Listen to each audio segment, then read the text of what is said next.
We are to love and serve others. We are to be humble and patient, to sacrifice ourselves freely. The survival of the fittest. Why, Samuel, the very idea is a denial of spirituality. What are we that we should call ourselves fit? To think that is to be exposed to all the base passions of the human heart, to greed and jealousy and hate. Such doctrines are the cause of all the wickedness, of all the materialism of our time, of crime and murder and war. My boy, do you read that Jesus went about, worrying about his own survival, and robbing others because they were less fit than he? Only think how it would have been with you had you been called to face him last night. The shame of this was more than Samuel could bear. "Oh, stop, stop, sir," he cried, and covered his face with his hands. "I see it all. I have been very wicked." "Yes," exclaimed the other. "You have been wicked."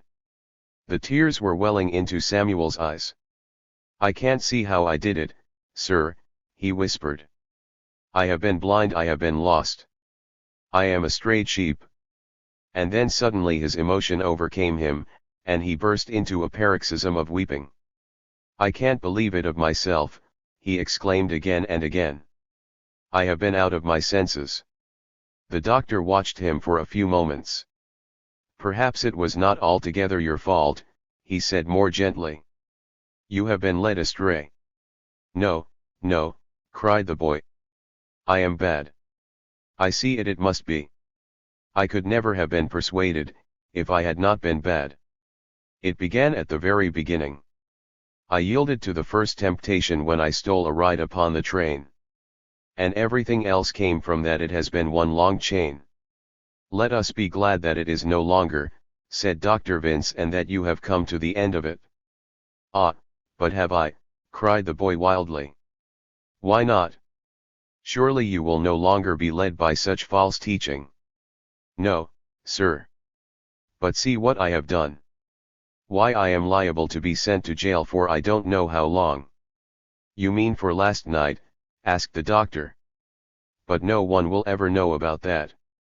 You may start again and live a true life."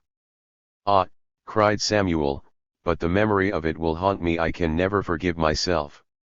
"We are very fortunate," said the other gravely, "if we have only a few things in our lives that we cannot forget, and that we cannot forgive ourselves." The worthy doctor had been anticipating a long struggle to bring the young criminal to see the error of his ways, but instead, he found that he had to use his skill in casuistry to convince the boy that he was not hopelessly sullied. And when at last Samuel had been persuaded that he might take up his life again, there was nothing that would satisfy him save to go back where he had been before, and take up that struggle with starvation. "I must prove that I can conquer," he said. "I yielded to the temptation once, and now I must face it." "But, Samuel," protested the doctor, "it is no man's duty to starve. You must let me help you, and find some useful work for you, and some people who will be your friends." "Don't think I am ungrateful," cried the boy, "but why should I be favored? There are so many others starving, right here in this town. And if I am going to love them and serve them, why should I have more than they have? Wouldn't that be selfish of me? Why, sir, I'd be making profit out of my repentance." "I don't quite see that," said the other. "Why, sir? Isn't it just because I've been so sorry that you are willing to help me? There are so many others who have not been helped, some I know, sir, that need it far more than I do, and have deserved it more, too. It seems to me, my boy, that is being too hard upon yourself and on me. I cannot relieve all the distress in the world. I relieve what I find out about. And so I must help you. And don't you see that I wish to keep you near me, so that I can watch after your welfare? And perhaps, who knows, you can help me. The harvest is plenty, you have heard, and the laborers are few. There are many ways in which you could be of service in my church." "Ah, sir," cried Samuel, overwhelmed with gratitude, "if you put it that way." "I put it that way most certainly," said Dr. Vince. "You have seen a new light, you wish to live a new life. Stay here and live it in Lochmanville. There is no place in the world where it could be more needed. All this while the little girl had been sitting in silence drinking in the conversation. Now suddenly she rose and came to Samuel, putting her hand in his. "Please stay," she said. And Samuel answered, "Very well, I'll stay." So then they fell to discussing his future, and what Dr. Vince was going to do for him. The good doctor was inwardly more perplexed about it than he cared to let Samuel know. "I'll ask Mr. Wygant," he said, "perhaps he can find you a place in one of his factories." "Mr. Wygant," echoed Samuel. "You mean Miss Gladys's father?" "Yes," said the doctor. "Do you know Miss Gladys?" "I have met her 2 or 3 times, said the boy. "They are parishioners of mine," remarked the other. And Samuel gave a start. "Why," he exclaimed. "Then you must be the rector of St. Matthew's."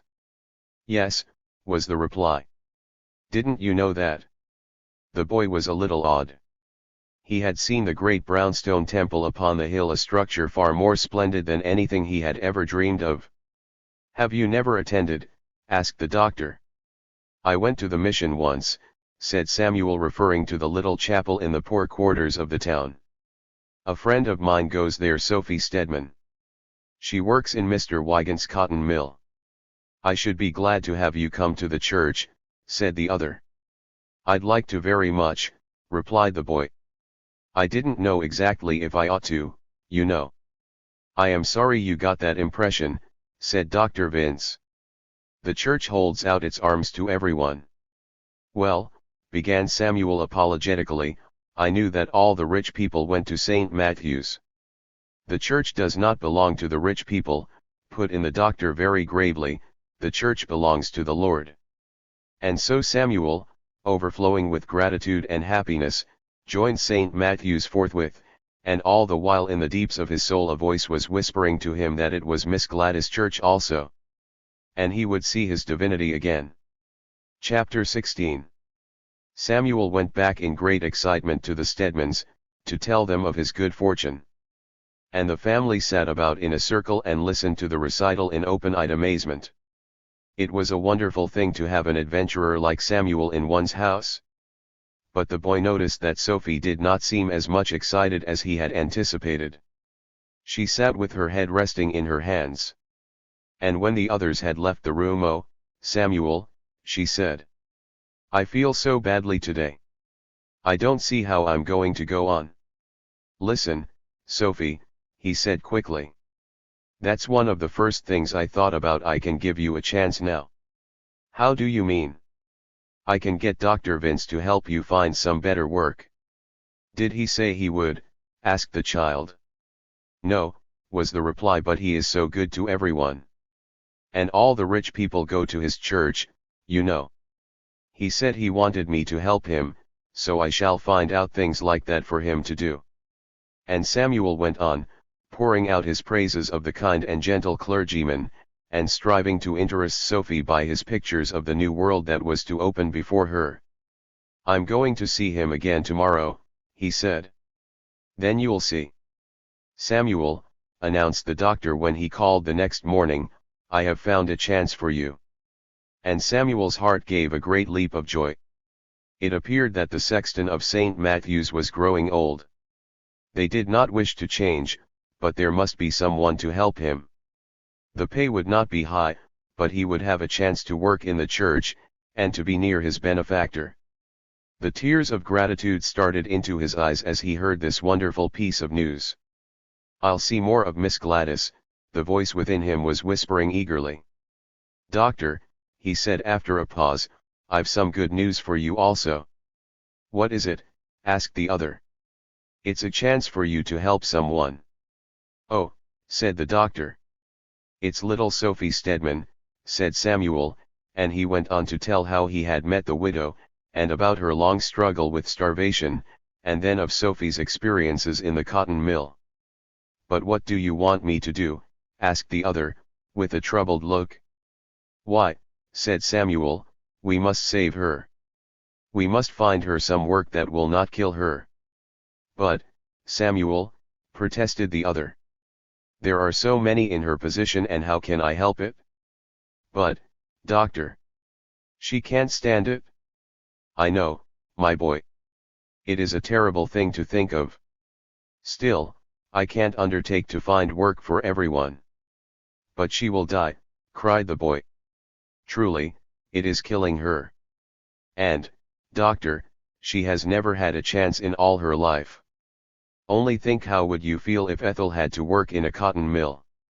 There was a pause. I honestly can't see, began the bewildered clergyman. It will be quite easy for you to help her, put in the boy, because, you see, Mr. Wygant belongs to your church. But what has that to do with it? Why, it's Mr. Wygant's mill that she works in. Yes, said the doctor. But I... Surely, exclaimed Samuel, you don't mean that he wouldn't want to know about it? Ahem, said the other, and again there was a pause. It was broken by Ethel, who had come in and was listening to the conversation. Papa, she exclaimed, wouldn't Miss Gladys be the one to ask? Samuel gave a start. The very thing, he said. And Dr. Vince, after pondering for a moment, admitted that it might be a good idea.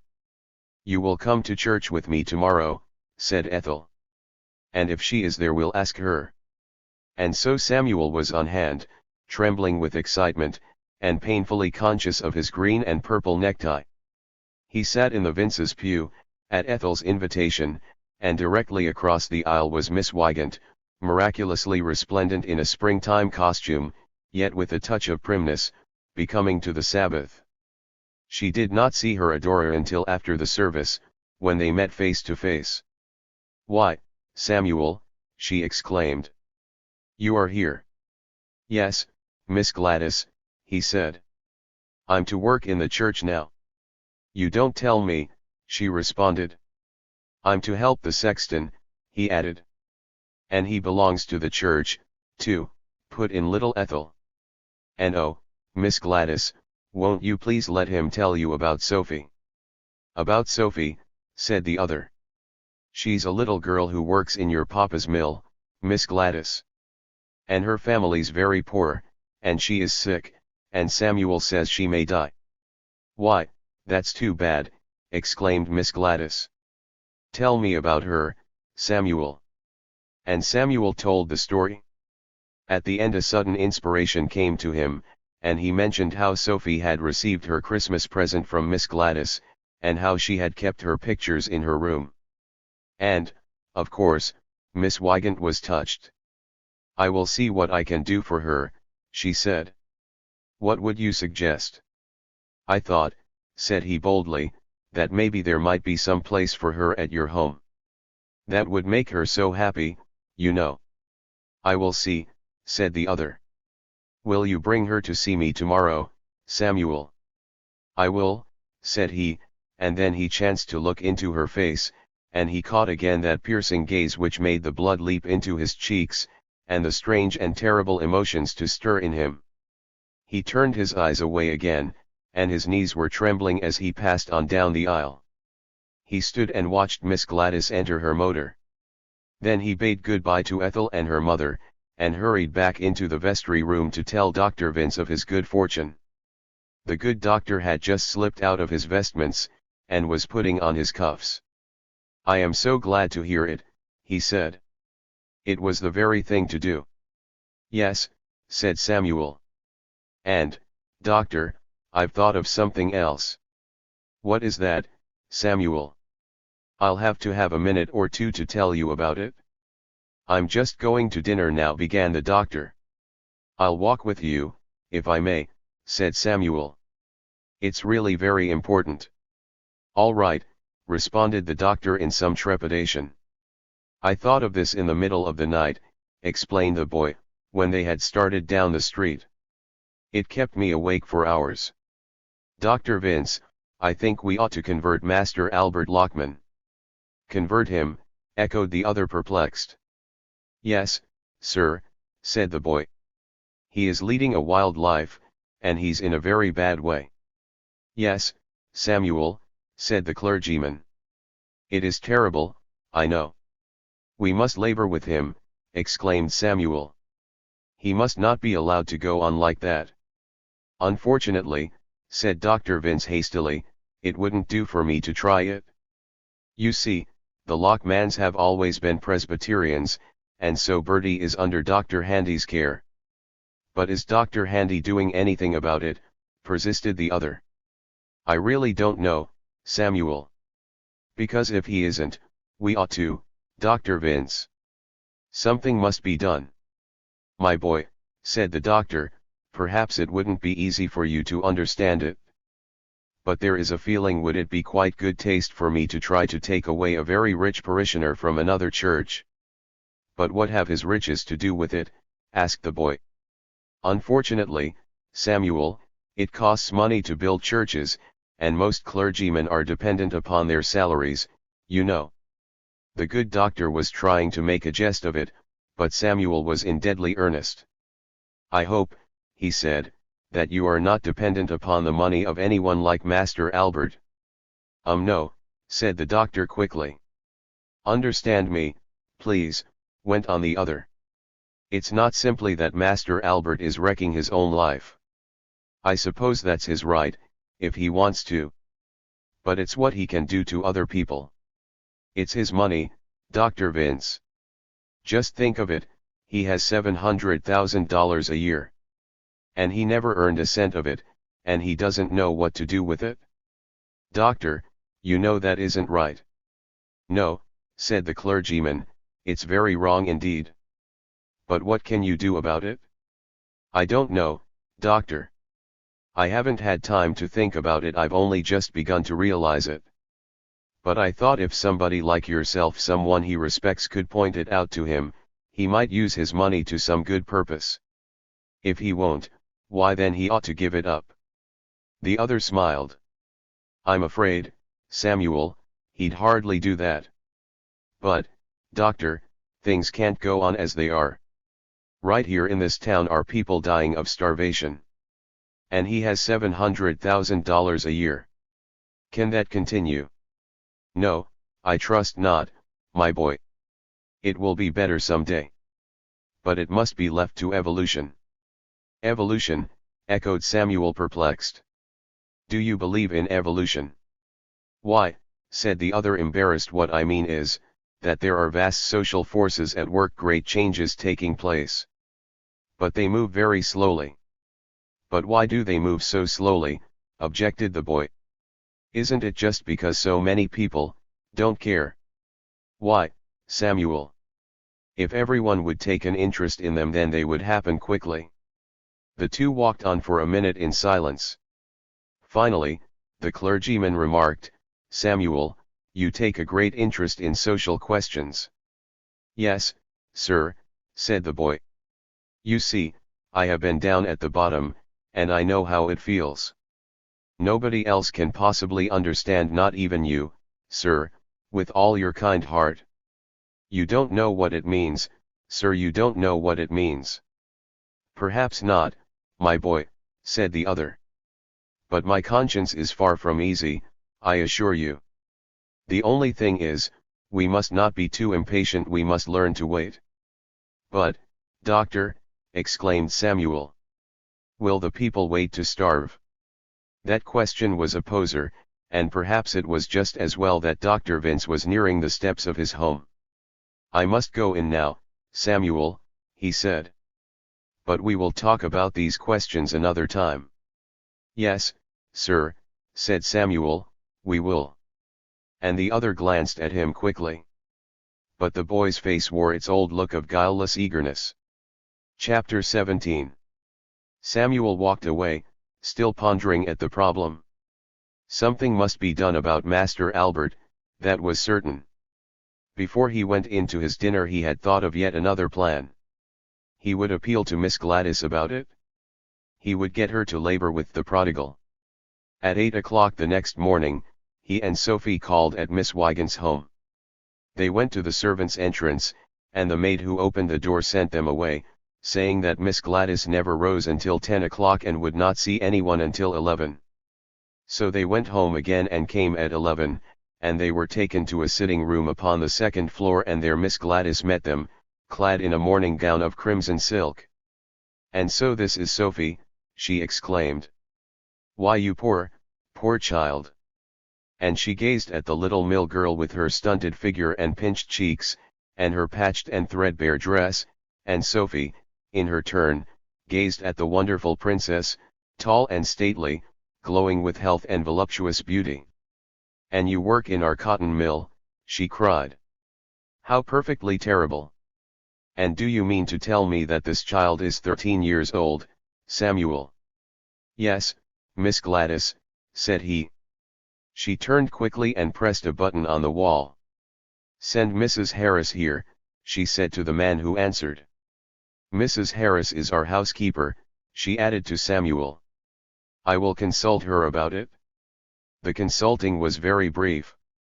"Mrs. Harris, this is Sophie Stedman, a little girl I want to help. I don't know what she can do, but you will find out. I want her to have some sort of a place in the house, and it mustn't be hard work." "But, Miss Gladys," said the other in perplexity, "I don't know of anything at all." "You can find something," was the young lady's reply. "I want her to have a chance to learn.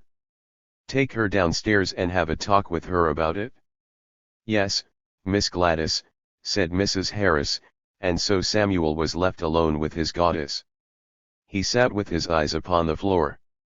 He was just about to open the great subject he had in his mind, when suddenly Miss Gladys herself brought it up. "Samuel," she asked, "why did you leave my cousins?" Samuel hesitated. I don't like to say, Miss Gladys." "Please tell me," she insisted. "I left it," he replied in a low voice, "because I found that he got drunk." "Oh," said the girl, "when was this?" "It was last Wednesday night, Miss Gladys."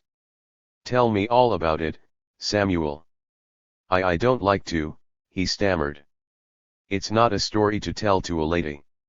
"I already know something about it from my maid," said she. "Jack Holiday was there, wasn't he?" "Yes, ma'am." "And some women?" "Yes, ma'am." "How many, Samuel?" "4, Miss Gladys." "Tell me about them, Samuel. What sort of women were they?" It was very hard for Samuel to answer these questions. He blushed as he talked, but Miss Gladys appeared not at all disconcerted. In fact, she was greedy for the details. "You say her name was Belle. I wonder if it was that girl from the Maids of Mandelli. Was she a dancer, Samuel?" "I don't know, Miss Gladys." "And what became of her?" "I took her to a hotel, Miss Gladys." "And what then?" Samuel stopped short. "I really couldn't tell you," he said. "But why not?" "Because I promised." "Whom did you promise?" "I promised the sergeant, Miss Gladys." "The sergeant? A policeman, you mean?" "Yes, ma'am." "But what did the police have to do with it?" "They took me to jail, Miss Gladys." "They thought that I did it?" "Did what?" And again the boy shut his lips. "Listen, Samuel," pleaded the other. "You know that I am Bertie's cousin. And he's all alone. And I'm responsible for him." "Oh, Miss Gladys," cried the boy. "If you only would try to help him." "I meant to ask you. But how can I help him if you keep me in ignorance?" And so Samuel blurted out the whole story. And Miss Gladys sat dumb with horror. "She killed herself. She killed herself," she gasped again and again. "Yes, Miss Gladys," said Samuel. "And it was awful. You can't imagine it. I read of the suicide in the paper. But I never dreamed of Bertie." There was a moment's pause. "It must be a dreadful thing for him to have on his conscience," began the boy. "He must have been frightened to death," said she. And then she added quickly, "Samuel, you haven't told anyone about this?" "Not a soul, Miss Gladys." "You are sure?" "I'm sure, ma'am." "You didn't tell Dr. Vince?" "I just told him that I had left because Master Albert got drunk, Miss Gladys." "That was the truth?" "Yes," said she, and then, You always tell the truth, don't you, Samuel? I try to, he replied. You are very good, aren't you, she added. Samuel blushed. No, he said gravely. I'm not good at all. The other looked at him for a moment, and then a smile crossed her face. I've heard a saying, she remarked, be good and you'll be happy, but you'll miss a lot of fun. Samuel pondered. I think that is a very terrible saying, he declared earnestly. Miss Gladys laughed. And she went on to cross-question him as to the suicide, satisfying her curiosity as to the last hideous detail. Then she looked at Samuel and asked suddenly, why do you wear that hideous thing? Samuel started. What thing? He asked. That tie. Why, he said, I got that specially. He stopped, embarrassed, and the other's peal of laughter rang through the room. Take it off, she said. She got up and came to him, saying, I couldn't stand it. With trembling fingers he removed the tie. And she took off the beautiful red ribbon that was tied about her waist, and cut it to the right length. Put that on, she said, and I'll show you how to tie it. And Samuel stood there, wrapped in a sudden nightmare ecstasy. She was close to him, her quick fingers were playing about his throat. Her breath was upon his face, and the intoxicating perfume of her filled his nostrils. The blood mounted into his face, and the veins stood out upon his forehead, and strange and monstrous things stirred in the depths of him. There, she said, that's better, and stepped back to admire the result. She smiled upon him radiantly. You have no taste, Samuel, she said. I shall have to educate you. Yes, Miss Gladys, he responded in a low voice. And listen, she went on, you will come to see Sophie now and then, won't you? Yes, yes, he said quickly. And come sometime when I am here. He caught his breath and gripped his hands and answered yet again, yes. Don't be afraid of me, added the girl gently. You don't appreciate yourself half enough, Samuel. Then there came voices in the hall, and Miss Gladys turned, and the housekeeper and Sophie came in. Well, she asked. She doesn't know anything at all, said Mrs. Harris. But if you want her taught, I suppose she could run errands and do sewing. Very good, said the other. And pay her well. Will you like that, Sophie? Yes, miss, whispered the child in a faint voice. She was gazing in awe and rapture at this peerless being, and she could hardly find utterance for two words. All right, then, said Miss Gladys, that will do very well. You come tomorrow, Sophie. And goodbye, Samuel. I must go for my ride now. Goodbye, Miss Gladys, said Samuel. And please don't forget what you were going to say to Master Albert. Chapter 18. Samuel went home walking upon air. He had found a place for himself and a place for Sophie. And he had got the reforming of Bertie Lockman under way. Truly, the church was a great institution, the solution of all the puzzles and problems of life. And fortunate was Samuel to be so close to the inner life of things. Then suddenly, on a street corner, he stopped short. A sign had caught his eye: John Callahan, Wines and Liquors, Bernheimer Beer. Do you know what that place is? He said to Sophie. That's where my friend Finnegan works. Who's Finnegan? Asked the child. He's the barkeeper who gave me something to eat when I first came to town. He's a good man, even if he is a barkeeper. Samuel had often found himself thinking of Finnegan, for it had been altogether against his idea of things that a man so obviously well-meaning should be selling liquor. And now suddenly a brilliant idea flashed across his mind. Why should he continue selling liquor? And instantly Samuel saw a new duty before him. He must help Finnegan. And forgetting that it was time for his dinner, he bade goodbye to Sophie and went into the saloon. Well, young feller, exclaimed the Irishman, his face lighting up with pleasure, and then, seeing the boy's new collar and tie, gee, you're moving up in the world. I've got a job, said Samuel proudly. I'm the assistant sexton at St. Matthew's Church. You don't say. Gone up with the sky pilots, hey? Samuel did not notice this irreverent remark. He looked around the place and saw that they were alone. Then he said, very earnestly, Mr. Finnegan, may I have a few minutes' talk with you? Sure, said Finnegan, perplexed. What is it? It's something I've been thinking about very often, said Samuel. You were so kind to me, and I saw that you were a good-hearted man. And so it has always seemed to me too bad that you should be selling drink. The other stared at him. Gee, he said, are you going to take me up in your airship? Mr. Finnegan, said the boy, I wish you wouldn't make fun of me. For I'm talking to you out of the bottom of my heart. And Samuel gazed with so much yearning in his eyes that the man was touched, in spite of the absurdity of it. Go on, he said.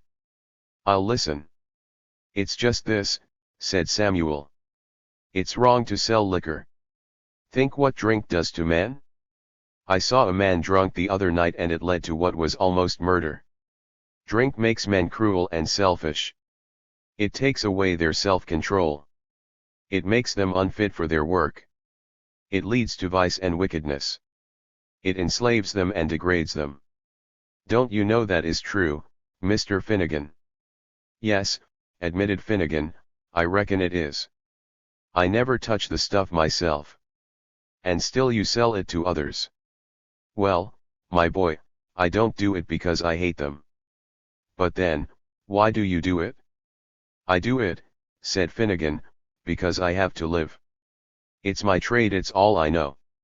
It seems such a terrible trade, exclaimed the boy. Maybe, said the other. But take notice, it ain't a princely one. I'm on the job all day and a good part of the night, and standing up all the time. And I don't get no holidays either, and I only get 12 a week. And I've a wife and a new baby. So what's a man to do? Now, strange as it may seem, this unfolded a new view to Samuel. He had always supposed that bartenders and saloon keepers were such from innate depravity. Could it really be that they were driven to the trade? The bare idea was enough to set his zeal in a blaze. Listen, he said. Suppose I were to find you some kind of honest work, so that you could earn a living. Would you promise to reform? Do you mean would I quit Callahan's? Why, sure I would. Ah, exclaimed the boy in delight. But it'd have to be a steady job, put in the other. I can take no chances with the baby. That's all right, said Samuel. I'll get you what you want. Gee, young feller, exclaimed Finnegan. Do you carry 'em round in your pockets? No, said Samuel, but Dr. Vince asked me to help him, and I'm going to tell him about you. And so, forthwith, he made his way to the doctor's house, and was ushered into the presence of the unhappy clergyman. He stated his case, and the other threw up his hands in despair. Really, he exclaimed, this is too much, Samuel. I can't find employment for everyone in Lockmanville. But, doctor, protested Samuel, I don't think you understand. This man wants to lead a decent life, and he can't because there's no way for him to earn a living. I understand all that, Samuel. But, doctor, what's the use of trying to reform men if they're chained in that way? There was a pause. I'm afraid it's hopeless to explain to you, said the clergyman. But you'll have to make up your mind to it, Samuel. There are a great many men in the world who want jobs, and it seems to be unfortunately true that there are fewer jobs than men. Yes, said the other, but that's what Professor Stewart taught men. And you said it was wicked of him. Said the doctor, taken aback. Don't you see, went on Samuel eagerly. It puts you right back with Herbert Spencer. If there are more men than there are jobs, then the men have to fight for them. And so you have the struggle for existence, and the survival of the greedy and the selfish. If Finnegan wouldn't be a barkeeper, then he and his family would starve, and somebody else would survive who was willing to be that bad. The boy waited. "Don't you see that, Dr. Vince?" he persisted. "Yes, I see that," said the doctor. "And you told me that the only way to escape from that was to live for others, to serve them and help them. And isn't that what I'm trying to do?" "Yes, my boy, that is so. But what can we do?" "Why, doctor, aren't you the head of the church? And the people come to you to be taught. You must point out these things to them, so that there can be a change." "But what change, Samuel?" "I don't know, sir. I'm groping around and trying to find out. But I'm sure of one thing, that some people have got too much money." "Why, Dr. Vince, there are people right in your church who have more than they could spend in hundreds of years." "Perhaps so," said the other. "But what harm does that do?" "Why, that's the reason that so many others have nothing. Only realize it, right at this very moment there are people starving to death, and here in Lockmanville. They want to work, and there is no work for them. I could take you to see them, sir, girls who want a job in Mr. Wygant's cotton mill, and he won't give it to them. But, my boy, that isn't Mr. Wygant's fault. It's because there is too much cloth already." "I've been thinking about that," said Samuel earnestly. "And it doesn't sound right to me. There are too many people who need good clothes. Look at poor Sophie, for instance." "Yes," said the other, "of course. But they haven't money to buy the cloth." And Samuel sat forward in his excitement. "Yes, yes," he cried. "And isn't that just what I said before? They have no money, because the rich people have it all." There was no reply, and after a moment Samuel rushed on, "Surely it is selfish of Mr. Wygant to shut poor people out of his mill, just because they have no money. Why couldn't he let them make cloth for themselves?" "Samuel," protested the other, "that is absurd." "But why, sir?" "Because, my boy, in a day they could make more than they could wear in a year." "So much the better, doctor. Then they could give the balance to other people who needed it, and the other people could make things for them. Take Sophie.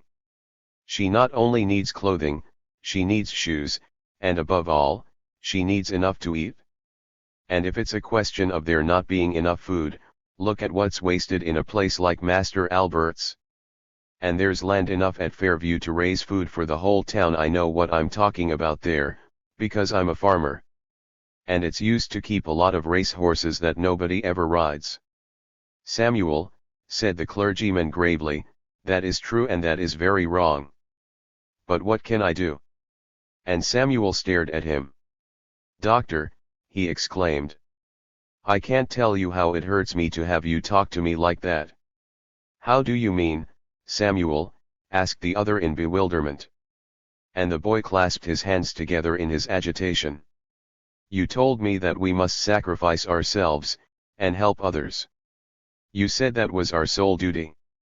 And I believed you. I was ready to go with you. And here I am, I want to follow you, and you won't lead." Those words were like a stab. The doctor winced visibly. And Samuel winced also, his heart was wrung. "It hurts me more than I can tell you," he cried. "But think of the people who are suffering, nobody spares them. And how can you be silent, doctor? How can the shepherd of Christ be silent while some of his flock are living in luxury and others are starving to death?" There was a long pause. Dr. Vince sat rigid, clutching the arms of his chair. "Samuel," he said, "you are right. I will preach on this unemployed question next Sunday." "Ah, thank you, sir, thank you," exclaimed Samuel, with tears of gratitude in his eyes. And he took his friend's hand and wrung it. Then, suddenly, a new thought came to him. "And meantime, doctor," said he, "what am I to tell Finnegan?" Chapter 19. One who has all the cares of humanity upon his shoulders, as Samuel had, is apt to find that it claims a good deal of time. Samuel did his best to keep his mind upon the weighty problems which he had to solve, but he found that he was continually distracted by the thought of Miss Gladys. Again and again her image would sweep over him, driving everything else from his mind. The vision of her beauty haunted him, sending his imagination upon all sorts of strange excursions and adventures. She had told him to come again, and he wondered how long he should wait. He was supposed to come to see Sophie, but that, of course, was absurd, for he saw Sophie every night at home. He waited 3 days, and then he could wait no longer. The hunger to see her was like a fire smoldering in him. In the morning, at 11 o'clock, he went to the house and Sophie came to the door. "I'll tell her you're here," said she, understanding at once. She ran upstairs, and came back telling him to come. "And she's glad, Samuel," exclaimed the child. "Won't you come, too?" he asked blunderingly. "No, she told me not to," was Sophie's reply. So he went upstairs to Miss Wygant's own sitting room, and found her in a morning gown, even more beautiful than the one she had worn before. "You don't know how glad I am to see you," she said. Samuel admitted that he didn't know, and he added, "And I don't know why you should be, Miss Gladys." Miss Gladys stood looking at him. "You find things interesting, don't you?" she asked. "Why, yes, Miss Gladys," he replied. "And I find things so tiresome." "Tiresome," gasped the boy. "Here in this house." "It seems strange to you, does it?" said she. "Why, you have everything in the world," he cried. "Yes, and I'm tired of everything." The boy was looking at her in wonder. "It's true," she said. "Everybody I meet is uninteresting, they live such dull and stupid lives. I'm shut up here in this town, I've got to spend a whole month here this summer." Samuel gazed at her, and a wave of pity swept over him. He had felt for some time that she was not happy. So here was one more duty for him: he must help this beautiful young lady to a realization of her own good fortune. The thought set him a thrill. "Ah, but Miss Gladys," he exclaimed. "Think how much good you do." "Good," said she. "In what way?" "Why, think of Sophie. How happy you've made her." "Yes," she said dully. "I suppose so." "And me," he exclaimed. "Have I made you happy?" she inquired. And he answered, "I have never been so happy in my life." All the wonder that was in his soul shone in his eyes, and arrested her gaze. They stood looking at each other, and then she came to him laughing. "Samuel," she said, "you haven't got that tie right." And once more her fingers touched him, and her breath was upon him, and the glory of her set him on fire. A new wave of feeling swept over him, and this time it swamped him completely. His heart was pounding, his brain was reeling, and blindly, like a drunken man almost without knowing what he was doing, he put out his arms and caught her to him. And then, in an instant, horror seized him. What had he done? She would repel him, she would drive him from her. He had ruined everything. But another instant sufficed to show him that this was not the case. And the tide of his feelings swept back redoubled. From the hidden regions of his soul there came new emotions, suddenly awakened things tremendous and terrifying never guessed by him before. His manhood came suddenly to consciousness, he lost all his shyness and fear of her. She was his to do what he pleased with. And he pressed her to him, he half crushed her in his embrace. She closed her eyes, and he kissed her upon the cheeks and upon the lips. Then he heard her voice, faint and trembling, "Samuel, I love you." And within him it was like a great fanfare of trumpets, for wonder and triumph and delirious joy. Suddenly there came a step in the hall outside. They sprang apart. The door of the room was open, and for an instant he saw wild terror in her eyes. Then she sank down upon her knees. "Oh, Samuel," she exclaimed. "My ring." "Your ring," he echoed, dazed. "My ring," she said again. Then he heard the voice of Mrs. Harris in the doorway. "Your ring, Miss Gladys." "I dropped it," she said, and Samuel sank down upon his knees also.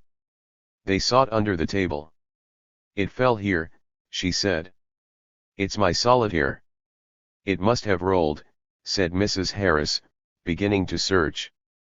"Put your head down and look about, Samuel," commanded Miss Gladys, and Samuel obeyed, but he did not find any ring. They continued the search for a minute.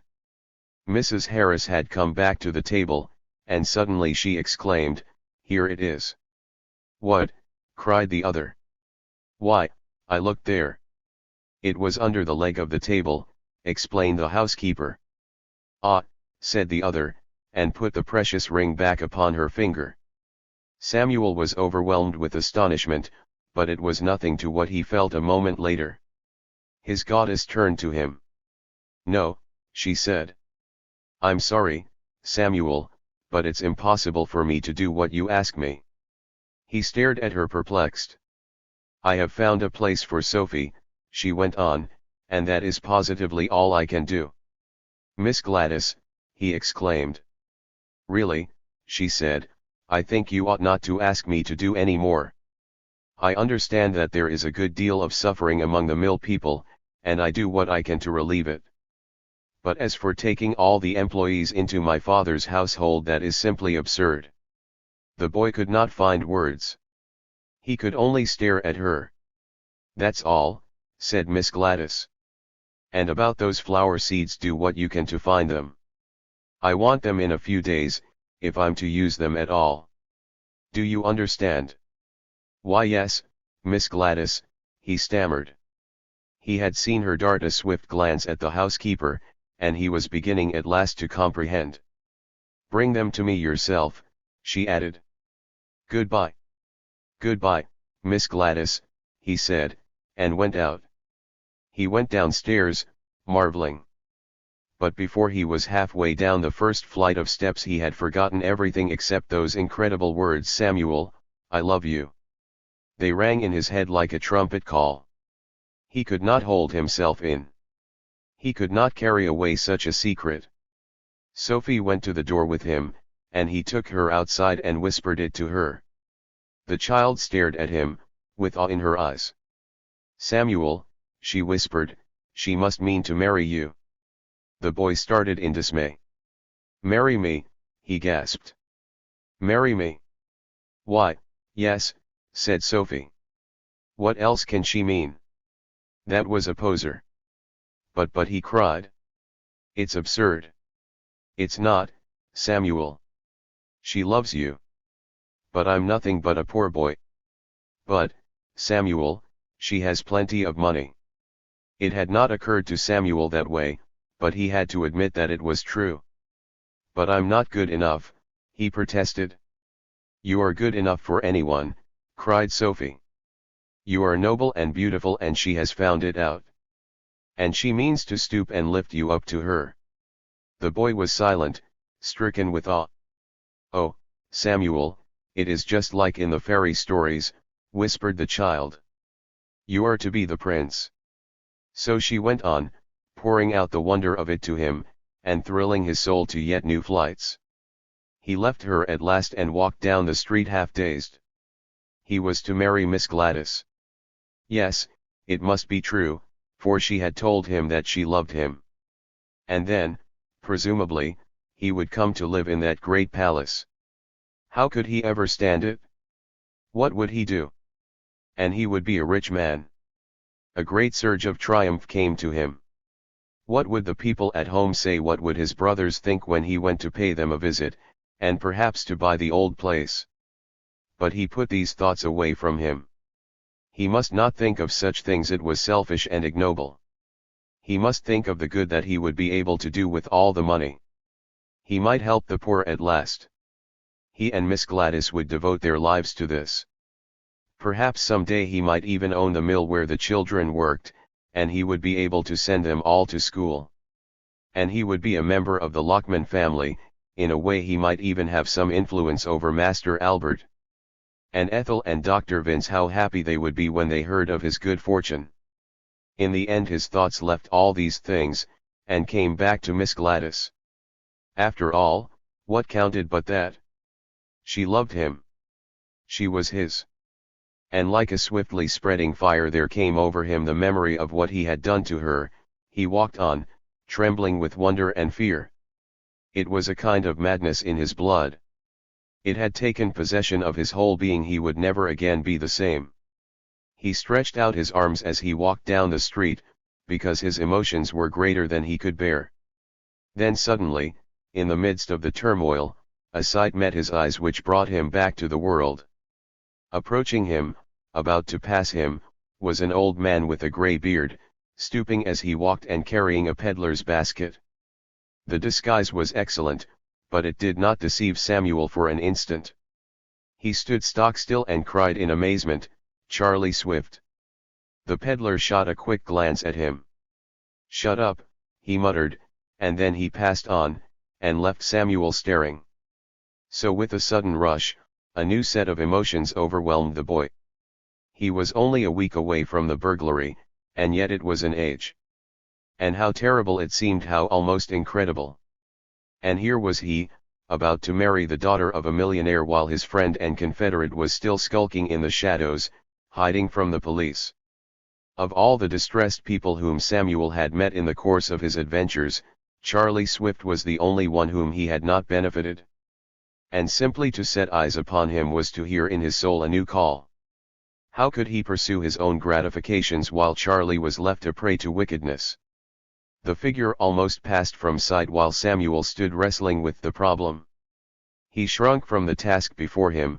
He was afraid of Charlie Swift, afraid of his cynical smile, and of his merciless sneering. But his duty was clear before him, as clear as that of any soldier, who in the midst of love and pleasure hears the bugle call. He might not be able to do anything for Charlie, but he must try. And so he turned and followed the old peddler to his home. Chapter XX. "So you've let them turn you into a mission stiff," said Charlie Swift, when the two were seated in his room. "Eh, what?"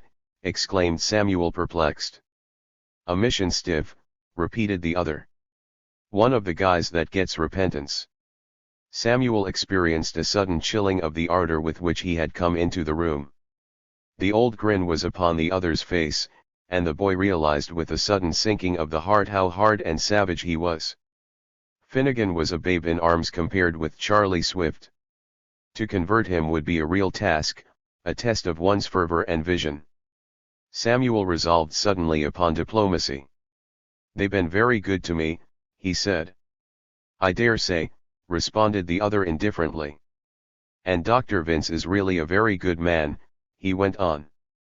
"Humph," commented the burglar, and then he added quickly, "You haven't been telling him anything about me?" "Oh, no," exclaimed the boy. "Not a word. Have you forgotten that I promised you?" "That's all right," said Charlie, "only I just wanted to warn you.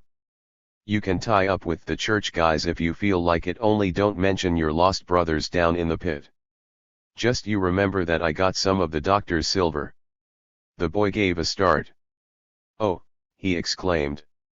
"Didn't you know that?" laughed the other. "No, I didn't know it. What did you suppose I was doing all that time while you were watching?" Samuel said nothing for a minute. "Why did you pick out Dr. Vince?"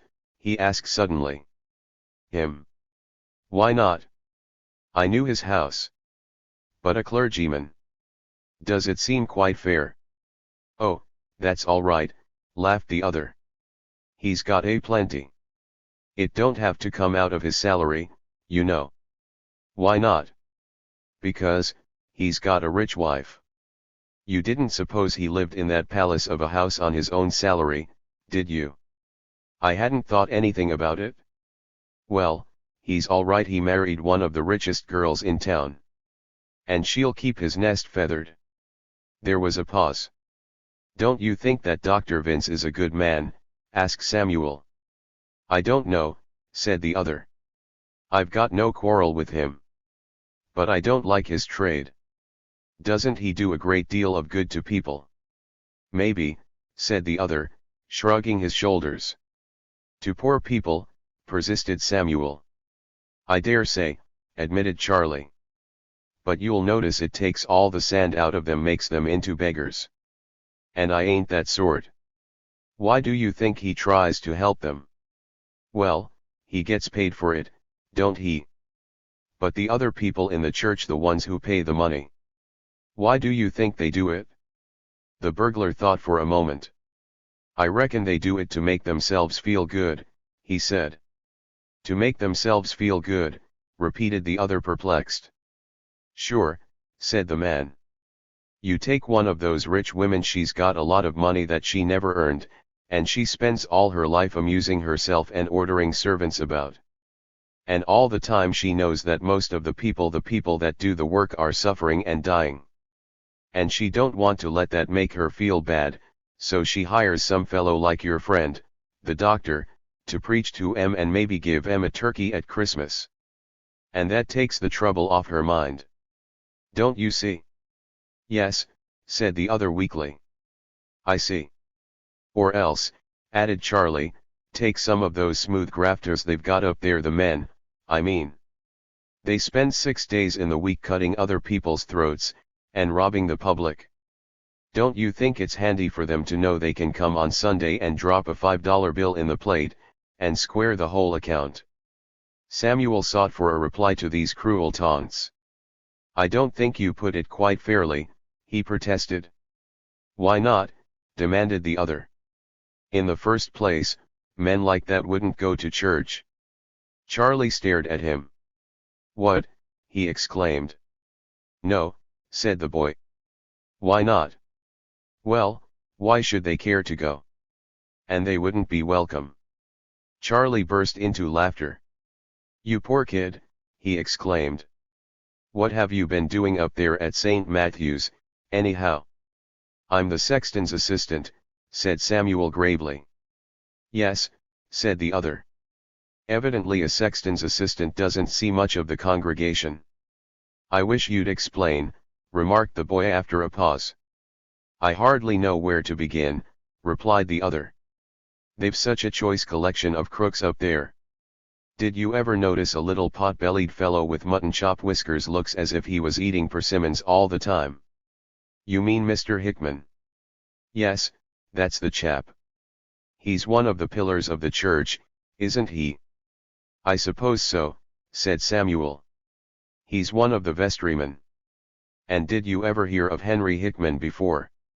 I know he's a famous lawyer, and I was told that he managed the Lockman estate. Yes, said Charlie, and I suppose you don't know what that means. No, admitted Samuel, I don't. It means, went on the other, that he was old Lockman's right-hand man, and had his finger in every dirty job that the old fellow ever did for 30 years. And it means that he runs the business now, and does all the crooked work that has to be done for it. There was a pause. For instance, what? Asked Samuel in a low voice. For instance, politics, said the other. Steering the grafters off the Lockman preserve. Getting the right men named by the machine, and putting up the dough to elect them. Last year the Democrats got in spite of all he could do, and he had to buy the city council outright. What? Gasped the boy in horror. Sure thing, laughed Charlie. There was an independent water company trying to break in, and the Democrats were pledged to them. They say it cost Hickman $45,000. But do you know that? Cried the other. Know it, Sammy? Why, everybody in town knows it. It was a rotten steal, on the face of it. Samuel was staring at him. I can't believe it, he exclaimed. Nonsense, laughed the other. Ask round a bit. And then he added quickly, why, see here, didn't you tell me you knew Billy Finnegan, the barkeeper? Yes, I know him. Well, then, you can go right to headquarters and find out. His boss, John Callahan, was one of the supervisors. He got the dough. Go and ask Finnegan. But will he tell? Exclaimed Samuel. I guess he'll tell, said Charlie, if you go at him right. It's no great secret, the whole town's been laughing about it. Samuel was almost too shocked for words. Do you suppose Dr. Vince knows it? He cried. He don't know much if he doesn't, was the other's reply. A member of his church, gasped the boy. Oh, pshaw, laughed the other. You're too green, Sammy. What's the church got to do with business? Why, look, there's old Wygant, another of the vestrymen. Miss Gladys' father, you mean? Yes, old Lockman's brother-in-law. He's the other trustee of the estate. And do you suppose there's any rascality he doesn't know about? But he's a reformer, cried the boy wildly. Sure, laughed Charlie. He made a speech at the college commencement about representative government. I suppose you read it in the Express. But all the same, when the Democrats got in, his nibs came round and made his terms with Slattery, the new boss, and they get along so well it'll be his money that will put them in again next year. But why? Cried Samuel, dazed. For one thing, said Charlie, because he's got to have his man in the state legislature, to beat the child labor bill. The child labor bill? Surely. You knew he was fighting it, didn't you? They wanted to prevent children under 14 from working in the cotton mills. Wygant sent Jack Pemberton up to the Capitol for nothing at all but to beat that law. Samuel sat with his hands clenched tightly. Before him there had come the vision of little Sophie Stedman with her wan and haggard face. But why does he want the children in his mill? He cried. Why? Echoed Charlie. Good God! Because he can pay them less and work them harder. Did you suppose he wanted them there for their health? There was a long pause. The boy was wrestling with the most terrible spectre that had yet laid hold upon him. I don't believe he knows it, he whispered half to himself. I don't believe it. Who? Asked the other. Dr. Vince, said the boy. And he rose suddenly to his feet. I will go and see him about it, he said. Go and see him, echoed Charlie. Yes. He will tell me. Charlie was gazing at him with a broad grin. I dare you, he cried. I am going, said the boy simply, and the burglar slapped his thigh in delight. Go on, he chuckled. Sock it to him, Sammy. And come back and tell me about it. Chapter XXI. Dr. Vince is at lunch, said the maid who answered the bell. Please tell him I must see him at once, said Samuel. It's something very important. He went in and sat down in the library, and the doctor came, looking anxious. What is it now? He asked. And Samuel turned to him a face of anguish. Doctor, he said, I've just had a terrible experience. What is it, Samuel? I hardly know how to tell you, said the boy. I know a man, a very wicked man, and I went to him to try to convert him, and to bring him into the church. And he laughed at me, and at the church, too. He said there are wicked men in it in St. Matthew's, Dr. Vince. He told me who they are, and what they are doing. And, doctor, I can't believe that you know about it, that you would let such things go on. The other was staring at him in alarm. My dear boy, he said, there are many wicked men in the world, and I cannot know everything. Ah, but this is terrible, doctor. You will have to find out about it. You cannot let such men stay in the church. The other rose and closed the door of his study. Then he drew his chair close to Samuel. Now, he said, what is it? It's Mr. Wygant, said Samuel. Mr. Wygant, cried the other in dismay. Yes, Dr. Vince. What has he done? Did you know that it was he who beat the child labor bill, that he named the state senator on purpose to do it? The doctor was staring at him. The child labor bill, he gasped. Is that what you mean? Yes, Dr. Vince, said Samuel. Surely you didn't know that? Why, I know that Mr. Wygant is very much opposed to the bill. He has opposed it openly. He has a perfect right to do that, hasn't he? But to name the state senator to beat it, doctor. Well, my boy, Mr. Wygant is very much interested in politics, and, of course, he would use his influence. Why not? But, Dr. Vince, it was a wicked thing. Think of Sophie. But, my boy, haven't we found Sophie a place in Mr. Wygant's own home? Yes, doctor.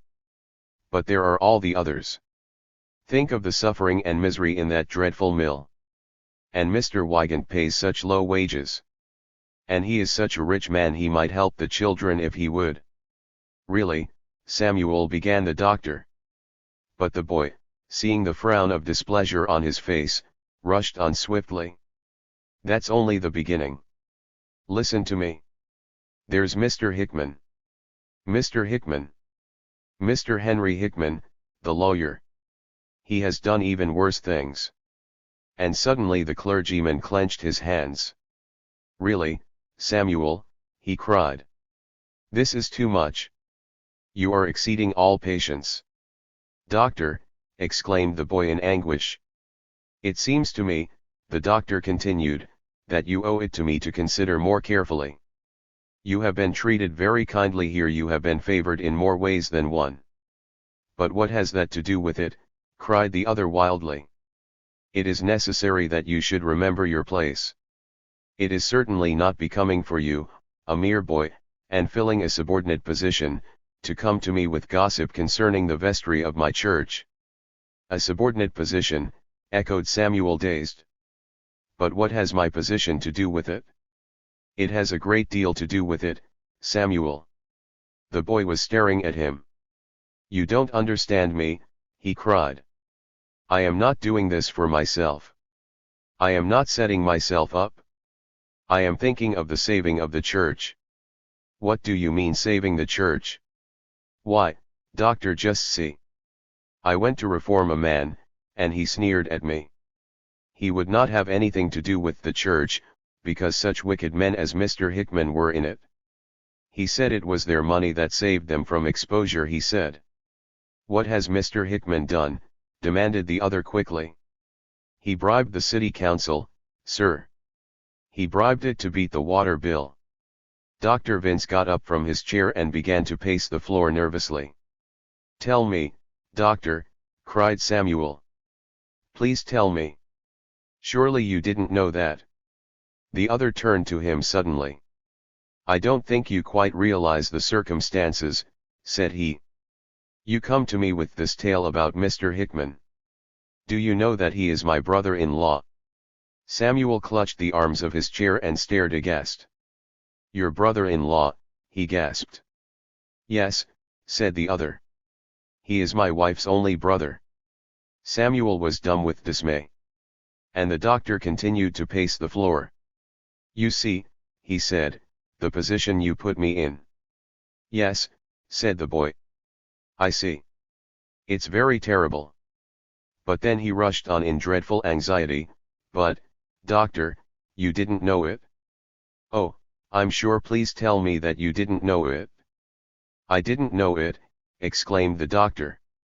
And what is more, I don't know it now. I have heard these rumors, of course.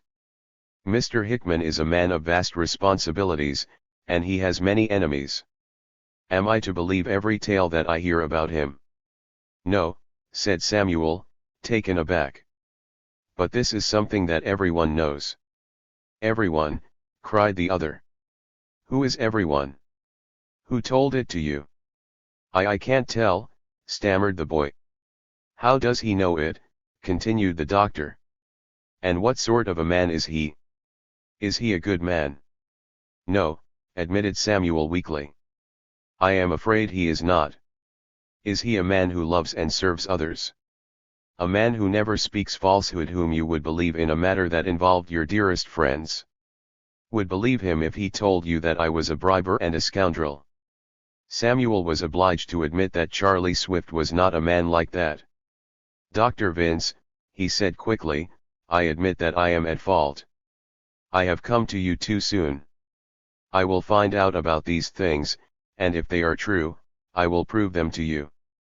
If they are not, I will go away in shame, and never come to trouble you again as long as I live.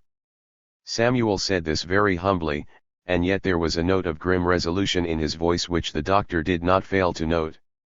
But, Samuel, he protested. Why should you meddle in these things? Meddle in them, exclaimed the other. Surely, if they are true, I have to. You don't mean that if they were proven, you would let such men remain in your church? I don't think, said the doctor gravely, that I can say what I should do in case of anything so terrible. No, was Samuel's reply, you are right. The first thing is to find out the truth. And so Samuel took his departure. He went straight to his friend Finnegan. Hello, exclaimed Finnegan. Then, what about that job of mine? He asked with a broad grin. Dr. Vince says he will look out for you, was the boy's reply. But I'm not ready to talk about that yet. There's something else come up. He waited until his friend had attended to the wants of a customer, and until the customer had consumed a glass of beer and departed. Then he called the bartender into a corner. Mr. Finnegan, he said, I want to know something very important. What is it? Asked the other.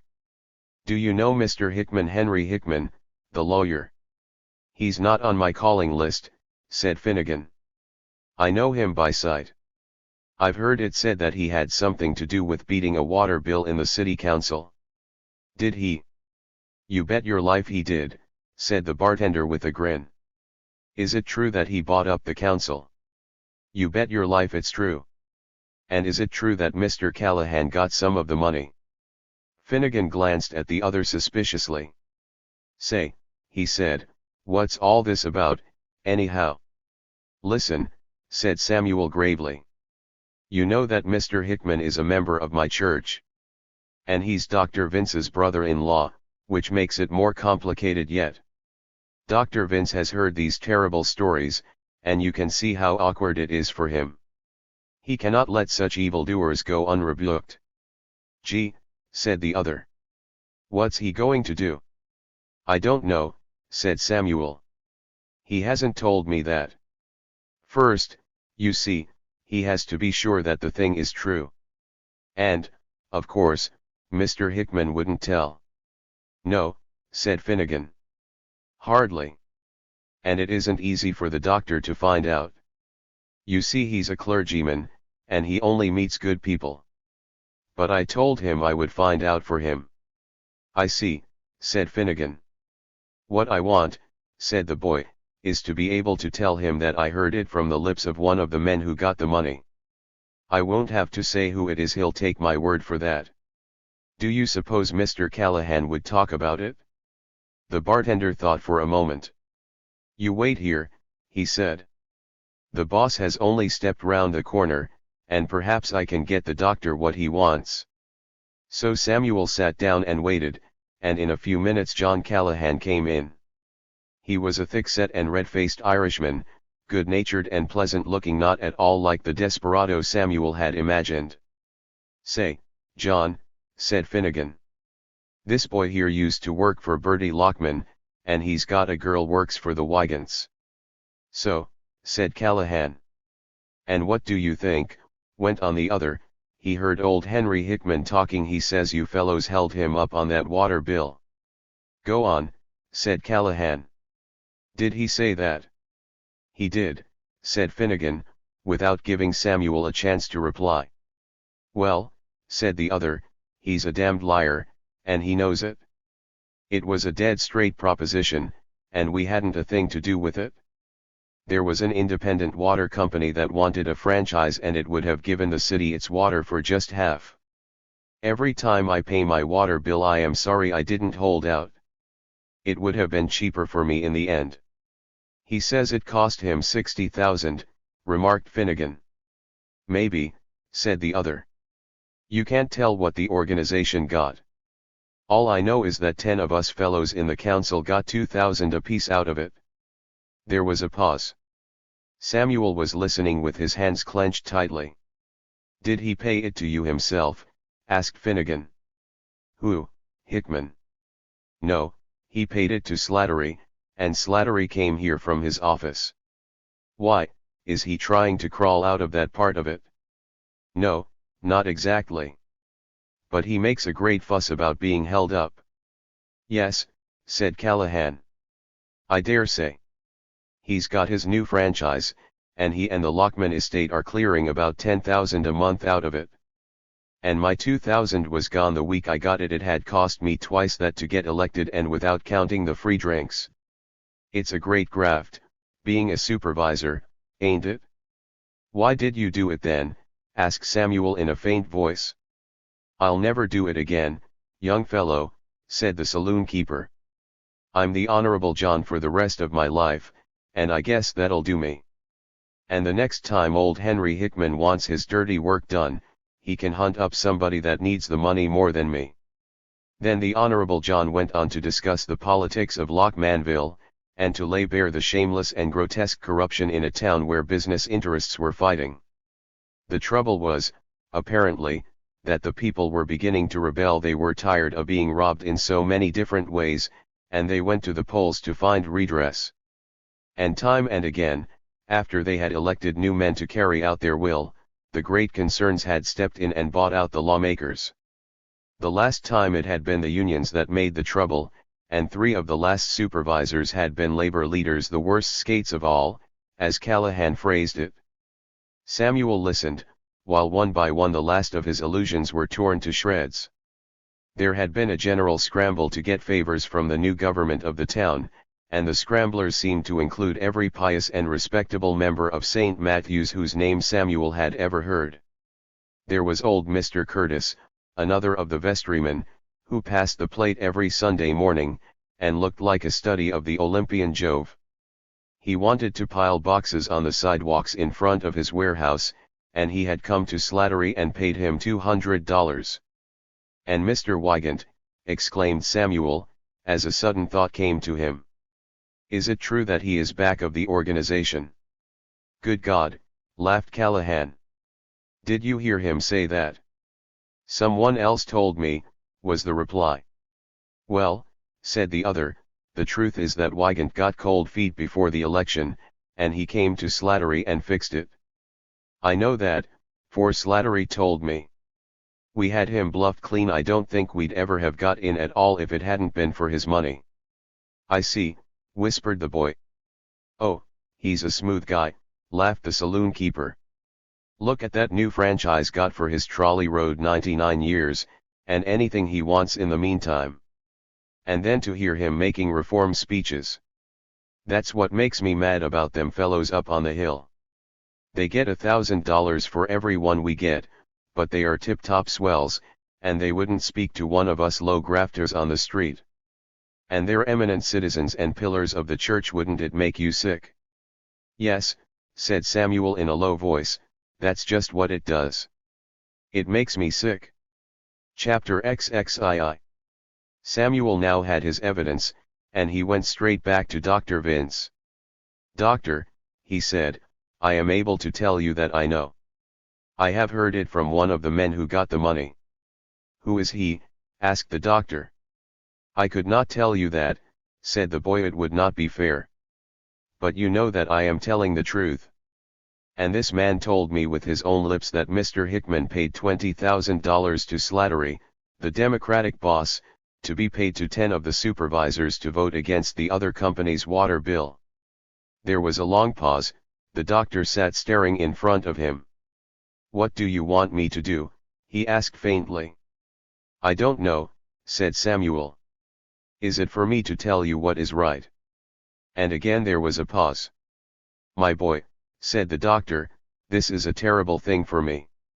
Mr. Hickman is my wife's brother, and she loves him very dearly. And he is a very good friend of mine. I depend on him in all the business matters of the church. Yes, said Samuel. But he bribed the city council. This thing would make a frightful scandal if it were known, the other went on. Think what a terrible thing it would be for St. Matthew's. It is much worse as it is, said the boy. For people hear the story, and they say that the church is sheltering evildoers. Think what a burden you place upon me, cried the clergyman in distress. A member of my own family. It is just as hard for me, said Samuel quickly. In what way? On account of Mr. Wygant, sir. What of that?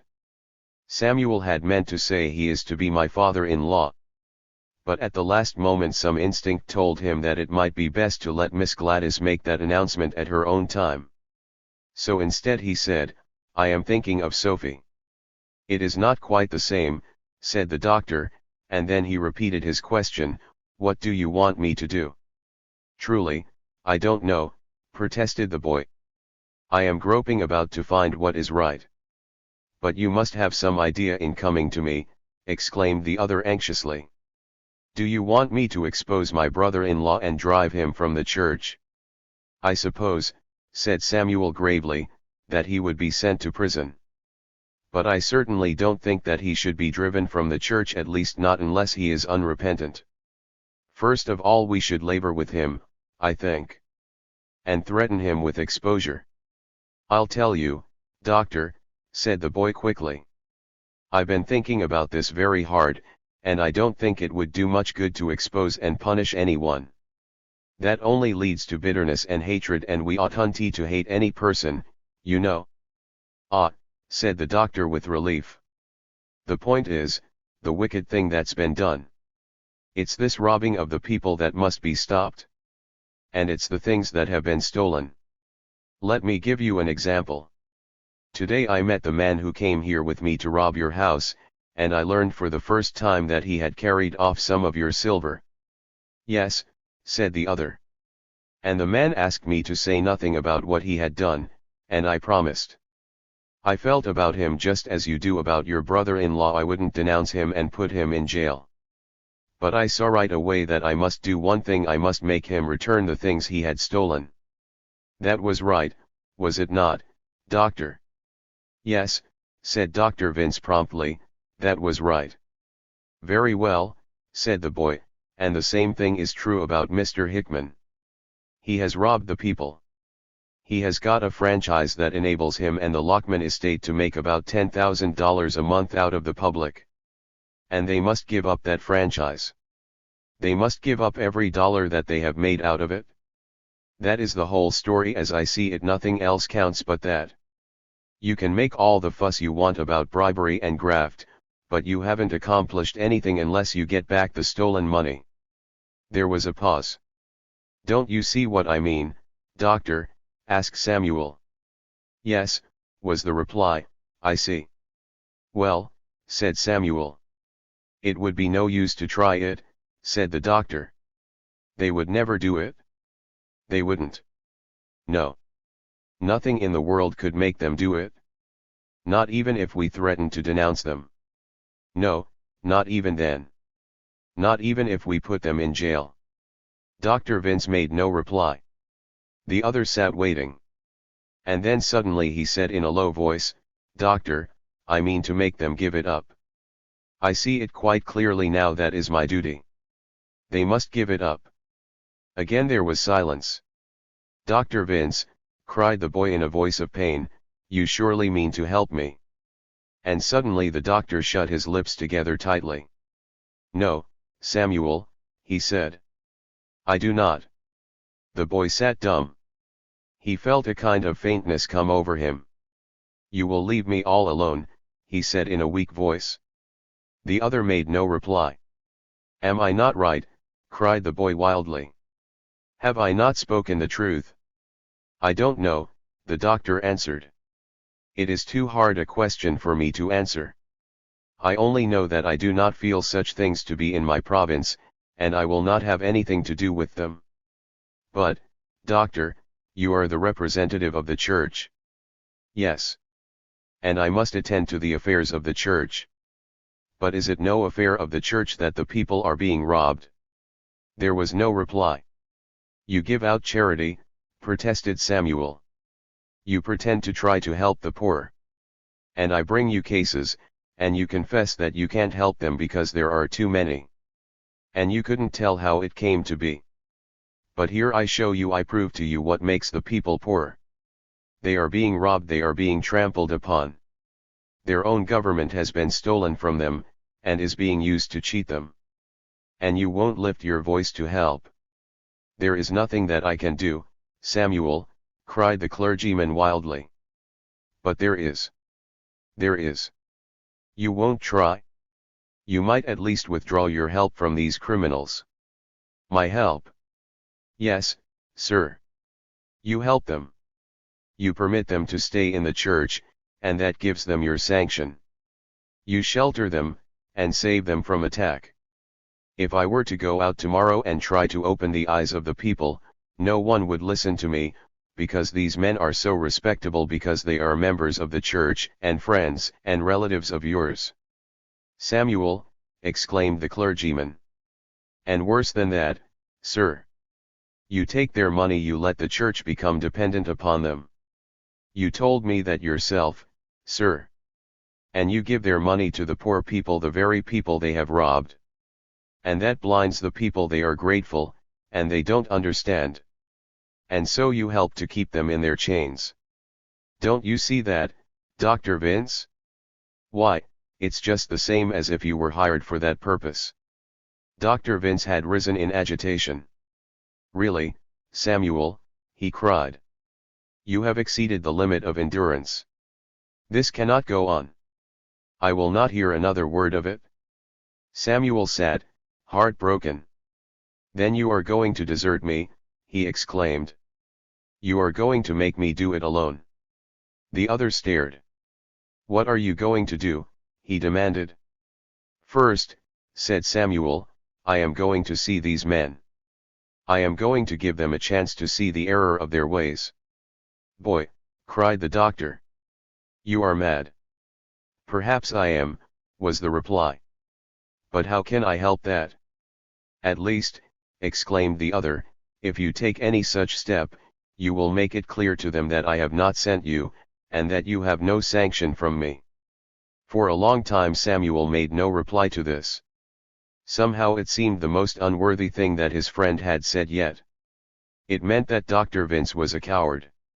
No, sir, he said at last, you may rest easy about that. I will take the whole burden on my own shoulders. There's no reason why I should trouble you any more, I think. And with that he rose, and went out from the house. Chapter XXIII.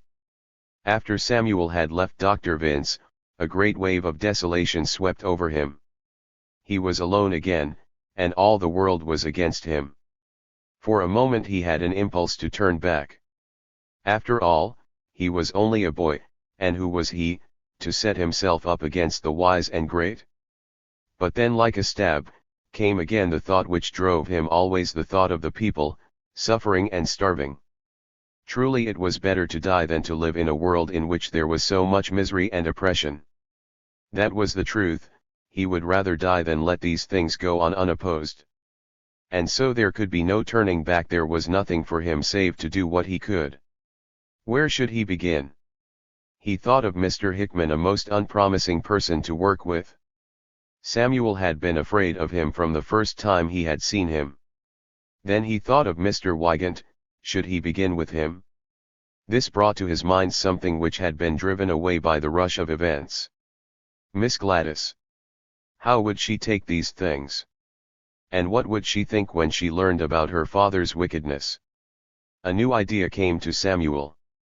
Why should he not take Miss Gladys into his confidence? She would be the one to help him.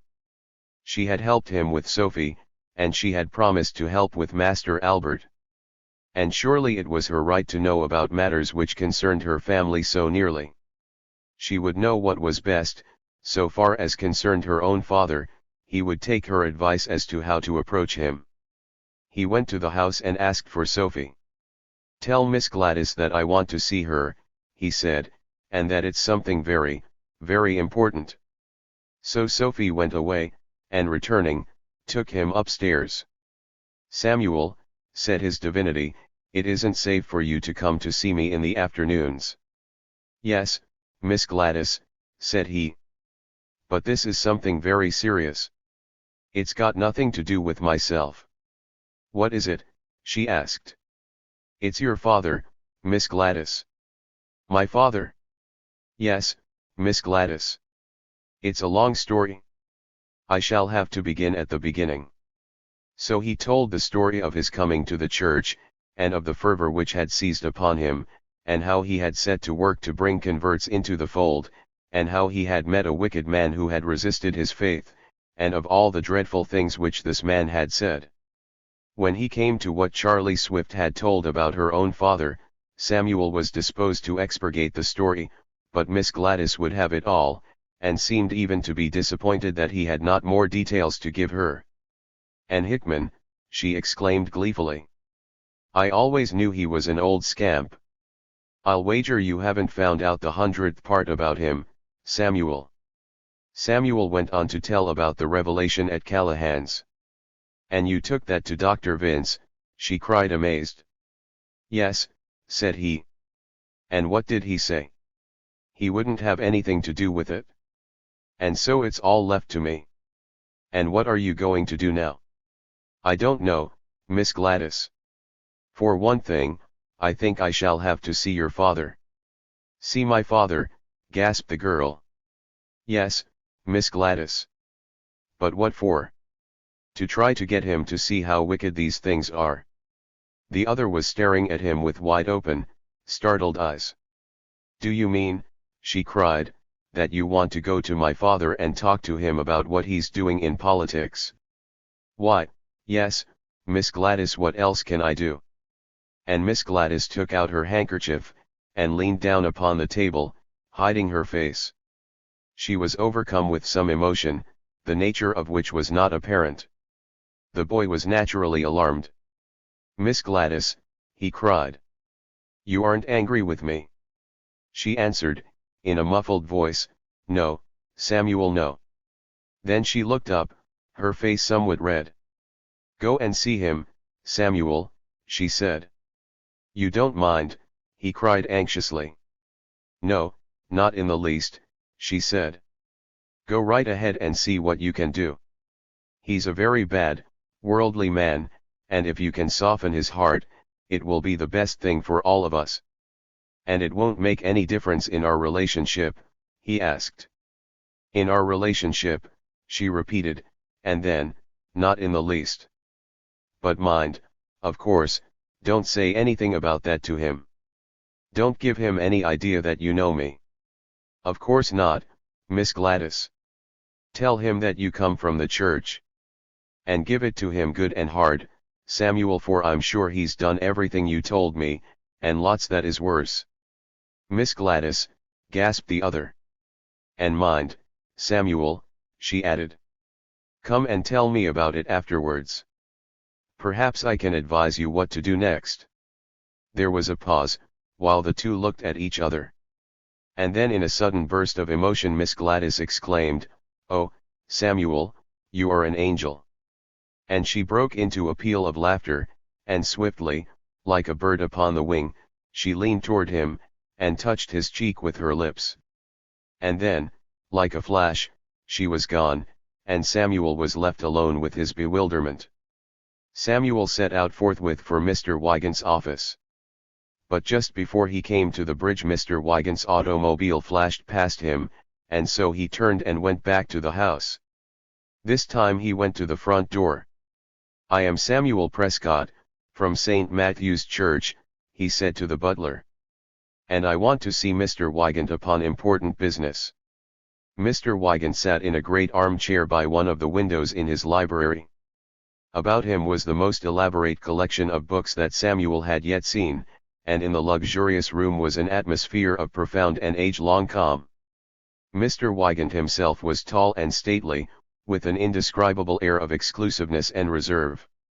Samuel clenched his hands and rushed at once to the attack.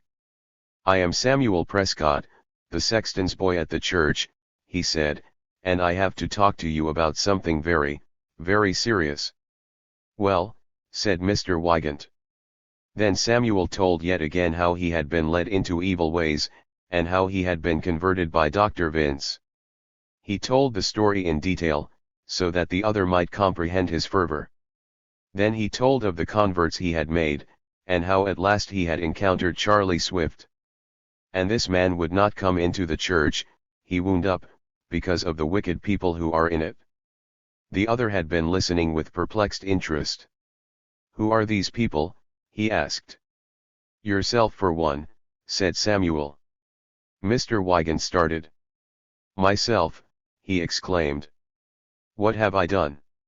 "For one thing," replied Samuel, you work little children in your mill, and you named the state senator to beat the child labor bill. And for another, you make speeches and pose as a political reformer, while you are paying money to Slattery, so that he will give you franchises. There was a silence, while Mr. Wygant got back his breath. "Young man," he cried at last, "this is a most incredible piece of impertinence." And suddenly the boy started toward him, stretching out his arms. "Mr. Wygant," he cried, "you are going to be angry with me. But I beg you not to harden your heart. I have come here for your own good. I came because I couldn't bear to know that such things are done by a member of St. Matthew's Church." For a moment or two Mr. Wygant sat staring. "Let me ask you one thing," he said. "Does Dr. Vince know about this?" "I went to Dr. Vince about it first," replied Samuel. "And he wouldn't do anything about it?" "He said that if I came to you, I must make it clear that he did not approve of it." "I have come of my own free will, sir." There was another pause.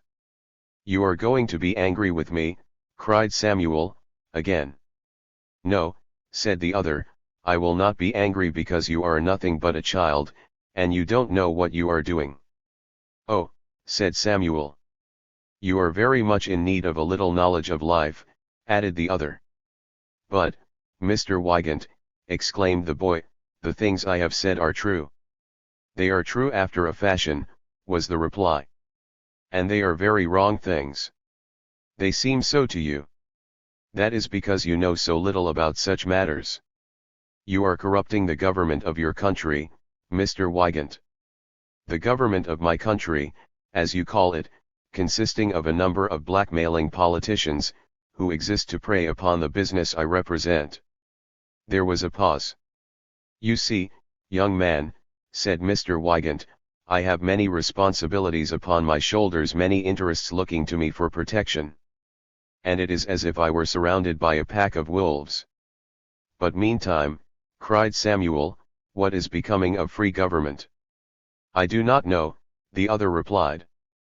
"I sometimes think that unless the people reform, free government will soon come to an end." "But what are the people to do, sir?" "They are to elect honest men, with whom one can do business instead of the peasant saloon keepers and blathers kite labor leaders whom they choose at present." Samuel thought for a moment. "Men with whom one can do business," he said, "but what kind of business do you want to do?" "How do you mean?" asked the other. "You went to those politicians and got a franchise that will let you tax the people whatever you please for 99 years. And do you think that was good business for the people?" There was no reply to this. "And how much of the property you are protecting was made in such ways as that, sir?" A frown had come upon Mr. Wygant's forehead. But no one could gaze into Samuel's agonized face and remain angry. "Young man," said he, "I can only tell you again that you do not know the world. If I should step out, would things be any different? The franchises would go to some other crowd, that is all. It is the competition of capital." "The competition of capital," reflected the boy. "In other words, there is a scramble for money, and you get what you can." "You may put it that way, sir. And you think that your responsibility ends when you've got a share for your crowd?" "Yes, I suppose that is it." There was a pause. "I see perfectly," said Samuel, in a low voice. "There's only one thing I can't understand." "What is that?" "Why you should belong to the church, sir. What has this money scramble to do with the teaching of Jesus?" And then Samuel saw that he had overstepped the mark. "Really, young man," said Mr. Wygant, "I cannot see what is to be gained by pursuing this conversation." "But, sir, you are degrading the church." "The subject must be dropped," said Mr. Wygant sternly. "You are presuming upon my good nature. You are forgetting your place." "I have been reminded of my place before," said Samuel, in a suppressed voice. "But I do not know what my place is." "That is quite evident," responded the other. "It is your place to do your work, and be respectful to your superiors, and keep your opinions to yourself. I see that you will get angry with me, said the boy. I can't make you understand. I am only trying to find the truth. I want to do what's right, Mr. Wygant. I suppose you do, began the other. I want to understand, sir, just what is it that makes another person my superior? People who are older than you, and who are wiser. But is it age and wisdom, Mr. Wygant? I worked for Master Albert Lockman, and he's hardly any older than I. And yet he was my superior. Yes, admitted the other. And in spite of the wicked life that he's leading, sir. What? Yes, Mr. Wygant, he's drinking, and going with bad women. And yet he is my superior. Ahem, said Mr. Wygant. Isn't it simply that he has got a lot of money, pursued Samuel relentlessly. Mr. Wygant did not reply. And isn't my place simply the fact that I haven't any money at all? Again there was no reply. And yet, I see the truth, and I have to speak it? And how can I get to a place where I may? Really, said Mr. Wygant coldly, you will have to solve that problem for yourself. Apparently, I should have to take part in the scramble for money if it's only money that counts. Young man, said the other, I feel sorry for you. You will get some hard knocks from the world before you get through. You will have to learn to take life as you find it.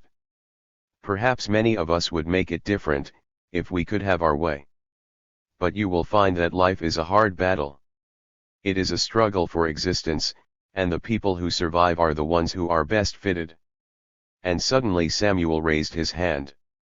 I thank you, Mr. Wygant, he said gravely, but I have been all through that part of it before. What do you mean? Asked the other. I couldn't explain, said he. You wouldn't understand me. I see that you are another of the followers of Herbert Spencer. And that's all right, only why do you belong to the church? Why do you pretend to follow Jesus? And suddenly Mr. Wygant rose to his feet. This is quite too much, he said. I must ask you to leave my house. But, sir, cried Samuel. Not another word, exclaimed the other. Please leave the house. And so the conversation came to an end. Chapter XXIV. Samuel had had nothing to eat since morning, but he did not feel hungry. He was faint from grief and despair. To encounter a man of the world like Mr. Wygant, cold and merciless and masterful, that was a terrible ordeal for him. The man seemed to him like some great fortress of evil, and what could he do, save to gaze at it in impotent rage? He went home, and Sophie met him at the door. I thought you wanted an early supper, Samuel, said she. Why? He asked dully. You had something to do at the church tonight. Yes, he recollected, there's to be a vestry meeting, and I have to light up. But I'm tired of the church work. Tired of the church work, gasped the child. Yes, he said. And then to the amazed and terrified family, he told the story of his day's experiences. Sophie listened, thrilling with excitement. And you went to see Mr. Wygant, she cried in awe. Oh, Samuel, how brave of you. He ordered me out of his house, said the boy bitterly. And Dr. Vince has gone back on me. I have no one at all to help. Sophie came to him and flung her arms about him. You have us, Samuel, she exclaimed. We will stand by you, won't we, mother? Yes, said Mrs. Stedman, but what can poor people like us do? And then you have Miss Gladys, cried Sophie after a moment. Miss Gladys, he echoed. Will she take my part against her own father? She told you that she loved you, Samuel, said the child. And she knows that you are in the right. I will have to go and see her, said Samuel after a little. I promised that I would come and tell what happened. And I will see her, too, put in the other. Oh, I'm sure she'll stand by you. The child's face was aglow with excitement, and Samuel looked at her, and for the first time it occurred to him that Sophie was really beautiful. Her face had filled out and her color had come back, since she had been getting one meal every day at the Wygants. "Don't you think Miss Gladys will help, Mother?" she asked. "I don't know," said Mrs. Stedman dubiously. "It's very terrible. I can't see why such things have to be." "You think that Samuel did right, don't you?" cried the child. I suppose so," she answered. "It's hard to say it will make so much trouble. And if Miss Gladys were angry, then you might lose your place." "Oh, Mother," cried Sophie. And the two young people gazed at each other in sudden dismay. That was something they had never thought of. "You mustn't do it, Sophie," cried the boy. "You must leave it to me." "But why should you make all the sacrifices?" replied Sophie. "If it's right for you, isn't it right for me?" "But, Sophie," wailed Mrs. Stedman, "if you lost this place we should all starve." And again they stared at each other with terror in their eyes. "Sophie," said Samuel, "I forbid you to have anything to do with it." But in his heart he knew that he might as well not have said this. And Mrs. Stedman knew it, too, and turned white with fear. The boy ate a few hurried mouthfuls, and then went off to his work at the church. But he did not go with the old joy in his soul.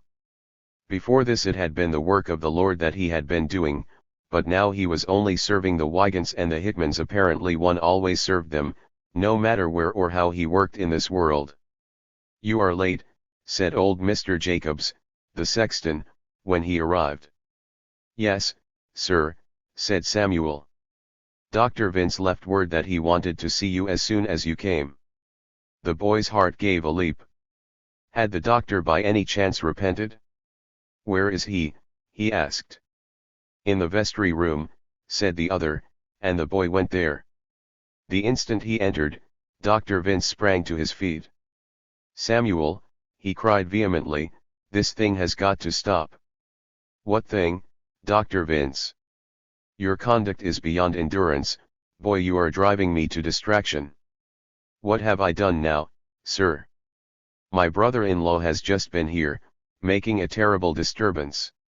You have been defaming him among the congregation of the church." "But, Dr. Vince," cried Samuel, in amazement, "I have done nothing of the sort." "But you must have. Everyone is talking about it." "Doctor," said the boy solemnly, "you are mistaken. I went to see Mr. Wygant, as I told you I would. Besides that, I have not spoken to a single soul about it, except just now to Sophie and Mrs. Stedman. Oh, yes," he added quickly, "and to Miss Gladys." "Ah," exclaimed the other. "There you have it.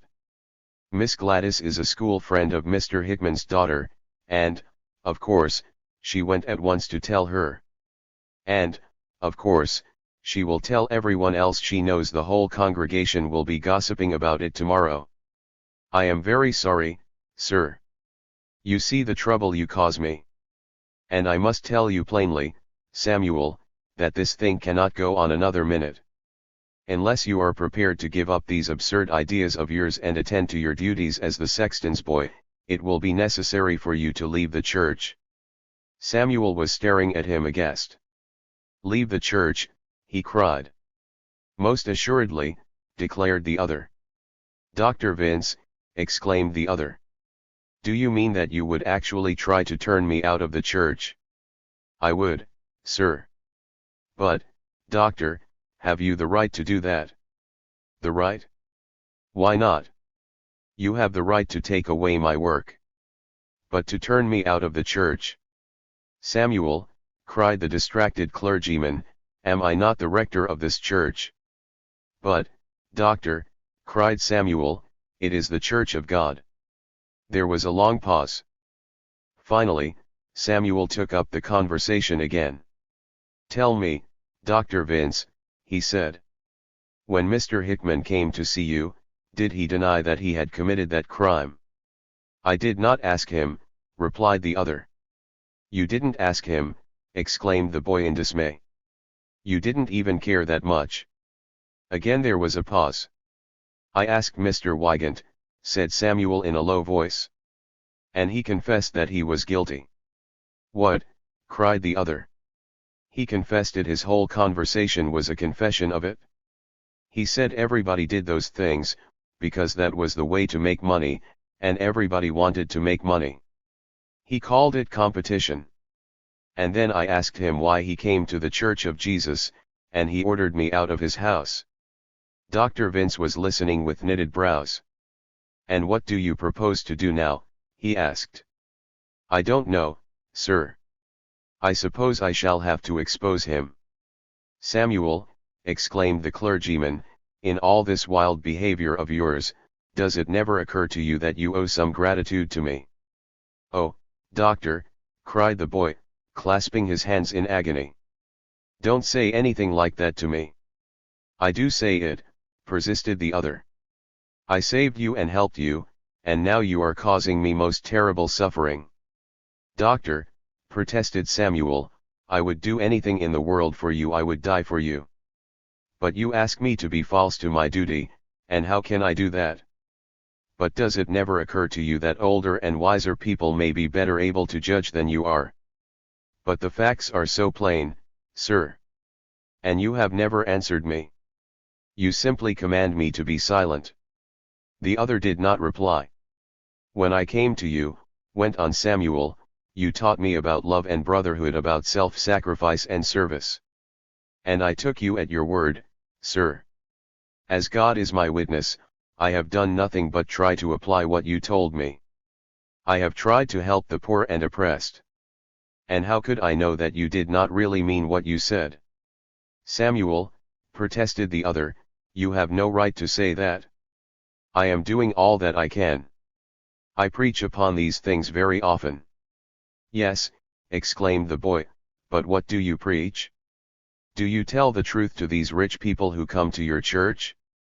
Do you say to them, you are robbing the poor?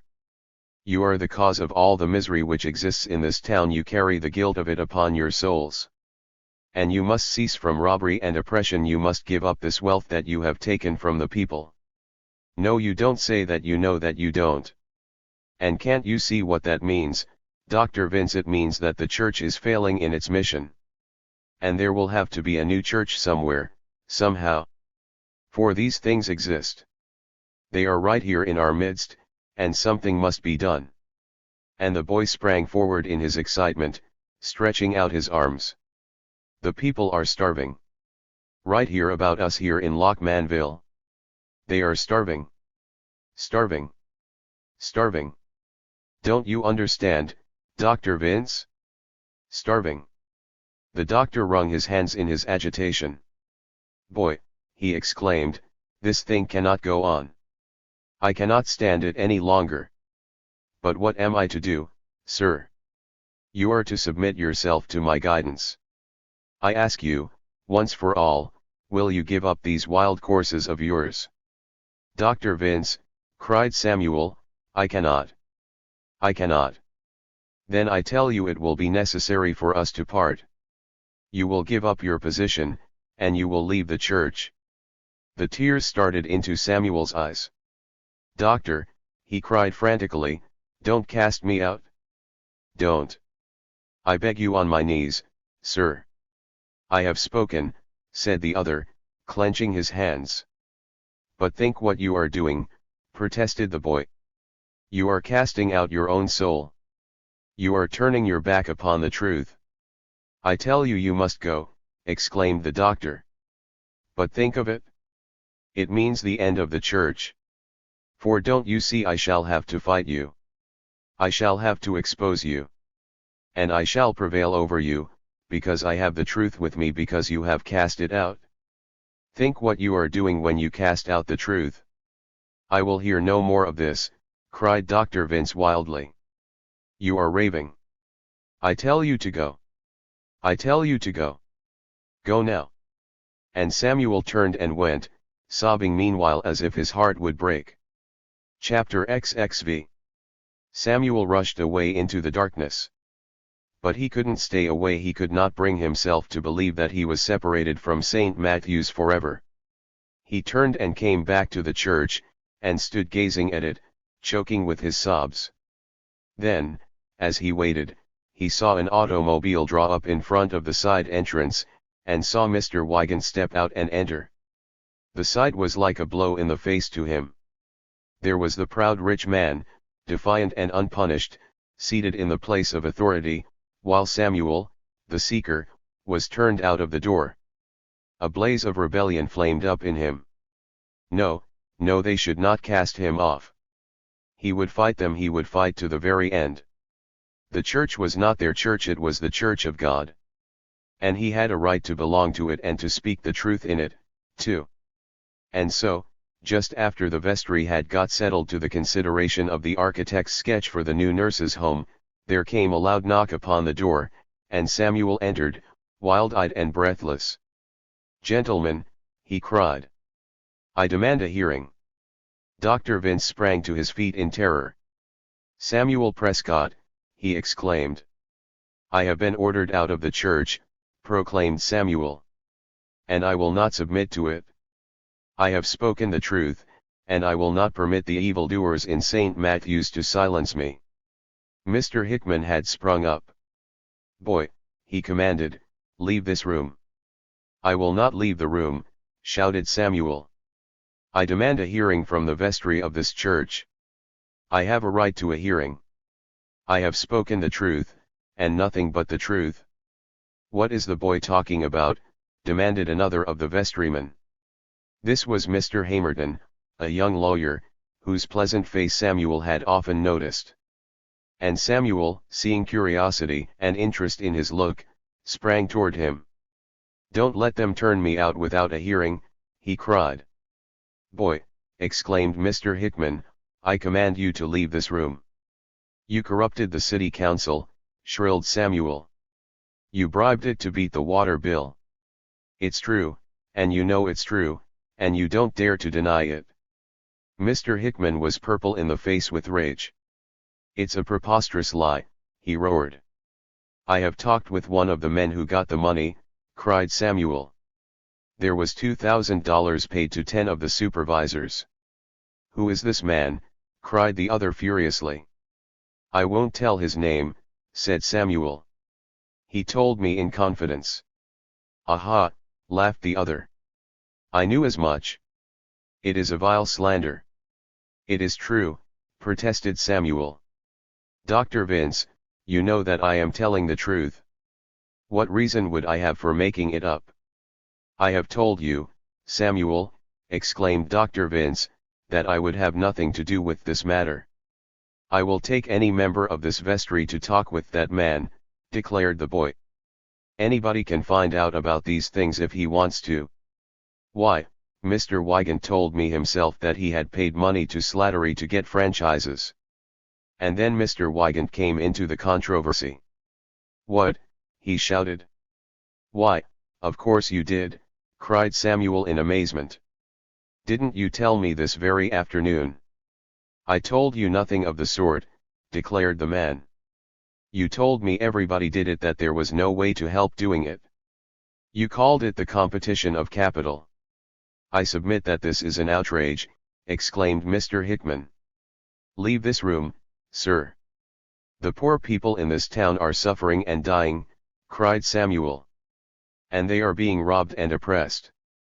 And are these things to go on forever?" "Samuel, this is no place to discuss the question," broke in Dr. Vince. "But why not, sir?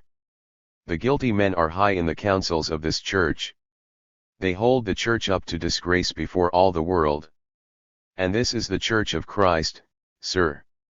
"But yours is not the way to go about it, boy," exclaimed Mr. Hamerton, who was alarmed because Samuel kept looking at him. "Why not?" cried Samuel. "Did not Christ drive out the money changers from the temple with whips?" This was an uncomfortable saying. There was a pause after it, as if everyone were willing to let his neighbor speak first. "Are we not taught to follow Christ's example, Dr. Vince?" asked the boy. "Hardly in that sense, Samuel," said the terrified doctor. "Christ was God.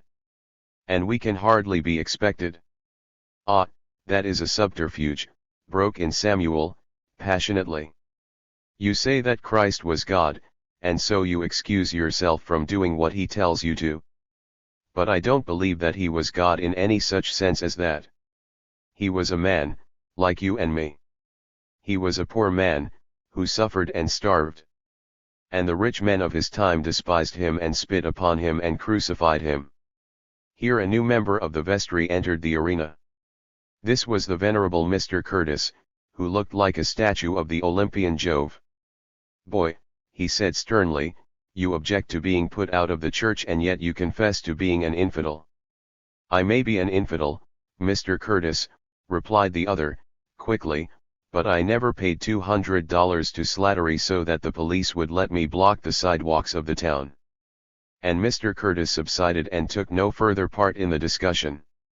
"The church cast out Jesus," went on Samuel, taking advantage of the confusion. "And it was the rich and powerful in the church who did it. And he used about them language far more violent than I have ever used. 'Woe unto you, scribes and Pharisees, hypocrites,' he said. 'Woe unto you also, you lawyers. Ye serpents, ye generation of vipers, how can ye escape the damnation of hell?' And if he were here tonight he would be on my side, and the rich evildoers who sit on this board would cast him out again. You have cast him out already. You have shut your ears to the cry of the oppressed, you make mockery of justice and truth. You are crucifying him again every day." "This is outrageous," cried Mr. Hickman. "It is blasphemy. It must stop instantly," put in Mr. Wygant. And Samuel knew that when Mr. Wygant spoke, he meant to be obeyed. "Then there is no one here who will hear me," he exclaimed. "Mr. Hamerton, won't you help me?" "What do you want us to do?" demanded Mr. Hamerton. "I want the vestry to investigate these charges. I want you to find out whether it is true that members of St. Matthew's have been corrupting the government of Lockmanville. And if it is true, I want you to drive such men from the church. They have no place in the church, sir. Men who spend their whole time in trying to get the people's money from them. Men who openly declare, as Mr. Wygant did to me, that it is necessary to bribe lawmakers in order to make money. Such men degrade the church and drag it from its mission. They are the enemies the church exists to fight. Are we here to listen to a sermon from this boy?" shouted Mr. Hickman furiously. "Samuel, leave this room," commanded Dr. Vince. "Then there is no one here who will help me. I told you you could accomplish nothing by such behavior. Leave the room." "Very well, then," cried the boy wildly, "I will go. But I tell you I will not give up without a fight. I will expose you and denounce you to the world. The people shall know you for what you are, cowards and hypocrites, faithless to your trust. Plunderers of the public. Corrupters of the state. Get out of here, you young villain," shouted Hickman, advancing with a menace. And the boy, blazing with fury, pointed his finger straight into his face. "You, Henry Hickman," he cried. "You are the worst of them all. You, the great lawyer, the eminent statesman. I have been among the lowest, I have been with saloon keepers and criminals, with publicans and harlots and thieves, but never yet have I met a man as merciless and as hard as you. You a Christian, you might be the Roman soldier who spat in Jesus' face." And with that last thunderbolt Samuel turned and went out, slamming the door with a terrific bang in the great lawyer's face. For at least a couple of hours Samuel paced the streets of Lockmanville, to let his rage and grief subside. And then he went home, and to his astonishment found that Sophie Stedman had been waiting up for him all this while. She listened breathlessly to the story of his evening's adventures. Then she said, "I have been trying to do something, too." "What have you done?" he asked. "I went to see little Ethel," she replied. "Ethel Vince," he gasped. "Yes," said she. "She is your friend, you know, and I went to ask her not to let her father turn you off." "And what came of it?" "She cried," said Sophie. "She was terribly unhappy. She said that she knew that you were a good boy, and that she would never rest until her father had taken you back." "You don't mean it," cried Samuel in amazement. Yes, Samuel, but then her mother came. Oh. And what then? She scolded me. She was very angry with me. She said I had no right to fill the child's mind with falsehoods about her uncle. And she wouldn't listen to me. She turned me out of the house. There was a long silence.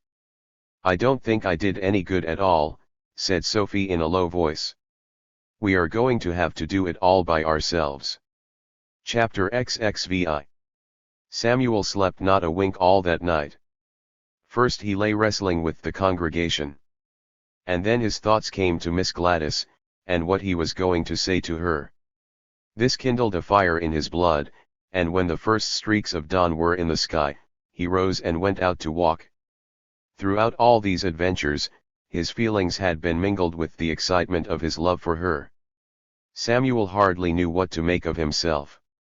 He had never kissed a woman in his life before, but now desire was awake, and from the deeps of him the most unexpected emotions came surging, sweeping him away. He was a prey to longings and terrors. Wild ecstasies came to him, and then followed plunges into melancholy. He longed to see her, and other things stood in the way, and he did not know why he should be so tormented. Just to be in love would have been enough. But to have been given the love of a being like Miss Gladys, peerless and unapproachable, almost unimaginable. After hours of pacing the streets, he called to see her. And she came to him, her face alight with eager curiosity, and crying, "Tell me all about it." She listened, almost dumb with amazement. "And you said that to my father," she exclaimed again and again. "And to Mr. Hickman. And to old Mr. Curtis. Samuel. Samuel." "It was all true, Miss Gladys," he insisted. "Yes," she said, "but to say it to them. They turned me out of the church," he went on. "Had they a right to do that?"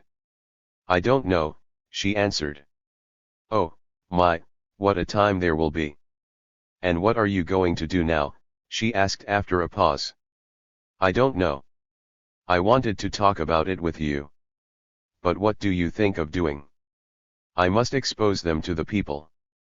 Miss Gladys looked at him quickly. "Oh, no, Samuel," she said, "you mustn't do that." "Why not, Miss Gladys?" "Because it wouldn't do." "But Miss Gladys." "It wouldn't be decent, Samuel. And it's so much more effective to talk with people privately, as you have been doing." "But who else is there to talk to?" "Why, I don't know. We'll have to think. It's your father and Mr. Hickman I have to deal with, Miss Gladys. And they won't listen to me any more." "Perhaps not. But, then, see how much you have done already." "What have I done?" "Think how ashamed you have made them." "But what difference does that make, Miss Gladys? Don't you see they've still got the money they've taken?" There was a pause. "This is something I have been thinking," said Samuel gravely. "I've had this great burden laid upon me, and I must carry it. I have to see the thing through to the end. And I'm afraid it will be painful to you. You may feel that you can't possibly marry me." At these words Miss Gladys gave a wild start. She stared at him in consternation. "Marry you?" she gasped. "Yes," he said, and then, seeing the look upon her face, he stopped. "Marry you," she panted again. A silence followed, while they gazed at each other. "Why, Samuel," she exclaimed. "Miss Gladys," he said in a low voice, "you told me that you loved me." "Yes," she said, "but surely," and then suddenly she bit her lips together, exclaiming, "This has gone too far." "Miss Gladys," he cried. "Samuel," she said, "we have been two bad children, and we must not go on in this way." The boy gave a gasp of amazement. "I had no idea that you were taking me so seriously," she continued. "It wasn't fair to me." Then you don't love me," he panted. "Why, perhaps," she replied, "how can I tell? But one does not marry because one loves, Samuel." He gazed at her, speechless. I thought we were playing with each other, and I thought you understood it. It wasn't very wise, perhaps. Playing with each other, whispered the boy, his voice almost gone. You take everything with such frightful seriousness, she protested. Really, I don't think you had any right. Miss Gladys, he cried in sudden anguish, and she stopped and stared at him, frightened. Do you know what you have done to me? He exclaimed. Samuel, she said in a trembling voice, I am very much surprised and upset. I had no idea of such a thing, and you must stop, before it is too late. But I love you, he cried, half beside himself. Yes, she said in great agitation, and that's very good of you. But there are some things you must remember. You let me embrace you, Miss Gladys. You let me think of you so.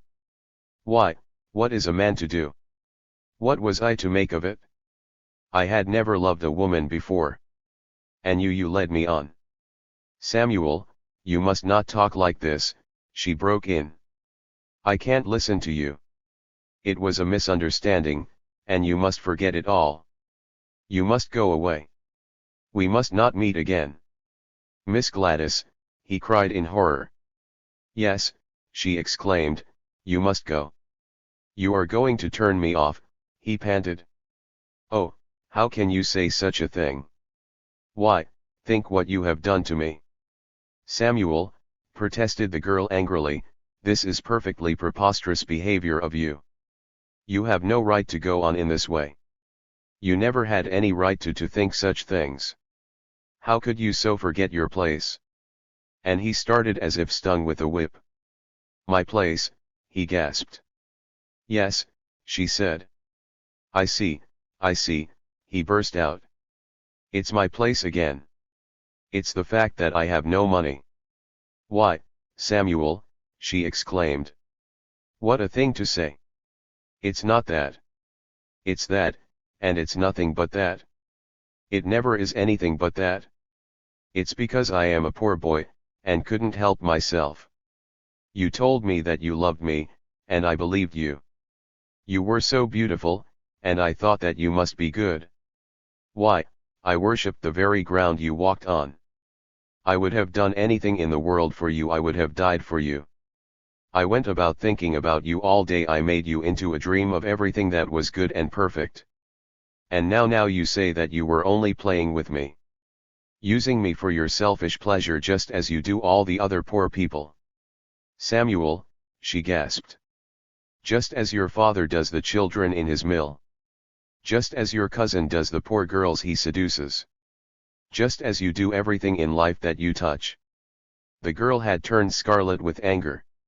How dare you speak to me that way, she cried. I dare to speak the truth to anyone. And that is the truth about you. You are like all the rest of them, the members of your class. You are parasites, vampires, you devour other people's lives. And you are the worst, because you are a woman.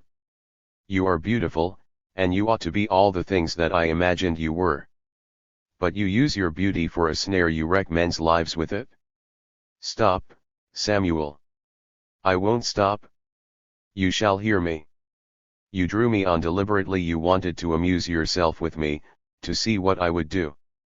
And you had never a thought about me, or my rights, or the harm you might be doing to me. And now you've got tired and you tell me to end it? You tell me about my place. What am I in the world for, but to afford you amusement? What are all the working people for but to save you trouble and keep you beautiful and happy? What are the children for but to spin clothes for you to wear? And you, what do you do for them, to pay for their wasted lives, for all their toil and suffering? Samuel Prescott, cried the outraged girl. I will not hear another word of this. Yes, that's just what your father said. And what your cousin said. And what your clergyman said. And you can send for the butler and have me put out, but let me tell you that will not be the end of it. We shall find some way to get at you. The people will not always be your slaves, they will not always give their lives to keep you in idleness and luxury. You were born to it, you've had everything in the world that you wanted, from the first hour of your life. And you think that will go on forever, that nothing can ever change it. But let me tell you that it seems different to the people underneath. We are tired of being robbed and spit upon. And we mean to fight. We mean to fight. We don't intend to be starved and tormented forever. And then in the midst of his wild tirade, Samuel stopped, and stared with horror in his eyes, realizing that this was Miss Gladys to whom he was talking. And suddenly a storm of sobs rose in him, and he put his hands to his face, and burst into tears, and turned and rushed from the room. He went down the street, like a hunted animal, beside himself with grief, and looking for some place to hide. And as he ran on, he pulled out the faded pictures he had carried next to his heart, and tore them into pieces and flung them to the winds. Chapter XXVII. When Sophie came home that evening, Samuel had mastered himself. He told her the story without a tremor in his voice. And this was well, for he was not prepared for the paroxysm of emotion with which the child received the news. Miss Gladys had been the last of Samuel's illusions, but she was the only one that Sophie had ever had. The child had made her life all over out of the joy of working for her, and now, hearing the story of her treatment of Samuel, she was almost beside herself with grief. Samuel was frightened at her violence. "Listen, Sophie," he said, putting his arm around her. "We must not forget our duty." "I could never go back there again," exclaimed the child wildly. "I should die if I had to see her again." "I don't mean that," said the other quickly, seeking to divert her thoughts. "But you must remember what I have to do, and you must help me." He went on to tell her of his plan to fight for the possession of St. Matthew's Church. "And we must not give way to bitterness," he said. "It would be a very wicked thing if we did it from anger." "But how can you help it?" she cried. "It is hard," said Samuel, "but I have been wrestling with myself. We must not hate these people. They have done evil to us, but they do not realize it. They are poor human beings like the rest of us." "But they are bad, selfish people," exclaimed the child. "I have thought it all out," said he. "I have been walking the streets all day, thinking about it. And I will not let myself feel anything but pity for them. They have done me wrong, but it is nothing to the wrong they have done themselves." "Oh, Samuel, you are so good," exclaimed Sophie, and he winced because that was what Miss Gladys had said to him. "I had to settle it with myself," he explained. "I have got to carry on a fight against them, and I have to be sure that I'm not just venting my spite." "What are you going to do?" asked Sophie. "I am going to put the facts before the congregation of the church. If they will do nothing, I am going to the people." "But how, Samuel?" "I am going to call a meeting. See, I have written this." And he took from his pocket a piece of paper, on which he had printed, in capital letters, as follows: "To the members of St. Matthew's. There is corruption in the church. Members of its vestry have bribed the government of the town. They are robbing the people.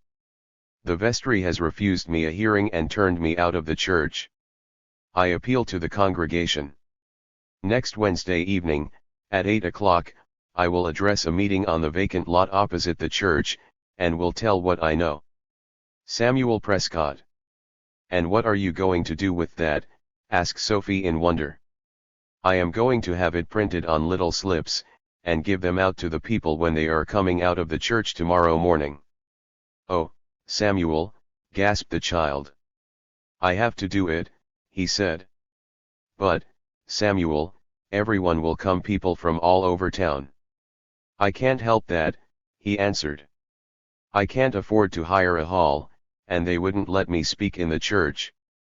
"But can you get this printed so quickly?" "I don't know," said he. "I must find someone." Sophie clapped her hands suddenly.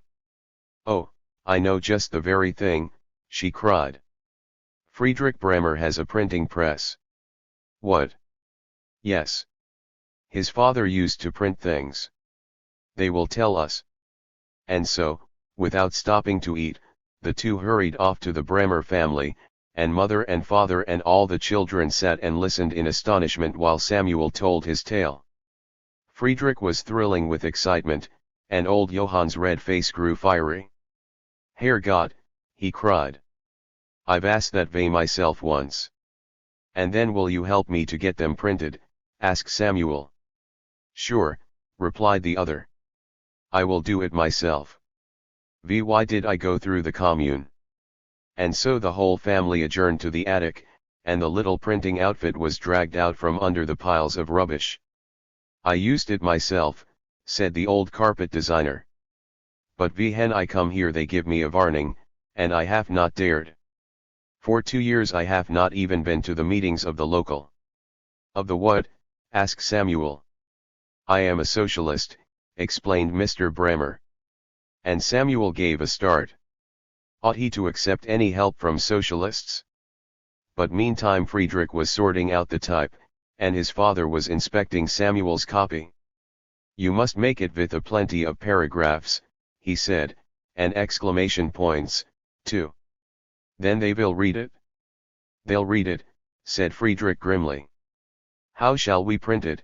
asked the father, and the children rushed downstairs and came back with some sheets of writing paper, and a lot of brown wrapping paper.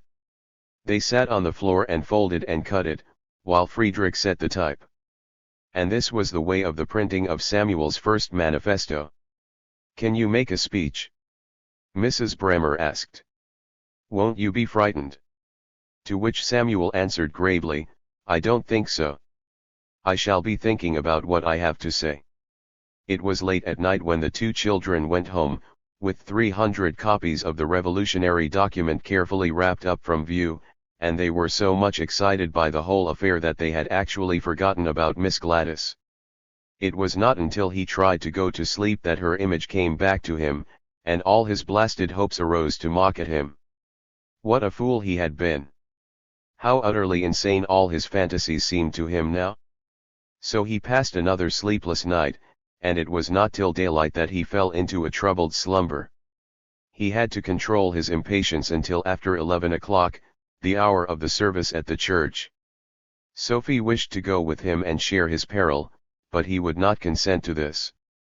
He would not be able to give the manifesto to everyone, but he could reach enough the others would hear about it. So, a full hour before the end of the service, he took up his post across the street, his heart beating furiously. He was feeling, it must be confessed, a good deal like a dynamiter or an assassin. The weather was warm, and the door of the church was open, so that he could hear the booming voice of Dr. Vince. The sound of the organ brought tears into his eyes. He loved the organ, and he was not to be allowed to listen to it. At last came the end, the sounds of the choir receded, and the assassin moved over to a strategic position. And then came the first of the congregation of all persons, the Olympian Mr. Curtis. "Will you take one of these, sir?" said Samuel, with his heart in his throat. And Mr. Curtis, who was mopping his forehead with his handkerchief, started as if he had seen a ghost. "Boy, what are you doing?" he cried, but Samuel had darted away, trying to give out the slips of paper to the people as they came out at both doors. He was quite right in saying that everybody would know about it. The people took the slips and read them, and then they stopped to stare and exclaim to one another, so that there was a regular blockade at the doors of the church. By the time that a score of the slips had been given out, the members had had time to get their wits back, and then there was an attempt to interfere. "This is an outrage," cried Mr. Curtis, and tried to grab Samuel by the arm, but the boy wrenched himself loose and darted around the corner, to where a stream of people had come out of the side door. "Take one," he exclaimed. "Pass it along. Let everyone know." And so he got rid of a score or two more of his slips. And then, keeping a wary lookout for Mr. Curtis or any other of the vestrymen, he ran around in front again, and circled on the edge of the rapidly gathering throng, giving away several of the dodgers wherever a hand was held out. "Give them to everyone," he kept repeating in his shrill voice. "The evildoers must be turned out of the church. Then suddenly out of the crowd pushed Mr. Hamerton, breathless and red in the face. "Samuel," he cried, pouncing upon him, "this cannot go on." "But it must go on," replied the boy. "Let me go. Take your hands off me." And he raised his voice in a wild shriek. "There are thieves in the Church of Christ." In the scuffle the dodgers were scattered on the ground, and Mr. Hamerton stooped to pick them up. Samuel seized what he could and darted to the side door again, where there were more people eager to take them. And so he got rid of the last he had. And for the benefit of those whom he still saw emerging, he raised his hands and shouted, "There are men in the vestry of this church who have bribed the city council of Lochmanville. I mean to expose them in a meeting across the street on Wednesday night." And then he turned, and dodging an outraged church member who sought to lay hold of him, he sped like a deer down the street. He had made his appeal to the congregation. Chapter XXVIII. Samuel rushed home, breathless, to tell Sophie, and pretty soon came the Brammers, who had been watching the scene from a distance. And the thrilling tale had to be told all over to them. Then Johann made a novel announcement. "For that meeting," he said, "you must get a permit." "A permit?" exclaimed Samuel. "From whom?" "From the police," replied the other. "You must have it for all street meetings." "And where do I get it?" "At the station house, I think." Samuel did not much fancy a visit to the station house, which he knew far too well already, but he would have gone into a den of lions for the sake of his cause. So, bright and early the next morning, he set out. With Mrs. Stedman's help he had persuaded Sophie that she must return to the Wygants, and so he walked part of the way with her. There was a new sergeant at the desk, an Irishman. "Please, sir," said the boy, "is this where I get a permit?" "For what?" asked the other. "To hold a meeting on the street, sir." "What sort of a meeting?" "Why, I've just got something to say to the people, sir." "Something to say to the people," echoed the other, and then, suddenly, "What's your name?" "Samuel Prescott, sir." And the sergeant's eyes opened wide. "Oh," he said. "You're that fellow." "What did you say?" asked Samuel. "The chief wants to see you," replied the other. And so Samuel was escorted into the private room, where Chief McCulloch, red-faced and burly, sat at his desk. When he saw Samuel he bounded to his feet. "So here you are," he cried. To the sergeant he said, "Leave us alone." And when the man had shut the door, he strode toward Samuel, and thrust a finger into his face. "Young fellow," he cried, "you promised me you would get out of this town." "No," exclaimed the boy. "What?" roared the other. "No, sir. It was Charlie Swift promised you that." "And what did you promise?" "I promised I wouldn't tell anyone about Master Albert, sir." "And I haven't done it?" "I told Charlie Swift to take you out of town." "And why didn't you go?" "He didn't." And then Samuel stopped. He had promised to tell nothing about Charlie. "Go on," cried the chief. I can't tell," he stammered. "What?" exclaimed the other. "You want to hide things from me? Don't you suppose I know that he's still in town, and that you and him have been doing jobs?" "No, no," cried Samuel in terror. "You can't lie to me," threatened the chief. "I know you, you young villain." He stood glaring at the boy for a few moments. "And you have the nerve to come here," he cried. "What do you want anyway?" I want to hold a meeting, sir." "Who's given you a license to make trouble in this town?" "Nobody's given me one yet," replied Samuel. "That's what I came for." "Don't you get gay with me," snapped the chief. But Samuel was far from the thought of getting gay with anyone. He was trembling in his boots. The man towered over him like a huge gorilla, and his red face was ferocious. "Now look here, young fellow," he went on. "You might as well get this straight. You'll get no permit to make any speeches in Lochmanville.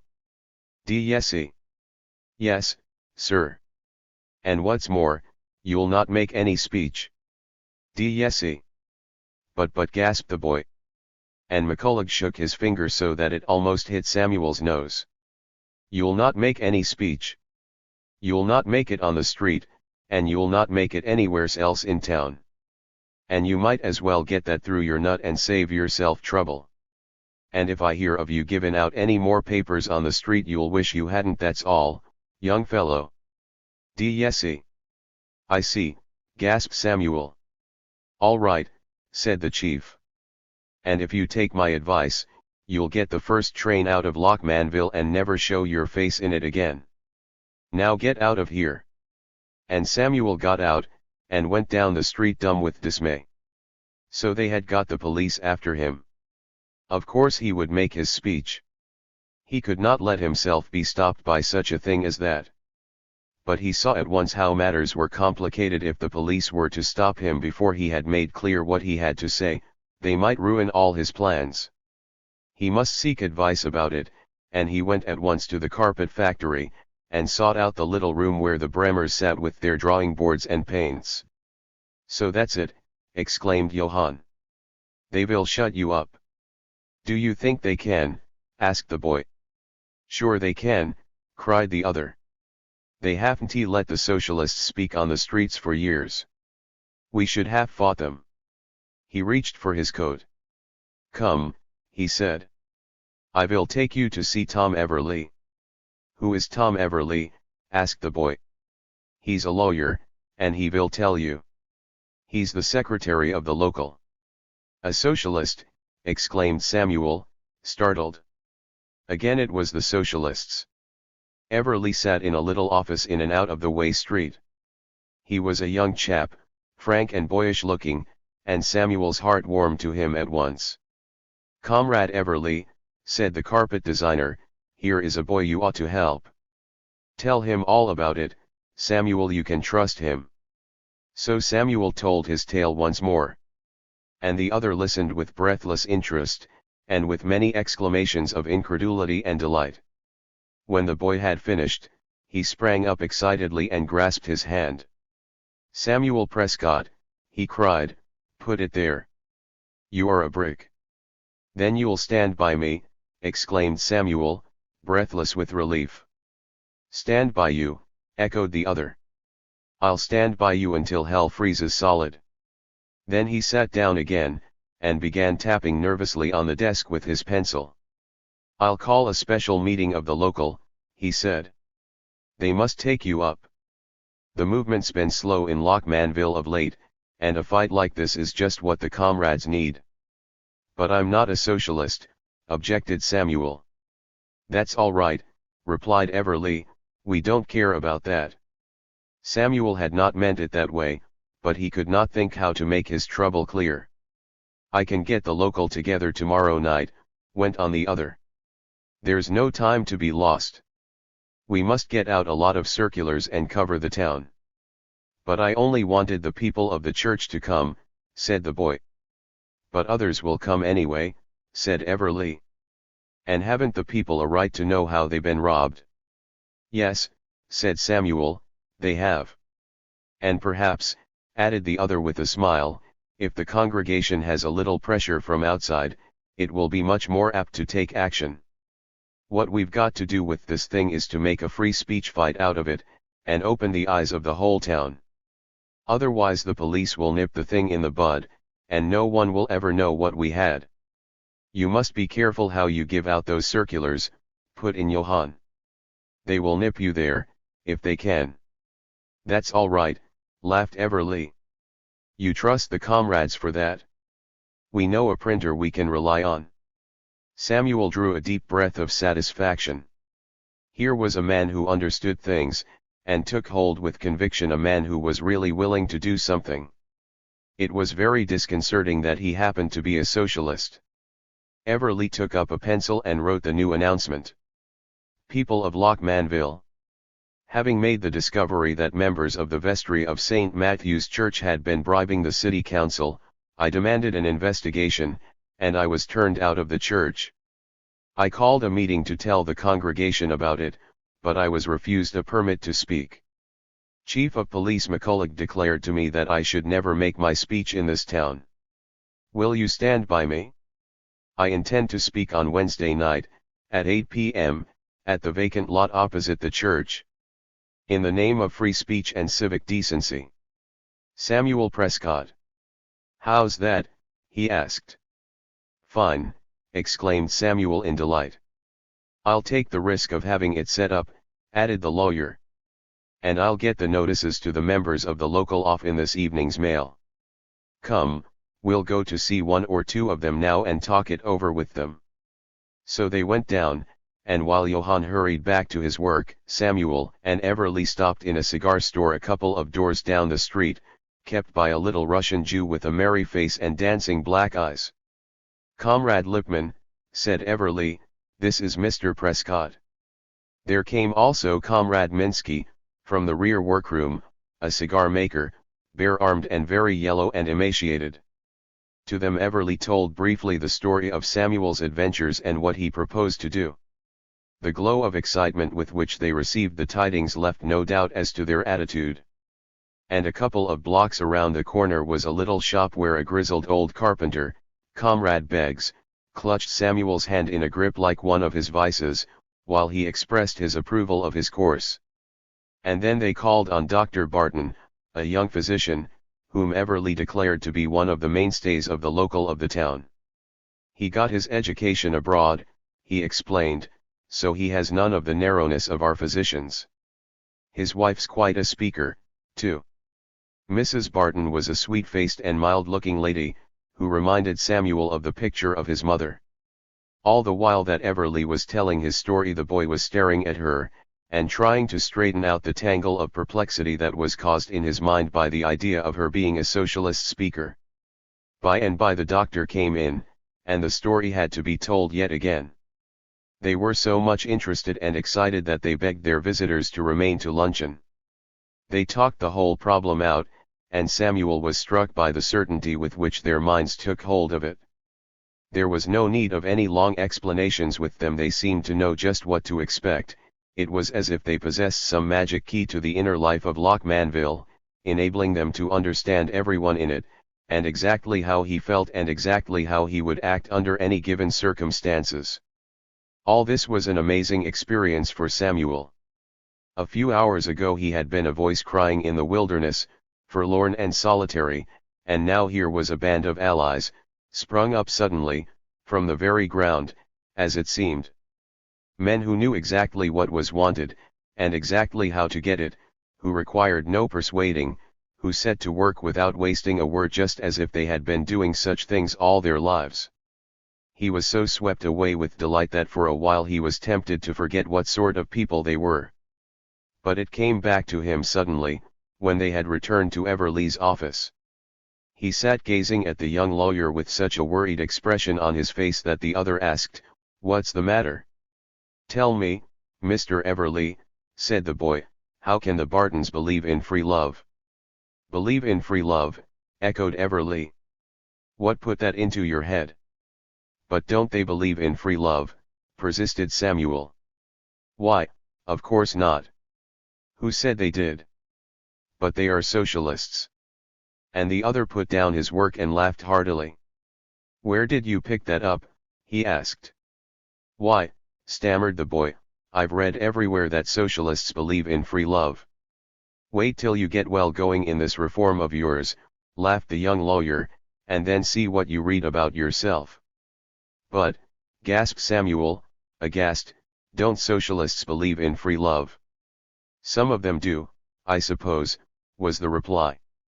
"I know one who believes in ghosts, and one who believes in the Pope, and one who believes in Adam and Eve. How can I help what they believe?" There was a pause. "You see," explained Everly, "we are a political party, and we can't keep anybody from joining us who wants to. And because we are an advanced party, all sorts of wild people come to us. How can we help that?" "But," exclaimed Samuel, "you are against religion." "We have nothing to do with religion," replied the other. "I told you we are a political party." Some of us have found it necessary to leave the capitalist churches, but you will hardly blame us for that. And no, admitted the boy, then he added, but don't you want to destroy the government? On the contrary, we want to strengthen it. But first we have to get it away from the capitalists. Then, what do you believe? Asked Samuel in perplexity. Then the other explained that they were seeking to organize and educate the working class, for the purpose of bringing about an economic change. They wished to take the land and the mines, the railroads, and the factories out of the hands of the capitalists. We believe that such things should not belong to individuals, he said, but to the people. Then there will be work for everyone, and everyone will get the full value of his labor, and no man will be able to live without working. There was a pause, while Samuel was getting the meaning of this into his mind. But, he exclaimed in amazement, that is exactly what I believe. Of course, replied the other, it is exactly what everyone with sense believes. But gasped the boy, then am I a socialist? 9/10 of the people in the country are socialists, replied Everly, only they haven't found it out yet. But, cried Samuel, you ought to teach them. We're doing our best, laughed the other. Come and help us. Samuel was quite dumbfounded. But how do people come to have all these false ideas about you? He asked. Those are the ideas that the masters want them to have. Samuel was clutching at the arms of his chair. Why, it's a conspiracy, he cried. Precisely, said the other. A conspiracy of the ruling class. They own the newspapers and the books, the colleges and churches and governments.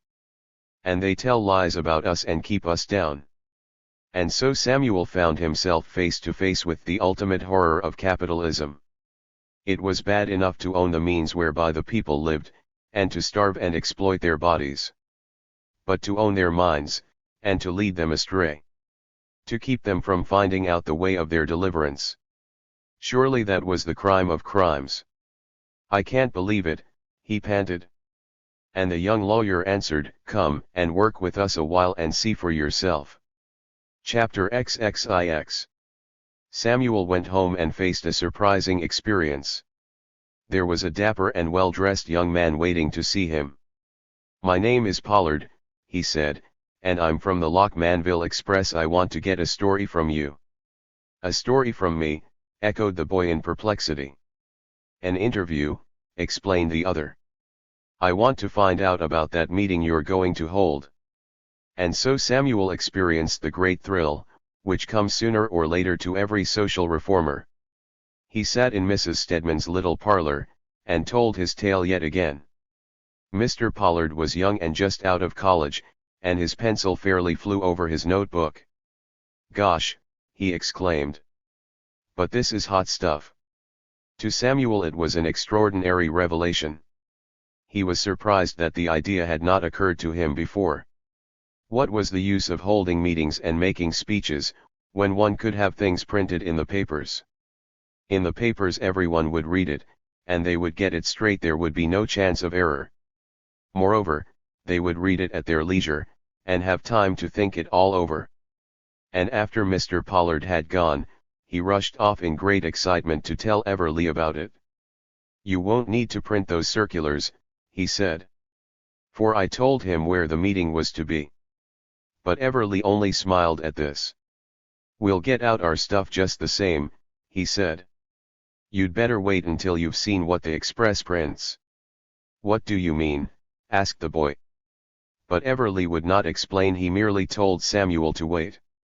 He did not seem to be as much excited as he should have been. Samuel went home again.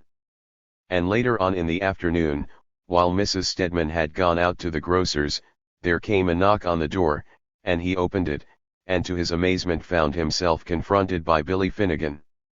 Hello, young fellow, said Finnegan. Hello, said Samuel. What's this I hear about your making a speech? Asked Finnegan. I'm going to, was the reply. But how did you know? I got it from Callahan. Slattery told him. Slattery. Has he heard about it? Gee, young fellow. What do you think he's boss for? And Finnegan gazed around the room, to make sure that they were alone. Sammy, he said, I've come to give you a friendly tip, I hope you'll have sense enough to take it. What is it? Asked the other. Don't try to make any speech. Why not? Because you ain't going to be let to make it, Sammy. But how can they stop me? I dunno, Sammy. But they ain't going to let you. There was a pause. It's a crazy thing you're trying to do, said the other. And take my word for it, something will happen to you if you go on. What will happen? I dunno, my boy, maybe you'll fall into the river. Fall into the river? Yes, or else run your head into a slingshot some night, in a dark alley. I can't tell you what, only you won't make the speech. Samuel was dumbfounded. You can't mean such things, he gasped. Sure I mean them, was the reply. Why not? Samuel did not respond. I don't know why you're trying to do this thing, went on the other, nor who's backing you. But from what I can make out, you've got the goods, and you've got them on most everybody in the town. You've got Slattery, and you've got Pat McCulloch, and you've got the machine. You've got Wygant and Hickman, you've even got something on Bertie Lockman, haven't you? I suppose I have, said Samuel. But I'm not going to tell that. Well, they don't know what you're going to tell, and they won't take any chances. They won't let you tell anything. But can such things be done? Panted the boy. They're done all the time, said the other. Why, see, it stands to reason. Wouldn't folks be finding out things like this, and wouldn't they be telling them? To be sure, said Samuel. That's what puzzled me. Well, said the bartender, they ain't let to. Don't you see? I see, whispered the boy. There's a crowd that runs this town, Sammy, and they mean to go on running it. And don't you think they can't find ways of shutting up a kid like you? But Mr. Finnegan, it would be murder. Well, they wouldn't have to do it themselves, would they? When Henry Hickman wants a chicken for dinner, he don't have to wring its neck with his own hands. Samuel could find nothing to reply to that. He sat dumb with horror. You see, continued Finnegan after a bit, I know about this game, and I'm giving you a friendly word. What the hell does a kid like you want to be reforming things for anyway? What else can I do? Asked Samuel. To which the other answered, do. Get yourself a decent job, and find some girl you like and settle down. You'll never know what there is in life, Sammy, till you've got a baby. But Samuel only shook his head. The plan did not appeal to him. I'll try to keep out of trouble, he said, but I must make that speech. So Finnegan went out, shaking his head and grumbling to himself. And Samuel hurried off to see his lawyer friend again. The result of the visit was that Everly exacted from him a solemn promise that he would not go out of the house after dark. I know what was done in this town during the strike, said the other, and I don't want to take any chances. Now that they have finished the unions, there's nobody left but us. So Samuel stayed at home, and told Sophie and her mother all about his various experiences, and about the people he had met. The child was almost beside herself with delight. Oh, I knew that help would come, she kept saying, I knew that help would come. Worn out as he was, the young reformer could hardly sleep that night, for all the excitement. And early in the morning he was up and out hunting for a copy of the Express. He stood on the street corner and opened it. He glanced at the first page, there was nothing there. He glanced at the back page, and then at one page after another, seeking for the one that was given up to the story. But there was no such page. And then he went back and read over the headings of each column, and still he did not find it. And then he began a third time, reading carefully each tiny item. And so, after nearly an hour's search, when he found himself lost in a maze of advertisements, he brought himself to realize that there was not a line of the story in the paper. When Everly arrived at his office that morning, Samuel was waiting for him on the steps. Seeing the paper in the other's hand, the young lawyer laughed. "You found out, have you?" he said. "It's not here," cried Samuel. "I knew just what would happen," said the other. "But I thought I'd let you see for yourself." "But what does it mean?" demanded the boy. "It means," was the answer, "that the Lockman estate has a mortgage of $100,000 on the Express." And Samuel's jaw fell, and he stood staring at his friend. "Now you see what it is to be a socialist," laughed Everly. And Samuel saw. Chapter XXX. After supper that evening came Everly with Friedrich Bremer, to take Samuel to the meeting of the local, where he was to tell his story. The local met in an obscure hall, over a grocery shop. There were present those whom Samuel had met the night before, and about a score of others. Most of them were working men, but there were several who appeared to be well-to-do shopkeepers and clerks. Samuel noticed that they all called one another comrade, and several of them addressed him thus, which gave him a queer feeling. Also he noted that there were women present, and that one of them presided at the meeting. Everly made a speech, reading Samuel's manifesto, and telling how it had been given out. Then he called upon Samuel. The boy stood upon his feet and suddenly a deadly terror seized hold upon him. Suppose he should not be able to make a speech after all? Suppose he should be nervous? What would they think of him? But he clenched his hands. What did it matter what they thought of him? The poor were suffering, and the truth was crying out for vindication. He would tell these men what had happened to him. So he began.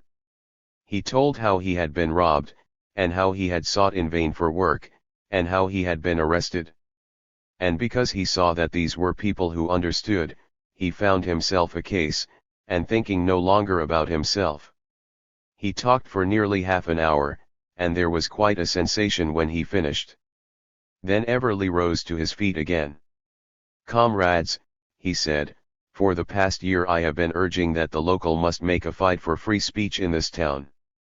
And it seems to me that the occasion has now come. If we do not take up this fight, we might just as well give up." "That's right," cried Beggs, the old carpenter. "I took the liberty of ordering circulars," continued Everly. "There was no time to be lost, and I felt sure that the comrades would back me. I now move that the local take charge of the meeting tomorrow evening, and that the 2,000 circulars I have here be given out secretly tonight." "I second that motion," said Mrs. Barton. "It must be understood," added Everly, "that we can't expect help from the papers. And our people ought to hear this story, as well as the members of the church." And then he read the circulars, and the motion was put, and carried unanimously. "Now," said Everly, "I suggest that the local make this the occasion of a contest for the right to hold street meetings in Lockmanville. As you know, the police have refused permits ever since the strike. And I move that beginning with Thursday evening, we hold a meeting on the corner of Market and Main Streets, and tell this story to the public. And that we continue to hold a meeting every night thereafter until we have made good our right." Samuel could see from the faces of the men what a serious proposition this was to them. Everly launched into an impassioned speech. The workingmen of the town had lost their last hope in the unions, they were suffering from the hard times, and now, if ever, was the time to open their eyes to the remedy. And the socialists were powerless, because they had permitted the police to frighten them. Now they must make a stand. "You realize that it will mean going to jail?" asked Dr. Barton. "I realize it," said Everly. "We shall probably have to go several times. But if we make up our minds from the beginning, we can win. We shall have the sympathy of the people, and also we can break the conspiracy of silence of the newspapers." "That is the thing we must think of," said the woman in the chair. "I am ready to do what I can," added the lawyer. "I will give my services free to defend the speakers, or I will be the first man to be arrested, whichever the comrades prefer." "We will lose our jobs," said someone in the rear of the room.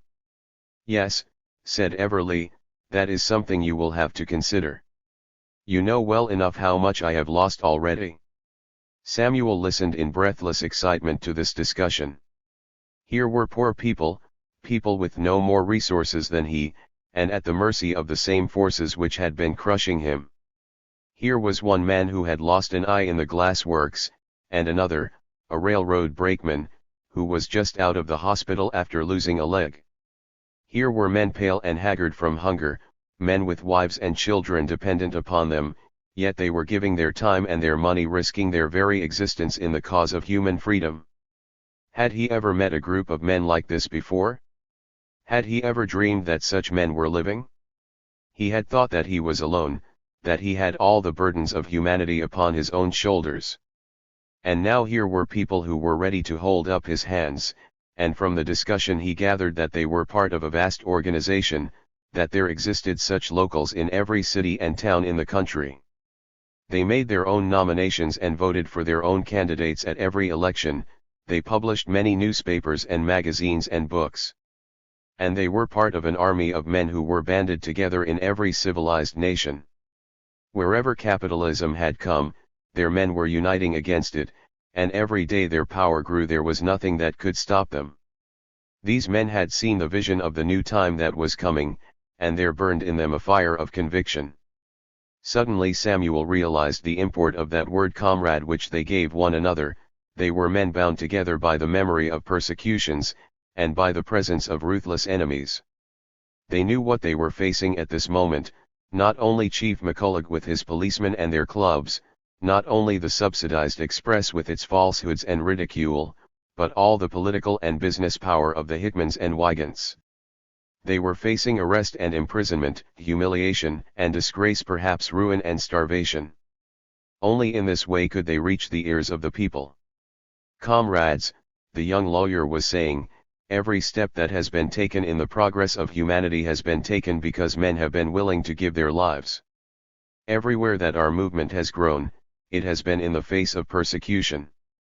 And sooner or later we must make up our minds to it. We may wait for years, but nothing can be accomplished until we have faced this issue. And so I ask you to join with me in taking this pledge that we will speak on the streets of Lochmanville next Saturday night, and that we will continue to speak there as often as need be until we have vindicated our rights as American citizens.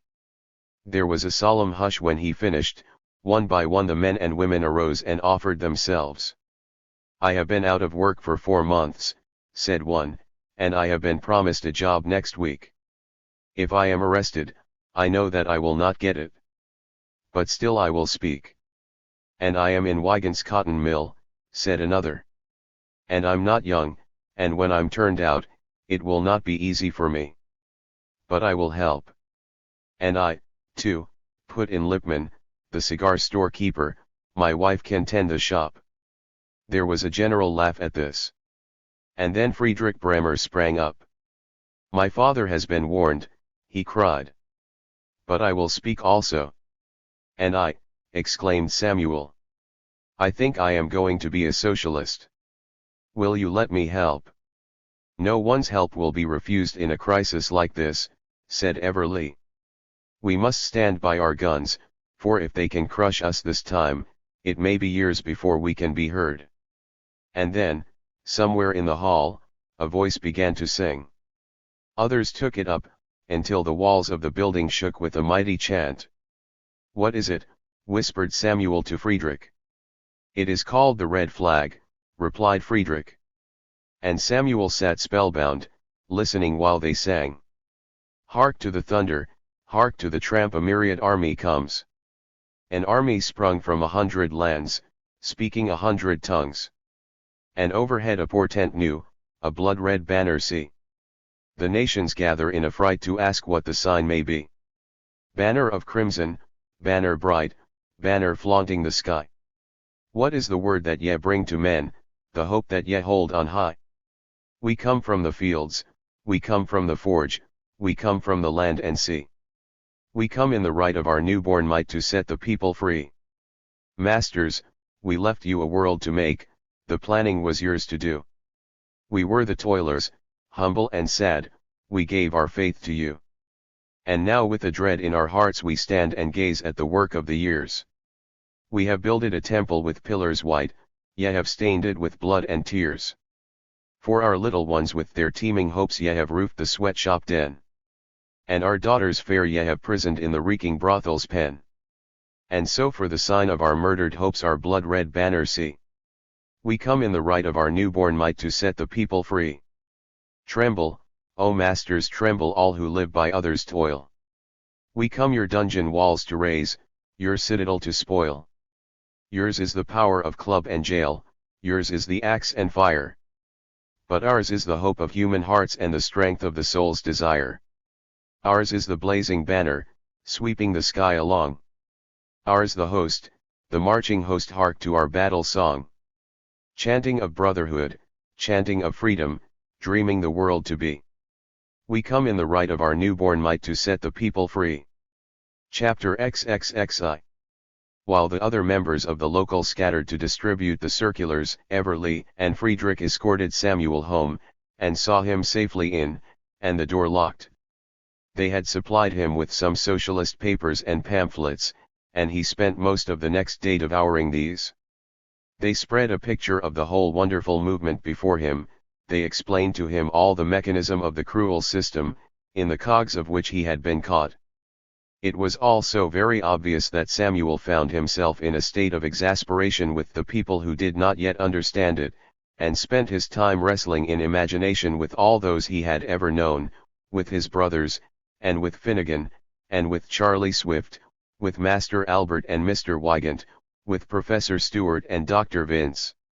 Most of all he labored with Miss Gladys, and he pictured how it would be after the Revolution, when he would be famous and she would be poor, and he might magnanimously forgive her.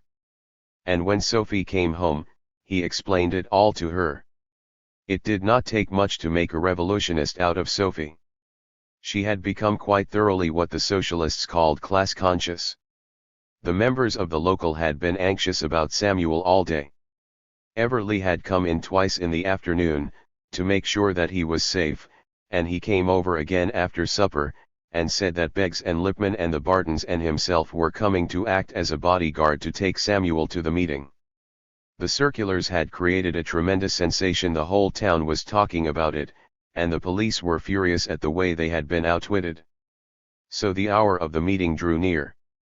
It was as if a great shadow were gathering over them. They were nervous and restless, Samuel pacing the room, wandering about here and there. His speech was seething within him. He saw before him the eager multitude, and he was laying bare to them the picture of their wrongs.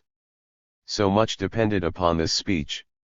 If he failed now, he failed in everything. All that he had done before has gone for nothing. Ah! If only one had a voice that could reach the whole world, that could shout these things into the ears of the oppressed. His friends had said they would come at 7:15. But they came at 7:30, and sat round and waited. It was thought best that they should not arrive until the precise minute of the meeting, and meantime they outlined to Samuel the plan of campaign they had formed.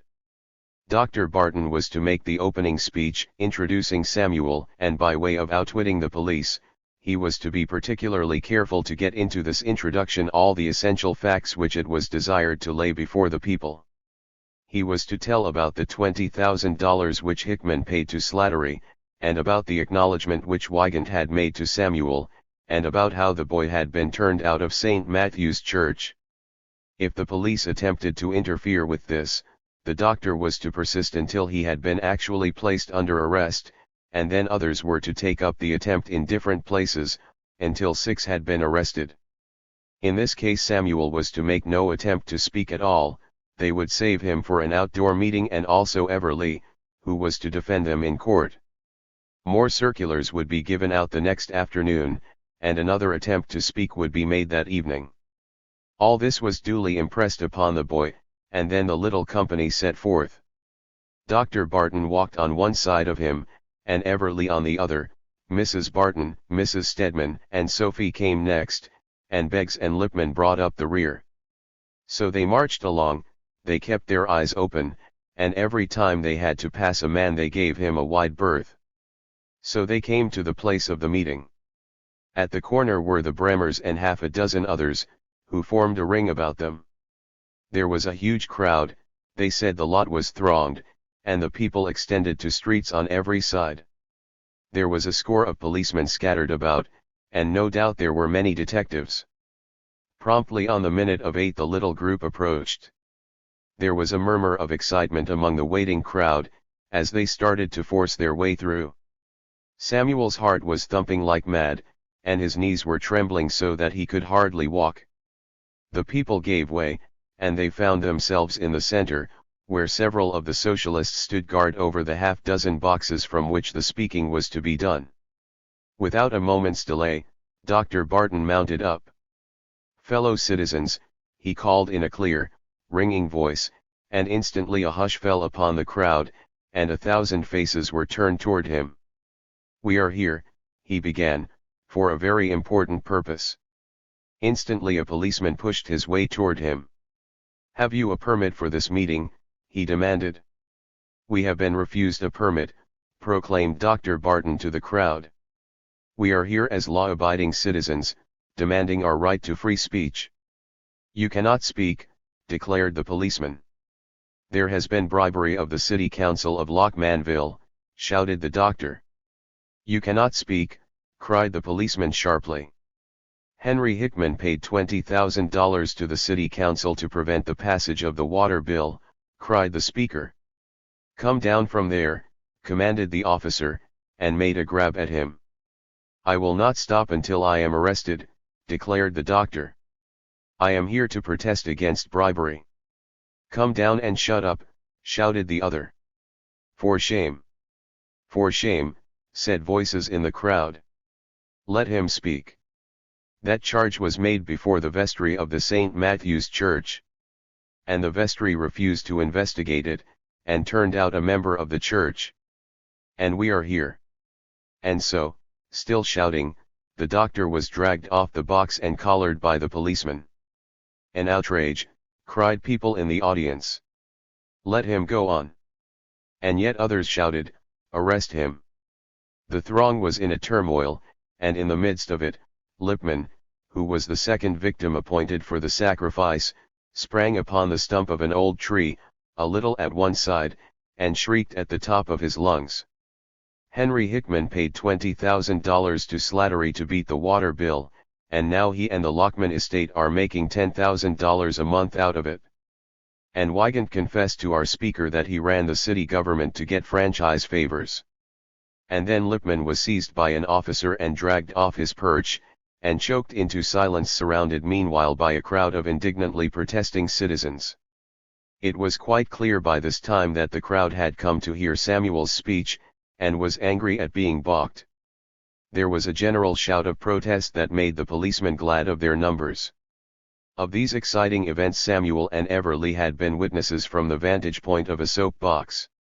Now suddenly the boy caught his friend's arm and pointed, crying, "Who's that man?" Near the outskirts of the throne was a big burly individual, who had been roaring in a furious voice, "For shame! Go on," and waving his fists in the air. "I don't know," said Everly. "I never saw him before." "An outrage," yelled the man. "Kill the police. Smash them. Drive them away." And Everly caught the boy's arm, crying excitedly, "He's been sent here, I'll wager. They want to provoke trouble." And even as he spoke, the two saw the man stoop, and pick up a brickbat, and fling it into the center of the crowd, where the police were massing. "Arrest that man," shouted Everly indignantly, and leaped forward and plunged through the throng to reach him. There was a roar from the crowd, and Samuel saw that several men had grappled with the bully. He saw, also, that the police in the center of the throng had drawn their clubs, and were beginning to strike at the people. A burly sergeant was commanding them, and forcing back the crowd by jabbing men in the stomachs. Meantime the next speaker, a woman, had mounted upon a box, and was crying in a shrill voice, "We are socialists. We are the only political party which dares to speak for the working class of Lochmanville. We protest against this outrage. We demand free speech. There has been bribery in our city council." Then suddenly the boy heard a disturbance behind him, and turned, just in the nick of time. A fellow had thrust his way through the crowd toward him, a rowdy with a brutal, half-drunken face. And Samuel saw him raise his hand, with some dark object in it, and aim a smashing blow at his head. The boy ducked and raised his arm. He felt a sharp, agonizing pain, and his arm dropped helpless at his side. Something struck him across the forehead, cutting a gash, out of which hot blood spurted, blinding him. He heard Beggs, who was beside him, give a shout down. And realizing that his life was aimed at, he dropped like a flash, and put his head under him, covering it with one arm as well as he could. There was a struggle going on over him. Men were pushing and shouting, and someone kicked him savagely upon the leg. He crawled on a little way, still keeping his head down, underneath the feet of the contendents. He heard Beggs shouting for help, and heard the Brammers answering. He heard the roar of the throng all about, the sharp commands of the police sergeant, and the crack of clubs, falling upon the heads of men and women. And then he swooned, and lay there, his face in a pool of his own blood. Meanwhile, one by one, 3 more speakers rose and made their attempts, and were arrested, while the indignant people voiced their helpless protests. Then suddenly, somewhere in the crowd, a woman began to sing. Others took up the song. It swelled louder, until it rang above all the uproar. It was the hymn that Samuel had heard at the meeting of the local The Red Flag. It took hold of the crowd. Men followed the melody, even though they did not know the words. They continued to sing while the police were leading away their prisoners. They followed, all the way to the station house, with shouts of protest, and of encouragement for the victims.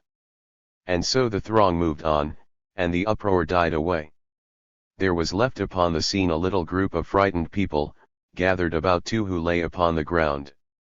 One of them was Samuel, unconscious and bleeding, and the other was Sophie, clinging to him and sobbing upon his bosom, frantic with grief and fear. And meanwhile, in the distance one could still hear the melody ringing. Yours is the power of club and jail, yours is the axe and fire. But ours is the hope of human hearts and the strength of the soul's desire. Love's pilgrimage. Contents. Part I. Love's entanglement. Book I. The victim. Book 2. The snare. Book 3. The victim hesitates. 3. My dearest Thyrsis. 4. My dear Thyrsis. V. Dear Thyrsis. 6. My dear, dear Thyrsis. 7. My dear Corydon. 15. Dear Thyrsis. 16. Dear Thyrsis. 17. My dearest Thyrsis. 18. My dearest Corydon. 19. My Thyrsis. XX. Dear Thyrsis. XXI. Dearest love. XXII. My Corydon. XXII. Dearest Thyrsis. XXVII. My dearest Corydon. XXVII. Dear Thyrsis. XXX. Dearest Thyrsis. XXXI. Dear Thyrsis. XXXII. Thyrsis. Thyrsiv. My dear Thyrsis. Book 4. The victim approaches. Book V. The bait is seized. Book 6. The cords are tightened. Book 7. The capture is completed. Part 2. Love's captivity. Book 8. The captive bound. Book 9. The captive in leash. Book X. The end of the tether. Book 11. The torture house. Book 12. The treadmill. Book 13. The masters of the snare. Book 14. The price of ransom. Book 15. The captive faints. Book 16. The break for freedom. Part I. Love's entanglement. Book I. The victim. It was in a little woodland glen, with a streamlet tumbling through it. She sat with her back to a snowy birch tree, gazing into the eddies of a pool below, and he lay beside her, upon the soft, mossy ground, reading out of a book of poems. Images of joy were passing before them, and there came 4 lines with a picture. Hard by, a cottage chimney smokes, from betwixt 2 aged oaks, where Corydon and Thyrsis, met, are at their savory dinner set. Ah, said she. I always loved that. Let us be Corydon and Thyrsis. He smiled. They were both of them men, he said. Let us change it, she responded, just between ourselves. Very well, Corydon, said he. Then, after a moment's thought, she added, but we didn't have the cottage. No, said he, nor even the dinner. Section 1. It was the highway of lost men. They shivered, and drew their shoulders together as they walked, for it was night, and a cold, sleety rain was falling. The lights from saloons and pawnshops fell upon their faces haggard and gaunt with misery, or bloated with disease and sin. Some stared before them fixedly, some gazed about with furtive and hungry eyes as they shuffled on. Here and there a policeman stood in the shelter, swinging his club and watching them as they passed. Music called to them from dives and dance halls, and lighted signs and flaring colored pictures tempted them in the entrances of cheap museums and theaters. They lingered before these, glad of even a moment's shelter. Overhead the elevated trains pounded by, and from the windows one could see men crowded about the stoves in the rooms of lodging houses, where the steam from their garments made a blur in the air. Down this highway walked a lad, about 15 years of age, pale of face, and with delicate and sensitive features. His overcoat was buttoned tightly about his neck, and his hands thrust into his pockets. He gazed around him swiftly as he walked. He came to this place every now and then, but he never grew used to what he saw. He eyed the men who passed him, and when he came to a saloon he would push open the door and gaze about. Sometimes he would enter, and hurry through, to peer into the compartments in the back, and then go out again, giving a wide berth to the drinkers, and shrinking from their glances. Once a girl appeared in a doorway, and smiled and nodded to him. He started and hurried out, shuddering. Her wanton black eyes haunted him, hinting unimaginable things. Then, on a corner, he stopped and spoke to a policeman. "Hello," said the man, and shook his head. "No, not this time." So the boy went on.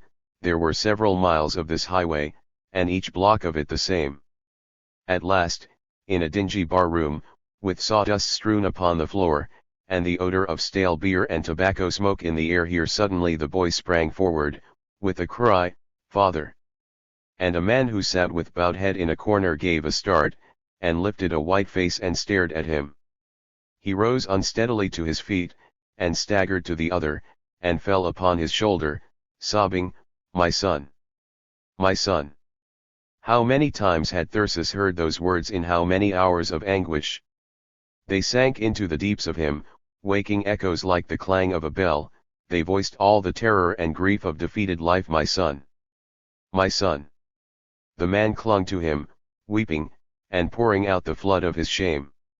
"I have fallen again, I am lost, I am lost." The occupants of the place were watching the scene with dull curiosity, and the boy was trembling like a wild deer trapped. "Yes, father, yes. Let us go home." "Home, home, my son? Will you take me home?"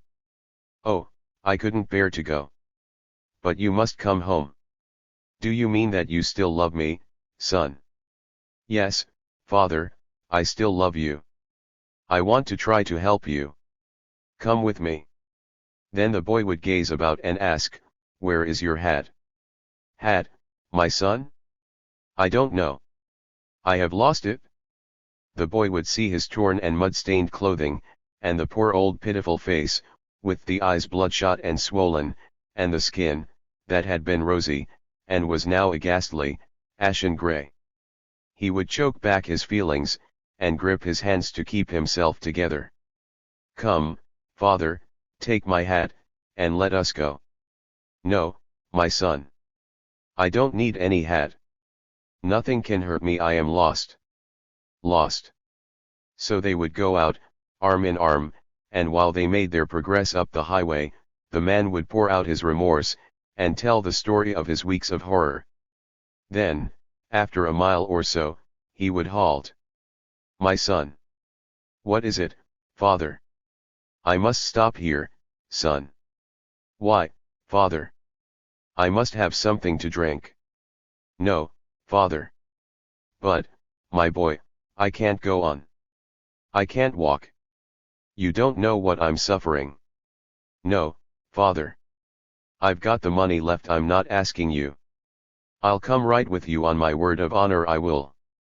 And so they would fight it out all the way back to the lodging house where they lived, and where the mother sat and wept. And here they would put him to bed, and lock up his clothing to keep him in, and here, with drugs and mineral waters, and perhaps a doctor to help, they would struggle with him, and tend him until he was on his feet again. Then, with clothing newly brushed and face newly shaven, he would go back to the world of men, and the boy would go back to his dreams. Section 2. Such was the life of Thyrsis, from earliest childhood to maturity. His father's was a heritage of gentle breeding and high traditions. His forefathers were cavaliers, and had served the state. And now it had come to this, to hall bedrooms in lodging houses, and a life and death grapple with destruction. And when Thyrsis came to study the problem, he found that it was a struggle without hope. His father was a man in a trap. He was what people called a drummer. He was dependent for his living upon the favor of certain merchants, men for the most part of low ideals, who came to the city in search of their low pleasures. One met them by waiting about in the lobbies of hotels, and in the bar rooms which they frequented, and always the first sign of fellowship with them was to have a drink. And this was the field on which the battle had to be fought. He would hold out for months, half a year, perhaps drinking lemonade and putting up with their raillery. And then he would begin with ginger ale, and then it would come to beer, and then to whiskey. He was always devising new plans to control himself, always persuading himself that he had solved the problem. He would not drink in the morning, he would not drink until after dinner, he would not drink alone, and so on without end. His whole life was drink, and all his thoughts were of drink, the odor of it always in his nostrils, the image of it always before his eyes. And the grimness of his fate lay here, that it was by his best qualities that he was betrayed. If he had been hard and mercenary, like some of those who preyed upon him, there might have been hope. But he was generous and free-hearted, a slave to his impulses of friendship. And this was what made the struggle such a cruel one to Thyrsis. It was like the sight of some noble animal basely snared. From his earliest days the boy had watched these forces working themselves out. The gentleman and the drummer fought for supremacy, and step by step the soul of the man was fashioned to the work he did. To succeed with his customers he must share their ideas and their tastes, and so he was bitter against reformers, who interfered with the gaieties of the city, with no consideration for the tastes of buyers. But then, on the other hand, would come a time of renunciation, when he would be all enthusiasm for temperance. He was full of old-fashioned ideas, which would take the quaintest turns of reactionism. His politics were summed up in the phrase that he would rather vote for a nigger than a Republican, but then, in the same breath, he would announce some fine and noble sentiment, out of the traditions of a forgotten past. He was the soul of courtesy to women, and of loyalty to friends. He worshipped General Lee and the old-time Virginia gentlemen, and those with whom he lived, and for whose unclean profits he sold himself, never guessed the depths of his contempt for all they stood for. They had the dollars, they were on top, but some day the nemesis of good breeding would smite them. The army of the ghosts of gentility would rise, and with Moss Robert and Jeb Stuart at their head, would sweep away the hordes of commercialdom. Thyrsis saw a great deal of this forgotten chivalry. His nursery had been haunted by such musty phantoms, and when he first came to the northern city, he stayed at a hotel which was frequented by people who lived in this past, old ladies who were proud and prim, and old gentlemen who were quixotic and humorous, young ladies who were belles, and young gentlemen who aspired to be blades. It was a world that would have made happy the soul of any writer of romances, but to Thyrsis in earliest childhood the fates had given the gift of seeing beneath the shams of things, and to him this dead aristocracy cried out loudly for burial. There was an incredible amount of drunkenness, and of debauchery scarcely hidden. There was pretense strutting like a peacock, and avarice skulking like a hound.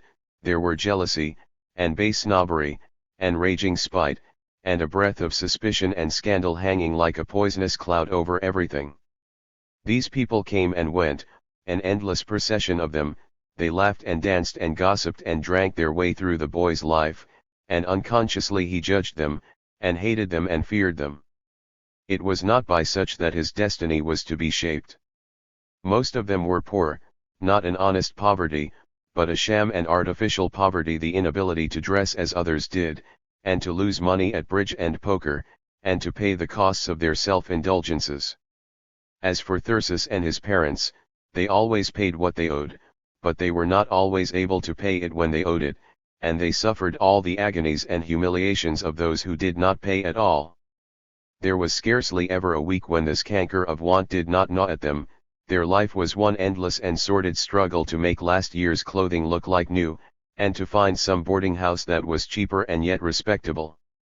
There was endless wrangling and strife and worry over money, and every year the task was harder, the standards lower, the case more hopeless. There were rich relatives, a world of real luxury up above the thing that called itself society.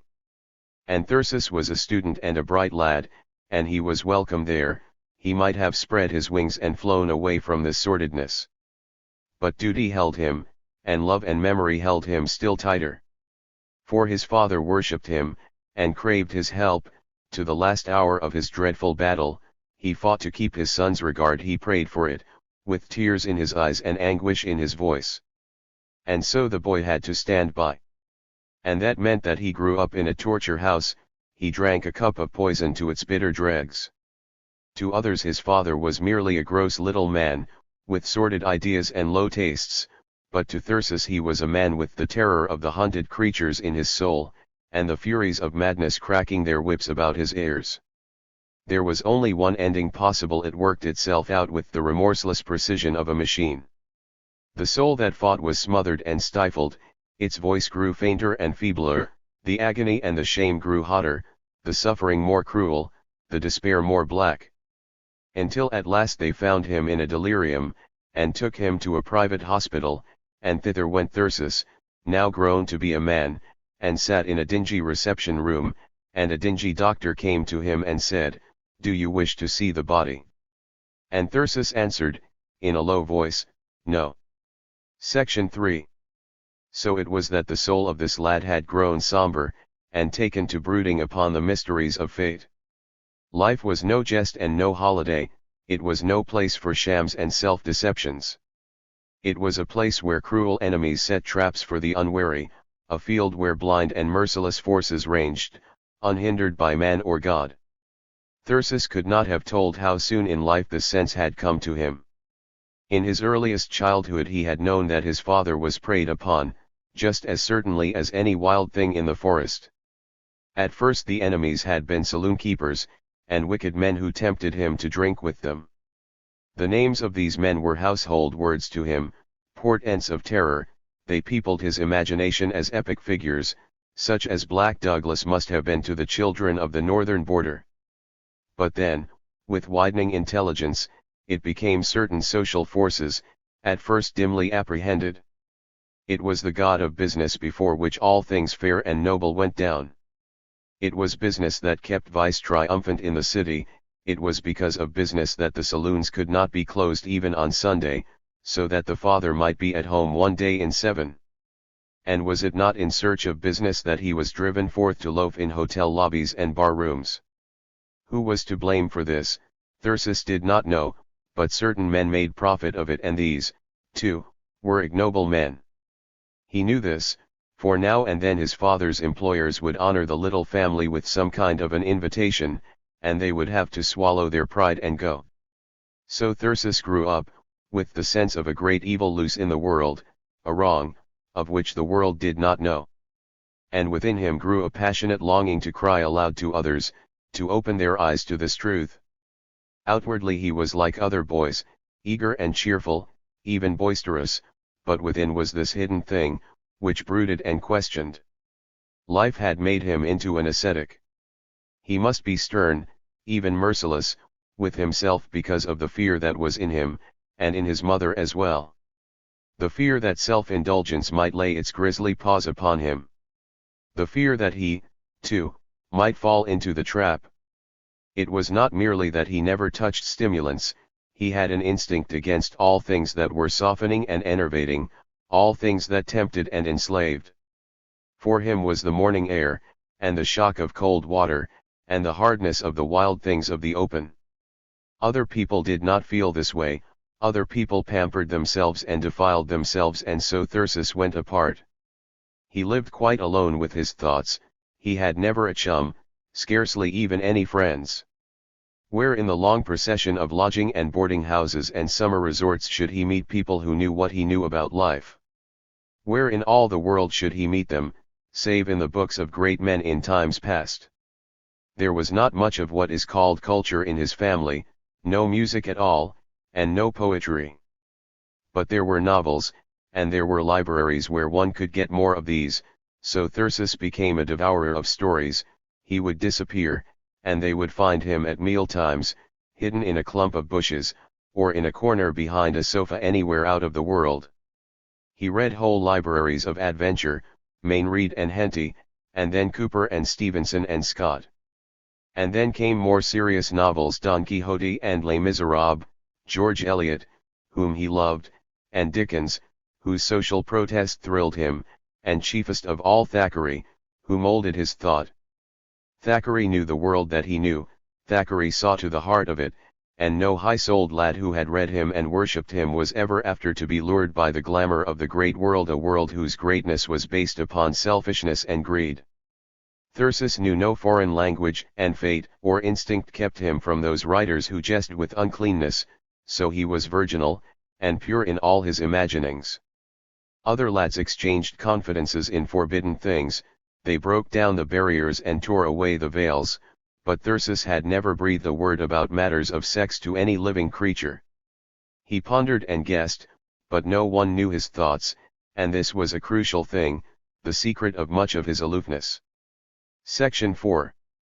In one of the early boarding houses there had been a little girl, and the families had become intimate. But the two children disliked each other, and kept apart all they could. Thyrsis was domineering and imperious, and things must always be his way. He was given to rebellion, whereas Corydon was gentle and meek, and submitted to confinements and prohibitions in a quite disgraceful manner. She was a pretty little girl, with great black eyes, and because she was silent and shy, he set her down as stupid, and went his way. They spent a summer in the country together, where Thyrsis possessed himself of a slingshot, and took to collecting the skins of squirrels and chipmunks. Corydon was horrified at this, and by way of helping her to overcome her squeamishness he would make her carry home the bleeding corpses. He took to raising young birds, also, and soon had quite an aviary, 2 robins, and a crow, and a survivor from a brood of cherry birds. The feeding of these nestlings was no small task, but Thyrsis went fishing when the spirit moved him, secure in the certainty that the calls of the hungry creatures would keep Corydon at home. This was the way of it, until Corydon began to blossom into a young lady, beautiful and tenderly fashioned. Thyrsis still saw her now and then, and he made attempts to share his higher joys with her. He had become a lover of poetry. Once they walked by the seashore, and he read her Alexander's Feast, thrilling with delight in its resounding phrases. Break his bands of sleep asunder, and rouse him like a rattling peal of thunder. But Corydon had never heard of Timotheus, and she had not been taught to exploit her emotions. She could only say that she did not understand it very well. And then, on another occasion, Thyrsis endeavored to tell her about Berkeley, whom he had been reading. But Corydon did not take to the sensational philosophy either.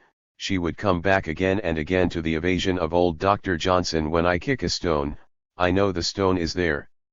This girl was like a beautiful flower, Thyrsis told himself, like all the flowers that had gone before her, and all those that would come after, from generation to generation.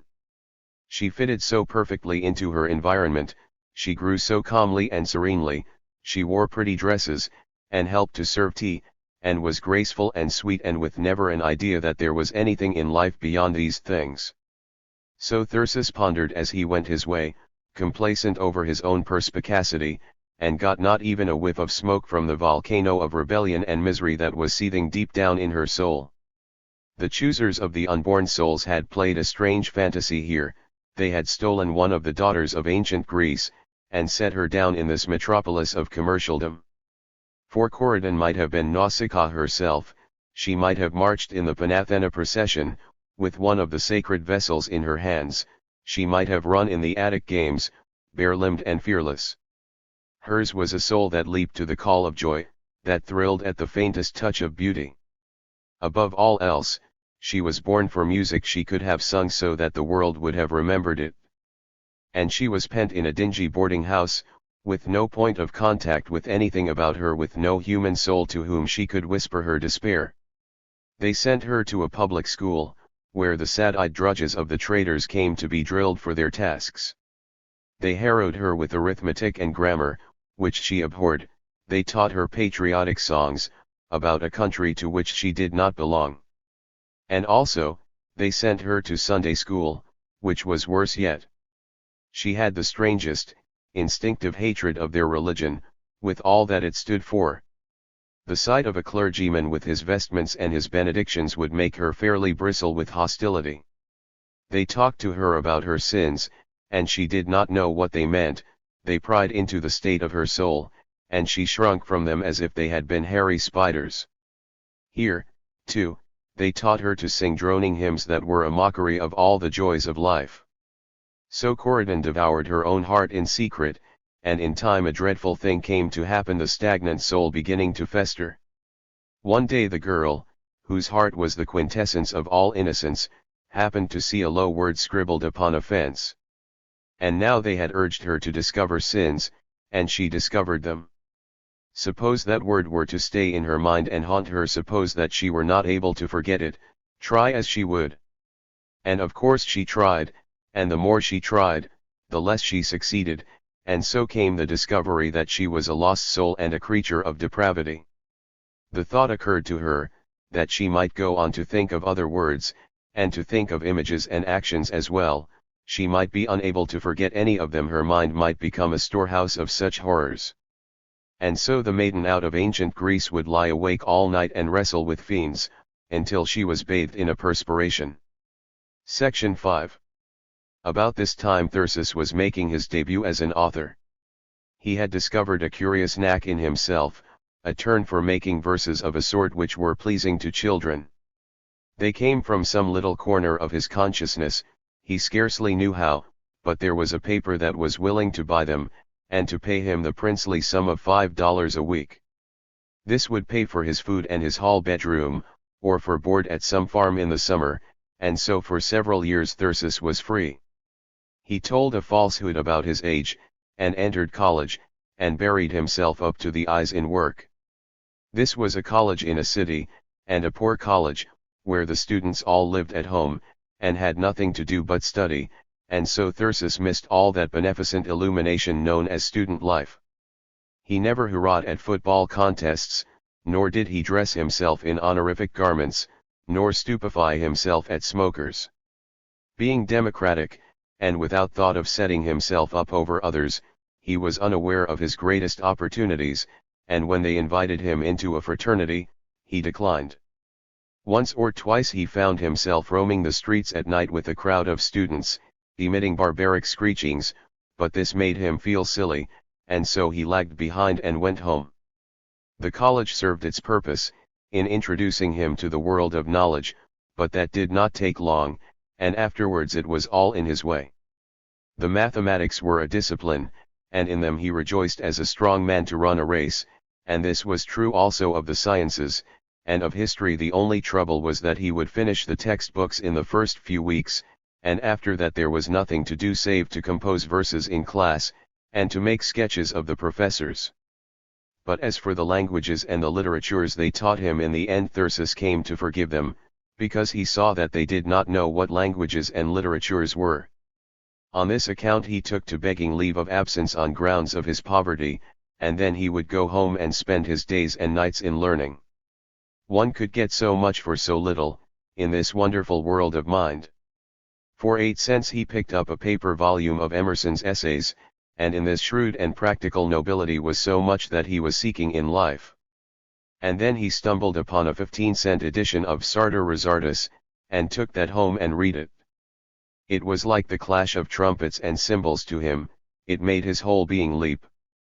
Hour after hour he read, breathless, like a man bewitched, the whole night through.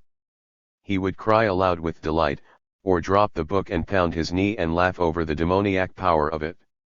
The next day he began the French Revolution, and after that, alas, he found there was no more, for Carlyle had turned his back upon democracy, and so Thyrsis turned his back upon Carlyle. For this was one of the forces which had had to do with the shaping of his thought. Beginning in the public schools he had learned about his country, the country which was his, if not Corydon's. He had read in its history Irving's Life of Washington, and 10 great volumes about Lincoln, so he had come to understand that salvation is of the people, and that those things which the people do not do, those things have not yet been done. So no one could deceive him, or lead him astray. He might laugh with the Tories, and even love them for their foibles. Quaint old Samuel Johnson, for instance, because he was poor and sturdy, and had stood by his trade of bookman, but at bottom Thyrsis knew that all these men were gilding a corpse. Wordsworth and Tennyson, Browning and Swinburne he followed each one as far as their revolutionary impulse lasted, and after that there was no more in them for him. Even Ruskin, who taught him the possibilities of English prose, and opened his eyes to the form and color of the world of nature, even Ruskin he gave up, because he was a philanthropist and not a democrat. Thyrsis had been brought up as a devout Episcopalian. They had dressed him in scarlet and white to carry the train of the bishop at confirmation, and had sent him to an afternoon service every day throughout Lent. Early in life he had stumbled on a paper copy of Paine's Age of Reason, and he read it with horror, and then conducted a private auto da fe. But the questions of the book stayed with him, and as years passed they clamored more loudly. What would have happened, astronomically, if the sun had stood still? And how many different species would have had to go into the ark? And what was the size of a whale's gullet, and the probable digestive powers of a whale's stomach? And then came more fundamental difficulties. Could there, after all, be such a duty as faith in any intellectual matter? Could there be any revelation superior to reason? Must not reason have once decided that it was a revelation, or was not? And what of all the other revelations, which all the other peoples of the world accepted? And then again, if Jesus had been God, could he really have been tempted? To be God and man at the same time, did that not mean both to know and not to know? And was there any way conceivable for anything to be God, in which everything else was not God? These perplexities and many others the boy took to his clerical adviser, a man who loved him dearly, and who gave him some volumes of the Bampton Lectures to read. Here was the defense of Christianity, conducted by authorities, and with scholarship and dignity, and Thyrsis found to his dismay that the only convincing parts of their books were where they gave a resume of the arguments of their opponents. He learned in this way many difficulties that had not yet occurred to him, and when he had got through with the reading his mind was made up. If any man were to be damned for not believing such things, then it was his duty as a thinker to be damned, and so he bade farewell to the church, something which was sad, in a way, for his mother had been planning him for a bishop. Section 6. But Thyrsis was throwing away many chances these days. He went into the higher regions to spend his Christmas holidays, and instead of being tactful and agreeable, he buried himself in a corner of the library all day long. For Thyrsis had made the greatest discovery yet. He had found out Shakespeare. At school they had taught him English by means of to be or not to be, and they had sought to trap him at examinations by means of man's first disobedience and the fruit, and so for years they had held him back from the two great glories of our literature. But now, by accident, he stumbled into The Tempest, and after that he read every line of the plays in 2 weeks. He lost his soul in that wonderland. He walked and thought no more like the men of earth. He dwelt with those lords and princes of the soul, and learned to speak their language. He would dodge among cable cars and trucks with their heavenly melodies in his ears, and while he sung them his eyes flashed and his heart beat fast. "Good night," sweet prince. And flights of angels sing thee to thy rest. There were a few days left in those wondrous holidays, and these went to Milton. There was a set of his works, enormously expensive, which had been made and purchased with no idea that any human being would ever read them. But Thyrsis read them, and so all the beauty of the binding was justified. For hours, and hours upon hours, he drank in that thunderous music, crying it aloud with his hands clenched tightly, and stopping to laugh like a child with excitement. Th imperial ensign, which full high advanced, shone like a meteor streaming to the wind, with gems and golden luster rich emblazed, seraphic arms and trophies, all the while. Sonorous metal blowing martial sounds. And afterwards, when he came to the palace that rose like an exhalation, all of Thyrsis' soul rose with it. One summer's day he stood on a high mountain with a railroad in the valley, and saw a great freight engine stop still and pour out its masses of dense black smoke. It rose in the breathless air, straight as a column, high and majestic, and Thyrsis thought of that line. It carried him out into the heavens, and he knew that a flash of poetry such as that is the meeting of man's groping hand with God's. It was about here that a strange adventure came to him. It was midwinter, and he went out, long after midnight, to walk in a beautiful garden. A dry powdery snow crunched beneath his feet, and overhead the stars gleamed and quivered, so bright that he felt like stretching out his hands to them. The world lay still, and awful in its beauty, and here suddenly, unsuspected, unheralded, and quite unsought, there came to Thyrsis a strange and portentous experience, the first of his ecstasies. He could not have told whether he walked or sat down, whether he spoke or was silent. He lost all sense of his own existence. His consciousness was given up to the people of his dreams, the companions and lovers of his fancy. The cold and snow were gone, and there was a moonlit glade in a forest, and thither they came, one by one, friendly and human, yet in the full panoply of their splendor and grace. There were Shelley and Milton, and the gentle and troubled Hamlet, and the sorrowful Knight of La Mancha, with the irrepressible Falstaff to hearten them all, a strangely assorted company, yet royal spirits all of them, and no strangers to each other in their own world. And here they gathered and conversed, each in his own vein and from his own impulse, with gracious fancy and lofty vision and heart-easing mirth. And how many miles would one have travelled to be with them? That was the burden which this gift laid upon Thyrsis. He soon discovered that these visions of wonder came but once, and that when they were gone forever. And he must learn to grapple with them as they fled, to labor with them and to hold them fast, at the cost of whatever heartbreaking strain. Thus alone could men have even the feeblest reflection of their beauty upon which to feed their souls forever after. Section 7. These things came at the same time as another development in Thyrsis' life, likewise portentous and unexpected. Boyhood was gone, and manhood had come.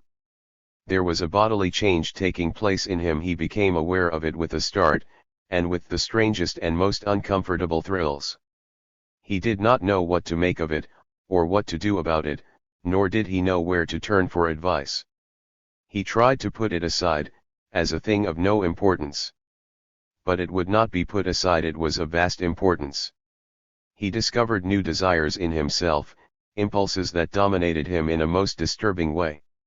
He found that he took a new interest in women and young girls. He wanted to linger near them, and their glances caused him strange emotions. He resented this, as an invasion of his privacy. It was inconsistent with his hermit instinct. Thyrsis wished no women in his life save the muses with their star-sewn garments. He had been fond of a line from a sonnet to Milton. Thy soul was like a star, and dwelt apart. But instead of this, what awful humiliations! In a summer resort where he found himself, there was a girl of not very gentle breeding, somewhat pudgy and with a languishing air. She liked to have boys snuggle down by her, and so Thyrsis spent the whole of one evening, sitting in a summer house with an arm about her waist, dissolved in a sort of mooncalf sentimentalism. And then he passed the rest of the night wandering about in the forest cursing himself, with tears of shame and vexation in his eyes. he was so ignorant about these matters that he did not even know if the changes that had taken place in him were normal, or whether they were doing him harm. He made up his mind that he must have advice, as it was unthinkable that he should speak about such shameful things with any grown person.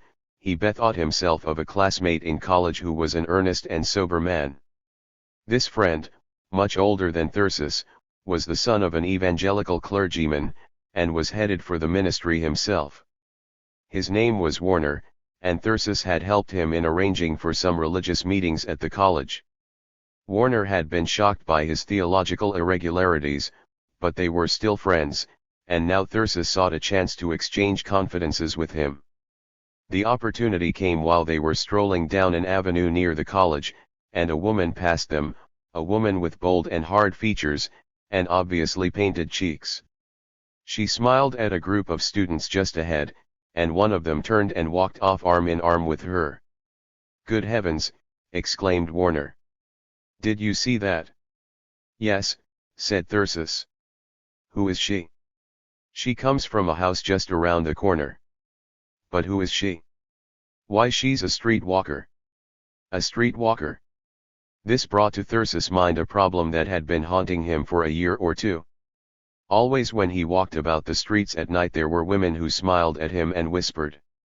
And he knew that these were bad women, and shrunk from them. But just what did they mean?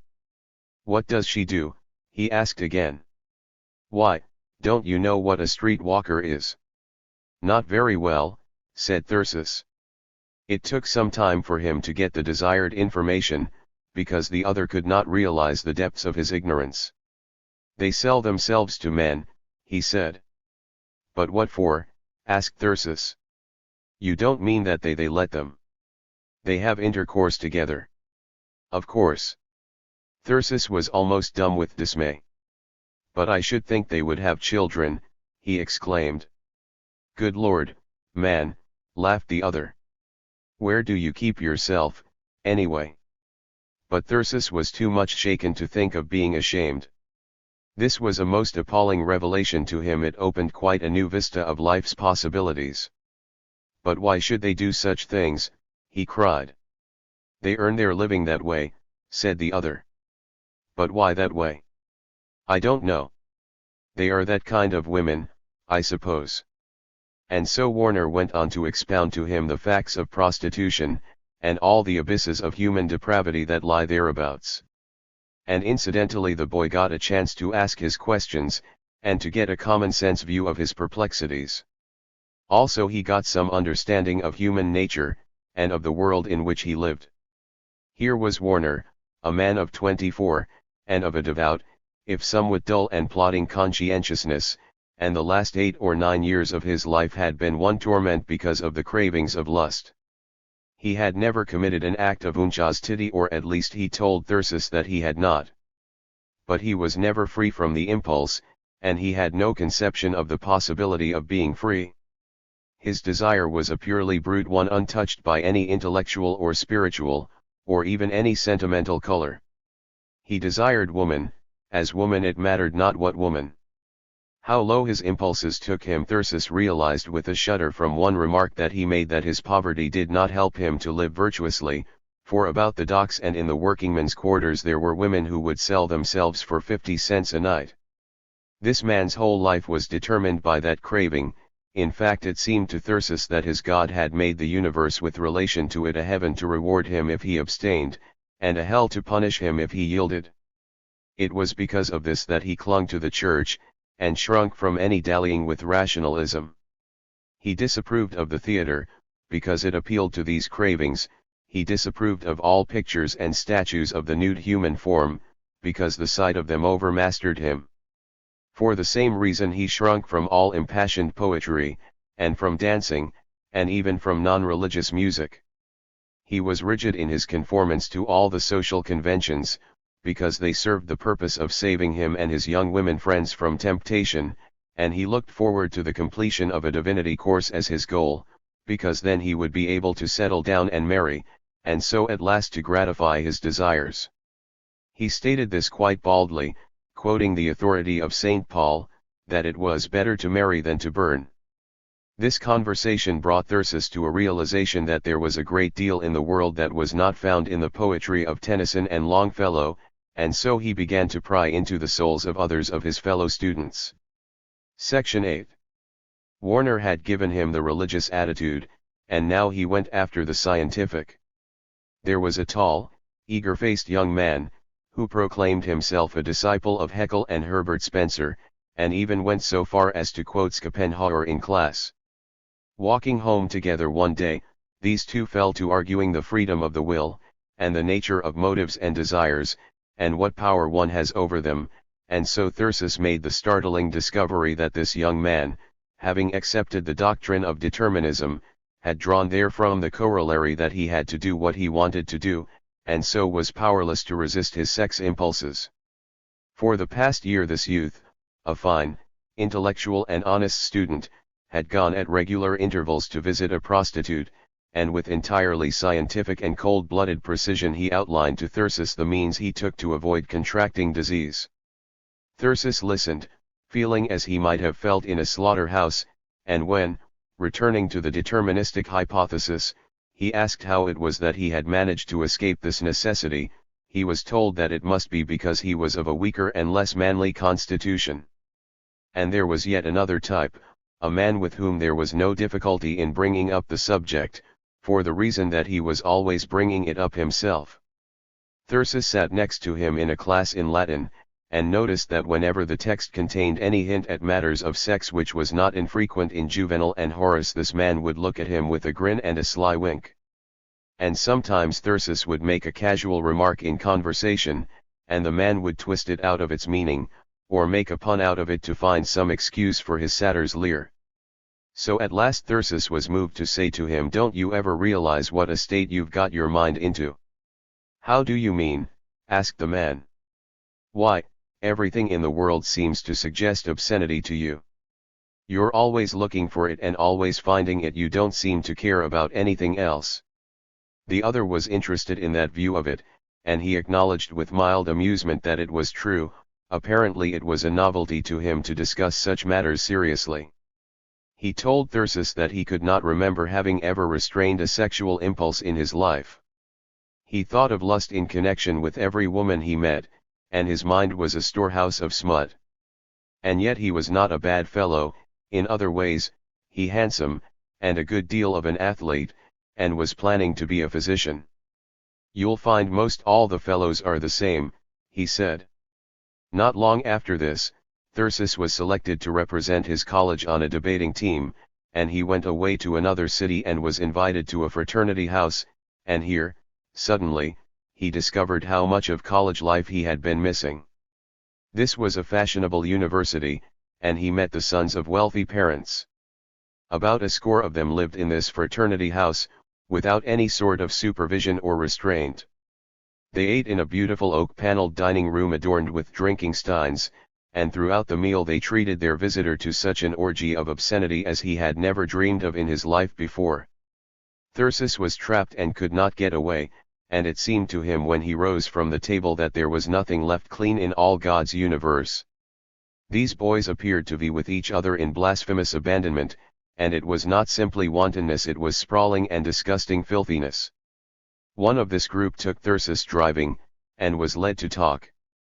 Here was a youth whose father was the president of a great manufacturing enterprise, and supplied him with unlimited funds, which money the boy used to divert himself in the pursuit of young women. Sometimes he had stooped so low as manicure girls and shop clerks and stenographers, but for the most part he sought actresses and chorus girls. They had more intelligence and spirit, he explained, they were harder to win. He had his way with them, partly because he was handsome and clever, but mainly because he was the keeper of the keys of opportunity. It was his to dispense auto rides and champagne suppers and flowers and jewels, and all things else that were desirable in life. Thyrsis was appalled at the hardness and the utter ruthlessness of this man. He saw him as a young savage turned loose to prey in a civilized community. He had the most supreme contempt for his victims. That was what they were made for, and he paid them their price. Nor was this just because they were women, it was a matter of class. The young man had a mother and sisters, to whom he applied quite other standards. But Thyrsis found himself wondering how long, with this contagion raging among the fathers and the sons, it would be possible to keep the mothers and the daughters sterilized. Section 9. These discoveries came one by one, but Thyrsis saw enough at the outset to make it clear that the time had come for him to gird up his loins. The choice of Hercules was before him, and he did not intend that the course of his life was to be decided by these cravings of the animal within him. From the grosser sorts of temptation he was always saved by the fastidiousness of his temperament. The thought of a woman who sold herself for money could never bring him anything but shuddering. But all about his lodging house lived the daughters of the poor, and these were a snare for his feet. It seemed to him as if this craving came to a man in regular pulses. He could go for weeks, serene and happy in his work, and then suddenly would come the restlessness, and he would go out into the night and wander about the streets for hours, impelled by a futile yearning for he knew not what, the hope of something clean in the midst of uncleanliness, of some adventure that would be not quite shameful to a poet's fancy. And then, after midnight, he would steal home, baffled and sick at heart, and wet his pillow with hot and bitter tears. So unbearable to him was the thought of such perils that he was impelled to seek his old friend the clergyman, who had lost him over the ancient Hebrew mythologies, and now won him back by his living moral force. With much embarrassment and stammering, Thyrsis managed to give a hint of what troubled him, and the man, whose life was made wholly of love for others, opened his great heart and took Thyrsis in. He told him of his own youthful struggle, a struggle which had resulted in victory, for he had never known a woman. And he put all the facts before the boy, made clear to him the all-determining importance of the issue. Choose well, your choice is brief and yet endless. On the one hand was slavery and degradation and disease, and on the other were all the heights of the human spirit. For if one saved and stored this mighty sex energy, it became transmuted to the gold of intellectual and emotional power. Such was the universal testimony of the masters of the higher life. My strength is as the strength of 10. Because my heart is pure. And this was no blind asceticism, it was simply a choosing of the best. It was not a denial of love, but on the contrary a consecration of love. Some day Thyrsis would meet the woman he was to cleave to, and he would expect her to come to him a virgin, and he must honor her as much. He must save the fire and fervor of his young desire for his life's great consummation. Such was the ideal, and these two men made a compact between them, that once every month Thyrsis would write and tell of his success or failure. And this amateur confessional was a mighty motive to the lad. He knew that he could never tell a lie, and the thought of telling the truth was like a sword hanging over him. There were hours of trial, when he stood so close to the edge of the precipice that this alone was what kept him clear. Section 10. The summer had come, and Thyrsis had gone away to live in a country village, and was reading Keats and Shelley, and the narrative poems of Scott. There came a soft warm evening, when all the world seemed a dream, and he had been working hard, and there came to him a yearning for the stars. He went out, and was strolling through the streets of the village, when he saw a girl come out of one of the houses. She was younger than he, graceful of form, and pretty. The lamplight flashed on her bright cheeks, and she smiled at him as she passed. And Thyrsis' heart gave a great leap, and the blood surged to his face. He turned and looked, and saw that she was gazing over her shoulder at him. He stopped, and turned to follow, his meditations all gone, and gone his resolutions. A trembling seized him, and every nerve of him tingled. He could feel his heart as if it were underneath his throat. In a moment more he was beside the girl. "May I join you?" he asked, and she replied with a nod. Thyrsis moved beside her and took her arm in his. A moment later they came to a place where the road was dark, and he put his arm about her waist. She made no resistance. I've seen you often before," she said. "Yes," he replied, "I have seen you." And he suddenly remembered a remark that he had heard about her. There was a large summer hotel in this neighborhood, which as usual had brought all the corruptions of the city in its train, and a youth whom Thyrsis had met there had pointed out the girl with the remark, "She's a little beast." And this idea, As it came to him, swept him away in a fierce tide of madness, he bent suddenly down and whispered into her ear. They were words that never in Thyrsis' life had passed his lips before. The girl pushed him away, but she laughed. "You don't mind, do you?" exclaimed Thyrsis, his heart thumping like a hammer. "Listen," he whispered, bending towards her. "Let us go and take a walk. Let us go where no one will see us." "Where?" she asked. "Out into the country," he said. "Not now," she replied. "Some other time." "No, now," exclaimed Thyrsis, desperately. "Now." They had been moving slowly. They came to a place where a great tree hung over the road, shadowing it, and there they stopped, as by one impulse. "Listen to me," he whispered, swiftly. "Listen. You don't know how anxious I have been to meet you." "It's true, indeed it's true." He paused. "Yes," said the girl, "and I have been wanting to meet you. Didn't you ever see me nod to you?" And suddenly Thyrsis put his arms about her, and pressed her to him. The touch of her bosom sent the blood driving through his veins in torrents of fire. He no longer knew or cared what he said, or what he did. "Listen to me," he raced on. "Listen to me. Nobody will know. And you are so beautiful, so beautiful. I love you." The words burned his lips, but he forced himself to say them, again and again. "I love you." The girl was gazing around her nervously. "Not now," she exclaimed. "Not tonight. Tomorrow I will meet you, tomorrow night, and go with you." "No," cried Thyrsis, "not tomorrow night, but now." And he clasped her yet more tightly, with all his strength. "Listen," he panted, his breath on her cheek. "I love you. I cannot wait till tomorrow. I could not bear it. I am all on fire. I should not know what to do." The girl gazed about her again in uncertainty, and Thyrsis swept on in his swift, half incoherent exclamations. He would take no refusal, for half his madness was terror of himself, and he knew it. And then suddenly, as he cried out to her, the girl whispered, faintly, "All right." And his heart gave a throb that hurt him. "I'll tell you," she went on, hastily, "I was going to the store for something, and they expect me home. But wait here till I get back, and then I'll go with you." "You mean it?" whispered Thyrsis. "You mean it?" "Yes, yes," she answered.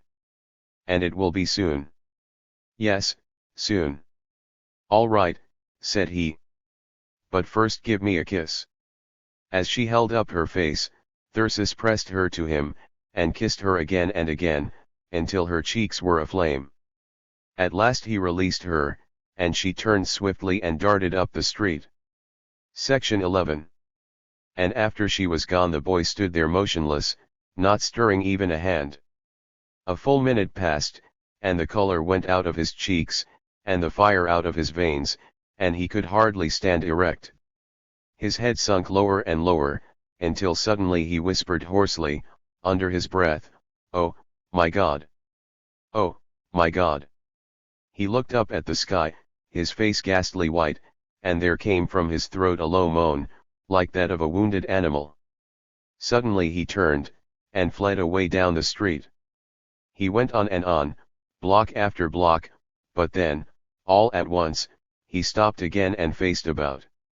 He gripped his hands until the nails cut him, and shut his teeth together like a steel trap.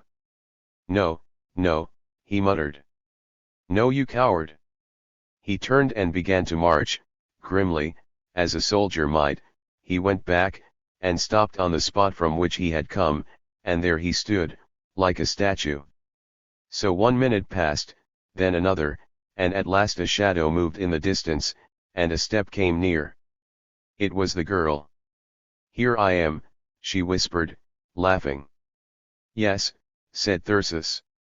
"I have something I must say to you, please." She noticed the change in a flash, and she stopped. "What's the matter?" "I don't know just how to tell you," said Thyrsis, in a low, quivering voice. I've been a hound, and now I don't want to be a cad. But I'm sorry for what we were talking about. You mean what you were talking about, don't you? Demanded the girl, her eyes flashing.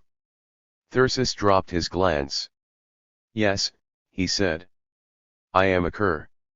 I beg your pardon. I am so ashamed of myself that I don't know what to do. But, oh, I was crazy. I couldn't help it. And I'm so sorry. There were tears in his voice. Humph, said the girl, it's all right. No, said Thyrsis, it's all wrong. It's dreadful, it's horrible.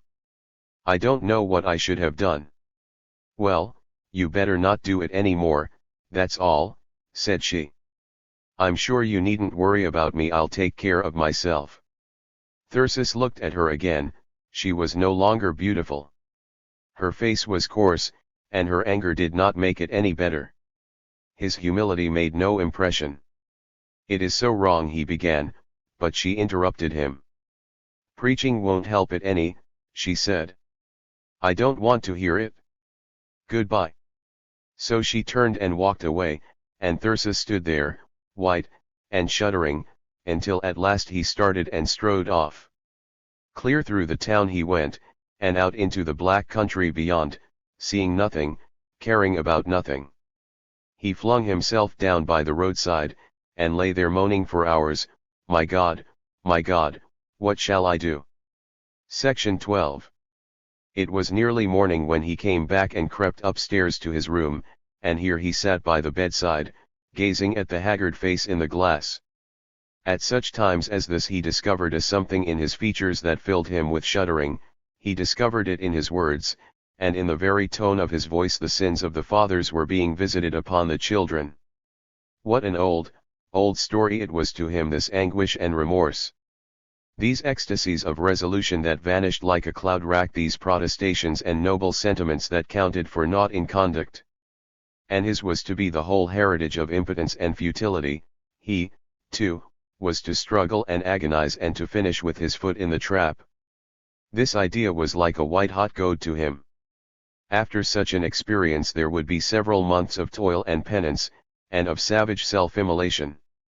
It was hard to punish a man who had so little, but Thyrsis managed to find ways. For several months at a time he would go without those kinds of food that he liked, and instead of going to bed at 1 o'clock he would read the New Testament in Greek for an hour. He would leap out of bed in the morning and plunge into cold water, and at night, when he felt a longing upon him, he would go out and run for hours. He took to keeping diaries and writing exhortations to himself. Because he could no longer use the theological prayers he had been taught, he fashioned new invocations for himself, prayers to the unknown sources of his vision, to the new powers of his own soul, the undiscovered gods, as he called them. Above all he prayed to his vision of the maiden who waited the issue of this battle, and held the crown of victory in her keeping. Somewhere beneath the sun. Those quivering heartstrings prove it. Somewhere there must be one. Made for this soul to love it. Someone whom I could court. With no great change of manner. Still holding reasons for it. While waving fancy's banner. All of which things made a subtle change in his attitude to Corydon, whom he still met occasionally. Corydon was now a young lady, beautiful, even stately, with an indescribable atmosphere of gentleness and purity about her. All things unclean shrunk from her presence, and so in times of distress he liked to be with her. He would drop vague hints as to sufferings and temptations, and told her that she seemed like a goddess to him. Corydon received this with some awe, but with more perplexity. She could not understand why anyone should struggle so much, or why a youth should take such a somber view of things. But she was perfectly willing to seem like a goddess to anyone, and she was glad if that helped him. She was touched when he read her a poem of his own, a poem which he held very precious. He called it A Song of the Young-Eyed Cherubim. In the days of the making of man. And in it he had set forth the view of life that had come to him. The quest of the spirit's gain. Lured by the graces of pleasure. And lashed by the furies of pain. Thy weakness shall sigh for an Eden. But the sword shall flame at the gate. For far is the home of thy vision, and strong is the hand of thy fate. Section 13. Though Thyrsis had no time to realize it, it was in this long and bitter struggle that he won whatever power he had in his future life. It was here that he learned to hold his will above him as his law, and to defy the world for the sake of his ideal. And then, too, this toil was the key that opened to him the treasure house of a new art, which was music. Until he was nearly out of college, Thyrsis had scarcely heard any music at all. Church hymns he had learned, and a few songs in school. But now in poetry and other books he met with references to composers, and to the meaning of great music, and the things that were described there were the things he loved, and he began to feel a great eagerness to get at them. As a first step he bought a mandolin, and set to work to teach himself to play, a task at which he wrought with great diligence. At the same time a friend had bought a guitar, and the two set to work to play duets. The first preliminary was the getting of the instruments in tune, and not knowing that the mandolin is an octave higher than the guitar, they spent a great deal of time and broke a great many guitar strings. As the next step, Thyrsis went to hear a great pianist, and sat perplexed and wondering. There was a girl next to him who sobbed, and Thyrsis watched her as he might have watched a house on fire. Only once the pianist pleased him when he played a pretty little piece called Somebody's Impromptu, in which he got a gleam of a tune. Poor Thyrsis went and got that piece, and took it home to study it, with the help of the mandolin, but, alas, in the maze of notes he could not even find the tune. But if he could not understand the music, he could read books about it. He read a whole library: criticism of music, analysis of music, histories of music, composers of music, and so gradually he learned the difference between a saraband and a symphony, and began to get some idea of what he went out for to hear. At first, at the concerts, all he could think of was to crane his neck and recognize the different instruments. He heard whole symphonies, while doing nothing but watching for the movements, and making sure he hadn't skipped any. One heartless composer ran two movements into one, and so Thyrsis' concert came out one piece short at the end, and he sat gazing about him in consternation when the audience rose to go. Afterwards he read long dissertations about each symphony before he went, and he would note down the important points and watch for them. The critic would expatiate upon the long-drawn dissonance forte, that marks the close of the working out portion, and Thyrsis would watch for that long-drawn dissonance, and be wondering if it was never coming, when suddenly the whole symphony would come to an end. Or he would read about a quaint capering measure led off by the bassoons, or a frantic sweep of the violins over a trombone melody, and he would watch for these events with eyes and ears alert, and if he found them, eureka! But such things could not last forever, for Thyrsis had a heart full of eagerness and love, and of such is the soul of music. And just then was a time when he was sick and worn, when it seemed to him that the burden of his life was more than he could bear. He was haunted by the thought that he would lose his long battle, that he would go under and go down, and then it was that chance took him to a concert which closed with the great C minor symphony. Thyrsis had read a life of Beethoven, and he knew that here was one of the hero souls, a man who had grappled with the fiends, and passed through the valley of death.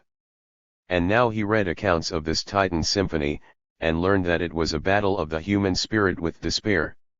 He read Beethoven's words about the opening theme, "So knocks fate upon the door." And a fierce and overwhelming longing possessed him to get at the soul of that symphony. He went to the concert, and heard nothing of the rest of the music, but sat like a man in a dream, and when the time came for the symphony, he was trembling with excitement. There was a long silence, and then suddenly came the first theme, those fearful hammer strokes that cannot be thought without a shudder. They beat upon Thyrsis' very heartstrings, and he sat appalled, and straight out he went upon the tide of that mighty music passion without knowing it, without knowing how. He forgot that he was trying to understand a symphony, he forgot where he was, and what he was. He only knew that gigantic phantom surged within him, that his soul was 100 times itself. He never guessed that an orchestra was playing a second theme. He only knew that he saw a light gleam out of the storm, that he heard a voice, pitiful, fearful, beautiful beyond utterance, crying out to the Furies for mercy, and that then the storm closed over it with a roar. Again and again it rose.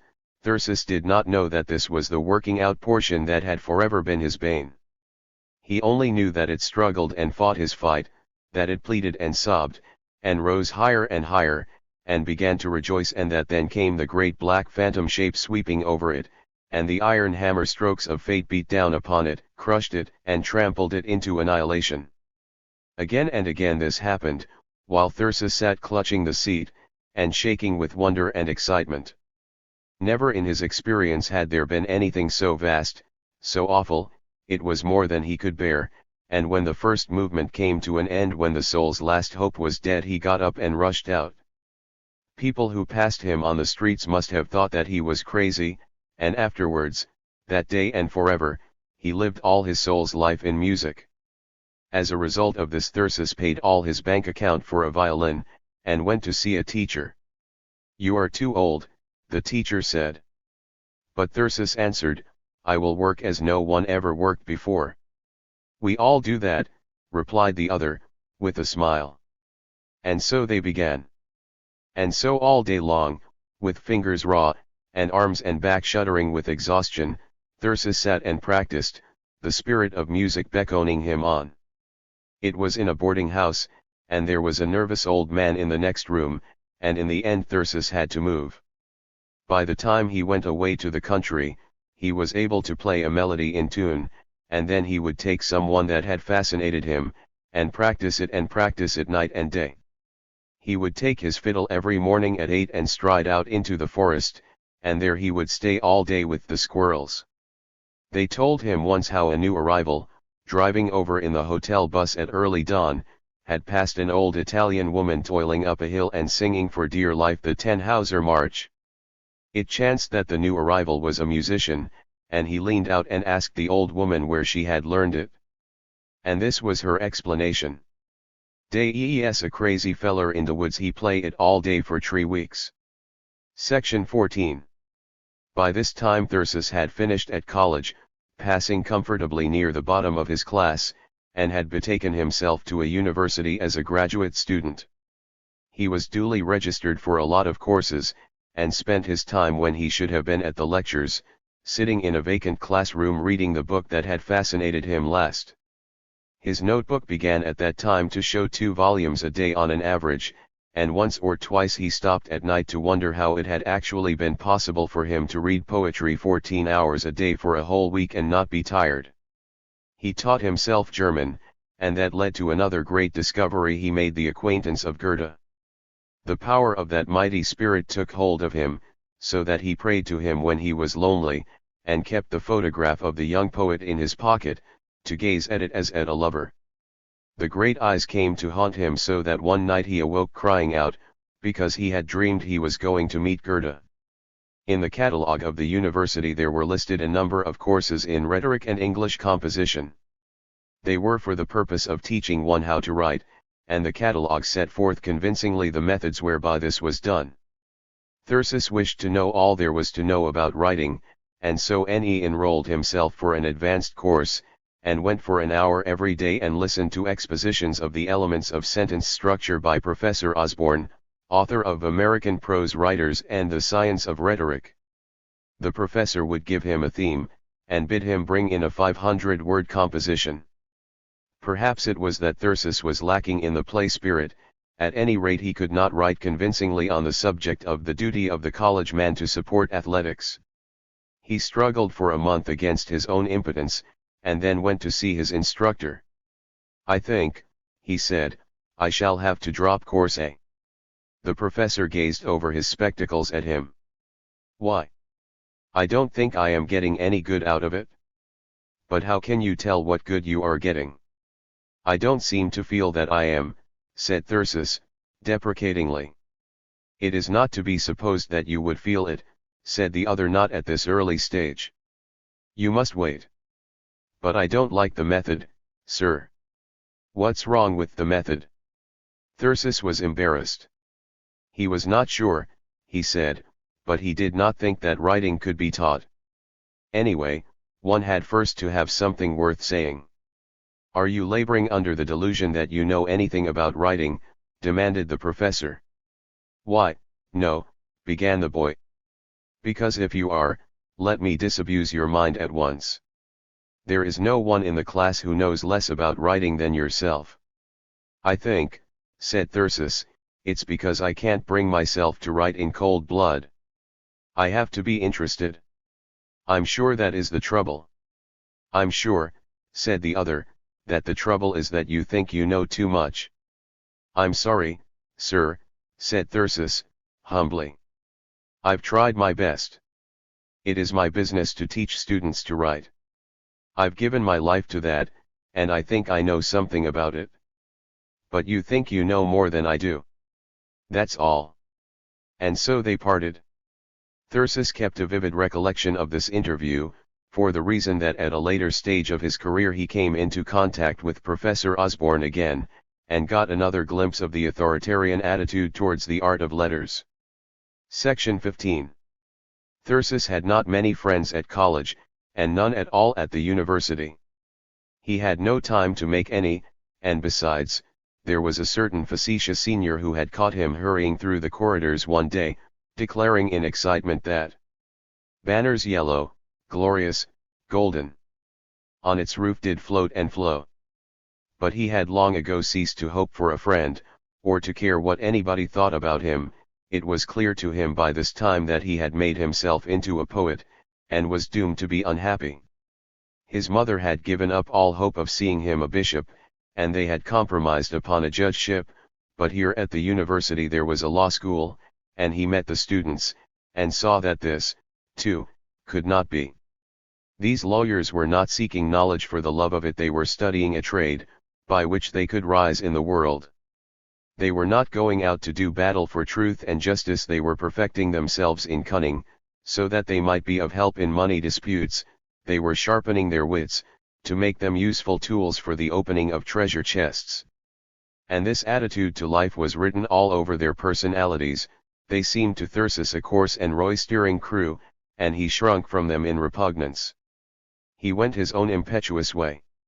He stayed at the university until he had taught himself French and Italian, as well as German, and had read all the best literature in those languages.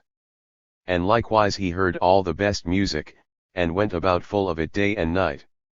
By this time he had definitely beaten his devils, and had come to be master of himself, and though nobody guessed anything about it, there was a new marvel going on within him. He had, in a spiritual sense, become pregnant. There were many signs by which the state might have been known. He went quite alone, and spoke to no man. He was self-absorbed, and walked about with his eyes fixed on vacancy. He was savage when disturbed, and guarded his time unscrupulously. He had given up the very last of the formalities of life. He no longer attended any lectures, or wore cuffs, and he would not talk at meal times. He took long walks at impossible hours, and he was fond of a certain high hill where the storms blew. These things had been going on for a year, and now the book that had been coming to ripeness in his mind was ready to be born. It had its origin in the reading of history, and the fronting of old tyranny in its cruel forms. Thyrsis had come to hate Christianity for many things by that time, but most of all he hated it because it taught the bastard virtue of obedience. Thyrsis obeyed no man, he lived his life, and the fiery ardor with which he lived it was taking form in his mind as a personality. He was dreaming a hero who should be resistance incarnate, the passionate assertion of man's right and of man's defiance. It was in the days of ferocity in Italy, the days of the despot and the bravo, and Thyrsis' hero was a minstrel, a mighty musician whose soul was free. And he sung in the despot's hall, and wooed the despot's daughter. This was the minstrel of Zuleika. His ladder of song was slight, but it reached to her window's height. Each verse so frail was the silken rail, from which her soul took flight. Thyrsis went about quite drunk with the burning words with which the minstrel won the lady, and tore her free from the mockeries of convention, and that divinity that doth hedge about a princess. He bore her away, locked tightly in his arms, and all his own into the great lonely mountains, and there lived the minstrel and the princess, the lord and the lady of an outlaw band. But the outlaws were cruel, and the minstrel sought goodness, and so there was a struggle, and he and the lady went yet deeper into the black forest, where they dwelt alone in a hut, he a prince of hunters and she a princess of love. But the outlaws led the despot to the place, and there was a battle, the princess was slain, and the minstrel escaped in the darkness. All night he roamed the forest, and in the morning he lay by the roadside with a bow in his hand, and when the despot rode by he rose and drove the shaft through his heart.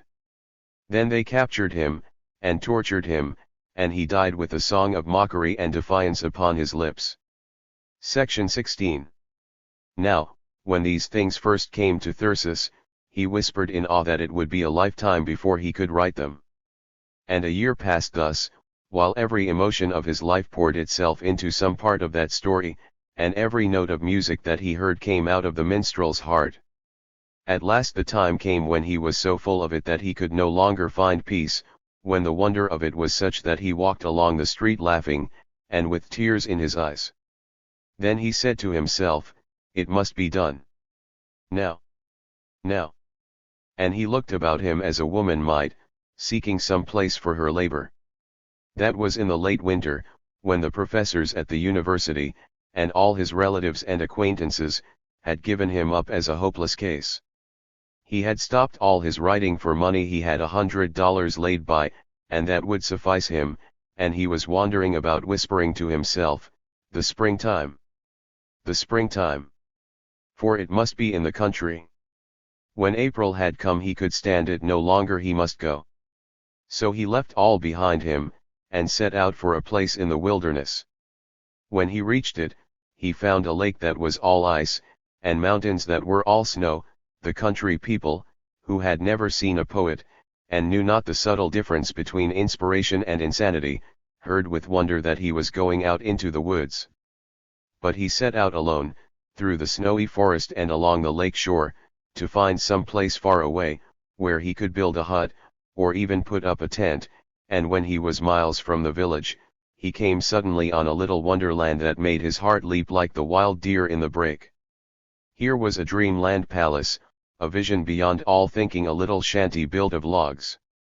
It stood in a pretty dell, with a mountain streamlet dashing through it, and the mighty forest hiding it, and the lake spread out in front of it. It was all wet snow, and freezing rain, and mud, and desolation, but Thyrsis saw the summer that was to be, and he sat down upon a stone and gazed at it, and laughed and sang for wonder and joy. Then he fled back to the village, and found the owner of the earthly rights to this paradise, and hired it for a little gold, and then he moved out, in spite of the snow. At last his soul was free. Twice a week they brought him provisions, and there he stayed. At first he nearly froze at night, and he had to write with his gloves on, but he did not feel the cold, because of the fire within. He climbed the mountains and yelled with the mad wind, and tramped through the bare, rocking forest, singing his minstrel songs. And all these days he walked with God, and there was no world at all save the world of nature. Millions of young-hearted things sprang up out of the ground to welcome him, the forests shook out their dazzling sheen, and the wild birds went mad in the mornings. All the time Thyrsis was writing, thrilling with his ecstasy, and pouring out all his soul. He kept a little diary these days, and for weeks there was but one entry: the book. The book. And then one day came a letter from his mother, saying that she was coming to the village nearby to spend the summer, also that Corydon's mother was coming, and that Corydon would be with her. Book 2. The snare. The streamlet tinkled on. She sat, gazing about her at each familiar tree and rock. And meanwhile he was reading again from the book. Here, too, are shepherd pipes we first essayed. Is that from Thyrsis? She asked. Read me those lines that we used to love so much. And so he turned the page, and read again. A fugitive and gracious light he seeks. Shy to illumine, and I seek it, too. This does not come with houses or with gold. With place, with honor, and a flattering crew. 'Tis not in the world's market bought and sold. But the smooth slipping weeks drop by, and leave its seeker still untired. Out of the heat of mortals he is gone. He wends unfollowed, he must house alone. Yet on he fares, by his own heart inspired. Section 1. On the train Corydon was writing a letter to a friend, to say where she was going, and that Thyrsis was there. I don't expect to see anything of him, she wrote. He grows more egotistical and more contemptuous every day, and I cordially dislike him. But when a man has spent 3 or 4 weeks with no company save the squirrels and the owls, there comes over him a mood of sociability, when the sight of a friendly face is an event. Thyrsis had now written several chapters of his book, and the first fury of his creative impulse had spent itself. So when Corydon stepped from the train, she found him waiting there to greet her, and he told her that he was laying in supplies for a feast, and that on the morrow she and her mother were to come out and see his fairy palace and have a picnic dinner. They came, and the May put on her finest raiment for their greeting.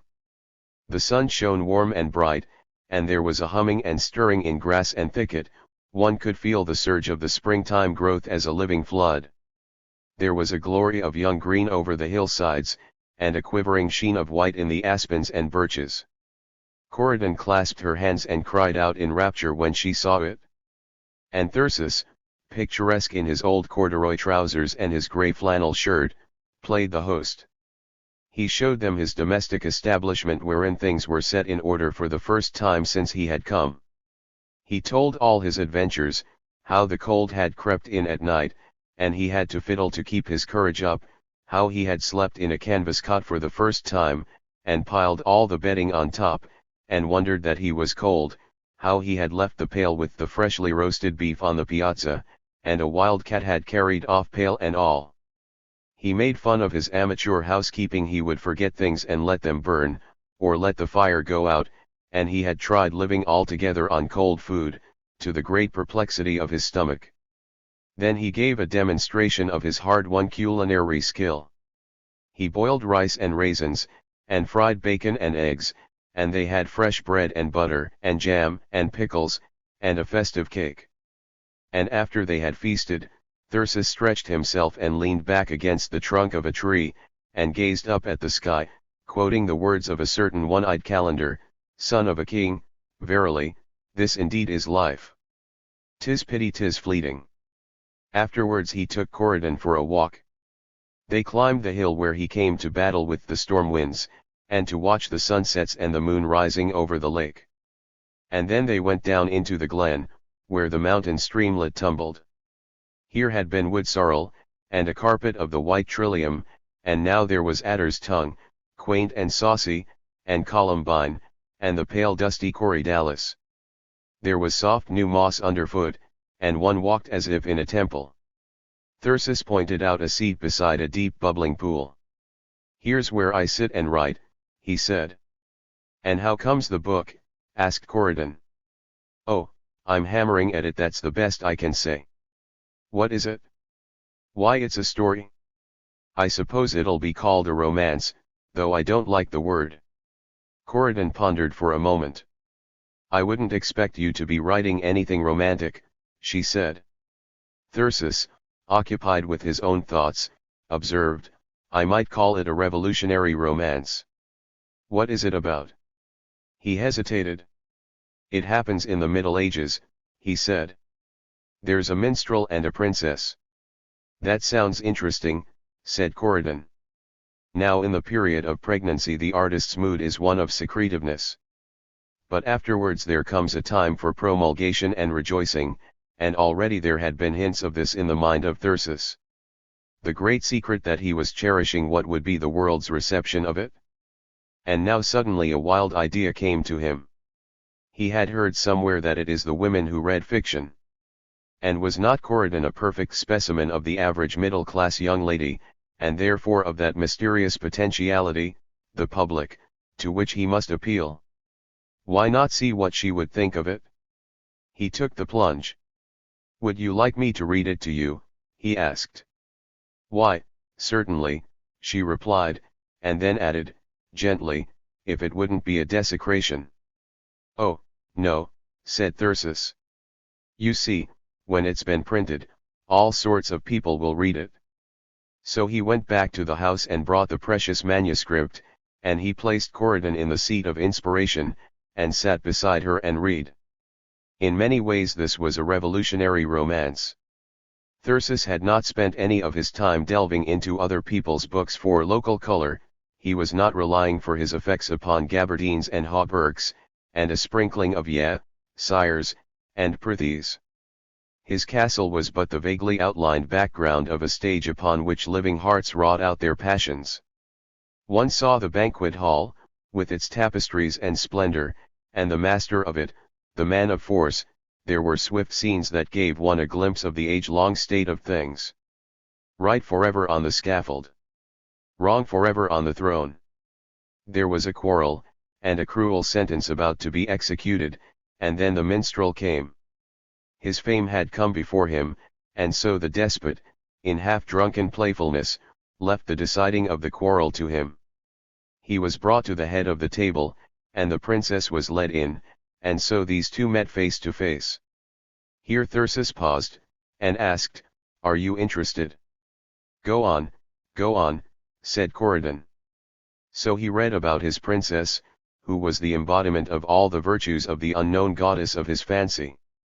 She was proud yet humble, aloof yet compassionate, and above all ineffably beautiful. And as for the minstrel was fair and young. His heart was of love and fire. He took his harp, and first he pacified the quarrel, and then he sang to the lady. He sang of love, and the poet's vision of beauty, but most of all he sang of the free life of the open. He sang of the dreams and the spirit companions of the minstrel, and of the wondrous magic that he wields. Secrets of all future ages hover in mine ecstasy. Treasures never known to mortals hath my fancy hid for thee. He sang the spells that he would weave for her, the far journeys she should take. For thy soul a river flowing swiftly, over golden sands. With the singing of the steersman. Stealing into wonderlands. Section 2. This song was as far as Thyrsis had written, and he paused. Corydon was sitting with her hands clasped, and a look of enthrallment upon her face. "Oh, beautiful, beautiful," she cried. A thrill of pleasure went through the poet. "You like it, then," he said. "Oh, I like it," she answered. And then she gazed at him, with wide-open eyes of amazement. "But you, she exclaimed. "Why not I?" he asked. "How in the world did you do it? Where did you get it from?" "It is mine," said Thyrsis, quickly. "But I can't imagine it. I had no idea you were interested in such things. But how could you know what I am interested in? I see how you live apart from everybody.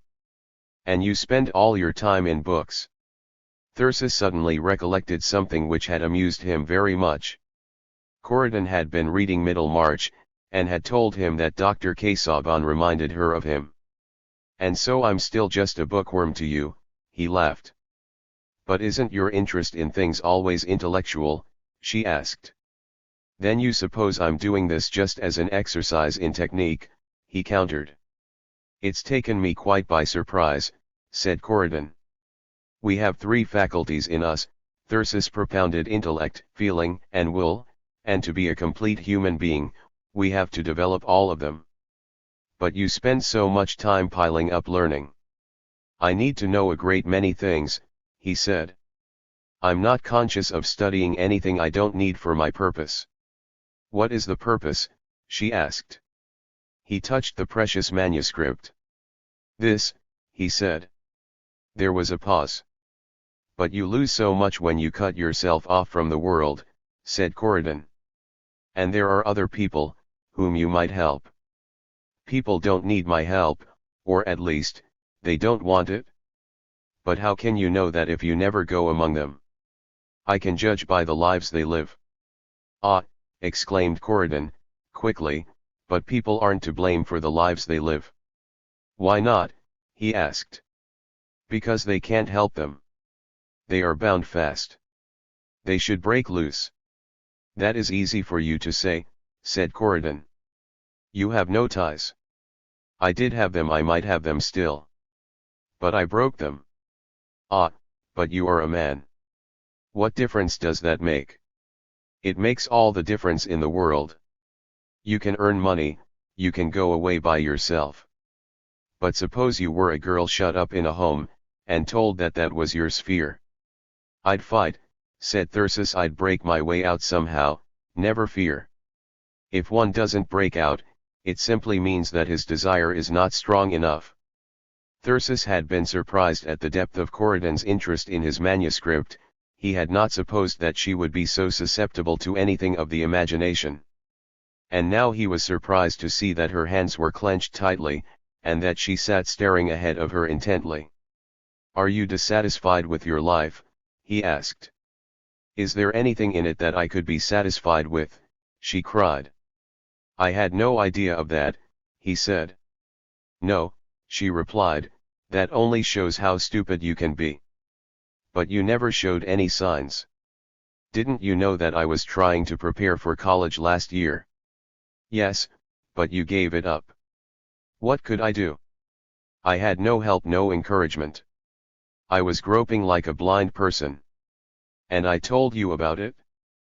But I told you what to study, objected Thyrsis. Yes, said the girl, but how could I do it? You know how to study, you've been taught. But I don't know anything, and I don't know how to find anything out. I began on the Latin, but I didn't even know how the words should be pronounced. Nobody else knows that, observed Thyrsis, somewhat inconsequently. It was all so dull and dreary, she went on, everything they would have had me learn. I wanted things that had life in them, things that were beautiful and worthwhile, like this book of yours, for instance. I am really delighted that you like it, said Thyrsis, touched by that. Tell me the rest of it, she said. Section 3. Thyrsis told his story at some length. In the ardor of her sympathy his imagination took fire, and he told it eloquently. He discovered new beauties in it that he had not seen before. And Corydon listened with growing delight and amazement. So that is the way you spend your time, she exclaimed. That is the way, he said. And that is why you live like a hermit. Yes, that is why. And you think that you would lose your vision if you went among people. I know that I should. But how do you know? I know because I have tried. You don't realize how hard I have to work over a thing like this. I have carried it in my mind for a year, I have lived for nothing else, I have literally had no other interest in the world. Every sentence I have read to you has been the product of work added to work, of one impulse piled upon another, of thinking and criticizing and revising. Just the little bit I have done has taken me a whole month, and I have hardly stopped to eat. It's been my first thought in the morning and my last at night. And when the mood of it comes to me, then I work in a kind of frenzy that lasts for hours and even days, and if I give up in the middle and fall back, then I have to do it all over again. It's like toiling up a mountainside. I see, whispered Corydon. And then, do you expect to have no human relationships as long as you live? Thyrsis pondered for a moment. Did you ever read Mrs. Browning's poem, A Musical Instrument? He asked. No, she answered.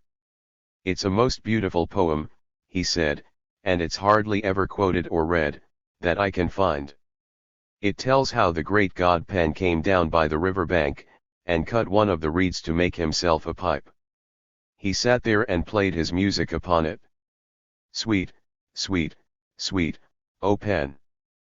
Piercing sweet by the river. Blinding sweet, O great god Pan. The sun on the hill forgot to die. And the lilies revived, and the dragonfly came back to dream on the river. Yet half a beast is the great god Pan. To laugh as he sits by the river, making a poet out of a man. The true gods sigh for the cost and pain, for the reed which grows never more again, as a reed with the reeds in the river. Thyrsis paused. Do you see what it means? He asked. Yes, said Corydon, I see. Making a poet out of a man. That is one of the finest lines I know. And that's the way I feel about it. I have given up all other duties in the world. If I can write one book, or even one poem, that will be an inspiration to men in the future, why, then I have done far more than I could do by a lifetime given to helping people around me. I never understood before, said Corydon. That is the idea the minstrel tries to voice to the princess. At first he pours out his soul to her, but then, when he finds that she loves him, he is afraid, and tries to persuade her not to come with him. He tells her how lonely and stern his life is, and she has been born to a gentle life. She has her station and her duty in the world. But the more he pleads the hardness of his life, the more she sees she must go with him. Even if the end be death to her, still she will be an inspiration to him, and give wings to his music. Be silent, she tells him, let me fling myself away for a song. To do one deed that the world remembers, to utter one word that lives forever, that is worth all the failure and the agony that can come to one woman in her lifetime. Corydon sat with her hands clasped. Yes, she said, that is the way she would feel. I'm glad to hear you say that, remarked the other. I must make it real, and I've been afraid about it. Would she really go with him? She would go if she loved him, said Corydon. If she loved him. But she must love his art still more. She must love him, said Corydon. Thyrsis shook his head. It would not do for her to go with him for that, he said. Why not? Doesn't he love her? Yes, but he is afraid to tell her so.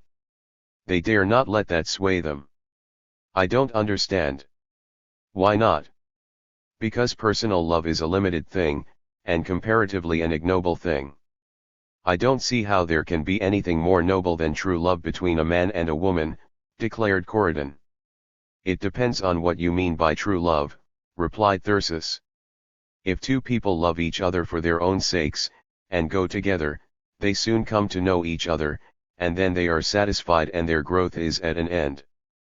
What I conceive is that two people must lose themselves, and all thought of themselves, in their common love for something higher, for some great ideal, some purpose, some vision of perfection.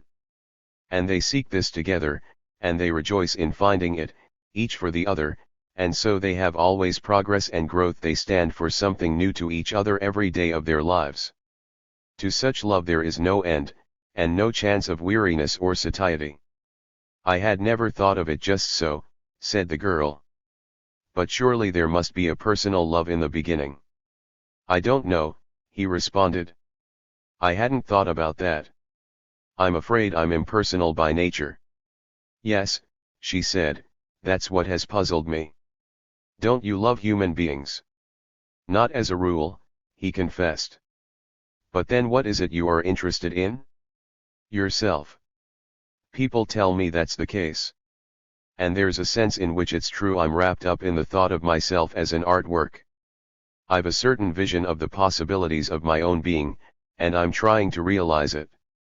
And if I do, then I can write books and communicate it to other people, so that they can judge it, and see if it's any better than the vision they have.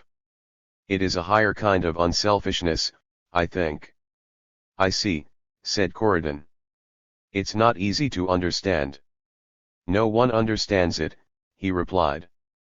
People are taught that they must sacrifice themselves for others, and they do it, blindly and stupidly, and never ask if the other person is worthy of the sacrifice, and still less if they themselves have anything worth sacrificing.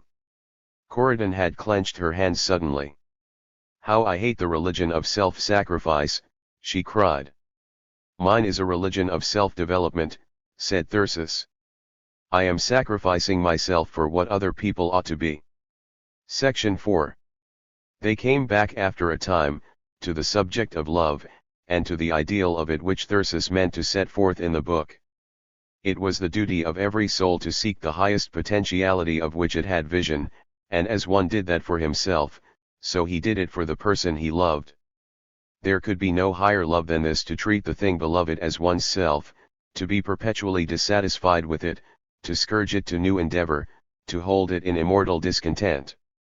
This was a point about which they argued with eager excitement. To Thyrsis, Love itself was a prize to be held before the loved one, whereas Corydon argued that love must exist before such a union could be thought of. Her cheeks flushed and her eyes shone as she maintained the thesis that the princess could not go with the minstrel unless his love was given to her irrevocably. If you mean by love a sense of oneness in the pursuit of an ideal, then I agree with you, said Thyrsis. But if you mean what love generally means, a mutual admiration, the worshipping of another personality, then I don't. And are lovers not even to be interesting to each other? Cried Corydon. But the poet did not shrink even from that. I don't think a woman could be interesting to me except in so far as she was growing. And she must always know that if she stopped growing, she would cease to be interesting. That is not a matter of anybody's will, it seems to me it is a fact of soul chemistry. I don't think you will find many women to love you on that basis, said Corydon. I never expected to find but one, was Thyrsis' reply, and I may not find even one. She sat watching him for a moment. I had never realized the sublimity of your egotism, she said. It would never occur to you to judge anyone else by your own standards, would it? That is very well put, laughed Thyrsis. As a matter of fact, I have a maxim that I count all things lost in the world but my own soul. Why is that? Because I can depend on my own soul, and I have not yet met anything else in life of which I can say that. Again there was a pause. You are as hard as iron, exclaimed the girl. I am harder than anything you can find for your simile, he answered. I know simply that there is no force existing that can turn me from my task. You might meet some woman who would fascinate you. Perhaps, he replied. I have done things I'm ashamed of, and I've a wholesome fear of doing more of them. But I know that that woman, whoever she might be, would wake up some morning and find me missing. Then for a while he sat staring at the eddies in the pool below. I have a vision of another kind of woman, he said, a woman to whom my ideal would be the same compelling force that it is to me, a living thing that would drive her, that she was both master of, and slave to, as I am. So that she would feel no fears, and ask no favors. So that she would not want mercy, nor ask pledges, but just give herself, as I give myself, and take the chances of the game. Don't you think there may be just one such woman in the world? Perhaps, was the reply. But then might a woman be sure of your ideal, but not of you? As to that, said Thyrsis, she would have to know me.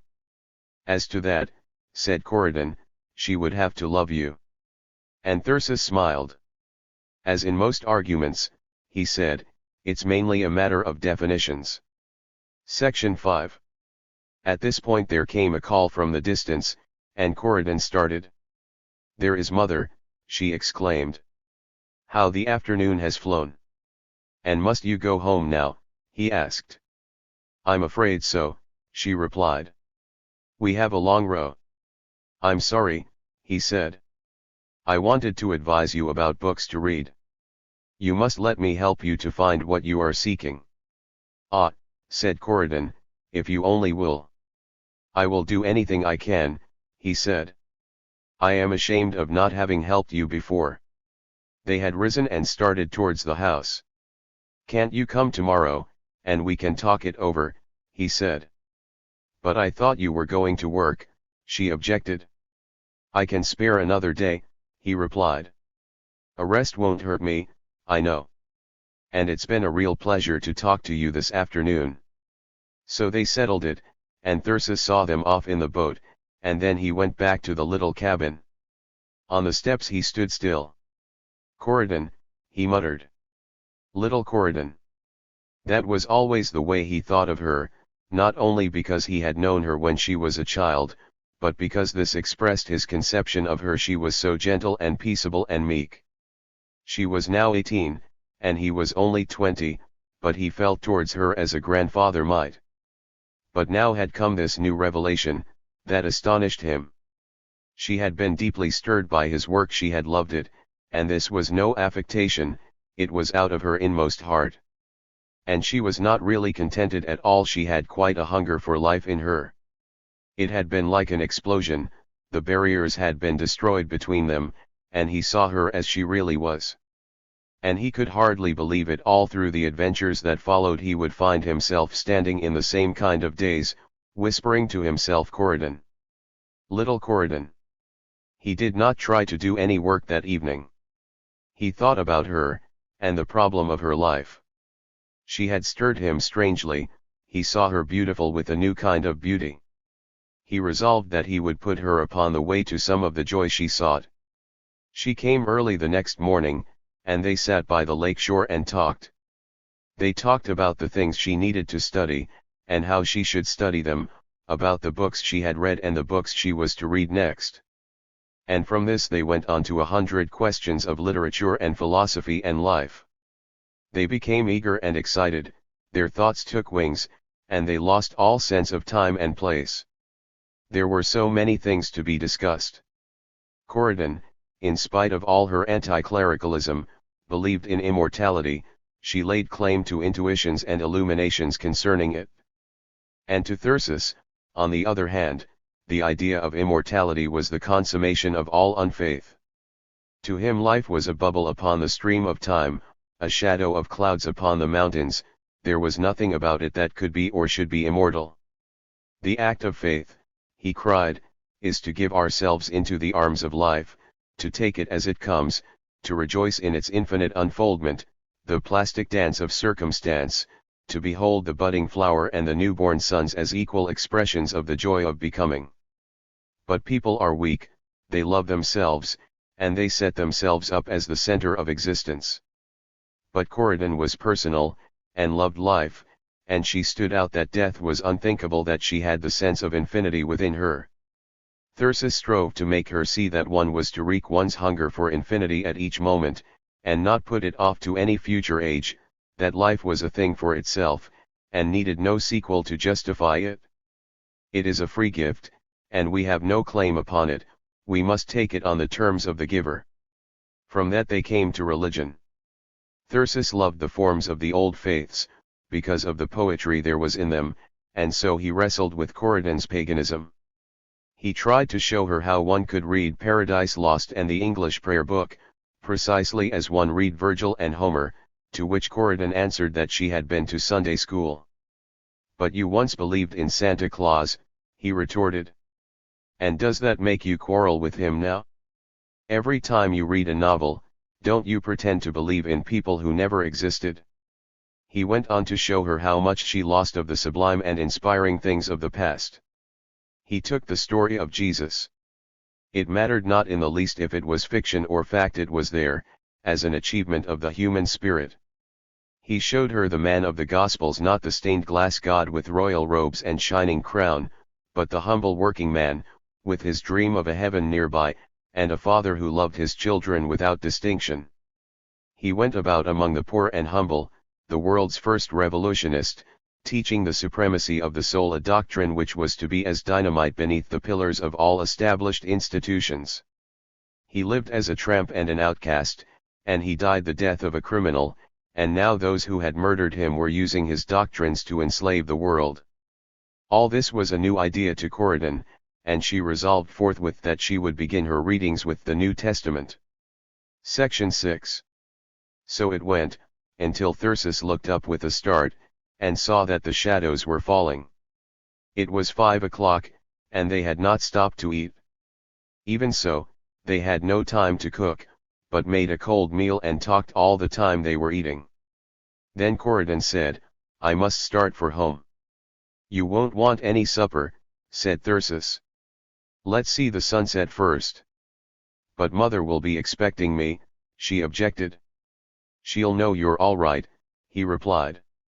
So they climbed the hill, and sat and watched the sunset and the rising full moon. The air was clear, and the sky like opal, and the pale, pearly tints of the clouds were ravishing to behold. To Thyrsis it seemed that these colors were an image of the soul that was disclosed to him. He would have been at a loss for words to describe the extraordinary sense of purity that Corydon gave to him. It was not simply her maidenhood, it was something far more rare than that. Here was an utterly perfect human soul, a soul without speck or blemish, without a base idea, with no trace of a vanity, unaware what a pretense might be. The joy and wonder of life welled spontaneously in her. She moved to a noble impulse as a cloud moves before the wind. She was like a creature from the skies they were watching. And here, in the silver moonlight, a memorable hour came to them. Thyrsis told her of his consecration, and why he lived his hermit life. He had known for years that he was not as other men, and now every hour it was becoming clearer to him. He shrunk from the word, because it had been desecrated by the world, but it was genius. More and more frequently there was coming to him this strange ecstasy, the source of which he could not guess. It was like the giving way of floodgates within him, the pouring in of a tide of wonder and joy. It made him tremble like a leaf, it made him cry aloud and fall down upon the ground exhausted. And yet, whatever the strain might be, he never lost his grip upon himself. Rather, all the powers of his mind seemed to be multiplied. It seemed as if all existence became one with his soul. Never before had he uttered a word of this to anyone. No one could understand the burden it had laid upon him. For this was the thing that all the world was seeking, for the lack of which the world was dying, and it was his to give or to withhold, to lose or to save. He had to forge it and shape it, he had to embody it, to set it forth in images and symbols.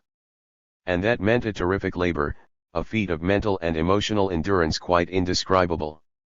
He must hold it, though it burned like fire, he must clutch it to his bosom, though it tore at his heartstrings. Sometimes, he said, I fail and have to give up, and then I have nothing but a memory without words, or perhaps a few broken phrases that seem mere nonsense. Then I am like a man who has seen some loved one drowned or burned to death before his eyes. It is a thing so ineffable, so precious, and some power seeks to tear it away from me, to bear it into oblivion forever. I can't know, of course it might come to someone else or it might never come again. The feeling I have is like that of a mother for an unborn child. If I do not give it life, no one ever will. And don't you see, compared with that, what does anything else count? I would lie down and be crushed to pieces, if that would help. Truly, I would suffer less than I suffer in what I try to do. And so, the things that other men care for, they simply don't exist for me. I must have a little money, because I have to have something to eat, and a place to work in. But I don't want position or fame, I don't shrink from any ridicule or humiliation. It seems like a mad thing to say, but I have nothing to do either with men's evil or with their good. I am not bound by any of their duties, I can't have any country or any home, I can't have wife or children, I can hardly even have any friends. Don't you see? Yes, whispered Corydon, deeply moved, I see. Look, he went on, see all the vice and misery in the world, the cruelty and greed and hate.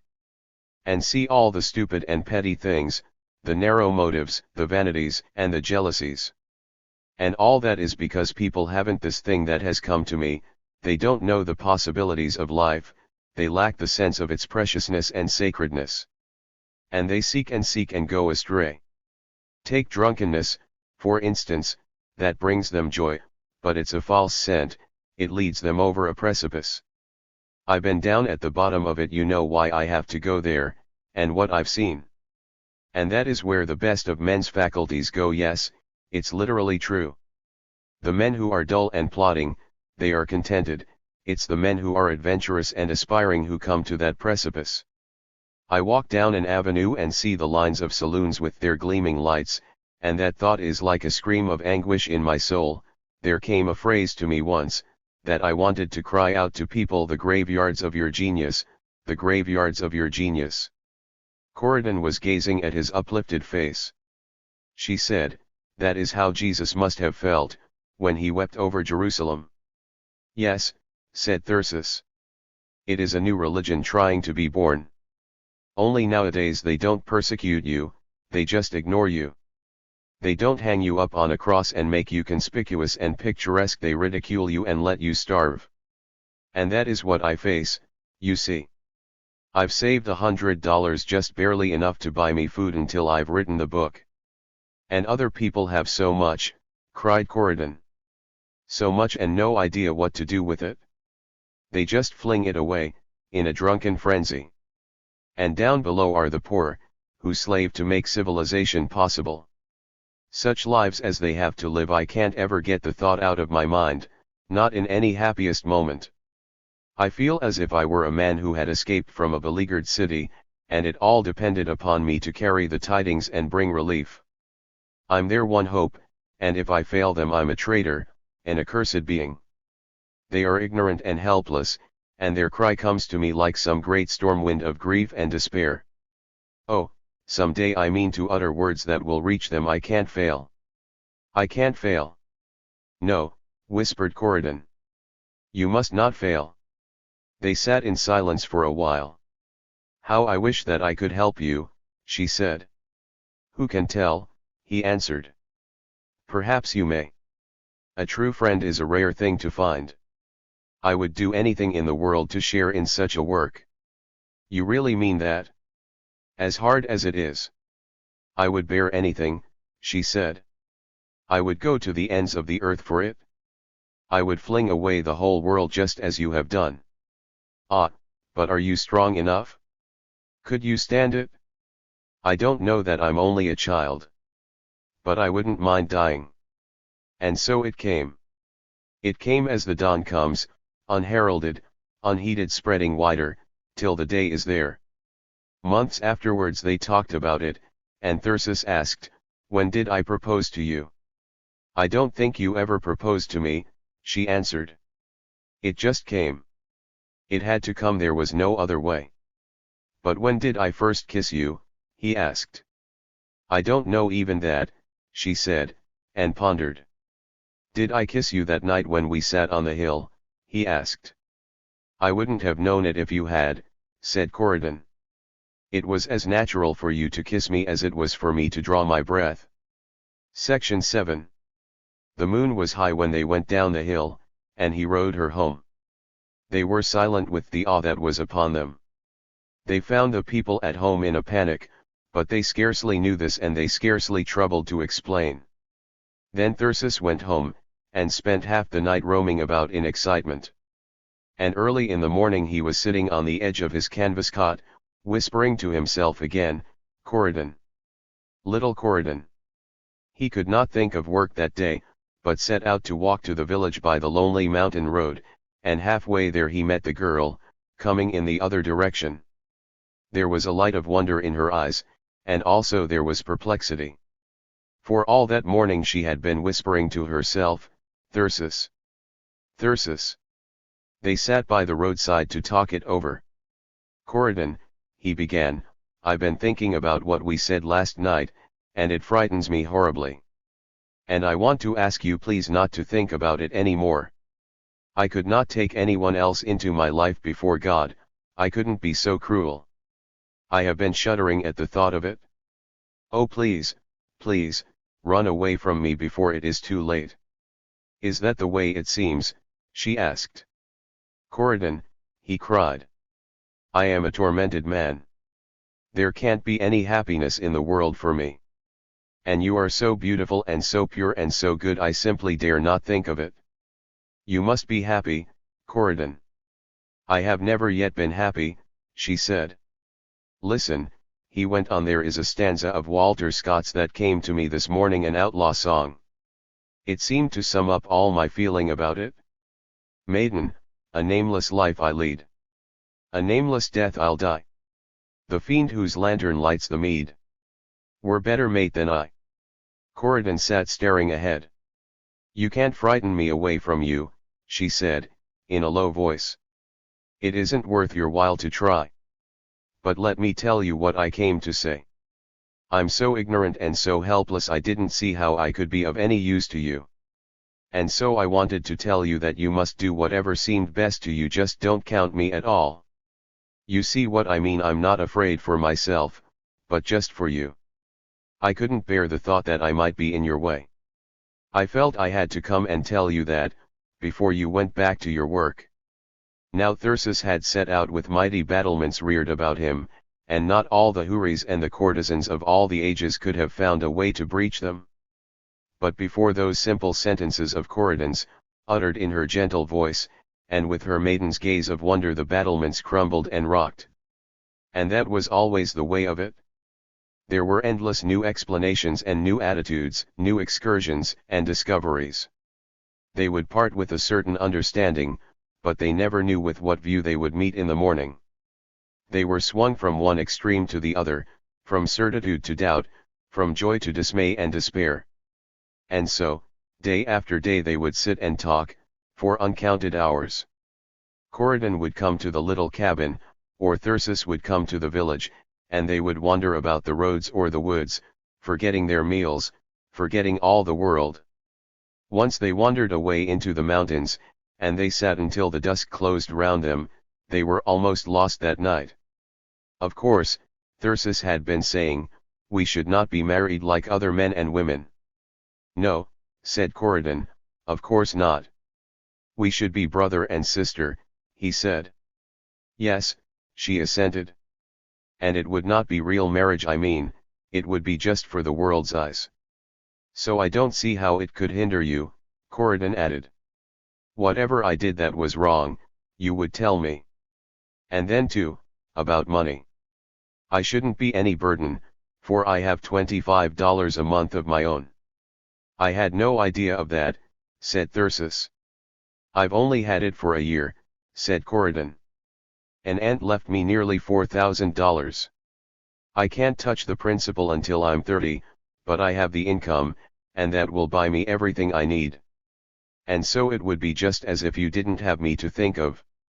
"I don't think the money side matters so much," was his reply.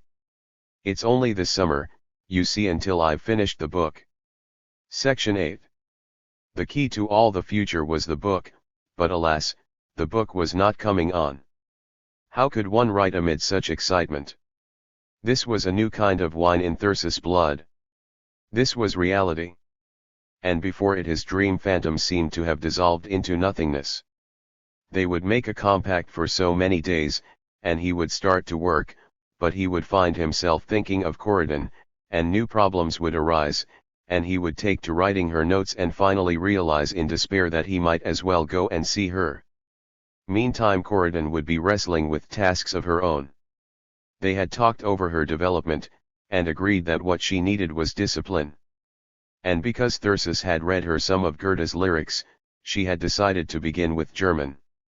Thyrsis had wasted a great deal of time with German courses in college, and so he was able to tell her everything not to do. He got her a little primer of grammar, just enough to make clear the language structure, and then he set her to acquiring a vocabulary. He had little books full of words that he had prepared for himself, and these she drilled into her brain, all day and nearly all night. She stopped for nothing but to eat in the woods when the weather was fair and in her room when it rained. She studied words, words, words. And she made amazing progress while Thyrsis was wrestling with his angels. She read Grimm's fairy tales, and some of Heise's Novellen, and Hermann and Dorothea, and Wilhelm Tell. But these were children's tasks, and her pilgrimage was one of despair. Above were the heights where Thyrsis dwelt, inaccessible, almost invisible, and how many years must she toil to reach them? She would come to him with tears in her eyes, tears of shame for her ignorance and her stupidity. And then Thyrsis would kiss the tears away, and tell her how many brilliant and clever women he had met, who had the souls of dolls behind all their display of culture. So Corydon would escape that unhappiness, but alas, only to fall into another kind. For she was a maiden, beautiful and tender, and ineffably precious to Thyrsis, and when they met, their hands would come together. It was as natural for them to embrace as for the flowers to grow. And this would lead to moods of weakness and satisfaction, not to that divine discontent, that rage of impatience which Thyrsis craved. It seemed to him that Corydon grew more and more in love with him, and more willing to cling to him, and he was savage because of his own complaisance. They would spend hours exchanging endearments and whispering youthful absurdities, and then, the next day, he would write a note of protest, and Corydon would be wild with misery, and would tear up his love notes, and vow in tears that he should never touch her hand again. Now and then he would try to suggest to her that what she needed for the fulfillment of her life was not a madman like himself, but a husband who would love her and cherish her, as other women were loved and cherished, and there was nothing in all the world that galled her quite so much as this.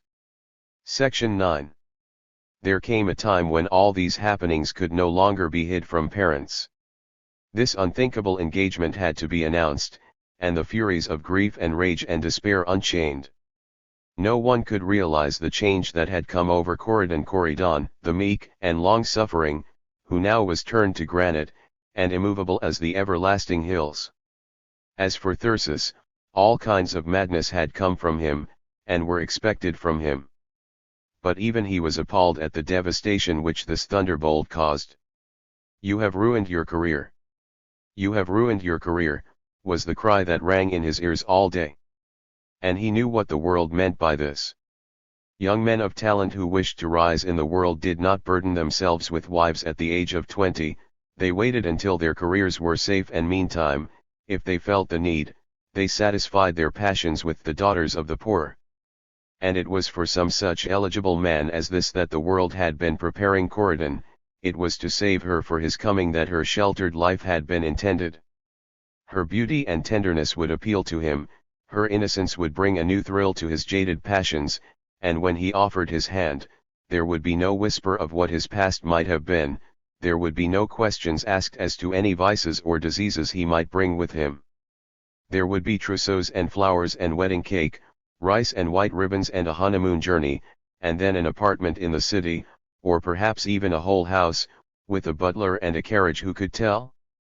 With wealth pouring into the metropolis from north and west and south, such things fell often to beautiful and innocent maidens in sheltered homes. And here was this one, flinging herself away upon a penniless poet who could not support her, and did not even propose to try. "Does he mean to get some work?" was the question, and gently Corydon explained that they intended to live as brother and sister. And that capped the climax that proved stark, raving madness, if it did not prove downright knavery and fraud. In the end, being utterly baffled and helpless with dismay, the mothers turned upon each other, for to each of them, the virtues of her own offspring being so apparent, it was clear that this hideous tragedy must have come from the machinations of the other. One day Thyrsis and his mother, walking down a road, met Corydon and her mother, upon a high hill where the winds blew wildly, and here they poured out their grief, and hurled their impeachments against the storm. To Thyrsis they assumed heroic proportions, they towered like queens of tragedy. In after history this was known as the meeting of the mothers, and he likened it to the great contest in the Nibelungenlied between Brunhild and Kriemhild. Then, on top of it all, there came another calamity. In the boarding house with Corydon lived some elderly ladies, who had a remarkable faculty for divining the evil deeds of other people. They had divined the evil deeds of Corydon and Thyrsis, and one of them was moved to come to Corydon's mother one day, and warn her lest others should divine them too. And so there was more agony. The discovery was made that Corydon had become a social outcast to all the maids and matrons of the summer population, a girl who went to visit a poet in his lonely cabin, and stayed until unknown hours of the night. And so there came to Thyrsis a note saying that Corydon must come no more to the cabin, and later in the day came Corydon herself, to bring the tidings that a telegram had come from the city, and that she and her mother were to leave the place the next day. Thyrsis was aflame with anger, and was for going to the nearest parson and having the matter settled there and then. But Corydon dissuaded him from this. "I've been thinking it over," she said, "and it's best that I should go. You must finish the book, everything depends upon that, and you know that if I came here now you couldn't do it. But if I go away, there'll be nothing to disturb you. I can study meantime, and when we meet in the city in the fall, everything will be clear before us." She came and put herself in his arms. "You know, dear heart," she said, "it won't be easy for me to go. But I'm sure it's for the best." And Thyrsis saw that she was right, and so they settled it. She spent that day with him, their last day, and floods of tenderness welled up in their hearts, and the tears ran down their cheeks. It was only now that she was going that Thyrsis realized how precious she had become to him, and what a miracle of gentleness and trust she was. They agreed that here, and not in the village, was the place for their parting. So they poured out their love and devotion, and made their pledges for the future, and towards sundown he kissed her goodbye, and put her in the boat, and stood watching until it was a mere speck down the lake. Then he went back to the house, with a great cavern of loneliness in his soul. And in spite of all resolves, he was up with the dawn next day, and walking to the village he must see her once again. He went to the depot with her, and upon the platform they said another farewell, thereby putting a seal upon Corydon's damnation in the eyes of the maids and matrons of the summer population. Book 3. The victim hesitates. They had opened a wooden box which lay beside them. 10 years, she said. How they have faded. And the creases are tight, said he, they will be hard to read. Letters, letters, she exclaimed, some of them 60 pages long. How much would they make? Perhaps 250,000 words, he said. What is to be done about it? They must be selected, and then cut, and then trimmed and pruned. And will that leave any idea of it? He answered with a simile. You wish to convey to a man how it feels to pound stone for 12 hours in the sun. The only way you could really do it would be to take him and let him pound for 12 hours. But he wouldn't stand for that. So you let him pound for 1 hour, said she, with a smile. I will put up a sign, he said. Here begins the stone pounding. And then those who are interested will come in and try it, and the rest will peer through the fence and pass on. To which she responded, I would make the sign read. Admission to lovers only. My Thyrsis. Oh, if I might only stay in a convent until you are ready to take me. Since I left you I find myself possessed of cravings, which, if I indulged them, might bring me the fate of the maid of Naidpath. Truly I have known some miserable moments. But I am trying very hard to cultivate a happy, confident activity. The people here are aggressive, and I am afraid I have been rude, which I never like to be. I just succeeded in getting away from a young man who wanted to walk to the village with me. Do you know, it would drive me absolutely mad to talk to anyone now. My soul has only one cry, and I could sometimes go out on the mountainside and scream it aloud to the winds. I fear I shall be a trifle wild, in fact utterly in pieces, until you come, with that wonderful recipe of yours for binding me together, and making me complete. I think of you in your house, and wish to God I were there, or out in the desert even, if you were with me. When I passed through the city I felt exactly as if I were in Hades. The glaring lights and the fearful rattle, the lazy, lounging men. I had dinner in a restaurant, in which all the people seemed to be feeding demons. It has been distinctly shown me why so many people have thought you a rude, unmannerly boy. I don't know what people would think, if I had to be amongst them long. I have begun so many letters to you in my mind, and oh, the times I have told myself how much I loved you. I have read your letters and slept with them under my pillow, like the veriest love-lorn maiden. But all my happy thoughts are gone at present. It is distracting to me to have to come into such close contact with people. Oh, tell me, dearest one, what I shall have to do to control myself and preserve the peace of my soul, until I go to you forever? I must not long to see you, it prevents me from studying. If you might only come to me at one moment in the day, and give me one kiss, and then go away. You see, I am conducting myself in a very unwise manner, and it is necessary I should study. I should love to have an indomitable capacity for work, and eat only 2 meals a day, and never have to think about my body. I want to tell you what I feel, how utterly and absolutely I am yours, and how any image that comes between you and me enrages me. If only you knew how I give myself up to you in thought, word, and deed. My one reason for acting now, is that I may show you something I have done. My one thought is to be what you would wish me. No one understands, or ever will, what is in your heart and in mine to be locked there for ages. There I have placed all my power of love and religion and hope of the life that is to be. To you I give all my trust, all my worship. You are the one link that binds me to myself and to God. Without you I feel now that I should be a poor wanderer. You give me my feeling of wholeness, of the possibility of completion, that I never had before. In my best and truest moments I know that with you I can be what I have hoped. With you before my eyes I have a grim resolution to conquer or die. The one thing I am sure of always is my love for you. It might be possible for you to stop loving me, but I, now that I have begun, shall continue to love you to the day I die and after, I hope. I do not love you for what you can give me, I love you because you are you, I must love you now no matter what you are.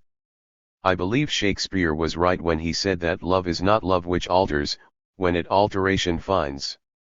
I do not believe that a person can really love more than once. I must go to my German again and leave you. Do you love me? Do you love me? Do you love me? To my dearest Corydon. I received a letter from you before dinner, and as usual had one of my flights of emotion, and thought of many things to write to you. Now I am up on the mountainside, trying to recall them. Dearest, you are, as always, more precious to me. I am glad to see that you are suffering some, and I think that it is well that you have to be away from me for a while, to fight some of your own soul's battles.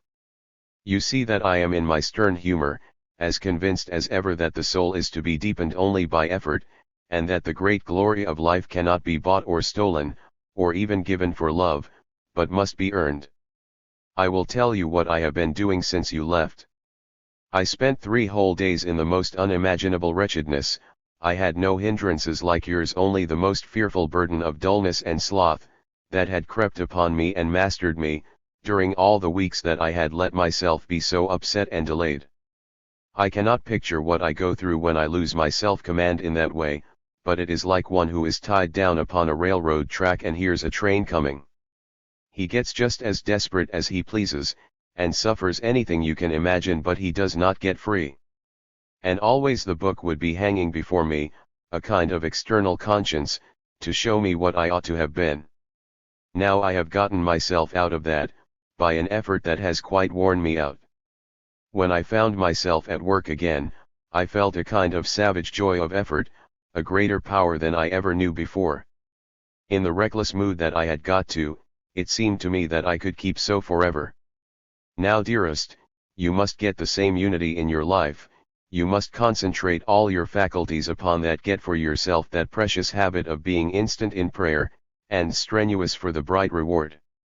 As Wordsworth has it, brook no continuance of weak-mindedness. Let it come to you with a pang that hurts you, that for 1 minute you have been idle, that you have admitted to yourself that life is a thing of no consequence, and that you do not care for it.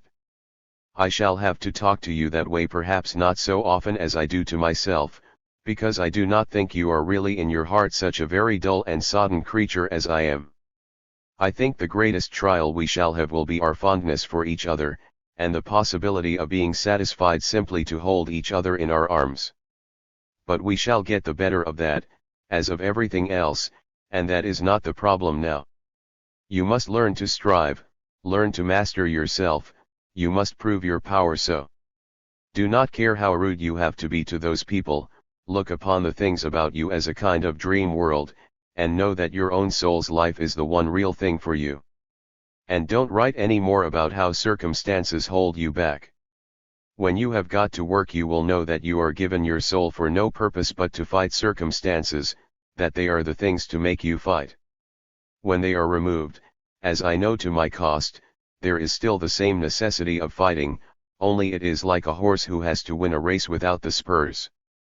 You must talk to yourself about this, night and day, until this desire is so awake in you that you can't go idle many moments without its rushing into your mind, and giving you a kind of electric shock.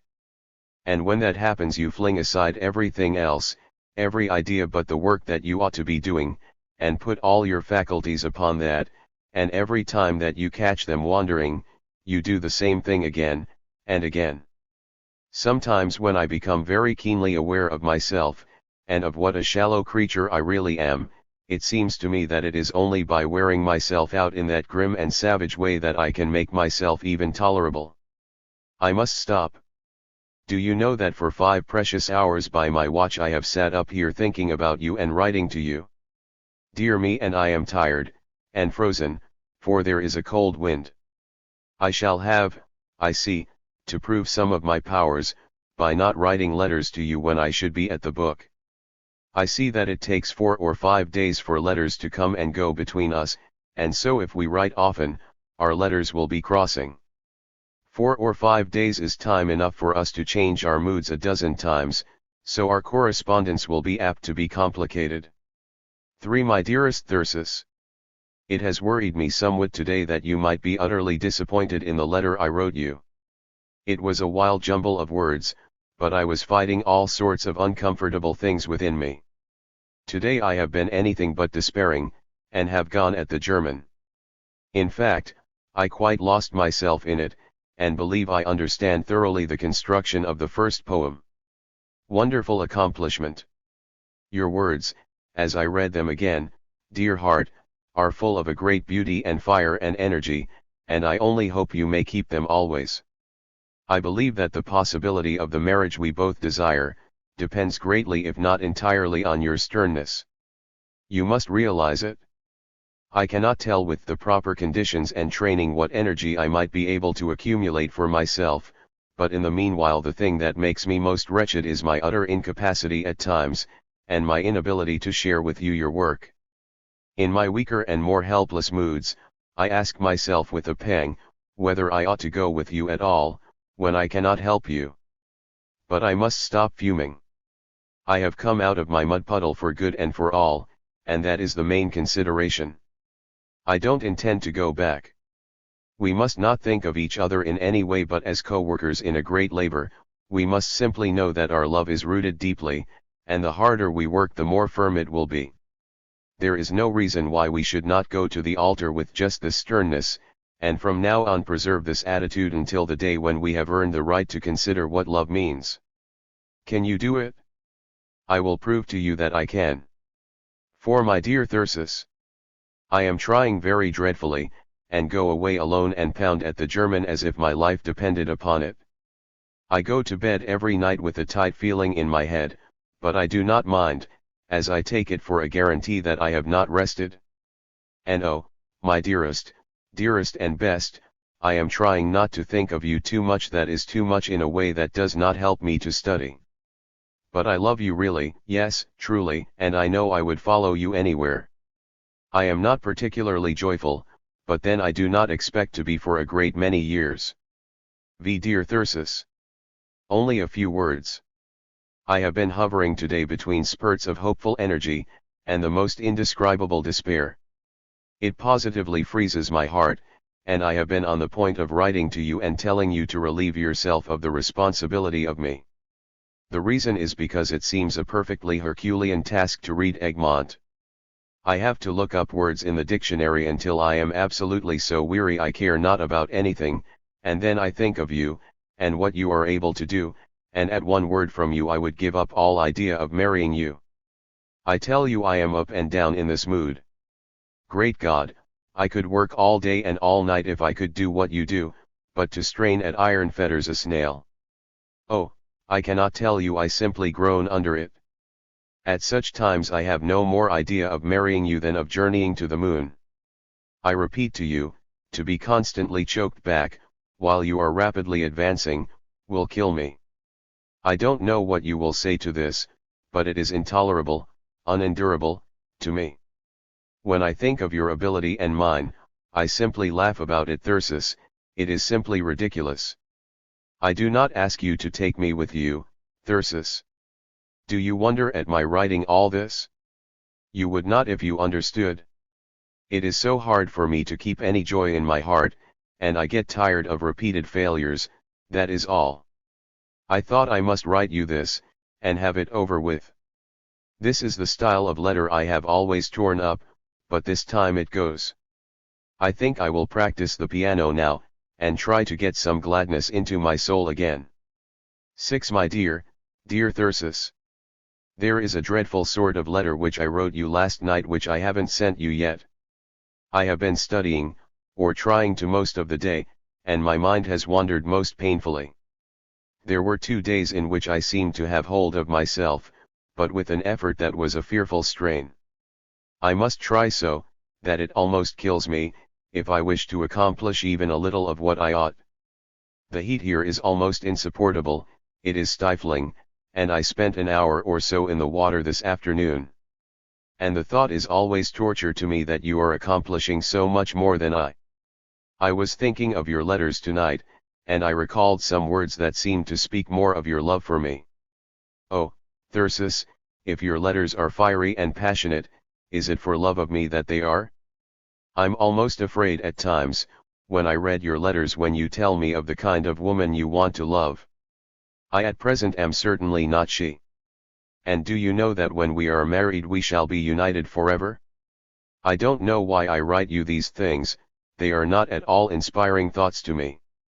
And yet I was able to go in swimming this afternoon, and forget everything and frolic around as happily as any water baby. 7. My dear Corydon, I came off to write my poem, but I have been thinking about you, and I must write a long letter. It is one of the kind that you do not like. In the first place, you complain of the contradictions in my letters. I am sorry. I live so, struggling always with what is not best in me, and continually falling down. Also, in this matter I am an utter stranger, groping my way, and there is an element of passion in it, a dangerous element, which leads me continually astray. I can only say that in my ideal of love, which is utter love and spiritual love, I think of living my life with you in entire nakedness of soul. Therefore, I shall always be before you exactly as I should be by myself. And I shall write you now exactly what I have been thinking, what is hard and unkind in it, as well as the rest. You will learn to know me as a man far from perfect, often going astray himself, often feeling wrong things, often leading you astray and making you wretched. But behind all this there is the thing often lost sight of, but always present, the iron duty that I have, and the force in me which drives me to it. All this morning I have been thinking of my book, losing myself in it and filling myself with its glory. This afternoon I fell to thinking about us, and thoughts which have been lurking in my mind for a long time got the upper hand for the first time.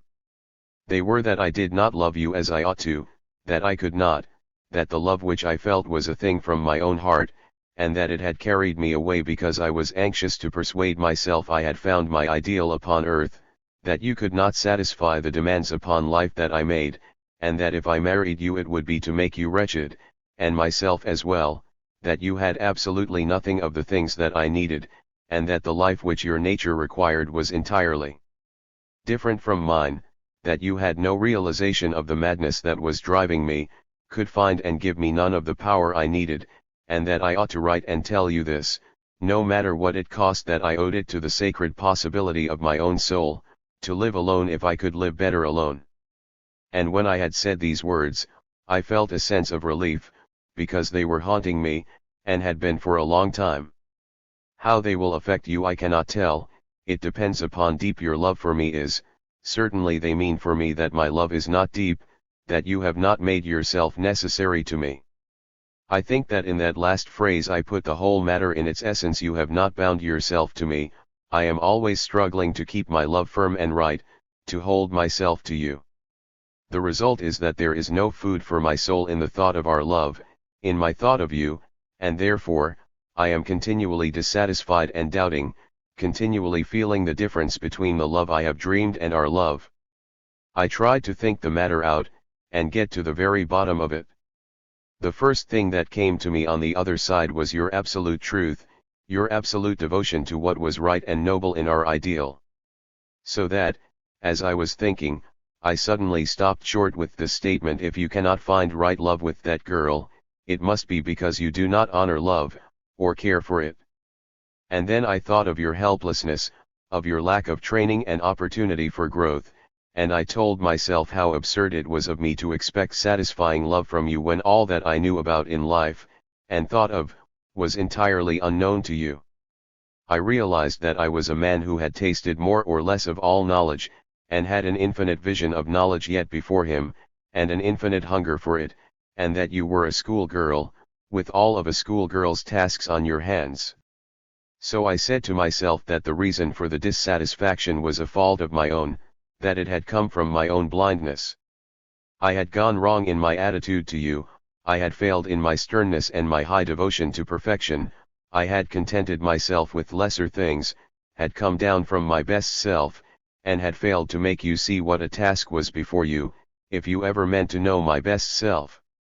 You perceive that this is a return to my old-time attitude. I am sorry if it makes you wretched, but I cannot help it. It is a surgical operation that must be borne. I shall not make it necessary again, I hope. Now, dear Corydon, I am not trying to choose pleasant words in this letter, this is the way I talk to myself. And if anything good comes from our love, it will be because of this letter. I challenge what is noblest in you to rise to meet the truth of it. I should not care to write to you if I did not feel that it would.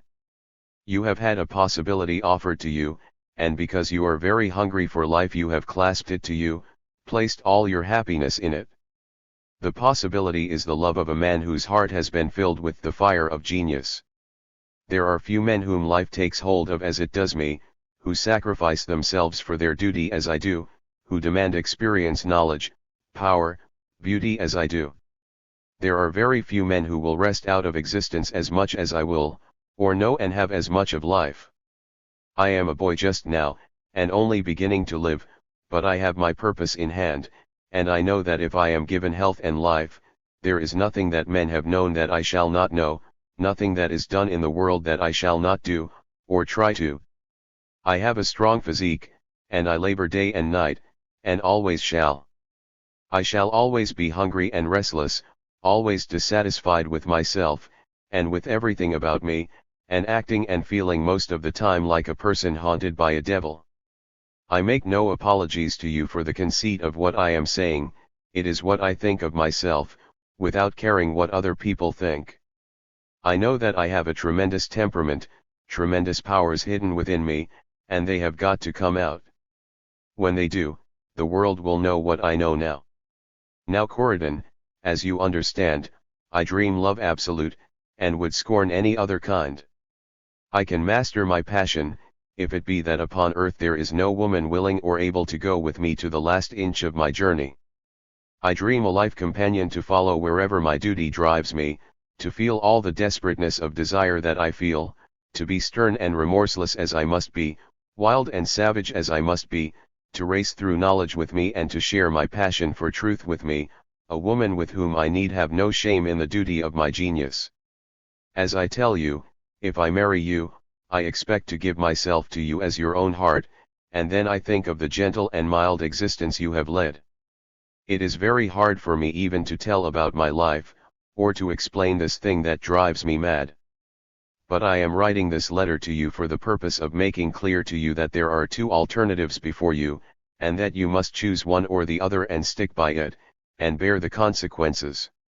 It is painful to me to think that I have fascinated you by what opportunities one have, even by what power and passion and talents I have, and filled you with a hunger for me when really you do not realize at all what I am, or what I must be, and when what I have to do will terrify you. I write in the thought of terrifying you now, and making you give up this red-hot iron that you are trying to hold on to, or else to show you my life so plainly that never afterwards can you blame me, or shrink back except by your own fault.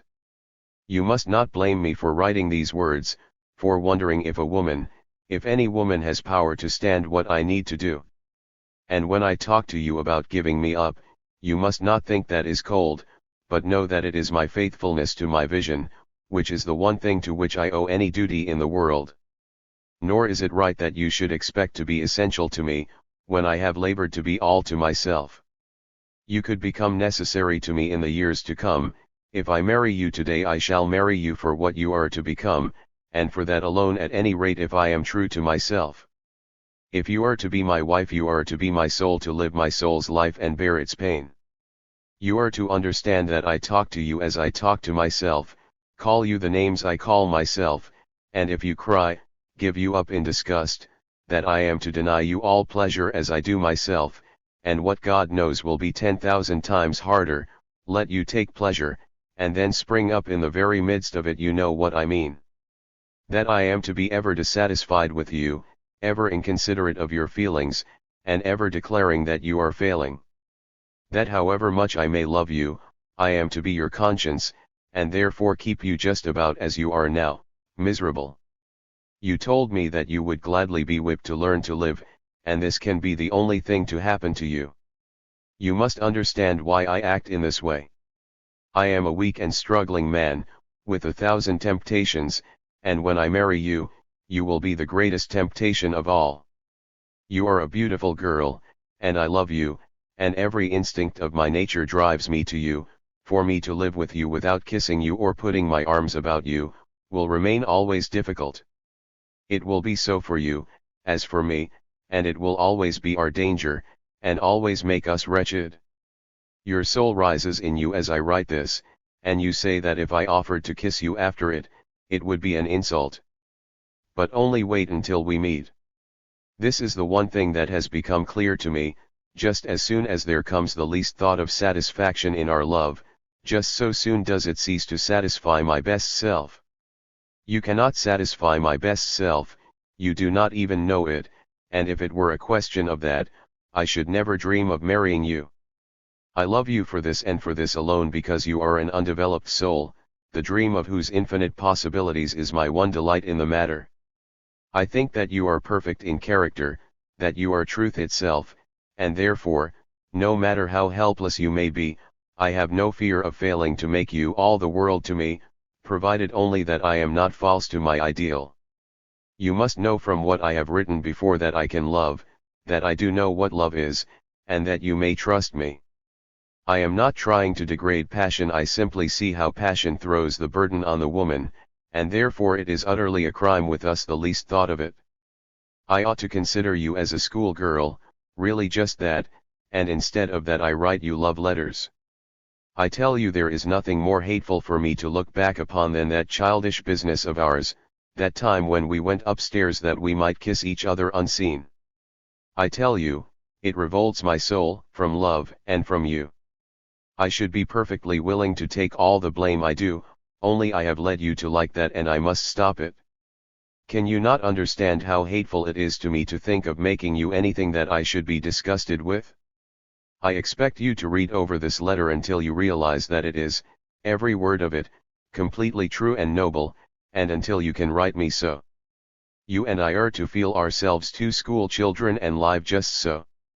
It is not usual for school children to marry, but that we dare upon the strength of our purpose, and in defiance of all counsel, and of every precedent. We are to feel that we owe our duty to our ideal, and that simply because of the strength and passion of our love for each other, we demand perfection, each of the other. My setting this stern challenge before you is nothing but my determination to give you my right love, to demand that you be a perfect woman. I promise you therefore no quarter, I shall make no sacrifice of my ideal for your sake. As I wrote you, I mean to be absolutely one with you, and I expect you to be the same. You shall have all of my soul, I shall live my life with you and think all my thoughts aloud, study to give you everything that I have. And God only, who knows my heart, knows what utter love for you lies in those words, what utter trust of you, how I think of you as being purity and holiness itself.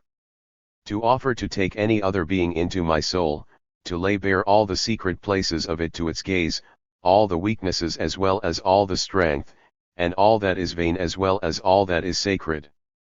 You cannot know how I feel about my heart, but this you may know, that no one else has had a glimpse of it. You are the first and the last, and so sure am I of you that I dare to say it, all my life will I live in your presence, and trust to your sympathy and truth, and feel that I am false to love if I do not. If there were anything in my heart so foul that I feared to speak of it, I should give you that first, as the sacrifice of love, or any vanity or foible. Such things are really hardest to have others know, so great is our conceit.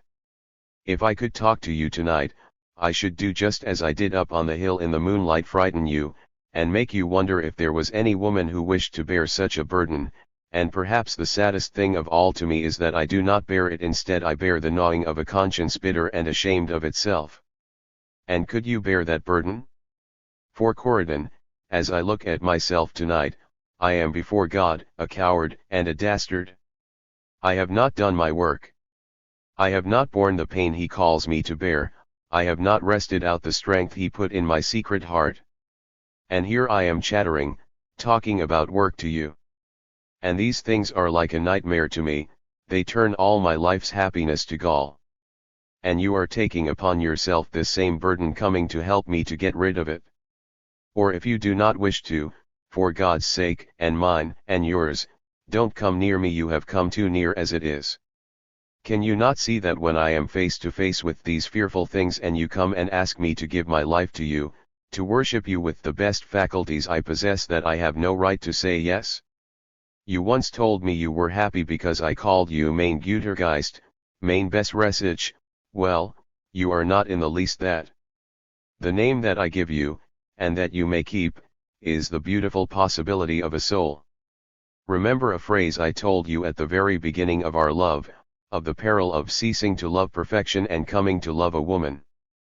And read Shelley's sad note to Epipsychodion. 8. Dear Corydon, you tell me in your last letter that you are leaving all who love you, and you ask how do you know that because you love beauty, you will love me. I have been thinking a good deal about this. I do not believe, Corydon, that a man more haunted by the madness of desire ever lived upon earth than I. And when I get at the essence of myself, I do not believe that I am a kind man. I think that a person with less patience for human hearts never existed, perhaps with less feeling. There is only one thing in the world that I can be sure of, or that you can, my fidelity to my ideal. I know that however often I may fail or weaken, however many mistakes I may make, my hunger for the things of the soul will never leave me, and that night and day I shall work for them. I do not believe I have the right to promise you anything else, I have no right to dream of anything else. This is not my pleasure, as I feel it, it is a frenzy, it is that to which some blind and nameless and merciless impulse drives me. And I may try to persuade myself all my life that I love you, Corydon, and nothing else, and want nothing else, and all the time in the depths of my heart I hear these words from my conscience: you are a fool. I love power, I love life, and seek them and strive for them, and care for nothing else and never have, and nothing else can satisfy me. And I cannot give any other love than this, any other promise. 9. My dear Corydon, I have been taking a walk this morning, thinking about us, and that I had treated you fearfully. The whole truth of it all is this, that I am so raw and so young and so helpless that I cannot, to save my life, be sure if my love for you is what it ought to be, or even if I could love anyone as I ought. And I am so wretchedly dissatisfied. Do you know that for 2 weeks I have been trying to write a passage of my book, and before God, I cannot. I have not the power, I have not the life. Dear Corydon, it comes to me that you are miserable to be in love with me, that I had no right to put this burden on your shoulders. I would say better things if I could, but I think that our marriage will be a setting out across a wild ocean in the dark. It is for you to be the heroine, to dare the voyage if you choose. These sound like wild words, but they are the truth of my life, and I dare not say any others.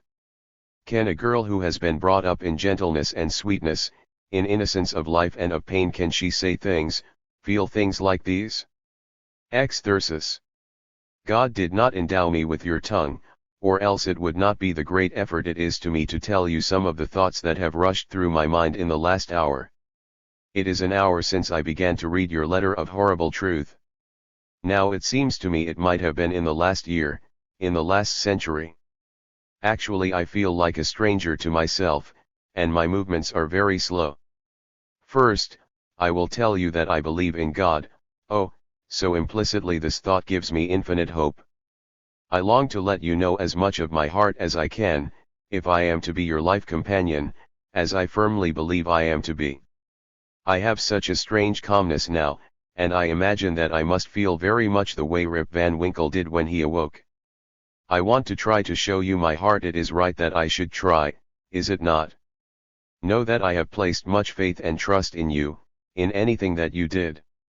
If you opened one door to me and told me it led to the great and permanent truth, I believed you absolutely.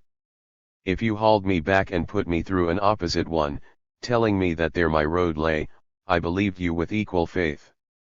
Now, at the end of an hour, I am, through you, convinced of one door, the only and true entrance, and I am as sure as I am that the sun is shining at this moment, that nothing in God's world can ever again make me lose sight of it. I have found that you can lose sight of it, Thyrsis. Something shows me that I have in the last month been more right than you. Yes, I have, Thyrsis, though you may not know it. And the reason I couldn't stay right was because I am not strong enough to grasp my good impulses, and keep hold of them, because I have not enough faith in the soul within me. I will try to tell you what I have felt since reading your letter. All is so disgustingly calm in me now. But listen, I believe I have had a little glimpse this afternoon of what it is to feel, and because of that knowledge I now am not afraid to tell you that I claim something of God and life, that I can get it if you can. This has been very strong in me at moments, but, as I tell you, I have not yet learned to hold my glimpses of truth. They seem to come to me, and as quickly disappear. I began to read your letter, and I cannot describe to you the convulsion that came over me. It seemed that I had the feeling of an empty skull on a desert, such a feeling you can never have it. All the horror and despair. I tried to form my thoughts and tell myself it was not true. I tried to pray, and I did pray out loud and asked God to give me strength to read the letter. I tried to use all the penetration I was capable of, to find out one thing, whether you were purely and unreservedly sincere in it. I wondered whether you really wished to live your life alone, but could not find the courage to tell me so. I firmly believe that no failure in the future, no disgust or helplessness, could ever bring me the complete anguish of those moments. Can you realize what such a thing meant to me, Thyrsis? Last spring, I had succeeded in bringing myself into an almost complete state of coma. I saw that I could do nothing, and because I would not endure such profitless pain I drugged myself to sleep. And you fiend, waked me up, and may your soul be thrice cursed if you have only pulled the doll to pieces to see what it was made of. No, you that have a soul which says it lives and suffers that I can't go to sleep again. There is no joy for me in mother or father, in friends, or admiration. I can tolerate nothing that I tolerated before you came with your cursed or blessed fire. Also, if you do not marry me, or if I do not find some man who has your strength and desire for life, and who will take me and help me to learn, I shall die without having lived. And I cried out in misery, only 42 years, only 42 little years, and I shall be an old woman of 60. Only 42 years in which to learn to live. I believe if I had you here now I could almost strangle you. We may kill each other some day. I sometimes feel that there is nothing that will give me any relief, that I cannot breathe, I cannot support my body. But these are foolish and unprofitable feelings, and I believe I will yet be saved, if not by you, perhaps by myself. I think some heavenly aid came to me today. I asked for it, I simply said it must come, and now I am able to bear myself and look around me, and say that the secret of my liberation is not death but life. Please realize, Thyrsis, that I know you do not need me, that I cannot either entertain you or help you. My dear, do you not know that I have been conscious of this from the very beginning, and it has been this thought that has often made me worry, and doubt, and question.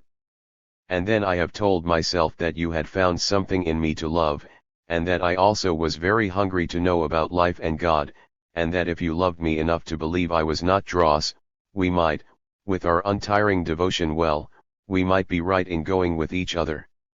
And now would you rather I should tell you I will not marry you, be my desire, or effort, what it may? I do not know, even though I want to live so terribly. I have no word, no proof to give. And now, Thyrsis, I have no more strength to write.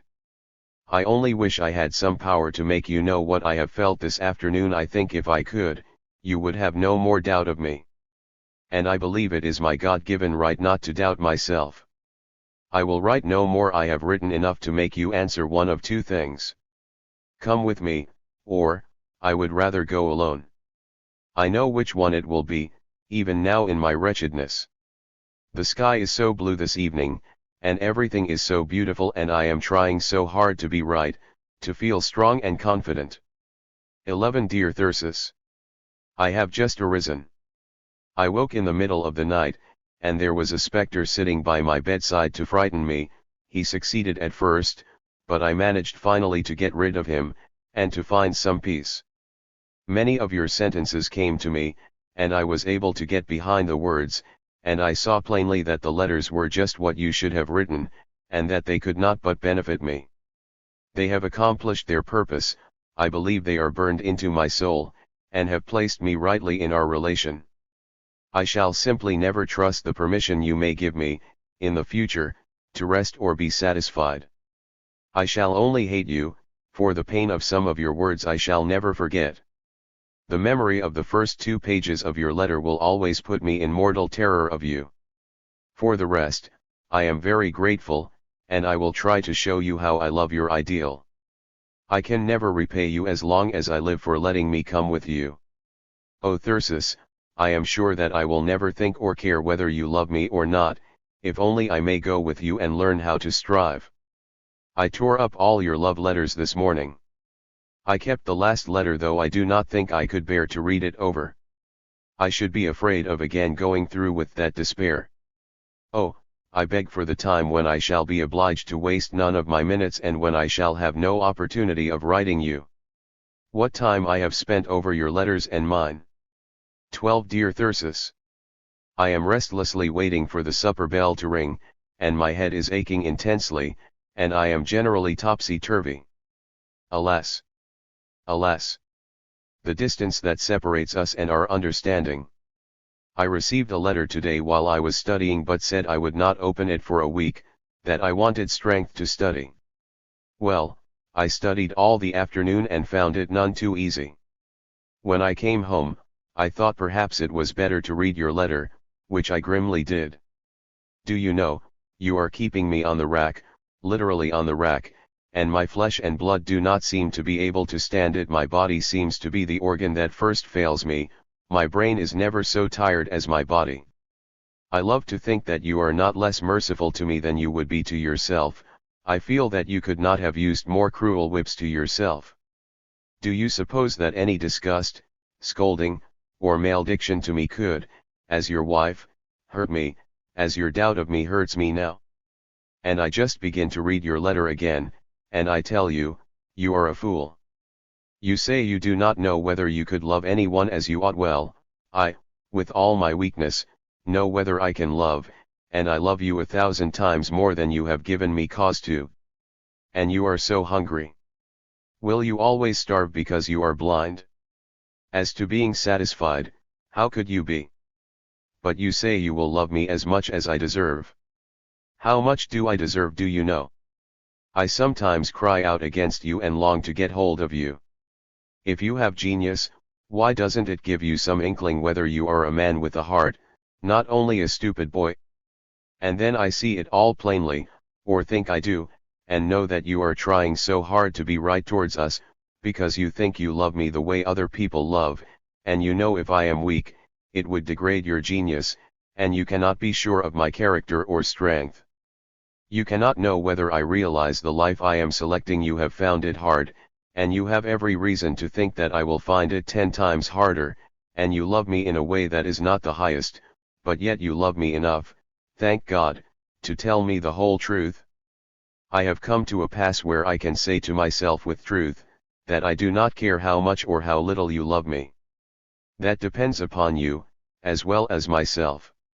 I believe the time will come, when you will love me as you ought, and I say this in perfect calm conviction, in all my weakness, and with all my maudlin habits clinging to me. Strangely enough, your doubt of me has made me rise up in arms to champion my cause, or else I should lie down forever in the dust, and deny my God. I wonder whether it is my love for you that makes me believe. I cling to you, as a mother might cling to her child. I cling to you as the embodiment, the promise, of all I will ever find true in life. I look to live in you, to fulfill all my possibilities in you, and if you die or forsake me, all my hope is gone, and I am dead. This is a letter in which I have no scorn or doubt, or ridicule of myself, as formerly. And then you ask me, can a girl brought up in gentleness and sweetness, and innocence of life and of pain, can she say things, feel things like these? It is the gentleness and sweetness and innocence that are galling to me. I can tolerate no more of them. They have warped me, they have given me no chance. But I have had some pain in my life, and since I have known you I have known more about pain and what it brings, and leaves. And now I am feeling ill, and I cannot control that. Oh, God. 13 Dearest Corydon, I have a chance to finish the first part of my book today, and save myself from Hades, and here I am writing to you just a line. Your last letter was very noble. I can only say to you, that the treatment which makes you upbraid me is not done for my sake, that the life which I live is not lived for my sake. You say perhaps you are better than I, it is very possible I often think so myself, but that is nothing to the point. I should be very wretched if I sat down to think what I am. Oblige me by being better than my ideal if you can. You must understand, dearest, that behind all that I am doing, there is truth to the soul, and that truth to the soul is love, and the only love. I am seeking for nothing but the privilege of treating you as myself, and rest assured, that if I treat you any differently it will be better than I treat myself. There is no peril in our life except that. Some day you will understand that I can sometimes feel about myself that I am utterly hateful, utterly false, utterly shallow and bad, and that to get away from myself would be all that I desire in life. I cannot imagine my having such opinion of you, but some dissatisfaction just a little I may have. Only let us love perfection, you and I, with all our souls, and I think our love for each other may safely be allowed to take care of itself. Remember the two ships in Clough's poem, which parted, but sailed by the compass, and reached the same port. I shall spend no more time comforting you about this. And dear Corydon, when you are angry at my doubting your power, and say that I do not know you, I can only reply why of course I don't, and neither do you. You find your own self out little by little. Why get angry with me because I don't know it until you tell me? You are a grown woman compared to what you were 3 months ago, and this character that you ask me to know well, it takes years of hard labor to prove a character. 14 Dearest Corydon, do you ever realize how much faith in you I have? As utterly different is your whole life, as if you had been in another world, and through all the wilderness that I have traveled, I hope to drag you. But I cannot carry you, or take you, I must trust in the frenzy of your grip upon me. There is nothing else you could have that I would trust. You might be wonderfully clever and wonderfully wise and I could do nothing with you. Do you remember Beethoven saying, that he would like to take a certain woman, if he had time, and marry her and break her heart, so that she might be able to sing? Ah, dear heart, I wish you could read in my words what I feel. I wonder if I am dreaming when I live in this ideal of what a woman's love can be, so complete and so utter a surrender, so complete a forgetting, a losing of the self, so complete a living in another heart. I am not afraid to ask just this from a woman, from you. For I have enough heart's passion to satisfy every thirst that you may feel. Ah, Corydon, I want you. I am drunk with the thought of making a woman to love. I wonder if any man ever thought of that before.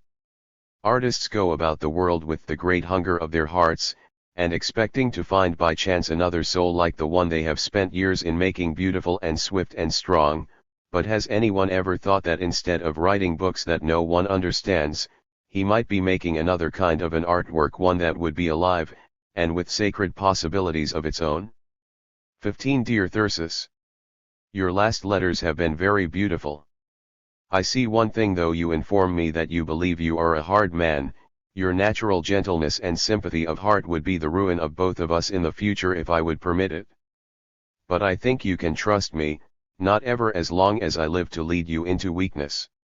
My desperateness, before I received your letter saying that I might come with you, was rather dreadful.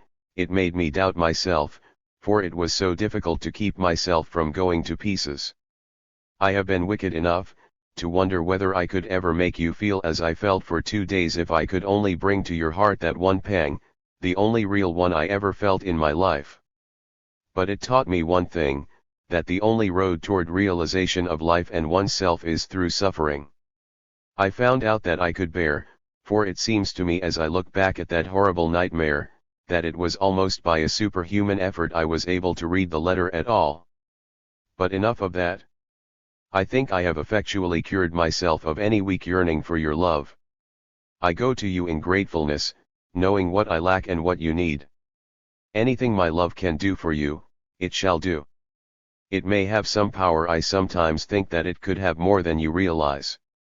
I suppose every woman has thought that the man she loved was her very life, but I do not think it of you, I simply know it. I must go with you, whether I loved you or not. Meanwhile my love has assumed a strength to me that I never felt before. I don't know how my wild and incoherent letters have affected you, but there were many times when I longed to get hold of you, literally, and simply shake into you some recognition of my soul. Oh, I am afraid you couldn't get away from me. The more merciless you are to me, the wilder I get. I am possessed by so many opposite moods and influences. I am afraid of you a little. I never know what you are going to do to me. I feel, I cannot help but feel, that I am part of your life.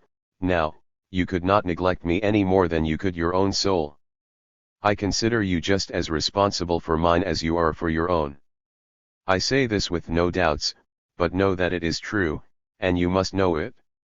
16 Dear Thyrsis, you certainly have a wonderful task in store for me, and I pray God to give me strength for it. I can see very plainly that you expect to find the essence of my soul better than yours, because it seems that you are making my task harder than yours. Do you know, I have actually found myself asking, at times, with a certain defiant rage, if you were actually going to give love to your princess before you had made her suffer. So far you have not made her suffer at all. I had become quite excited over this idea, though perhaps I had no right to. I suppose it is all right, because she is an imaginary person, and you can endow her with all the perfections you please. She is triumphant and thrilling, and worthy of love, whereas I am just little Corydon, whom you have known all your life, and who is stupid and helpless, and impossible to imagine romances about. Is that the way of it? 17 My dearest Thyrsis, a long letter has just come to me. I always receive your letters with many palpitations, and by the time I get through reading, my cheeks are flaming. It is too bad it takes letters so long to go to and fro. I have finally come to bear the attitude towards myself, that I would to a naughty child.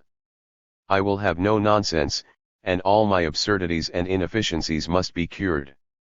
I think I have come to know myself a little better within the last few days.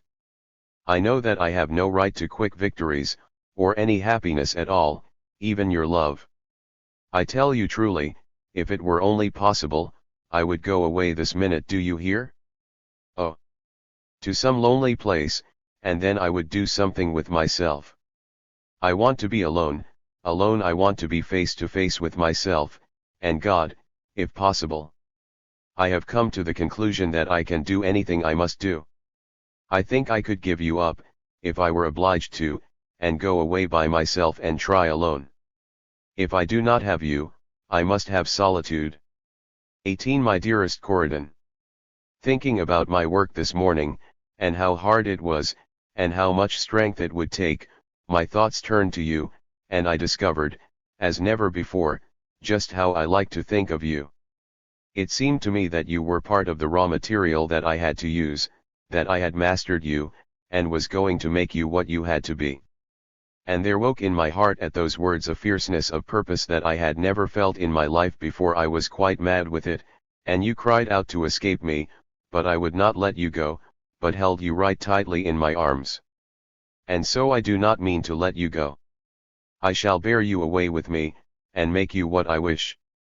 And the promise of marriage that I make you is just this, not that I love you, I do not love you, but what I wish the woman to be whom I am to love, that I will make you. And do not ever dare to ask me for any other promise, for you will not get it. You will come with this. 19 My Thyrsis. I had an iron grip at my heart just now, as I was trying to study. I had a foreboding of something, and then I came home and found your letter telling me I was yours, and I must. At last I may go to you the way I wish. My love, I do not care what you are, or what you do to me, as long as I may go with you. How I laugh at myself as I say it. You have mastered me to worship your life, not you. I shall not work for your love, I shall work to live. Our love will be one of the incidents of our life. Meanwhile, I may go with you, that is all that I say. I sing it. I may go with you, not to happiness, but to necessity. And now that cursed German. It hangs over my head like a sword of Damocles. I have heard of, though I don't know why it was held over his head. You think our love was settling into the cooing state. Dear me, Thyrsis, I hope I will not always have to yell to you over a foggy ocean. XX Dear Thyrsis. Can you imagine what it must be to be shut up in a little room on a rainy night, with the children and people screaming under your window? That is my position now. I find myself hard to manage at times. I want to become discouraged or melancholy or disgusted, but I drive myself better than I used to. I even was happy a little for a few moments tonight. I was playing one of my piano pieces, and I found myself imagining all sorts of things. But this happens very seldom, and only lasts for a moment. I often wonder at myself.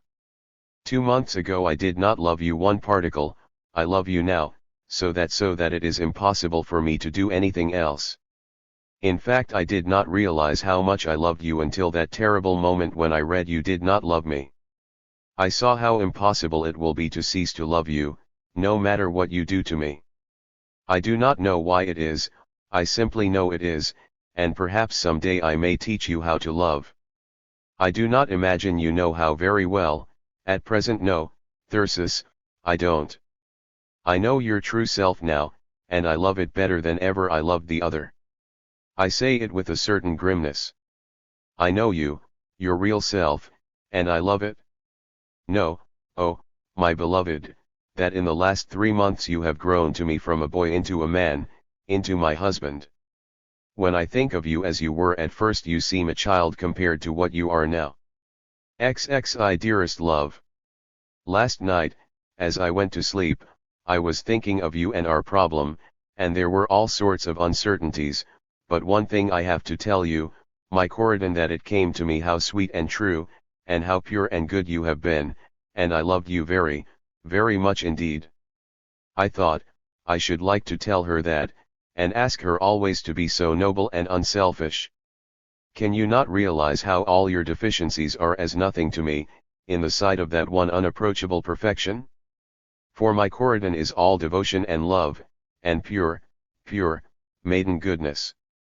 And there is quite a whole heart full of feeling for you in that, and I wish I had you here to tell you.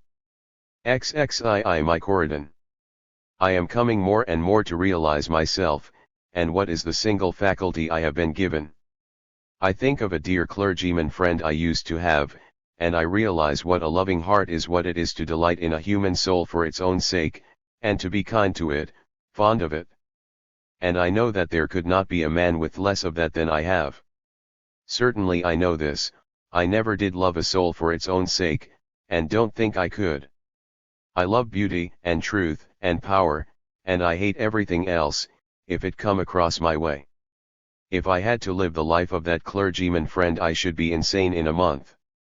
I see this as something very hateful, but there is only one thing I can do, to see that I hate my own self more than I hate any other self, and work, for the thing I love. You asked me once to tell you if your death would make any difference to me. If you were to die tomorrow, I should feel that a sacred opportunity was gone out of my life, that all my efforts must have less result forever after. But I do not think I should stop working a day. I love you because you are something upon which I may exert the force of my will. I honestly believe that the truest word, the nearest to my character, I ever spoke.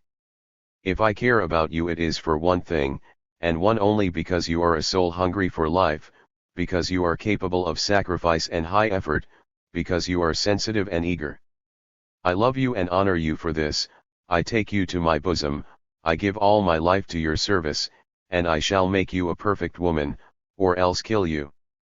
You must understand what I want no concrete thing, no dozen languages to throw you into despair. I want effort, effort, effort. That's all. And I believe that you might be a stronger soul than I at this moment, if only you chose to hunt yourself out and fight. That is truly what I feel about you, and that is why I love you. XXIII dearest Thyrsis. I have no more to say, my precious one, I bow in joy before your will, your certainty, your power.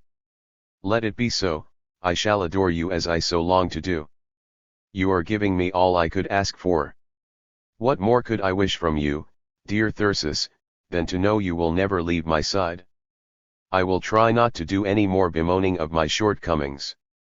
Tonight I reached a wonderful security and almost sublimity, until I could have fallen on my face and praised God for His mercy. I talked out loud to myself, I exhorted myself, I explained to myself what is my beauty and possibility in life, the reason for which I was born. I was quite lifted out of myself, by a conviction that came like a benediction, that the essence of my soul was good and pure, and that if anybody upon earth had the power to reach God, it was myself. Dear God, how I have spent the years of my life. Like an imbecile. But you, if you take me, I shall go mad, I shall love you like a tigress. I shall implore you to invent any way that will enable me to realize life. Oh, if you take me, how madly I shall love you. I fancy myself seeing you now, and I don't know what I should do, I love you so dreadfully. I think of you, and everything about you seems so wondrously beautiful to me. I almost have a feeling that I have no right to love you so much. Oh, tell me, do you want me to love you as I can? Already you seem part of me, mine. And it is wonderful how you help me. XXIV Thyrsis. I spent the whole day in the park without a bite to eat, because I did not want to take the trouble to come home after it, and I only had 5 cents. I have tried to control myself and make myself saner. I am seized with occasional fits of the horrors, and of wild cravings for you, until I could scream. It is so unbearable, and I almost want to die. Oh, but I do not want to die.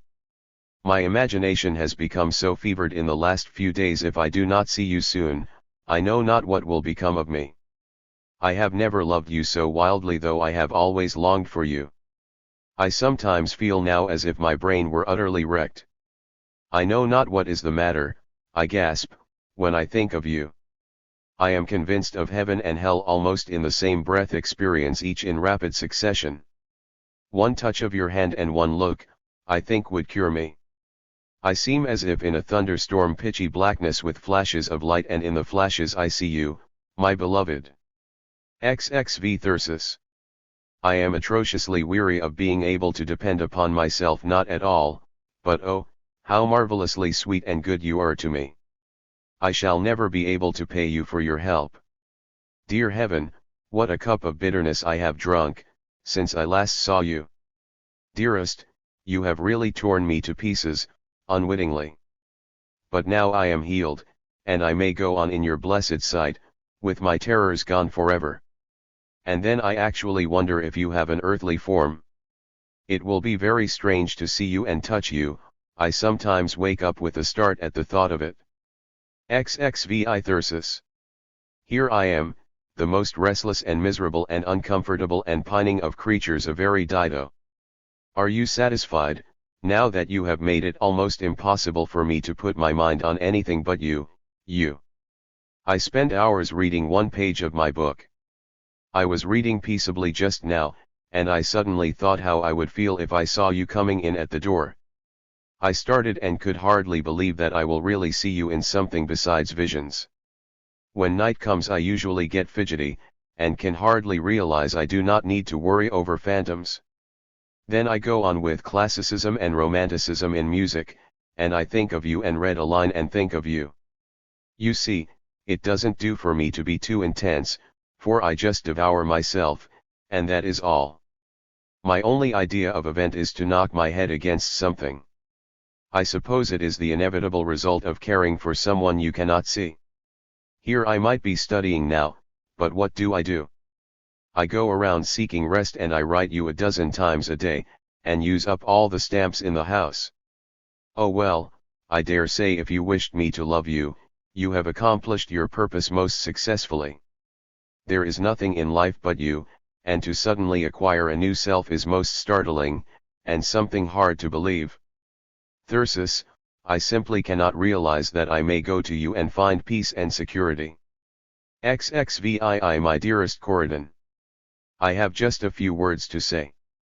I have 2 weeks left in which to shake off my shoulders the fearful animal that has been tearing me.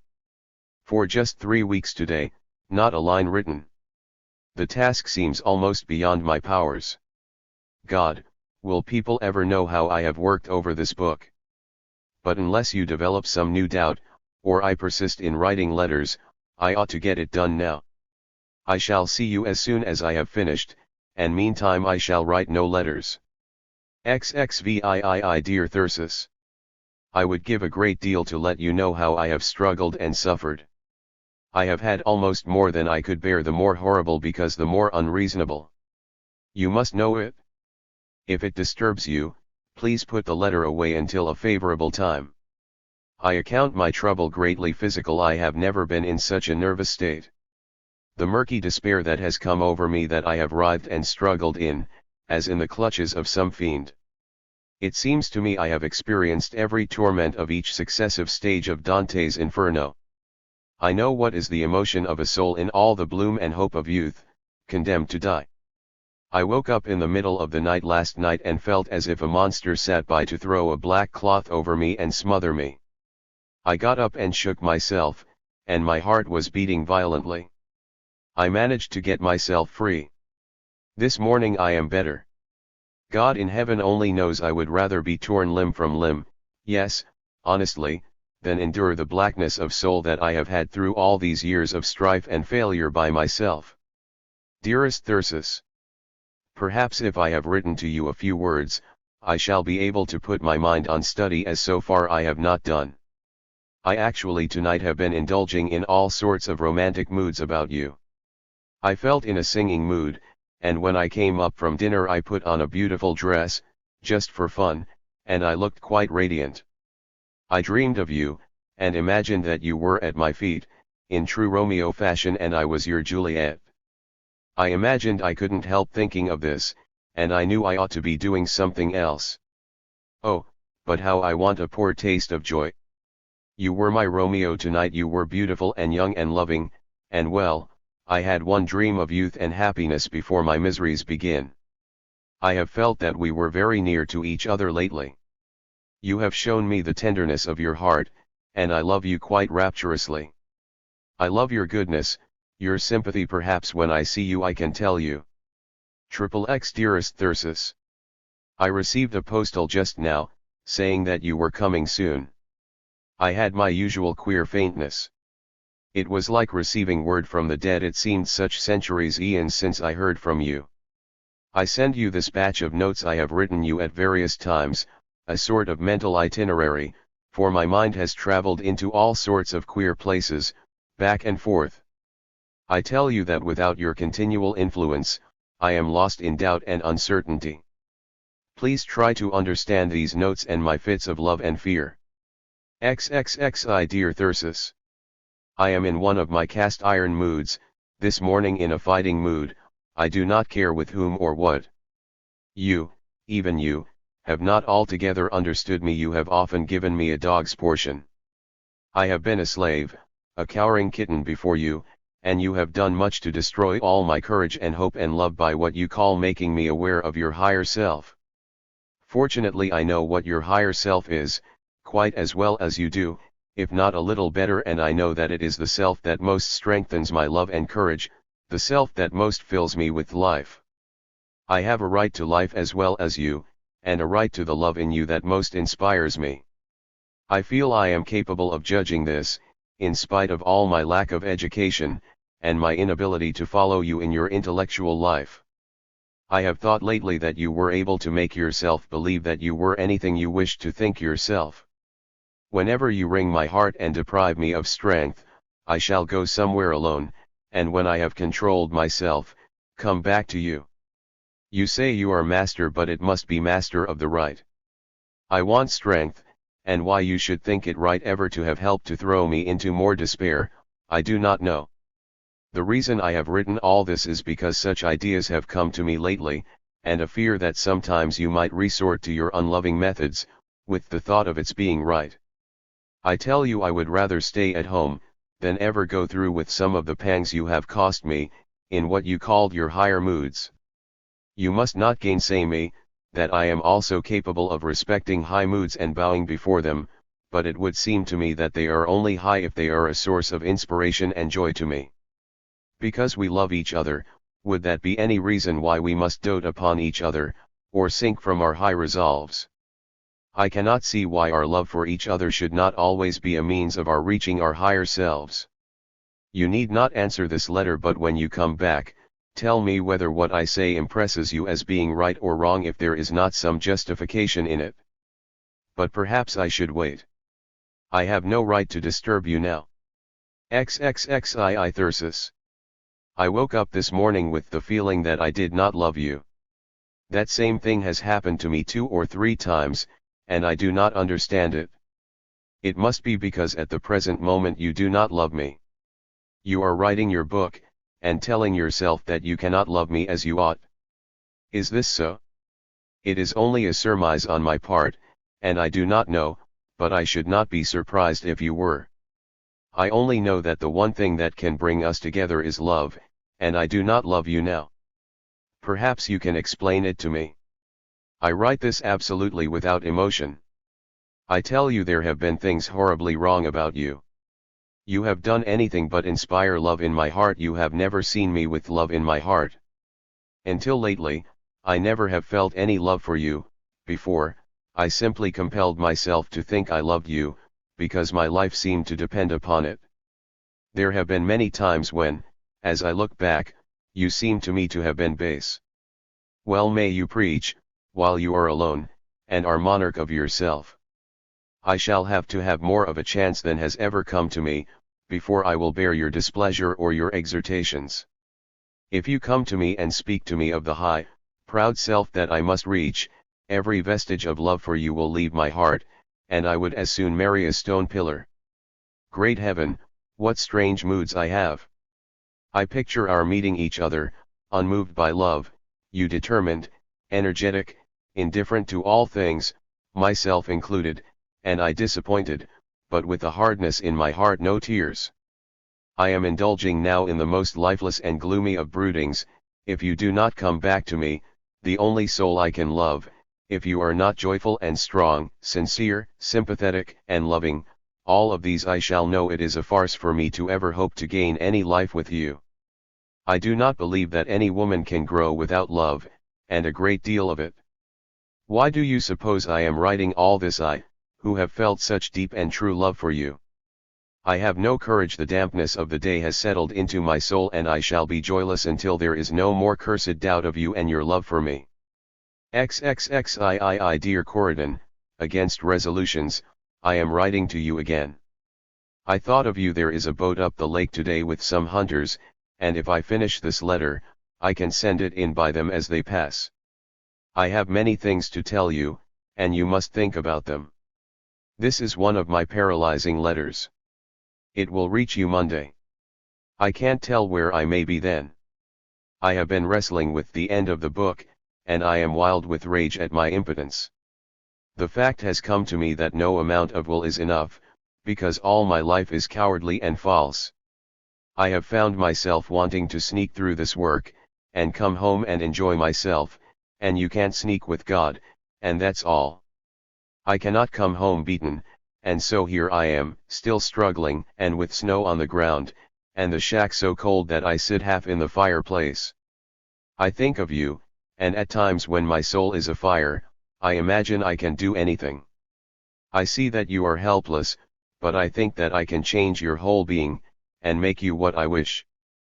But then that feeling dies out, and I think of you as you are, and with despair. I do not allude to any of your deficiencies, music, learning, and other stuff.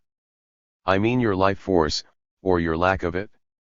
I see that you have learned nothing of the unspeakable, unattainable thing for which I am panting. And it has come to me that I dare not marry you, that I should be binding my life to ruin. My head is surging with plans, and a whole infinity of future, and I simply cannot carry any woman with me on this journey. As I say this, I see the tears of despair in your eyes. I can only tell you what I am. God made me for an artist, not a lover. I have not deep feelings, I do not care for human suffering, I can work, that is all. Art is no respecter of persons, and neither am I. I labor for something which is not of self, and requires denial of self. And as I think about you, the feeling comes to me that it is not this you want, that I should make you utterly wretched if I married you. You love love, you do not wish to fling yourself into a struggle such as my life must be. I see that in all your letters, your terror of this highest self of mine. If you married me, you would have to fight a battle that would almost kill you. You would have to wear your heart out, night and day. You would have to lose yourself and your feelings, fling away everything, and live in self-contempt and effort. You would have to know it. I can't help it that I love life, and that to human hearts I owe no allegiance, that to me they are simply impatience and vexation. Do you want such a life? If you can learn to love it for what it is, a wild, unnatural, but royal life, very well. If you are coming to me with pleading eyes, secretly wishing for affection, and in terror of me when you don't get it, then God help you, that is all. You are a child, and you cannot dream what I mean. But every day I learn something more of a great savage force of mine, that will stand out against the rest of this world, that is burning me up, that is driving me mad. One of two things it will do to you: it will make you the same kind of creature, or it will tear the soul out of you. Do you understand that? And nothing will stop it. It cares for nothing in the world but the utterance of itself. And if you wish to marry me, it will be with no promise of mine save to wreak it upon you. To take you, and make you just such a creature, kill or cure, nothing else. Not one instant's patience, but just one insistent, frantic demand that you succeed, and fiery, writhing disgust with you when you do not succeed, disgust that will make you scream and make you live. Do you understand this, and do you get any idea of the temper behind this? And how it seems to you, I don't know. It is the only kind of truth I am capable of. I shall simply fling naked the force of my passionate, raging will, and punish you with it each instant of your life until you understand it, and love it, and worship it, as I do. Now, I don't know what you will think about this letter, and I don't care. It is here and you must take it. It does not come to you for criticism, any more than it would come for criticism to the world. It will rule the world. If I marry you, I must live all my soul before you, and you must share it. If you think you can do this without first having suffered, having first torn loose your own crushed self, you are mistaken. But remember this: I shall demand from you just as much fire as I give. You may say you cannot, you may weep and say you cannot. I will gnash my teeth at you and say you must. Perhaps I'm a fool to think I can do this. At any rate, I don't want to do anything else. I am a fool to think of doing anything else, and you to let me. I cannot be false to my art without having a reaction of disgust, and you cannot marry me, unless you understand that. When I sat down to this letter, I called myself mad for trying to tie my life to yours. Now I am interested in you again. You may wish to make this cast still, and oh, of course I shall drop back as usual, and you'll be happy, and I'll be your Romeo. Ugh, how I hated that letter. Romeo indeed. Wouldn't we have a fine sentimental time, you with your prettiest dress on, and I holding you in my arms and telling you how much I loved you. Thyrsis, my dear Thyrsis. I shall be your wife. This thought takes hold of me firmly and calmly, and I have no tears, nor fright, nor uncertainty. I suffered, of course, while I read your letter, and my self-control toppled, but no tears of despair came into my eyes. I am not despairing. I shall be your wife, and I shall feel that for many years one of my greatest efforts will be to prevent you from becoming my Romeo. I am very weak and human, and you become that easily. Do you know it? Rejoice, I have gained my self-control, and well, I am going to be your wife. Or else I shall not care to live. But after all, I do not fear that I shall die. I shall be your wife. You may even gainsay it, you may even tell me I shall ruin your life, you may even tell me that you refuse to take me, but sooner or later I shall be your wife. I say it with perfect certainty, and almost composure. It is unfortunate that at such a time as this I cannot see you. It is quite cruelly wicked. There is so much to say, not all in your favor either. Some day I shall learn to bring out and keep before me that higher self of yours, which now I do not fear. I also have a higher self, though it does not show itself very often. It is a self which can meet that self of yours without flinching, but which loves it, and stretches out its arms to it, which knows that without that self of yours it cannot, will not live. It is hard to realize such a thing, but I beseech you no longer, I am going with you. You see now, I have no fear of your not taking me. I simply have no fear of this. If I had, I could not write you this way. But you have been the means of showing me I can awaken, and that I was not meant to live the life of the people around me. Chance tried hard to put me to sleep forever, but you have roused me. Dear me, how I smile to myself at my confidence. But I am so sure this feeling would not be in my heart if it had no meaning. I was not meant for this life I am leading. I am not afraid because I have no proof that I am a genius, and no prospect of being one at present. I do not know whether what you have must come as an inspiration direct from God.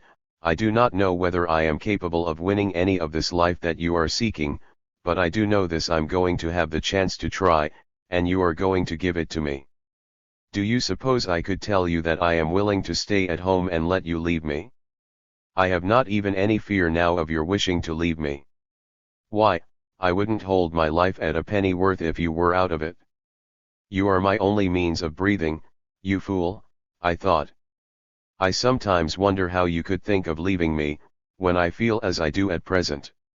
I ask myself why it is that you know nothing of it, and why it does not make you put out your hand in gladness to me. How you could write me that all my letters showed you I did not want to struggle to lead your life. My words are failing me now. This is probably the reason you know nothing about me. Besides, when I have written you before this, I have been worrying and doubting and afraid. I am none of these now, and I do not believe I am deluding myself. In fact, I know I am not. I shall be your wife. It is indeed a pity I cannot talk to you now. Yes, a very great pity. It is also rather incomprehensible, that you can imagine leaving me now. And all my letters have told you that I wish to be petted and cuddled, did they? If you were here, I do not know that it would do any good to give my feelings vent. It would profit me nothing to strike you, and what could I do? I cannot hate you. It is not natural that one should hate one's husband. Some day, oh, some day, I tell myself, you will no longer play and trifle with me and my soul. Did you really think you are going to put me to sleep again? Surely my life is something, and you have given me some reason for its existence. I can hardly tell you what I wish to say. People run in and out, and I am bothered. I suppose this is one of my tasks. But do you not see that you have taken the responsibility of a soul into your hands? I cannot live without you. What is it? Do creatures go around the world struggling and saying they must live, and are they only pitiful fools for trying? And are you one of God's chosen ones? Will you tell me, Corydon, you simply cannot live my life? You are not fit. Dear Thyrsis, I actually believe that if you should tell me that now, I should laugh with joy, for I would see that I had gained one victory, that of proving to you your own weakness and stupidity. And I should not let you discourage me.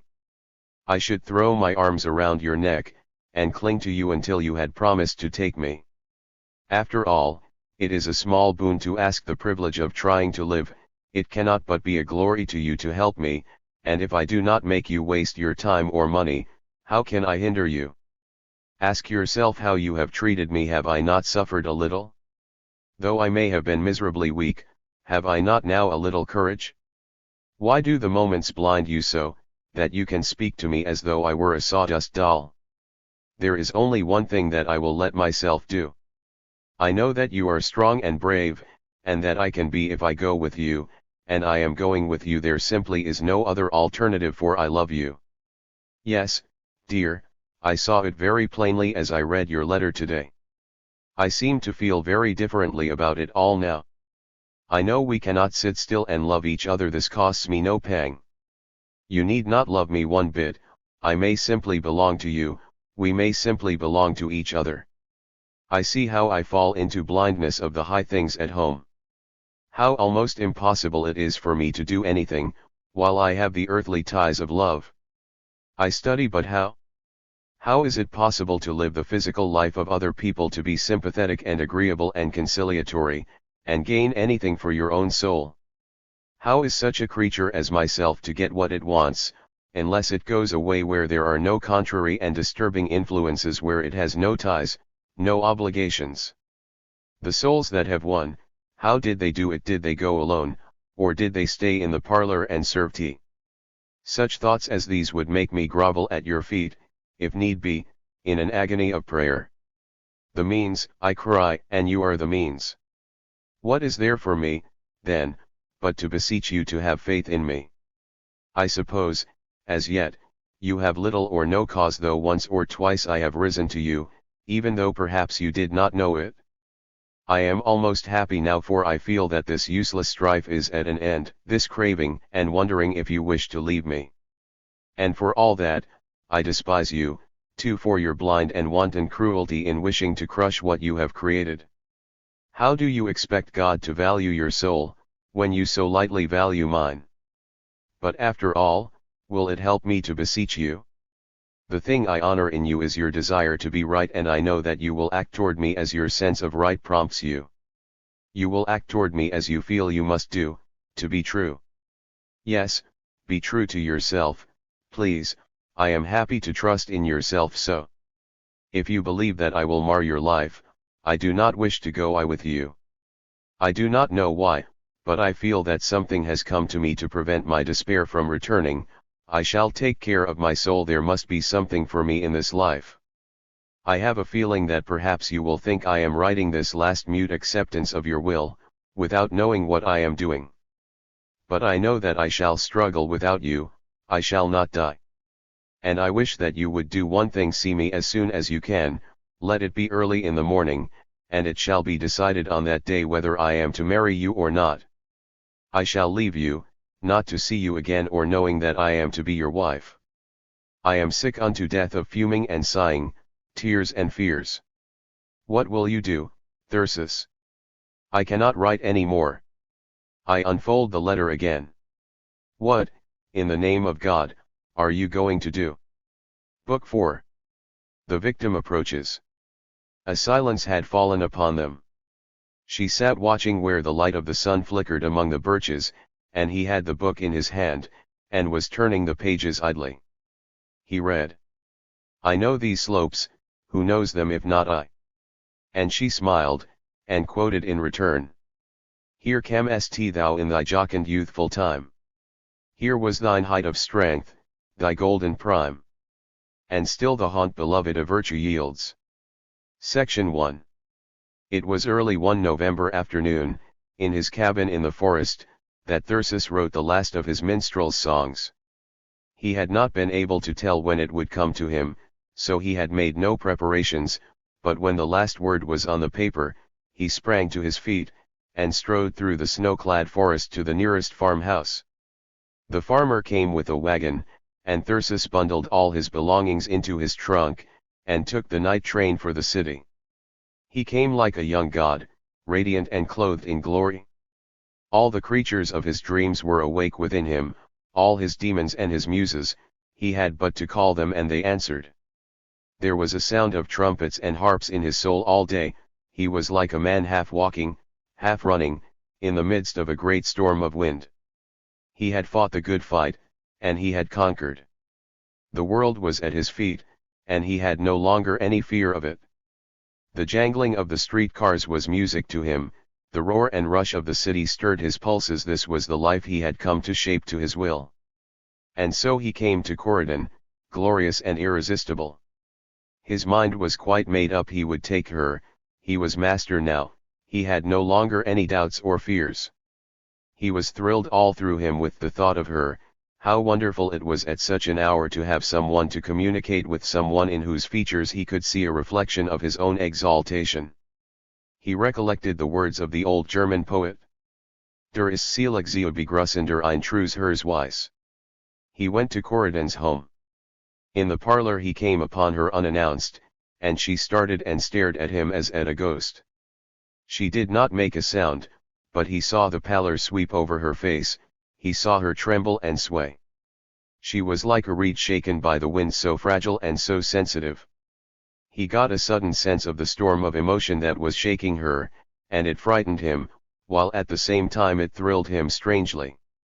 He came and took her hands in his, and gently touched her cheek with his lips. She stared at him dumbly. "It's all right, sweetheart," he whispered. "It's all right." And she closed her eyes, and it seemed as if to breathe was all she could do. "Come, dearest," he said. "Let us go out." And half in a daze she put on her hat and coat, and they went out on the street. He took her arm to steady her. "Well?" she asked. "It's all right, dearest," he said. "You got my letter?" "Yes, I got it. And it was a wonderful letter. It couldn't have been better." "Ah. And there's no more to be said. There's no refusing such a challenge. You shall come with me."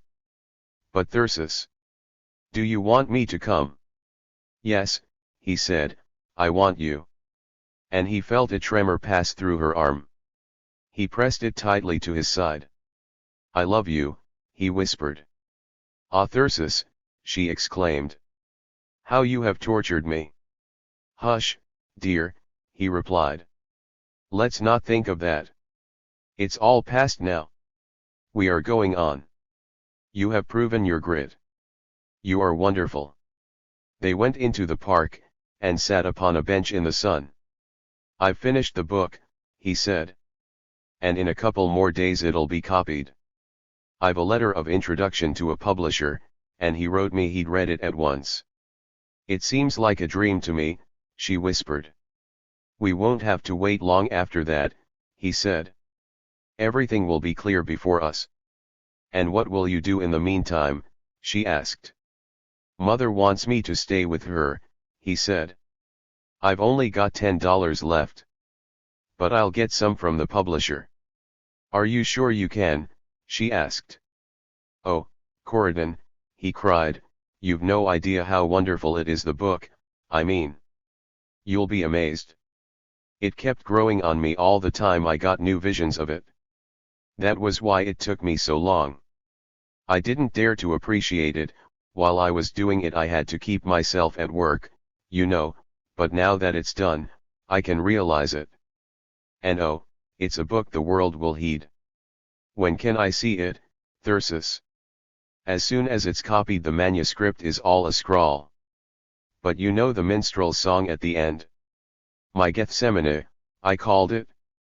I found a new form for it. It's all in free verse.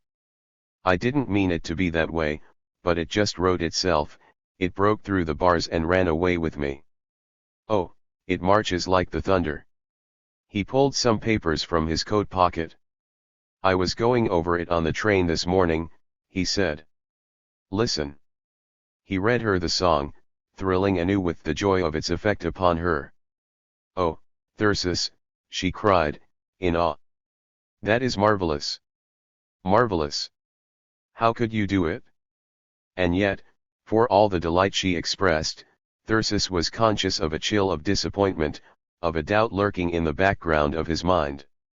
It was inevitable, in the nature of things. How could the book mean to any human creature what it had meant to him? 7 long months he had toiled with it, he had been through the agonies of a childbirth for it. And another person would read it all in one day.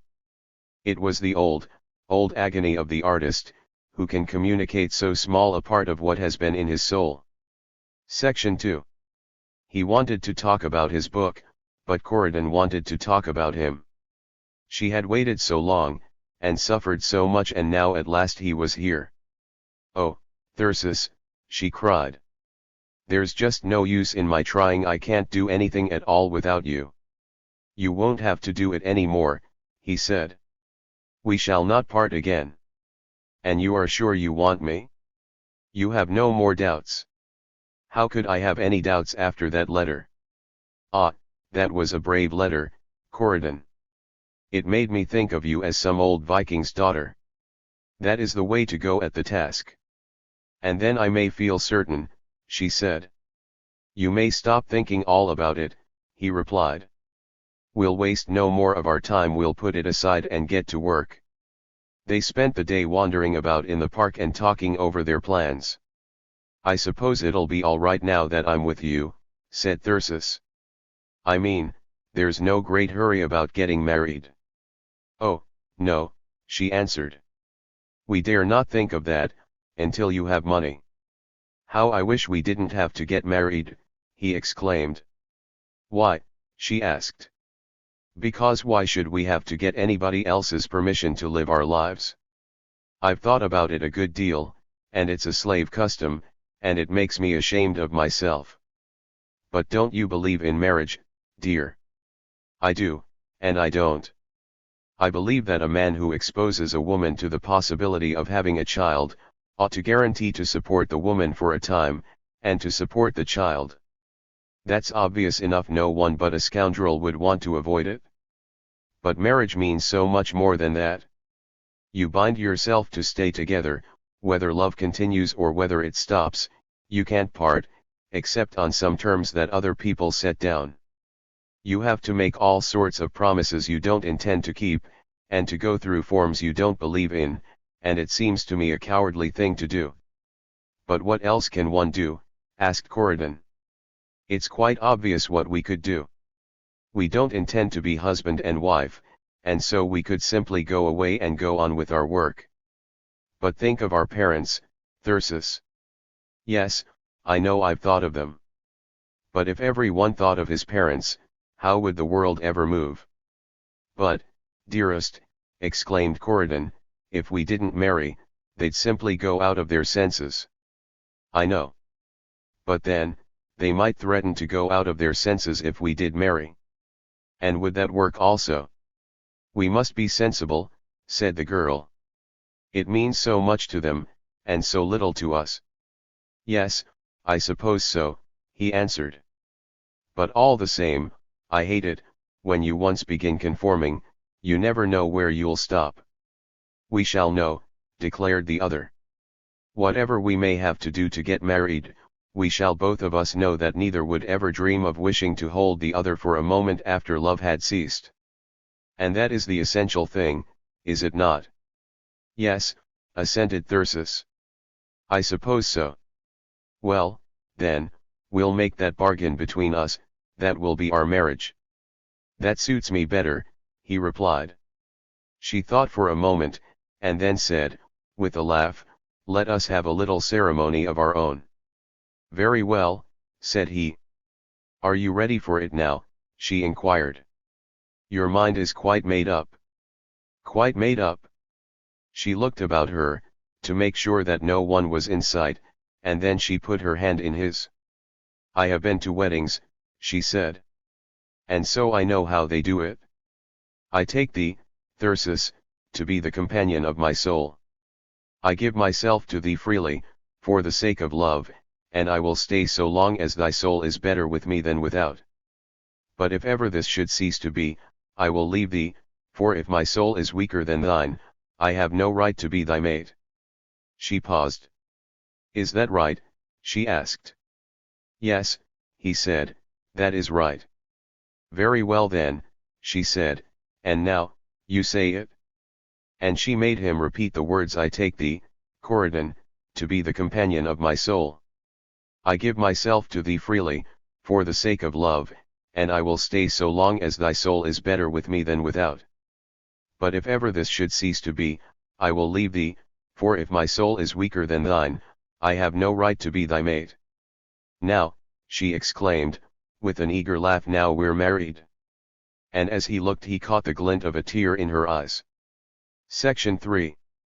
But the world would not be content to leave it on that basis. When they parted that afternoon, it was with a carefully arranged program of work. They were to visit each other on alternate days and go on with their German and music.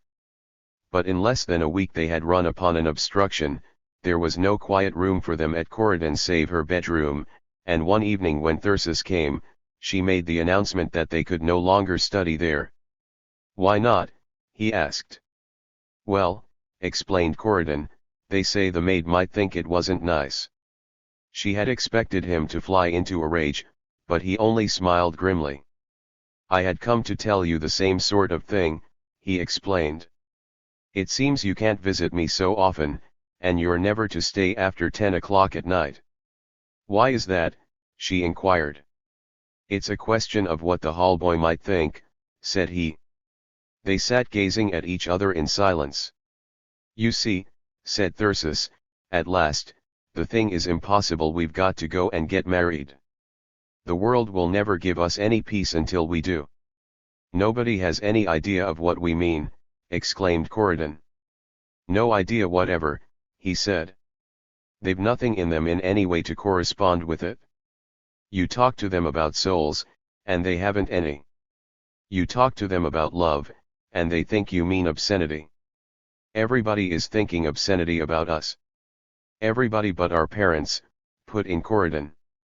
To which he answered, angrily, they are thinking of what the others are thinking.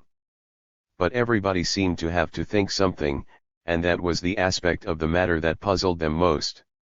Why did everybody find it necessary to be thinking about it at all? Why did everybody consider it his business?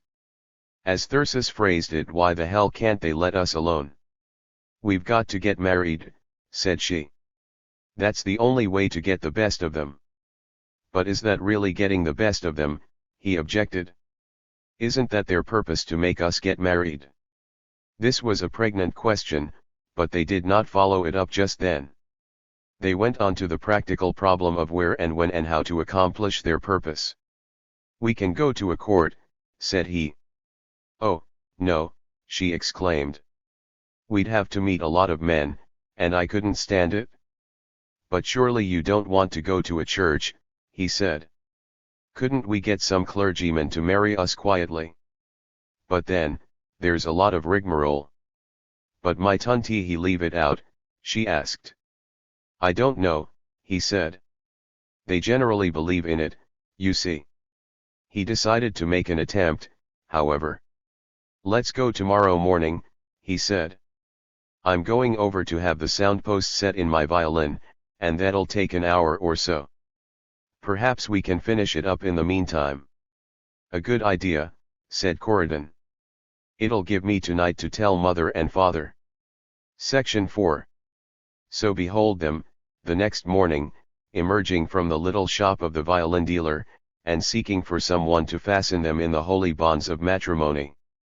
They were walking down a great avenue, and there were many churches, but they were all rich churches. I never thought about it before, said Thyrsis. But I wonder if there are any poor churches in the city. They stopped in front of one brownstone structure that looked a trifle less elaborate. It says Presbyterian, said Corydon, reading the sign. I wonder how they do it. I don't know, said he. But he'd want a lot of money, I'm sure. But mightn't he have a curate, or something? Goose, laughed Thyrsis, there are no Presbyterian curates. Well, you know what I mean, she said, an assistant, or an apprentice, or something. I don't know, said he. Let's go and ask. So, with much trepidation, they rang the bell of the parsonage on the side street. But the white-capped maid who answered told them that the pastor was not in, and that there were no curates or apprentices about. They went on. How much do you suppose they charge, anyway? Asked Thyrsis. I don't know, I think you give what you can spare. How much money have you? I've got $8 to my name. Have you got it with you? Yes, all of it. I get my 25 tomorrow, she added. Do you really get it? He asked. You can depend on it. Oh yes, it comes the middle of each month. I've heard of people getting incomes from investments, and things like that, but it always seemed hard to believe. I never thought I'd meet with it in my own life. It's certainly very nice, said Corydon. Where does it come from? There's a trustee of the estate who sends it. It's Mr. Hammond. That bald-headed man I met once. Yes, he's the one. He's quite a well-known lawyer, and they say I'm fortunate to have him. I see, said Thyrsis. I'll have to look into it someday.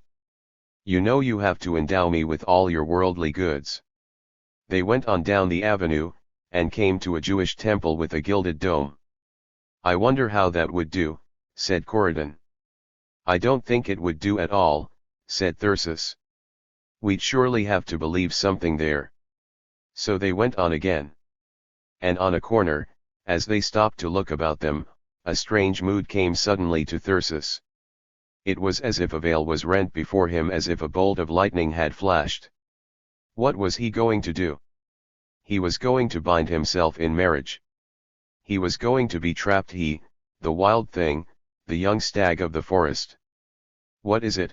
Asked Corydon, seeing him standing motionless. I was just thinking, he said. What? I was afraid, Corydon, I wondered if we were sure, if we realized. If we realized, she cried. You know it'll be forever. Why, Thyrsis, she exclaimed, in horror. And so he started, and laughed uneasily. It was just a queer fancy that came to me, he said. But how could you? She cried. Come, dearest, he said, hurriedly, it's nothing. It seems so strange, that's all. In the middle of the block they came to another church. Unitarian, he exclaimed. Oh, maybe that's just the thing. And so they went in, and found a friendly clergyman, Dr. Hamilton by name, to whom they explained their plight. They answered his questions. Yes, they were both of age, and they had told their parents. Also, with much stammering, Thyrsis explained that his worldly goods amounted to $8. But how are you going to live? Asked Dr. Hamilton. Thyrsis was tempted to mention the masterpiece, but he decided not to. I'm going to earn money, he said. Well, responded the other, I suppose it's all right. I'll marry you. And so the sexton was called in for a witness, and the clergyman stood before them and made a little speech, and said a prayer, and then joined their hands together and pronounced the spell. The two trembled just a little, but answered bravely, I do, in the proper places, and then it was over. They shook hands with the doctor, and promised to come hear one of his sermons, and with much trepidation they paid him $2, which he in turn paid to the sexton. And then they went outside, and drew a great breath of relief. It wasn't half as bad as I expected, the bridegroom confessed. Section 5. Thyrsis invested in a newspaper, and as they went back to get the violin they read the advertisements of furnished rooms.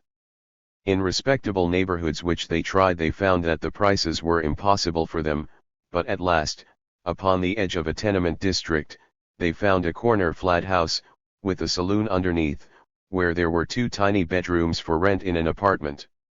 The woman, who was a seamstress, was away a good deal in the day, and Corydon learned with delight that she might use the piano in the parlor. The rooms were the smallest they had ever seen, but they were clean, and the price was only 50 cents a day, $1.50 a week for Thyrsis and $2 for Corydon's, because there was a steam radiator in it. There was a racket of school children and of streetcars from the avenue below, but they judged they would get used to this, and having duly satisfied the landlady that they were married, and having ascertained that she had no objection to light housekeeping, they engaged the rooms and paid a week's rent in advance. That leaves us 2.5 to start life on, said Thyrsis, when they were on the street again. Our housekeeping will be light indeed. They walked on, and sat down in the park to talk it over. It's not nearly so reckless as it would seem, he argued. For I have to earn money for myself anyhow. And then there's the book. When will you hear about it? I called the man up the day before yesterday. He said they were reading it. Have you said anything to him about money? Not yet. Will they pay something in advance? They will, I guess, if they like the story. I don't know very much about the business end of it. We mustn't let them take advantage of us, exclaimed Corydon. No, of course not. But I hate to have to think about the money side of it. It's a cruel thing that I have to sell my inspiration. What else could you do? She asked. It's something I've thought a great deal about, said he. It kept forcing itself upon me all the time I was writing. Here I am with my vision working day and night to make something beautiful and sacred, something without taint of self. And I have to take it to businessmen, who will go out into the marketplace and sell it to make money. It will come into competition with thousands of other books and the publishers shouting their virtues like so many barkers at a fair. I can hardly bear to think of it. I'd truly rather live in a garret all my days than see it happen. I don't want the treasures of my soul to be hawked on the streets. But how else could people get them? Asked Corydon. I would like to have a publishing house of my own, and to print my books with good paper and strong bindings that would last, and then sell them for just what they cost. So the whole thing would be consistent, and I could tell the exact truth about what I wrote. For I know the truth about my work, I've no vanities, I'd be as remorseless a critic of myself as Shelley was. I'd be willing to leave it to time for my real friends to find me out. I'd give up the department store public to the authors who wanted it. And then, too, I could sell my books cheaply, so that the poor could get them. I always shudder to think that the people who most need what I write will have it kept away from them, because I am holding it back to make a profit. We must do that some day, declared Corydon. We must live very simply, he said, so we can begin it soon. Perhaps we can do it with the money we get from this first book. We could get everything we need for $1,000 a year, and save the balance. The other assented to this. I've got the prospectus of my publishing house all written, Thyrsis went on. And I've several other plans worked out. People would laugh if they saw them, I guess. But before I get through, I'm going to have a reading room where anyone can come and get my books. It'll be down where the poor people are, and I'm going to have traveling libraries, so as to reach people in the country. That is the one hope for better things. As I see it, we must get ideas to the people. Thus discoursing, they strolled back to the home of Thyrsis' mother, and he went in to get his belongings together. Corydon went with him, and as they entered, the mother said, "There's an express package for you." So Thyrsis went to his room, and saw a flat package lying on the bed. He stared at it, startled, and then picked it up and read the label upon it. Why, he gasped, and then he seized a pair of scissors and cut the string and opened it. It was his manuscript. With trembling fingers he turned it over. There was a letter with it, and he snatched it up. "We regret," it read, "that we cannot make you an offer for the publication of your book. Thanking you for the privilege of examining it, we are very truly yours." And that was all. "They've rejected the book," gasped Thyrsis, and the two stared at each other with consternation and horror in their eyes. That was a possibility that had never occurred to Thyrsis in his wildest moment. That anyone in his senses could reject that book. That anyone could read a single chapter of it and not see what it was. "They only had it 5 days, he exclaimed, and instantly an explanation flashed across his mind. "I don't believe they read it," he cried. "I don't believe they ever looked at it." But, read or unread, there was the manuscript rejected. There was no appeal from the decision, there was no explanation, no apology. They had simply rejected it. It was like a blow in the face to Thyrsis. He felt like a woman whose love is spurned. "Oh, the fools! The miserable fools," he cried. But he could not bring much comfort to his soul by that method. The seriousness of it remained. The publishing house was one of the largest and most prosperous in the country, and if they were fools, how many more fools might there not be among those who stood between him and the public? And if so, what would he do?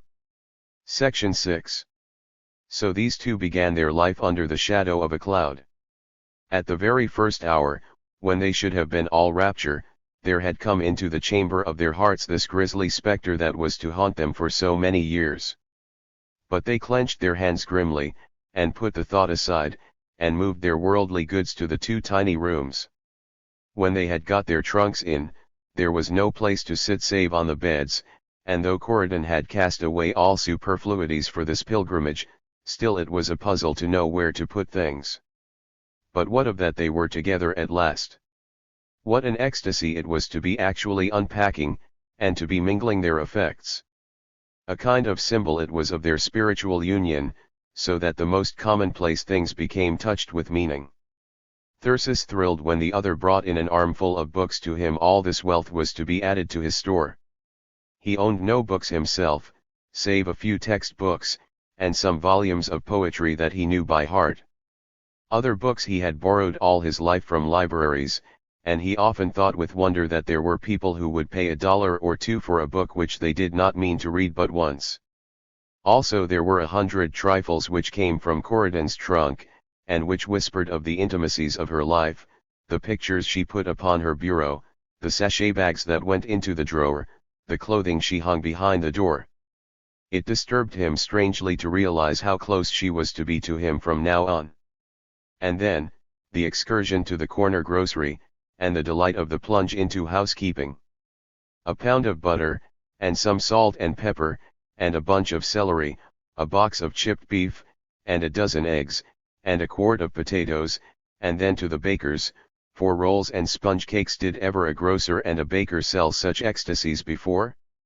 They carried it all home, and while Corydon scrubbed the celery in the bathroom, Thyrsis got out his chafing dish and set the beef and eggs to sizzling, and they sat and sniffed the delicious odors, and meantime munched at rolls and butter, because they were so hungry they could not wait. What an Elysian festivity they made of it! And then to think that they would have 3 such picnics every day. To be sure, the purchases had taken 1/2 of Thyrsis' remaining capital, but then, was it not just that spice of danger that gave the keen edge to their delight? What was it that made the sense of snugness and intimacy in their little retreat, save the knowledge of a cold and hostile world outside? The next morning Thyrsis took his manuscript to another publisher, and then they went at their work. Corydon laughed aloud with delight as they began the German, for what were all its terrors now, when she had Thyrsis for a dictionary? They fairly romped through the books. In the weeks that followed they read Werther and Wilhelm Meister and Walver von Skaften, they read Undine and Peter School Emil and the Lebeneinstagenics, they read Heine's poems and Auerbach's and Freitag's novels, and Wieland's Oberon. Is there anybody in Germany who still reads Wieland's Oberon? Surely there must somewhere be young couples who delight in Der Trompeter von Säckingen, and laugh with delight over Der Kater Hittagii. Also they went at music. Corydon had been taught to play as many pieces as the average American young lady, but Thyrsis had tried to persuade her to a new and desperate emprise. He insisted that there was nothing to music until one had learned to read it at sight. So now, every day when their landlady had gone out, he moved his music stand into the little parlor, and they went at the task. Thyrsis proposed to achieve it by a tour de force. The way to read German was to read it, and the way to read music was to read music. He would set up a piece they had never seen before, and they would begin, and he would pound out the time with his foot, and make Corydon keep up with him. Even though she was only able to get 1 or 2 notes in each bar, still she must keep up with him. At first this was agony to her. She wanted to linger and get some semblance of the music, but Thyrsis would scold and exhort and shout, and pound out the time. And so, to Corydon's own amazement, it was not many weeks before she found that she was actually reading music, that they were playing it together. In this way they learned Haydn's and Mozart's sonatas, they even adventured Beethoven's trios, with the second violin left out. Then Thyrsis subscribed to a music library, and would come home twice a week with an armful of new stuff, good and bad. And whenever in all their struggles with it they were able to achieve anything that really moved them as music, what a rapture it brought them. Section 7. This was indeed the nearest they could ever come to creative achievement together. This was the one field in which their abilities were equal. In all other things there were disharmonies. They came upon many reefs and shoals in these uncharted matrimonial seas. Thyrsis was swift and impatient, and had flung away all care about external things, and here was Corydon, a woman, with all a woman's handicaps and disabilities. She was like a little field mouse in her care of her person. She must needs scrub herself minutely every morning, and have hot water for her face every night. Her hair had to be braided and her nails had to be cared for, and oh, the time it took her to get her clothes on, or even to get ready for the street. She would struggle like one possessed to accomplish it more quickly, while Thyrsis chafed and growled and agonized in the next room. There was nothing he could do meantime, for were they not going to do everything together? Then there was another stumbling block: the newspapers. Thyrsis had to know what was going on in the world. He had learned to read the papers and magazines like an exchange editor. His eye would fly from column to column, and he would rip the insides out of one in 2 or 3 minutes. To Corydon it was agony to see him do this, for it took her half an hour to read a newspaper. She besought him to read it out loud and was powerless to understand the distress that this caused him. He stood it as long as he could, and then he took to marking in the papers the things that she needed to know, and this he continued to do religiously, until he had come to realize that Corydon never remembered anything that she read in the papers. This was something it took him years to comprehend. There were certain portions of the ordinary human brain which simply did not exist in his wife. She had lived 18 years in the world, and it had never occurred to her to ask how steam made an engine go, or what was the use of the little glass knobs on the telegraph poles.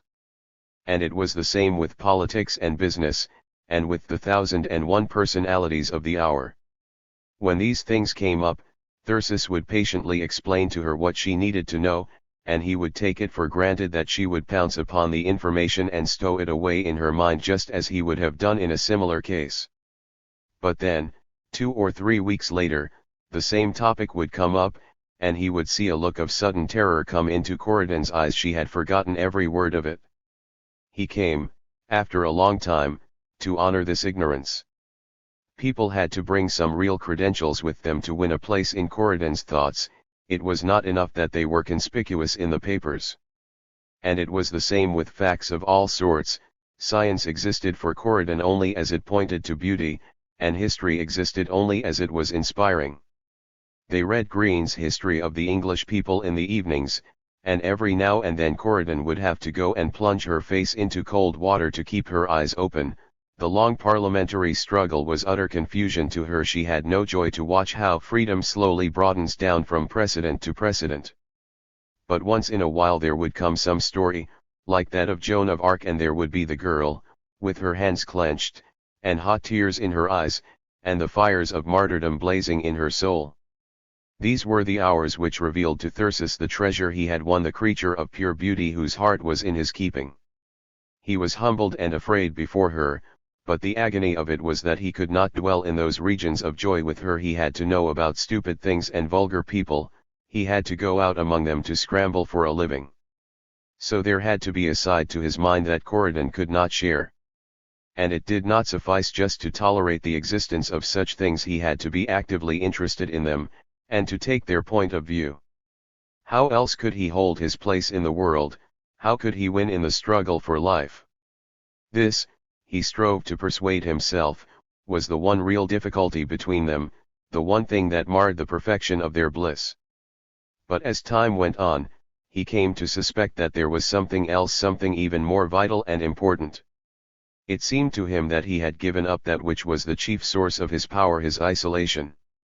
The center of his consciousness had been shifted outside of himself, and try as he would, he could never get it back.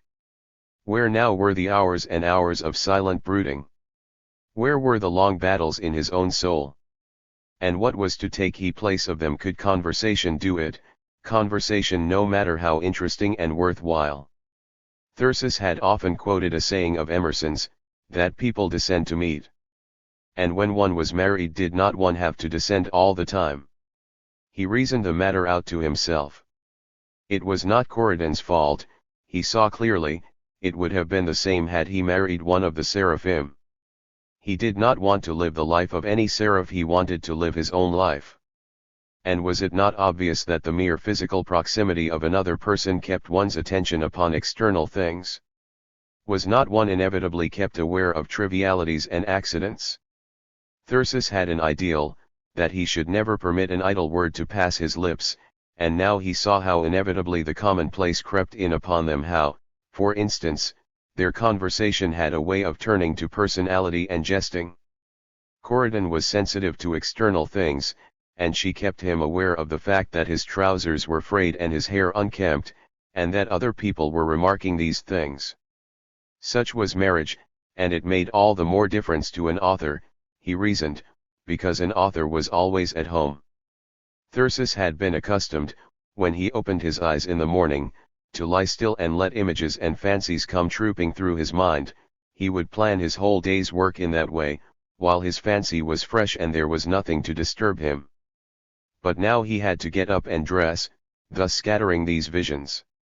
In the same way, he had been wont to walk and meditate for hours, but now he never walked alone. That meant incidentally that he no longer got the exercise he needed because Corydon could never walk at his pace. And if this was the case with such external things, how much more was it the case with the strange impulses of his inmost soul? Thyrsis was now like a hunter, who starts a deer, and instead of putting spurs to his horse and following it, has to wait to summon a companion, and meanwhile, of course, the deer is gone. From all this there was but one deliverance for them, and that was music. Music was their real interest, music was their religion, and if only they could go on and grow in it, if only they could acquire technique enough to live their lives in it. This would take years, of course, but they did not mind that. They were willing to work every day until they were exhausted if only the world would give them a chance. But alas, the world did not seem to be minded that way. Section 8. Thyrsis had waited a week, and then written the second publisher, and received a reply to the effect that at least 2 weeks were needed for the consideration of a manuscript. And meantime his last penny was gone, and he was living on Corydon's money. It was clear that he must earn something at once, and so he had to leave her to study and practice in her own room, while he cudgelled his brains and tormented his soul with hack work. He tried his verses again, but he found that the spring had dried up in him. Life was now too sombre a thing, the happy spontaneous jingles came no more. And what he did by main force of will sounded hollow and vapid to him, and must have sounded so to the editors, who sent them back. Then he tried book reviewing, but oh, the ghastly farce of book reviewing. To read futile writing and sham writing of 100 degrading varieties and never dare to utter a truth about them. To labor instead to put oneself in the place of the schoolgirl reader and the tired shop clerk reader and the sentimental married woman reader, and imagine what they would think about the book, and what they would like to have said about it. To take these little pieces of dishonesty to an office, and sit by trembling while they were read, and receive $2 apiece for them if they were published, and nothing at all if one had been so lacking in cunning as to let the editor think that the book was not worth the space. However, Thyrsis had cunning enough to earn the cost of his room and his food for 2 weeks more. Then one day the postman brought him a letter, the inscription of which made his heart give a throb. He ripped the envelope open and read a communication from the second publisher. "We have been interested in your manuscript, and while we do not feel that we can undertake its publication, we should like an opportunity to talk with you about it." "What does that mean?" asked Corydon, trembling. "God knows," he answered. "I'll go and see them this morning." When he came back, it was to sink into a chair and stare in front of him with a savage frown. "Don't ask me," he said, to Corydon. "Don't ask." "Please tell me," cried the girl. "Did you see them?" "Yes," said Thyrsis, "I saw a fat man." "A fat man?" "Yes, a fat man. A fat body, and a fat mind, and a fat soul. Please tell me, Thyrsis. He said my book wouldn't sell, because the public had got tired of that sort of thing. That sort of thing. It seems that people used to buy historical romances, and now they've stopped. The man actually thought my book was one of that kind. I see. But then couldn't you tell him? I told him. I said, can't you see that this book is original, that it's come out of a man's heart? Yes, he said, perhaps. But you can't expect the public to see it. And so there you are. Thyrsis sat with his nails dug into his palms. It's just like the book reviews, he cried. He knows better, but that doesn't count. He's thinking about the public. And he's got to the point where he doesn't really care. He's a fat man. And so he'll not publish the book. He'll not have anything more to do with me. He hates me. Hates you? Yes. Because I have faith, and he hasn't. Because I wouldn't stoop to the indignity he offered. What did he offer? He says that what the public's reading now is society novel stories about up-to-date people who are handsome and successful and rich. They want automobiles and theater parties and country clubs in their novels. But Thyrsis, you don't know anything about such things. I know. But he said I could find out. And so I could. The point he made was that I've got passion and color. I could write a moving love story. In other words, I could use my ecstasy to describe two society people mating. There was a pause. And what did you do with the manuscript? Asked Corydon, in a low voice. I took it to another publisher, he answered. And what are you going to do now? I've been to see the editor of the Treasure Chest. The Treasure Chest was a popular magazine of fiction, a copy of which Thyrsis had seen lying upon the table of their landlady. He had glanced through the first story, and had declared to Corydon that if he had a stenographer he could talk such a story at the rate of 20,000 words a day. And did the editor see you? Yes. He's a big husky advertising man. He looks like a prize fighter. He said if I could write, to go ahead and prove it. He pays a cent for 5 words, $100 for a complete serial. He pays on acceptance, and he said he'd read a scenario for me. So I'm going to try it. What's it to be about? Asked Corydon. I'm going to try what they call a Zenda story, said Thyrsis. The editor says the readers of the Treasure Chest haven't got tired of Zenda stories. And so Thyrsis spent the afternoon and evening wandering about in the park, and sometime after midnight he wrote out his scenario. The advantage of a Zenda story was that, as the adventures happened in an imaginary kingdom, there would be no need to study up local color. As for the conventional artificial dialect, he could get it from any of the romances in the nearby circulating library. He did not dare to take the scenario the next day, but waited a decent interval, and when he returned it was to report that the story was considered to be promising, and that he was to write 20,000 words for a test. Section 9. So Thyrsis shut himself up and went to work. Sometimes he wrote with rage seething in his heart, and sometimes with laughter on his lips.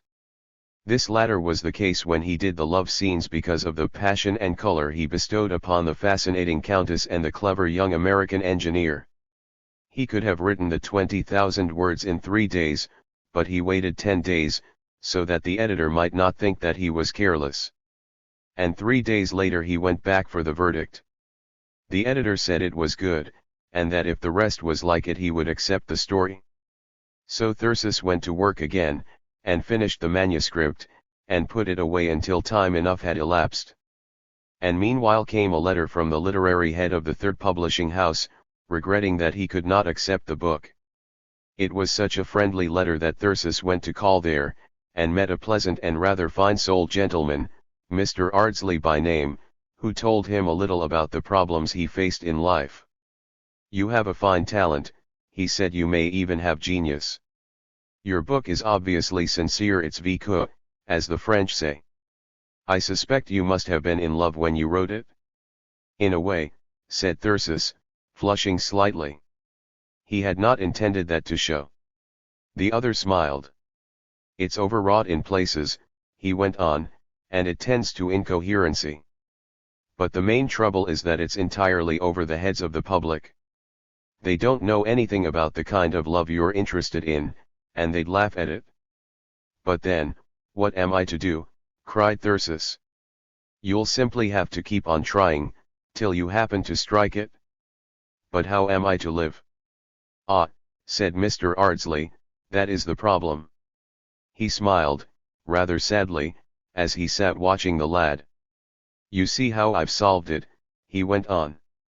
I was young once myself, and I tried to write novels. And in those days I blamed the publishers. I thought they stood in my way. But now, I see how it is. A publisher is engaged in a highly competitive business, and he barely makes interest on his capital.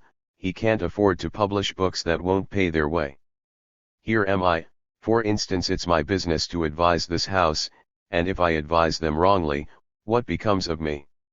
If I take them your manuscript and say, it's a real piece of work, they'll ask me, will it pay its way? And I have to answer them, I don't think it will. But such things as they publish, exclaimed the boy, wildly. And Mr. Ardsley smiled again. Yes, he said. But they pay their way. In fact, they save the business. So Thyrsis went out. He saw quite clearly now the simple truth. It was not a matter of art at all, but a matter of business. It was a business world, and not an art world, and he, poor fool, was trying to be an artist.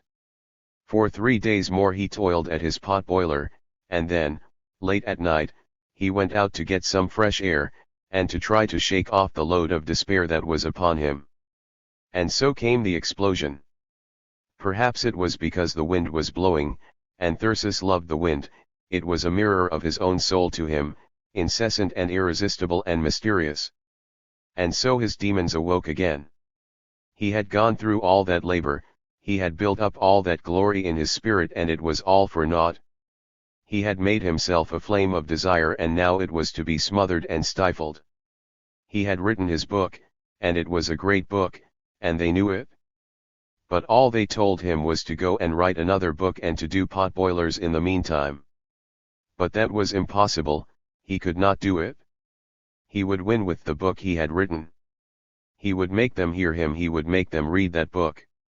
He began to compose a manifesto to the world, and towards morning he came home and shut himself in and wrote it.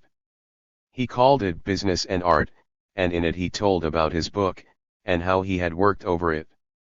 He told, quite frankly, what the book was, and he asked if there was anywhere in the United States a publisher who published books because they were noble, and not because they sold, or if there was a critic, or book lover, or philanthropist, or a person of any sort, who would stand by a true artist.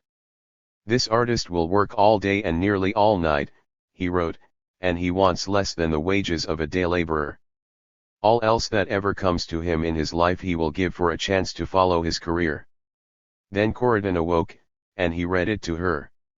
She listened, thrilling with amazement. Oh, Thyrsis, she cried. What are you going to do with it?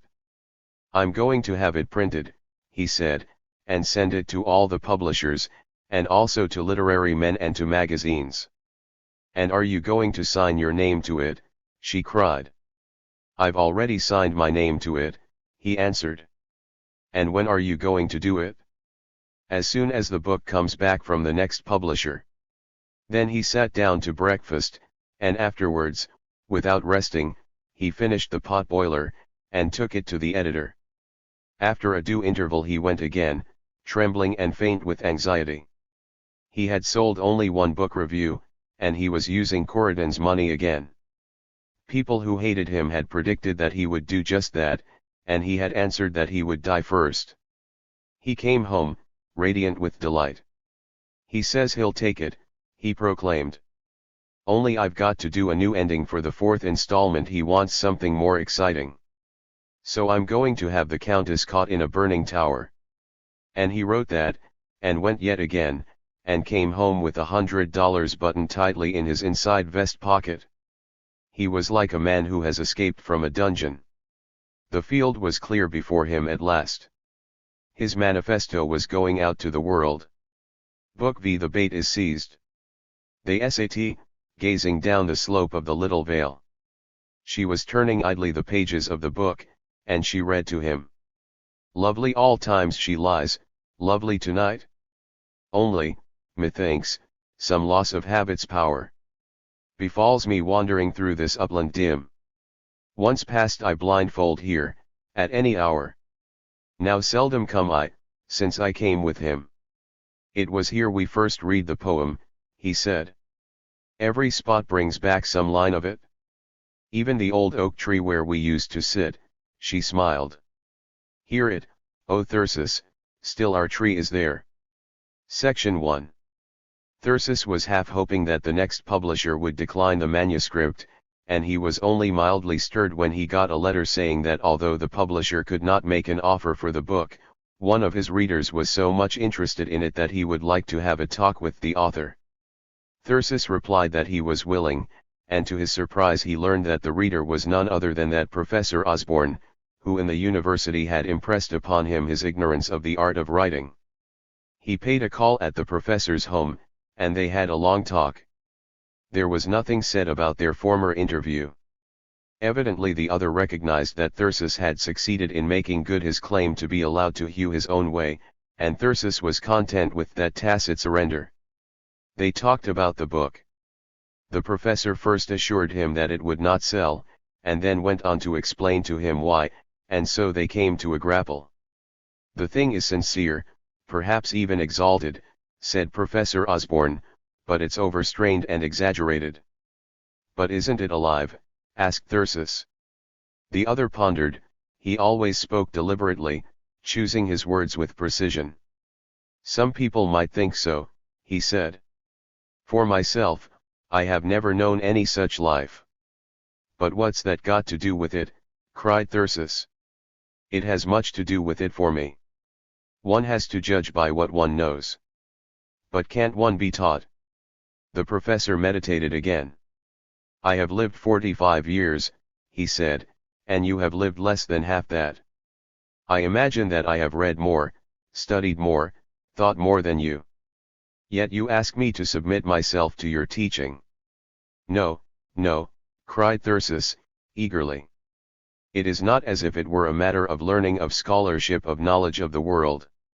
There is an intensity of experience that is not dependent upon time, in the things of the imagination. In matters of inspiration surely one does not have to be old or learned. That might be true, admitted the other, hesitatingly. You read the poetry of Keats or Shelley, for instance. They were as young as I am when they wrote it, and yet you do not refuse to acknowledge its worth. Is it just because they are dead, and their poems are classics? So these two wrestled it out. Thyrsis could bring the other to the point of acknowledging that there might be genius in his work, but he could not bring him to the point of doing anything about it. The poet went away, seeing the situation quite clearly. Professor Osborne was an instructor, it was his business to know, and if he should abdicate before one of his pupils, then what would become of authority?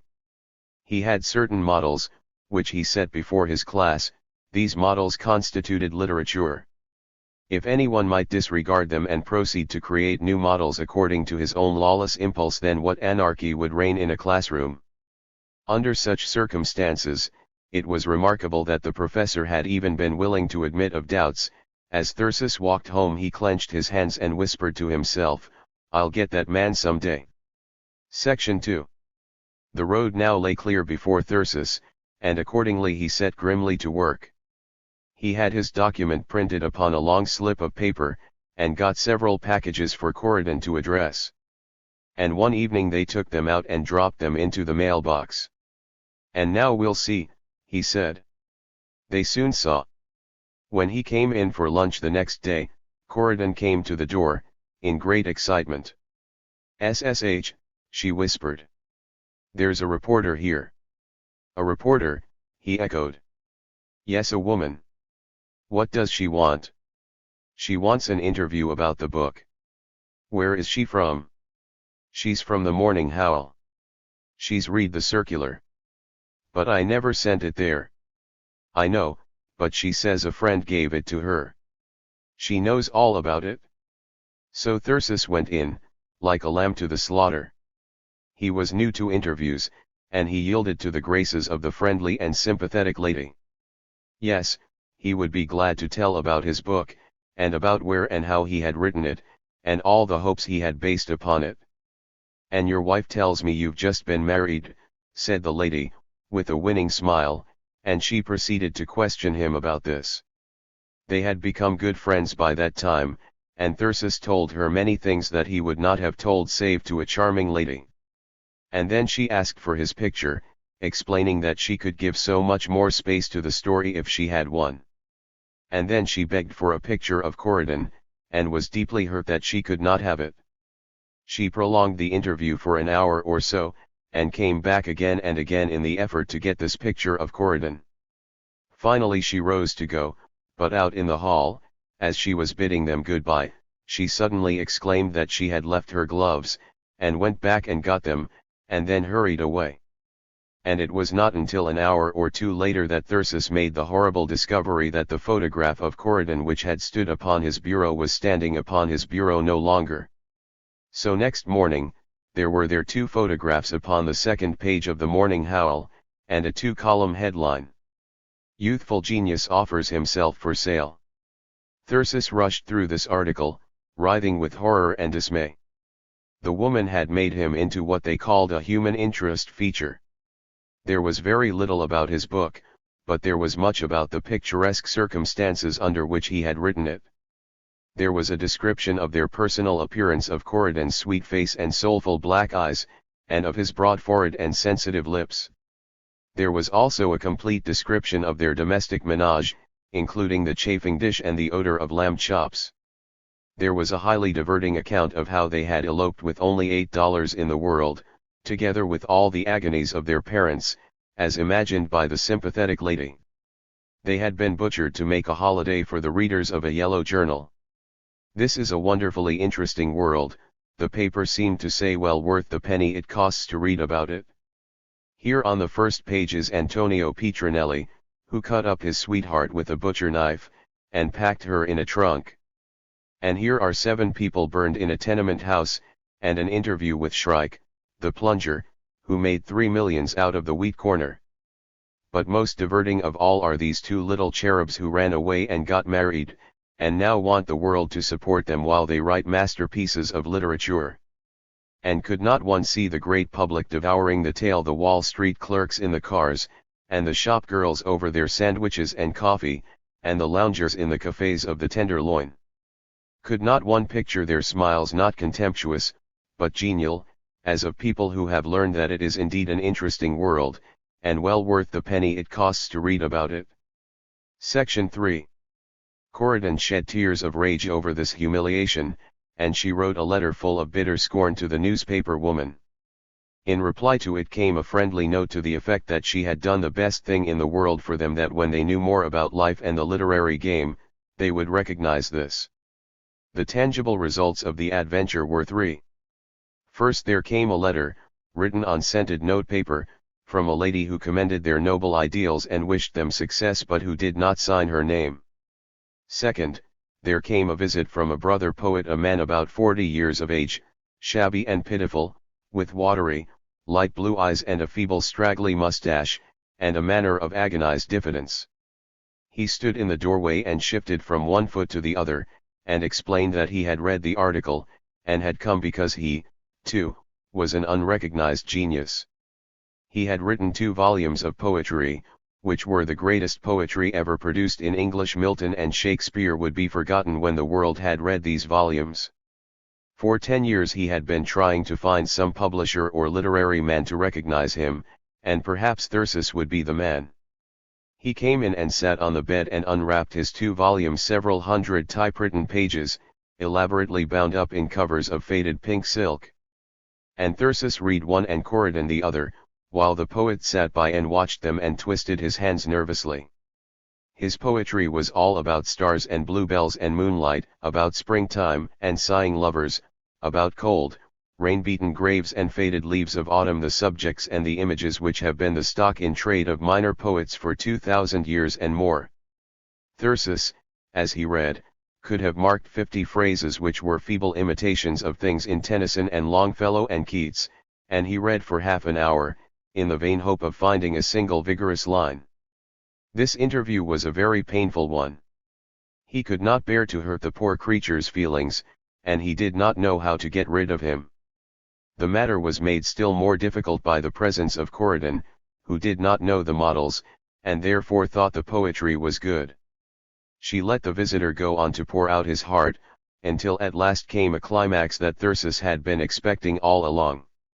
The man explained that he was a bookkeeper, out of work, and with a wife and 3 children on the verge of starvation, and then he tried to borrow some money from them. The third result was the important one. It was a letter from a publishing house. "We are on the lookout for vital and worthwhile books," it read, "and we are not afraid to venture. We have been much interested in the account of your work, and we should be very glad if you would give us a chance to read it immediately." Thyrsis had never heard of this publishing house, but that did not chill his delight. He hurried downtown with the manuscript, and came back to report. The concern was lodged in 2 small rooms in an obscure office building. The manager, a Mr. Taylor, was a man not particularly prepossessing in appearance, but he was a person of intelligence, and was evidently interested in the book. Moreover, he had promised to read it at once. And that same week came the reply, a reply which set the 2 almost beside themselves with happiness. "I have read your manuscript," wrote Mr. Taylor. "And I have no hesitation in pronouncing it a work of genius. In fact, I am not sure but what it is the greatest piece of literature it has ever been my fortune as a publisher to come upon. It is vital, and passionately sincere, and I will stake my reputation upon the prophecy that it will be an instantaneous success. I hope that we may become the publishers of it, and will be glad if you will come to see me at once and talk over terms." Thyrsis read this aloud, and then he caught Corydon in his arms, and tears of joy and relief ran down her cheeks. He went to see the publisher, and for 10 or 15 minutes he listened to such a panegyric upon his book as made his cheeks burn. Visions of freedom and triumph rose before him. He had come into his own at last. And then Mr. Taylor proceeded to outline his business proposition, and as Thyrsis realized the nature of it, it was as if he had been suddenly plunged into an Arctic sea. The man wanted him to pay 1/2 the cost of the plates of his book, and in addition to guarantee to take 100 copies at the wholesale price of 90 cents per copy. Is that customary in publishing?" asked the other. "Not always," Mr. Taylor replied, "but it is our custom. You see, we are an unusual sort of publishing house. We do not run after the best sellers and the trash. We publish real books, books with a mission and a message for the world. And we advertise them widely. We make the world heed them, and so we feel justified in asking the author to help us with a part of the expense. We pay 10% royalty, of course, and in addition the author has the 100 copies of his book, which he can sell to friends and others if he wishes." "What would it cost for my book?" Thyrsis asked. And the man figured it up and told him it could be done for about $250. "I'll make it $225 to you," he said, "just because of my interest in your future." But Thyrsis only shook his head sadly. "I wish I could do it," he said, "but I simply haven't the money, that's all." And so he took his departure, and carried his manuscript to another publisher, and then went home, crushed and sick. Section 4. But the more Thyrsis thought of this plan, the more it came to possess him. If he could only get that book printed, it could not fail to make its impression. He had thought many times in his desperation of trying to publish it himself, and if he did that, he would have to pay the cost of the plates, of the printing and everything, whereas by this method he could get it for much less, and would have 100 copies which he could send to critics and men of letters, in order to make certain of the books being read. When the manuscript came back from the next publisher, with a formal note of rejection, Thyrsis made up his mind that he would concentrate his efforts upon this plan. So he got down to another potboiler. An old sea captain had told him a story of some American college boys who had stolen a sacred idol in China. Thyrsis saw a plot in that, and the editor of the treasure chest considered it a bully idea. So he toiled day and night for a couple more weeks, and earned another $100. And then he did something he had never done in his life before. He went to some relatives to beg. He pleaded how hard he had worked, and what a chance he had. He would pay back the money out of the first royalties from the book, which could not possibly fail to earn the $100 he asked for. Besides this, he had some money left from his first story, and so he went to Mr. Taylor, who was affable and enthusiastic as ever, and paid his money and signed the contracts. He was told that his book would be ready for the spring trade, which meant that he would have to possess his soul in patience for 3 months. Meantime he had $40 left, upon which he figured that he could have 8 weeks of uninterrupted study. But alas, for the best laid plans of men. It was on a Tuesday morning that he paid out his precious $225, and on the next Thursday morning, as he was glancing through the newspapers, he gave a cry of dismay. "Corydon," he called. "What's the name of that lawyer, your trustee?" "John C. Hammond," she replied. "He shot himself in his office yesterday," exclaimed Thyrsis, and he read her the account, which stated that Hammond had been speculating, and was believed to have lost heavily in the recent slump in cotton. Corydon was staring at him with terror in her eyes. "What does it mean?" she cried. "I don't know," said Thyrsis. "We'll have to inquire." They went out and telephoned to Corydon's father, and Thyrsis got hold of a college friend, a lawyer, and the four went to the office of the dead man. It was weeks before they became sure of the whole sickening truth, but they learned enough on that first day to make them fairly certain. John C. Hammond had got rid of everything, not only his own funds, but the funds belonging to the 8 or 10 heirs of the estate. The house in which he lived and everything in it was held in the name of his wife, and so there was not a penny to pay Corydon her $4,000. The girl was almost prostrate with misery. She vowed that she would go back to her parents, that she would go to work in an office. And poor Thyrsis could only hold her in his arms and whisper, "It doesn't matter, dear, it doesn't matter.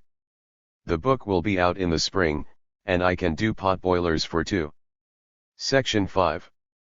But in the small hours of the night Thyrsis lay awake in his little room, and the soul within him was sick with horror. He was trapped. There was no use trying to dodge the fact, he was trapped. His powers were waning hour by hour, his vision was dying within him. Every day he knew that he was weaker, that the grip of circumstance was tighter upon him. Ah, the hideous cruelty of the thing! It was like a murder in the night time, like a torturing in some secret dungeon. He was burning up with his inward fires. There was a new book coming to ripeness within him, a book that would be greater even than his first one. And he could not write it, he could not even think about it. And there was the soul of Corydon calling to him. There were all the heights of music and poetry, and instead of climbing, he must torture his brain with hack writing. He must go down to the editors, and fawn, and cringe, and try to get books to review. He must study the imbecilities of the magazines and watch out for topics for articles. He must rack his brains for jokes and jingles. He, the master of life, the bearer of a new religion, the proud, high-soaring eagle, whose foot had never known a chain. When such thoughts came to him, he would dig his nails into the palms of his hands, he would grit his teeth and curse the world. No, they should not conquer him. They should never bend him to their will. They might starve him, they might kill him, they might kill Corydon, also, but he would never give up. He would fight, and fight again, he would struggle to the last gasp, he would do his work, though all the powers of hell rose up to stop him. One thing became clear to him that night: they could not afford 2 rooms. They must get along with one, and with the $1.50 one at that. The steam radiator had proved a farce. Anyway, there was never any steam, and they had had to use gas heaters. And now, what things Corydon could not get into his room, she would have to send back to her parents. The cost of the other room was the price of a book review, and that sometimes meant a whole day of his precious time. He talked it over with his wife, and she agreed with him. And so they underwent the humiliation of telling their landlady, and they obtained permission to keep Corydon's trunk in the hall, as there was no place for it in the tiny room. Such things as would not go upon the little dressing stand, or hang behind the door, they put into boxes and shoved under the bed. And now, when midnight came, Thyrsis would go out for a walk while Corydon went to bed, and then he would come in and make his own bed upon the floor, with a quilt which the landlady had given them, and a pair of blankets they had borrowed from home, and his overcoat and some of Corydon's skirts when it was cold. Sometimes it would be very cold, and then he would have to sleep in his clothing, for there was no room save directly under the window, and they would not sleep with the window down. In the morning Corydon would turn her face to the wall while Thyrsis washed and dressed, and then he would go out and walk, while she took her turn. And so he parted with the last shred of his isolation. He had to do all his work now with his wife in the room with him. And though she would sit as still as a mouse for hours, still he could not think as before.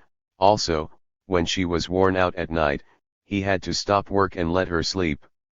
Under such circumstances it was small wonder that he was sometimes nervous and irritable, and, of course, there could be nothing hid between them, and when he was out of sorts, Corydon would be plunged into a bottomless pit of melancholy. Then the strain and worry, and the night and day toil, began to have effects upon their health. Thyrsis had a strong constitution, but now he began to have headaches, and sometimes, if he worked on doggedly, they grew severe. He blamed this upon their heater. He knew little about hygiene, but he had studied physics, and he knew that a gas heater devitalized the air. They had tried living in the room without heat, but in midwinter they could not stand it. So on moderate days they would sit with the window up and their overcoats on, and when it was too cold for this, they would burn the heater for an hour or so, and when they began to feel the effects of the poisons, they would go out and walk for a while and let the room air. But then again, Thyrsis wondered if the headaches might not be due to the food he was eating. They were anxious to economize on food, but they did not know just how to set about it. Thyrsis had read the world's literature in English, French and German, in Italian, Latin, and Greek, but in none of that reading had he found anything about the care of his own body. Such subjects had not been taught at school or college or university, and he knew of no books about them. Both he and Corydon had come from families which had the traditions of luxurious living, brought down from old days when there were plenty of Negro servants, and when the ladies had been skilled in baking and preserving, and the men with chafing dish and punch bowl. At his grandfather's table Thyrsis had been wont to see a great platter of fried chicken at one end, and a roast beef at the other, and a cold ham on a side table, and he had hot bread 3 times a day, and cake, and jam and ice cream, and he had been taught to believe that such things were needed to keep up one's working powers. But now he had read how Thoreau had lived upon cornmeal mush, and he and Corydon resolved to patronize the less expensive foods. The price of meat and eggs and butter in the winter time was in truth appalling, so they would buy potatoes and rice and cornmeal and prunes and turnips. They paid the landlady for the use of her gas range, and would cook a saucepan full of some one of these things, and fill up with it 3 times a day. Then, at intervals, someone would invite them out to dinner, and because they were undernourished they would gorge themselves, which was evidently not an ideal method of procedure.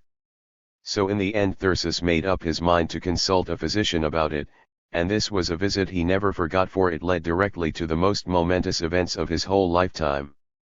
Section 6. The doctor announced that he had a little dyspepsia, and gave him a bottle full of a red liquid that would digest his food. Also he warned him to eat slowly, and to rest after meals. And Thyrsis, after thanking him, had started to go, when the doctor, who was an old friend of both families, asked the question, "How's Corydon?" "She's pretty well," said Thyrsis. "And are you expecting any children yet?" asked the other, with a smile. Thyrsis started. "Heavens, no," he said. "Why not?" asked the doctor. "We aren't going to have any." "But why? Are you preventing it?" Thyrsis hesitated a moment. "We're not living that way," he said. The doctor stared at him. "Come here, boy," he said, and sit down. Thyrsis obeyed. Now tell me what you mean, said the other. I mean that we were just brother and sister, said Thyrsis. But why did you get married? We got married because we wanted to study. To study what? Well, everything music, principally. And how long do you expect to keep that up? Oh, for a good many years until we've accomplished something, and until we've got some money. And the doctor sank back and drew his breath. I don't wonder your stomach's out of order, he said. What do you mean? Asked Thyrsis. But the man did not answer that question. Instead he asked, don't you realize what you'll do to Corydon? What? You'll wreck her whole life, her health, to begin with. But how, doctor? She's perfectly happy. It's what we both want to do. But doesn't she love you? Why, yes, but not that way. The doctor smiled. How do you know? He asked. Because she's told me so. And if it was otherwise, do you think she'd tell you that? Why, of course she would. My boy, said the man, she'd die first. Thyrsis was staring at him, amazed. Let me tell you a little about a good woman, said the other. I've been married for 30 years, really married, I mean, we've got 5 children. And in all those 30 years my wife has never made an advance of that sort to me. After which the doctor went on to expound his philosophy of sex.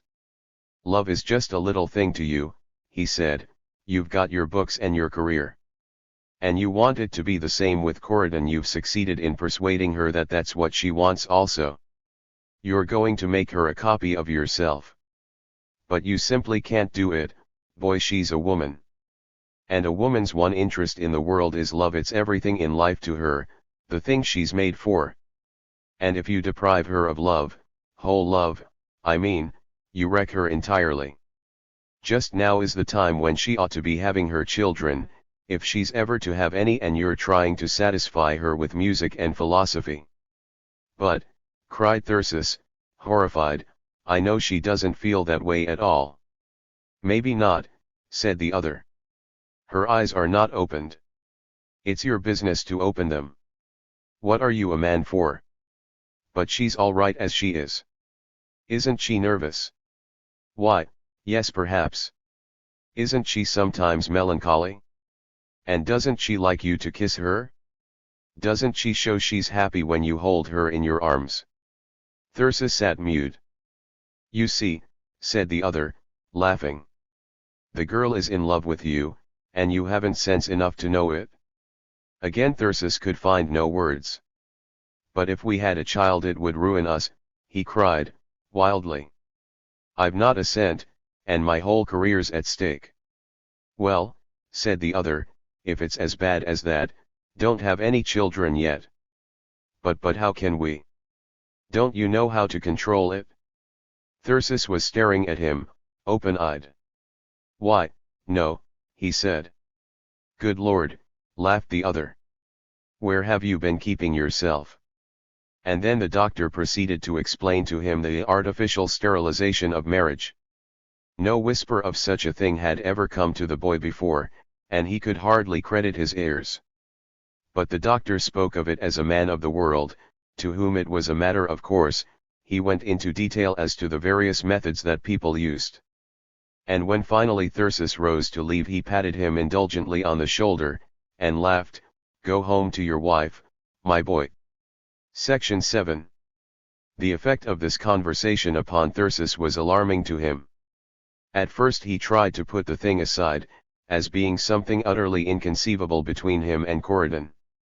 But it would not be put aside. The doctor had planted his seed with cunning. If he had told Thyrsis that he was doing harm to himself, Thyrsis would have said that it was not true, and stood by it, for he knew about himself. But the man had made his statements about Corydon, and how could he be sure about Corydon? The crucial point was that it set him to thinking about her in this new way, a way which he had not dreamed of previously. And when once he had begun to think about her so, he found he could not stop. For hitherto in his life, Whenever he had thought of passion it had been as a temptation, he had known that it was wrong, and all that was best in him had risen up to oppose it. But now all that was changed. The image of Corydon the doctor had called up was one that broke down all resistance, and left him at the mercy of his impulses. These impulses awoke and with a suddenness and force that terrified him. He thought of her as his wife, and this thought was like a rush of flame upon him. His manhood leaped up, and cried aloud for its rights. He discovered, almost instantly, that he loved her thus, that he desired her completely. This was true now, and it had been true from the beginning. He had been a fool to try to persuade himself otherwise. What else had been the meaning of the passionate protests in his letters to her? Of the images he had used of carrying her away in his arms, of breaking her to his will? And she loved him, too, she desired him completely. Why else had it been that those passages were precisely the ones that satisfied her? Why was it that she was always most filled with joy when he was aggressive and masterful? Ah God, what an inhuman life it was they had been living all these months. In that inevitable proximity, shut up in a little room. And with the most intimate details of her life about him, with her kisses always upon his lips, her arms always about him, the subtle perfume of her presence always in his senses. Was it any wonder that they were nervous and restless, always sinking into tenderness, and exchanging endearments, and then starting up to scourge themselves? He went home, and there was Corydon preparing supper. He went to her and caught her in his arms and kissed her. "I love you, sweetheart," he whispered. And as she yielded to his embraces, he kissed her again and again, upon her lips and upon her cheeks and upon her neck. Ah, she loved him, else how could she let him kiss her like that? But it was not so quickly that the inhibitions of a lifetime could be overcome. A sudden fear took hold of Thyrsis. What was he doing? No, she must have no idea of this, at least not until he had reasoned it out, until he had made up his mind that it was right. So he drew back, and as he did so he noticed in her eyes a look of surprise. He did not often greet her in that way. "I'm hungry as a bear," he said, to change the subject, and so they sat down to their supper. Thyrsis had important writing to do that evening, and he tried his best, but he could not put his mind upon anything. He was all in a ferment. He pleaded that he had to think about his work, and went out for a long walk. A storm was raging, and the icy gale beat upon him. It buffeted him, it flung him here and there, and he set himself to fight it. He drove his way through it, lusty and exultant. And music surged within him, lusty and exultant music. All the pent-up passion of his lifetime awoke in him, the blood ran hot in his veins, from some hidden portion of his being came wave after wave of emotion, sweeping him away, and he spread his wings to it, he rose to the heights upon it, he laughed and sang aloud in the glory of it. He had known such hours in his own soul's life, but never anything like it with Corydon. He cried out, what a child he had been! He had taken her, he had sought to shape her to his will, and he had failed. She was not yet his, and all because he had left unused the one great power he had over her, the one great hold he had upon her. But now it would be changed, she should have him. And as he battled on with the elements, there came to him Goethe's poem of passion. Dem Schnee, dem Regen, dem Wind entgegen. Section 8. So for hours he went.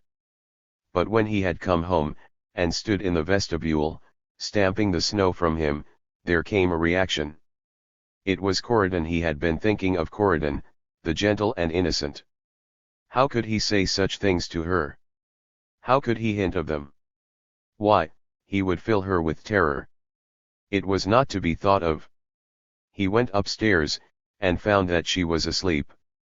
So he crept into his little bunk, but sleep would not come to him. The image of her haunted him.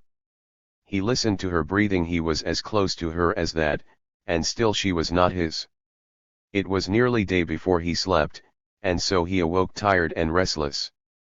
And then came rage at himself. He went out and walked again, and stormed and scolded. He would not permit this, he had work to do. And he made up his mind that he would not allow himself to think about the matter for 3 days. By that time the truth would be clearer to him, and he meant to settle this question with his reason, and not with his blind desire. He adhered to his resolution firmly. But when the 3 days were past, and he tried to think about it, it was only to be swept away in another storm of emotion. It seemed that the more tightly he pent this river up, the fiercer was its rush when finally it broke loose. For always his will was paralyzed by that suggestion that he might be doing harm to Corydon.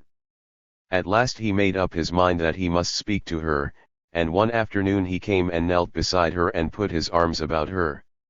"Sweetheart," he said, "I've something to ask you about." Now to Corydon the mind of Thyrsis was like an open book. For days she had known that something was disturbing him. But also she had known that he was not ready to tell her. "What is it?" she asked. "It's something very important," he said. "Yes, dear. You know, I went to see the doctor the other day." "Yes. And he told me he thinks we are doing each other harm by the way we are living." "What way, Thyrsis?" "By not being really married. He says you are suffering because of it."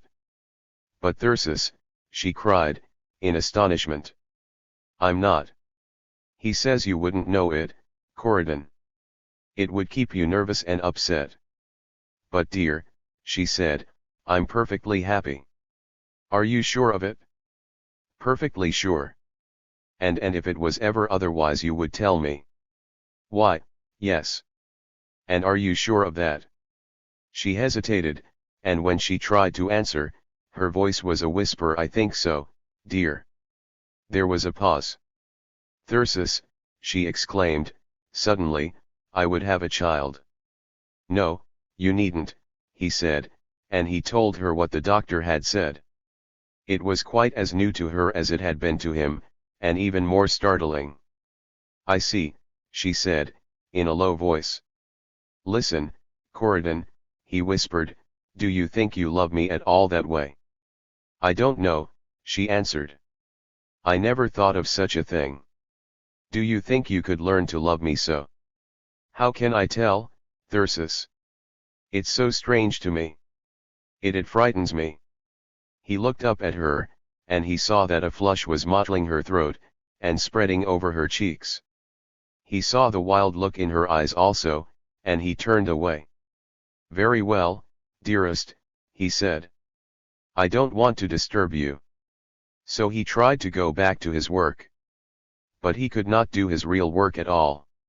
He could practice the violin or read German with Corydon, but when he tried to plan his new book that involved turning his thoughts loose to graze in a certain pasture, and they would not stay in that pasture, but jumped the fence and came back to her. And so he found himself taking more long journeys, in which he walked in the midst of the storm of his desire. So, of course, all the former naturalness was gone between them. No longer could they kiss and toy with one another as children in a fairy world. They had suddenly become man and woman fighting the age-long duel of sex. They would talk about the question, and the more they talked about it, the more it came to dominate the thoughts of both of them, and this broke down the barriers between them. Thyrsis became bolder, and more open in his speech. He lost his awe of her maidenhood and her innocence. He wooed her, he lured her on, he rejoiced in his power to agitate her, to startle her, to speak to her about secret things. He would clasp her in his arms and shower his kisses upon her, and she would yield to him, almost fainting with bliss, and then shrink from him in sudden alarm. Then he would go out into the night and battle again with the wintry winds. That frightened shrinking of hers puzzled him. Everything was so strange to him, and how could he be sure what was right? He wanted to do what was right, with all his soul he wanted it. If he were to do wrong, or to make her think less of him, he could never forgive himself all his life. But then would come the wild surge of his longing, and his man's power would cry out within him. It was his business to overcome her shrinking, to compel her to yield. The question of the doctor rang in his ears as a taunt. Why are you a man? Why was he a man? Section 9. In the end these emotions reached a point where Thyrsis could no longer bear them. They were a torment to him, they deprived him of all rest and sleep. One afternoon he had held her a long time in his arms, and it hurt him. He turned away, and put his hands to his forehead. "Dearest," he cried, "I can't stand this any longer." "Why?" she asked. "What do you mean?" "I mean it's just tearing me to pieces." She stared at him in fright. "Thyrsis," she exclaimed. "You are unhappy." He sunk down upon the bed and hid his face in his arms. "Yes," he whispered, "I am unhappy." And so, all at once, he broke down her resistance. What had swayed him had been the thought of her suffering, and the thought of his suffering now conquered her. Only she did not take days to debate it. She fled to him instantly, and wrapped her arms about him. "Thyrsis," she whispered, "listen to me. I had no idea of that." "No, sweetheart," he said. "I'm sorry, I'm ashamed of myself." "No, no," she cried, vehemently. "Don't say that. I love you, Thyrsis. I love you, heart and soul." He turned and gazed at her with his haggard eyes. "I will do anything for you," she rushed on. "You shall have me. I will be your wife." Then, however, as he clasped her to him, there came once more the shrinking. "Only give me a little time, dear," she whispered. "Let me get used to it. Let it come naturally." But the only way he could have given her time would have been to go away. Here he was, in her room, with every reminder of her about him, with every incitement to his desire. And he had but two things to choose between: to go out and walk and think about her, or to come home and sit with her and talk about their love. They had their supper, and then again she was in his arms. He told her about this trouble, he showed how the love of her was consuming him. Far into the night they sat talking, and he poured out his heart to her. He bore her with him to the mountain tops of his desire. He took down a book of Spencer's, and read her the Epithalamium. He read her Shelley's Epipsychodion, which they both loved. All the power of Thyrsis' genius was turned now to passion, and the hidden forces of him were revealed as never had they been revealed to her before. He became eloquent, he talked to her as he had lived with himself, he awed her and frightened her, as he had that evening upon the hilltop. Then at last, as the tide of his feelings swept him away again, he clasped her to him tightly, and hid his face in her neck. "I love you. Oh, I love you," he cried. She had sunk back and closed her eyes. "My Thyrsis," she whispered. "You love me?" he asked. "You are quite sure?" "I am quite sure," she said. He kissed her, again and again he kissed her, until he had made sure of her desire. Then suddenly, he began with trembling fingers to unfasten the neck of her dress. For a moment she did not comprehend what he meant. Then she gave a start. "Thyrsis," she cried. And she sprang up, staring at him with fright in her eyes. "What is it?" he asked. "Thyrsis," she gasped. What were you going to do?" And at her question, shame swept over him. He was horrified at himself. How could he find words to tell her what he had been going to do? He turned away with a moan, and put his hands over his face. "Oh God, I can't stand this," he exclaimed. Suddenly he went to his hat and coat. "I must go out," he said. "What do you mean?" cried Corydon. "I mean I've got to go somewhere," he replied. "I can't stand it, I can't stay here." "Thyrsis," she cried, wildly. And she sprang to him and flung her arms about him. "No, no," she cried. "No. But what am I to do? Wait. Wait." And she pressed him tightly to her. "Thyrsis," she whispered. "Can't you understand? Don't be so stupid, dear." "Stupid? Yes, sweetheart, can't you see? I'm only a child. And it's so strange. It frightens me. Try to realize how I feel.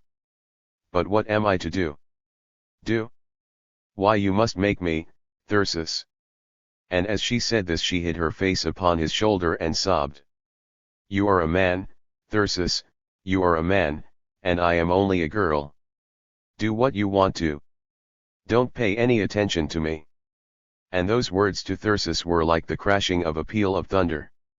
He clutched her to him, with a force that crushed her, that made her cry out. The soul of the caveman awoke in him. He lifted his mate in his arms and bore her away to a secret place. Put down the light, she whispered, and he did this. And then again he began to unfasten her dress. She submitted at first, she let him have his way. But later, when his hands touched the soft garment on her bosom, he felt a sharp tremor pass through her. Thyrsis, she whispered. What is it? He asked. Wait, dear, wait. Why wait? He cried. Just a moment, please, dear. But he answered her no. Not a moment. No. She clung to him, trembling, pleading. Please, dearest, please. I'm afraid, Thyrsis. But nothing could stop him now. She was his to do what he pleased with. And he would bend her to his will. The voice of his manhood shouted aloud to him now, and it was like the clashing of wild cymbals in his soul. He went on with what he was doing. She shrunk away from him, but he followed her, he held her fast. Then she began to sob. Oh Thyrsis, wait, spare me. I can't bear it. No, Thyrsis, no. But he answered her, be still. I love you. You are mine. And for every sob and every shudder and every moan of fear he had but one response: I love you. You are mine. He knew that he loved her now, and he knew what his love meant. Before this they had been strangers, but now he would penetrate to the secret places, to the holy of holies of her being. Never in all his life had Thyrsis known woman. To him woman had been the supreme mystery of life, a creature of awe and sacredness not to be handled, scarcely even to be thought about. Now the awful ban was lifted, the barriers were down, what had been hidden was revealed, what had been forbidden was permitted. So all the chained desire of a lifetime drove him on, it was almost more than he could bear. The touch of her warm breasts, the faint perfume of her clothing, the pressure of her soft, white limbs, these things set every nerve of him a tremble, they turned a madness loose in him. A blinding whirl of emotion seized him, he was like a leaf swept away in a gale, his words came now in wild sobs: I love you. I love you. So with quivering fingers he stripped her before him, and she crouched there, cowering and weeping. He took her in his arms, and that clasp there was no misunderstanding, for all the mastery of his will was in it. Nor did she try to resist him, she lay still, but shaking like a leaf, and choking with sobs. And so it was that he wreaked his will upon her. Section 10. And then came the reaction, the most awful experience of his life. Thyrsis was sitting upon the bed, and staring in front of him, dazed. He was exhausted, faint, shuddering with horror. Oh, my God, he whispered. What had he done? Corydon, the gentle and pure, she had trusted herself to him, and how had he treated her?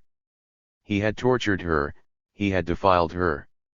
Oh, it was sickening, brutal, like a butchery. He sunk down in a heap, moaning, my God. I can't bear it. I can't bear it.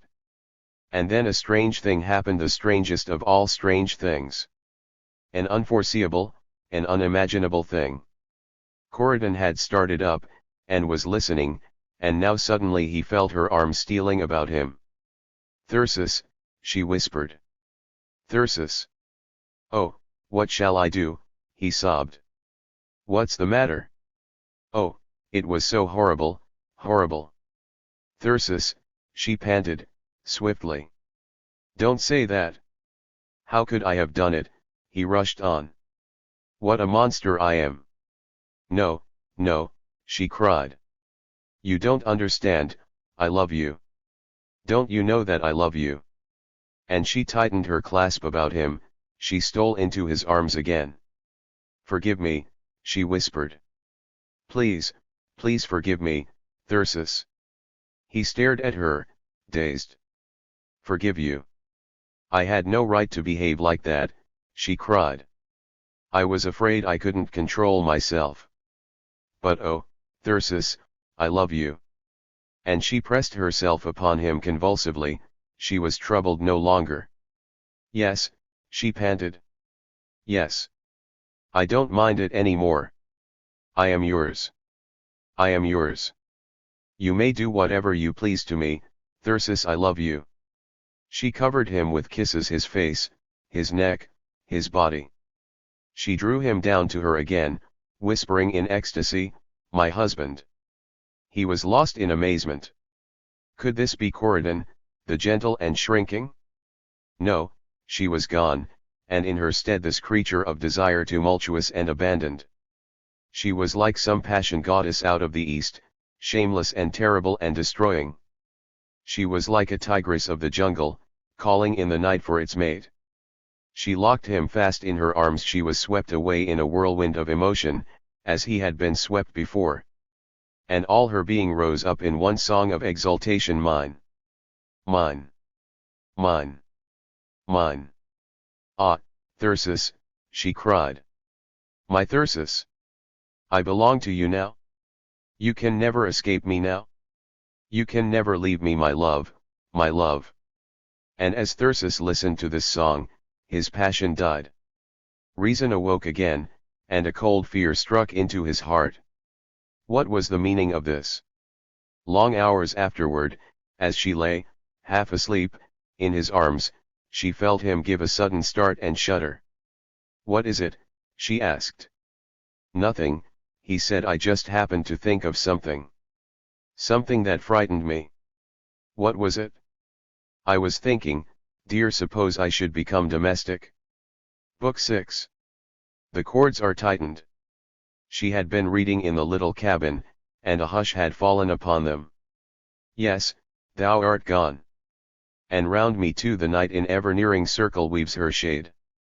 "Gone," she said, and smiled sadly. "Where is he gone?" And she turned the page and read again. "But Thyrsis nevermore we swains shall see. See him come back, and cut a smoother reed. And blow a strain the world at last shall heed. For time, not Corydon, hath conquered thee."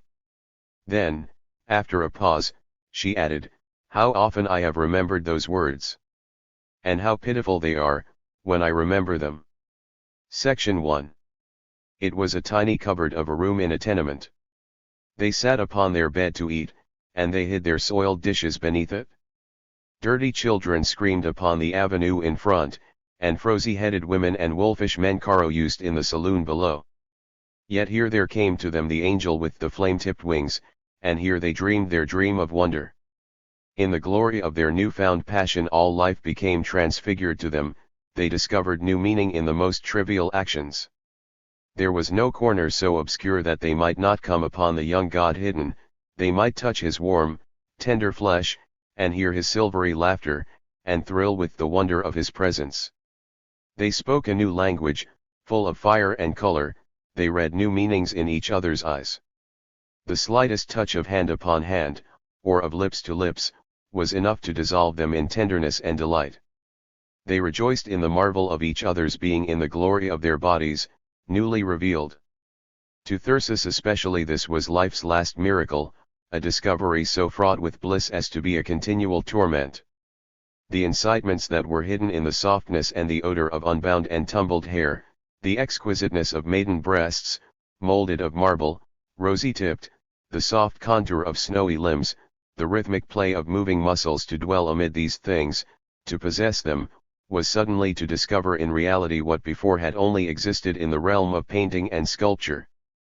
Corydon also, in the glow of his delight, of his rapture and his ravening desire, discovered anew the wonder of herself, and came to a new consciousness of her beauty. She would stand and gaze before her, with her hands upon her breasts, and her head flung back and her eyes closed in ecstasy, so that he might come to her and kiss her, might kiss her again and again, might touch her with his lover's hands and clasp her with his lover's arms. In most of these things she was his teacher. For Corydon was one person, in body, mind, and soul. In her there were no disharmonies, no warring elements. His friend the doctor had set forth his idea of a good woman, but Corydon's goodness proved to be after no such pattern. Now that she was his, she belonged to him, she was a part of him, and there could be no thought of a secret shame, of any reserves or hesitations. Her body was herself, and it was joy to her. It was joy the more, because she could give it for love, and she sought for new ways to utter the completeness of her giving. She was like a little child about it, so free, so spontaneous, so genuine. Thyrsis marveled at her utter naturalness. For himself, in the midst of these things, there was always a sense of the strange and the terrible, a sense of penetrating to forbidden mysteries, but Corydon laughed in the sunlight of utter bliss, and she laughed most at him, when she found that her simple language had startled him. For the maiden out of ancient Greece was now become a lover. And so she was revealed to Thyrsis, she who might have marched in the Panathena processions, with one of the sacred vessels in her hands, or run in the Attic games, bare-limbed and fearless. So he learned to think of her, singing in the myrtle groves of Mount Hymettus, or walking naked in the moonlight in Arcadian meadows. So he thought of her all through her life, whenever a moment of joy came to her, whenever, for instance, she found her way to the water. They had dressed her in long skirts and put her in a drawing room, but Corydon had got to the water in spite of them, and all that any Nereid had ever known, that she had known from the time the waves first kissed her feet. And so it was also with love. She was born to be a priestess of love's religion. She had waited for this hour that she might take his hand, and lead him into the temple, and teach him the ritual. It was a ministry that she entered upon with the joy of all her being. "Ah, let me teach you how to love," she would cry. "Ah, let me teach you how to love." Love was to her an utter blending of two selves, the losing of one's personality in another's. It meant the forgetting of one's self, and all the ends of self. And Thyrsis marveled at the glory that came upon her, at each new rapture she discovered. All the language of lovers was known to her, all the songs of lovers were upon her lips. Du bist mir wig. Bist mir immer. Du und eigen. I knew and all. Such was her woman's gift, precious beyond all treasures of earth, and given without price or question. And Thyrsis trembled as he realized it. He lived upon his knees before her, and floods of tenderness welled up in his heart. How utterly she trusted him, how completely she belonged to him. And what could he do to show himself worthy of it, this most wonderful dream of his life come true? If someone should give me a heart to keep, with love for the golden key. Yet, amid all these raptures, Thyrsis was haunted by ghosts of doubt. Would he be able to do what his heart yearned to do? Love meant so much to her, and could it mean that much to him? Why could it not be to him the complete thing it was to her? Why must he argue and wonder and fear? For Thyrsis' ancestors had not dallied in Arcadian meadows. They had come from the wilds of Palestine and the deserts of northern Africa. They had argued and wondered and feared in Gothic cloisters, in New England meeting houses, and the shadow of their souls hung over him still. He could not love love as Corydon loved it, he could not trust it as she trusted it. It could never seem to him the utterly natural thing. There was always a fear of pollution, a hint of satiety, a thrill of shame. Directly the first fires of passion had spent themselves, these anxieties came to him. He remembered how in his virgin youth he had thought of passion as of something strange and uncomfortable, even grotesque, suggesting too closely a kinship with the animals. So he noticed that his feelings always waned before Corydon's. She wished him to linger. Love meant so much to her. Then too, the code of passion was all unknown to him. What was right and what was wrong? When should one yield to desire, and when should one restrain it? To Corydon such questions never came to her. There was no such possibility as excess. She was complete and perfect, and nature told her. If there were temptations and restraints and regrets, they were for Thyrsis, and he had to keep them for his own secret. He could ask no help from her. For he discovered immediately that with his proud imperiousness, he could not endure to have Corydon refuse herself to him. So this laid a new burden upon him, an appalling one. For were they not always together, her lips always calling him, the impulse towards her always with him? There was another circumstance, the means they had to take to prevent the consequences of their love. From the very first, Thyrsis had shrunk from the thought of this, but it was only later that he realized how much it repelled him. It offended all his sense of economy and purpose. It was something done, and at the same time undone, and so it had in it the essence of all futility and wrongness. It took from passion its meaning and its excuse, and yet he could not say this to Corydon, and he knew also that he could no longer do without her. He was bound fast. And every hour his chains would become tighter. What was now spontaneous joy would become a habit, a thing like eating and sleeping, a new and humiliating necessity of the flesh. Section 2. Such were their problems. They might have solved them all, perhaps, had they only had time. But others came crowding upon them, others still more insistent and perplexing. The world was pressing them, jealous of their dream of delight. Their little fund of money was gone, and so Thyrsis went back to his hack work. All day he sat by the window and slaved at it, while Corydon lay upon the bed and read, or wandered about the park by herself. Thyrsis' burden was twice as heavy now, for he had to earn for two, and when in the ecstasies of love she cried out to him that she was his forever, the cruel mockery of circumstance translated this to mean that he would forever have to earn for two. He wrote more book reviews, and peddled them about. Sometimes he was forced to exchange them for books he reviewed, and then to sell the books for 20 or 30 cents apiece. He wrote up some ideas for political cartoons, and got $3 for one of them. He wrote a parody upon a popular poem, and got $6 for that. He met a college friend, just returned from a trip in the Andes, and he patiently collected the material for a narrative, and sold it to a minor magazine for $15. And meanwhile he toiled furiously at another potboiler, a tale of Hessians and Tories and a red-cheeked and irresistible revolutionary heroine, to fill the insatiable maw of the readers of the treasure chest.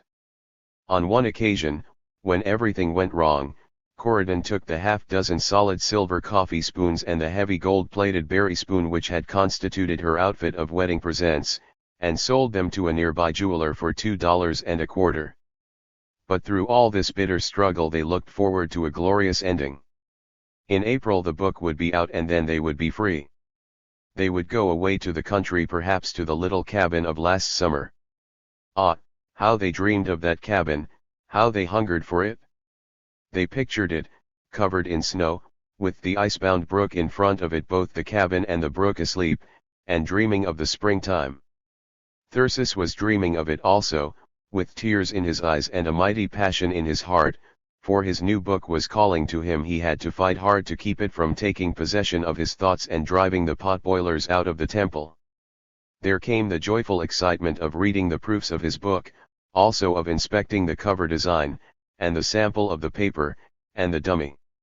And then it was 2 weeks from now. Then it was only 10 days, then only 1 week. And finally the raptures of the first sample copy. It was time. The publishers had begun to advertise it, and Thyrsis went to see Mr. Taylor about the matter. Mr. Taylor was vague in his replies. Then came publication day, and still no advertisements, and Thyrsis called again, and insisted and expostulated, and learned to his consternation that they were not going to advertise it. The season was a bad one, the firm had met with unexpected expenses, and so on. When Thyrsis reminded them of their promises, and threatened and stormed, Mr. Taylor informed him quietly that there was nothing in the contract about advertising. So Thyrsis went home, and tried to forget his rage in the work of disposing of his 100 copies. He had prepared himself for the possibility of everything else failing, but here he had a plan whereby he felt that his deliverance was assured. He had made up a list of 100 of the best-known men of letters in the country, college presidents and professors, editors and clergymen, novelists and poets and critics, and he had done more hack work, and earned the $20 it would take to send to each of them a copy of the book, together with his manifesto, and a little typewritten note.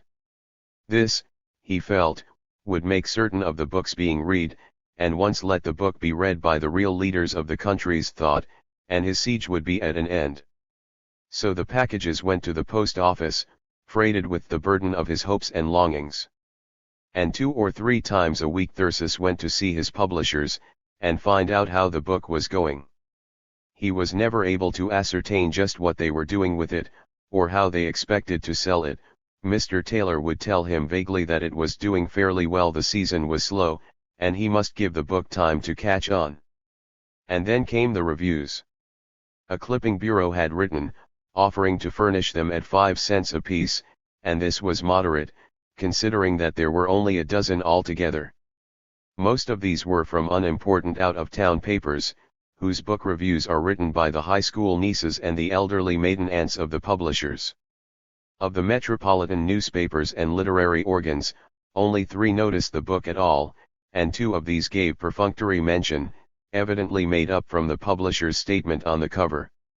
The third writer had connected the book with the interview in the Morning Howl, and he wrote a burlesque review of it, in which he hailed it as the great American novel. His method was to retell the story, quoting the most highly wrought passages, with just enough comment to keep it in the vein of farce. To Thyrsis this mockery came like a blast of fire in the face. He did not know that it was the regular method of the newspaper, a method by means of which it had made itself known as the cleverest and most readable paper in the country. Section 3. All this was the harder for him, because it came at a black and spectral hour of his life. It was not enough that the book was falling flat, and that all their hopes were collapsing. A new and most terrible calamity befell them. For 3 months now they had been dissolved in the bliss of their young dream of love, and now suddenly had come a thunderbolt, splitting the darkness about them, and revealing the grim hand of fate closing down. For several years of her life Corydon had carried a trying burden. Once each month she would have to lie down for 3 or 4 days and be a semi-invalid. And last month this had not happened. The time had come and gone, and she was as well as ever. She had told Thyrsis about it, and how it disturbed her. It might mean nothing, it had happened several times before to her, but then again it might mean that she had conceived. The idea had been too frightful to contemplate, however, and they had put it aside. It was not possible. The doctor had told them how to prevent it, he had told them that everybody did it, and that they could feel safe. But now came the 2nd month, and Corydon, filled with a vague terror, waited for the day. And horrible beyond all telling, the day came and went once more. And 2 days came, 3 days. And so finally Corydon went to see the doctor. When she came home again, and entered the room, Thyrsis saw it all in her face, without her uttering a word. He went sick, all at once, and Corydon sank down upon the bed. "Well?" he asked, in a hoarse voice. "It's true," she said. "And what did he say?" He said I was in splendid shape, and that I would have a fine baby." And Thyrsis stared at her, and then suddenly burst into wild laughter, and hid his head in his arms. Such was their mood that she could not feel sure whether he was laughing or crying. Now, indeed, they were facing the reality of life. All the problems with which they had ever wrestled were as child's play to this problem. They could sit and read the deadly terror in each other's eyes. Corydon's lip was trembling, and her face was white and drawn and old. So swiftly had fled her young dream of joy. "Thyrsis," she said, in a low voice, "it means ruin." "Yes," he answered. And she clenched her hands tightly. "I will kill myself first," she whispered. "I will not drag you down." He made no reply. "Listen, Thyrsis," she went on. "There is only one thing to be thought of. I must get rid of it." "Get rid of it," he echoed. "How?" "I don't know," she said. "But women often do it." I've heard of it, he replied. But isn't it dangerous? I don't know, she said, and I don't care. There was a pause. Why don't you ask the doctor, he inquired. The doctor? There was no use us asking him, Thyrsis. Why not? Because he doesn't understand. He likes babies. That's his business. They argued this. But in the end Thyrsis resolved that he must see the doctor himself. He must see him if it was only to pour out his anguish. It was the doctor's fault that this fearful accident had befallen them. But the boy soon saw that it was as Corydon had said, there was nothing to be gained in that quarter. Babies were indeed the doctor's business, they were the business of the whole world, from his point of view.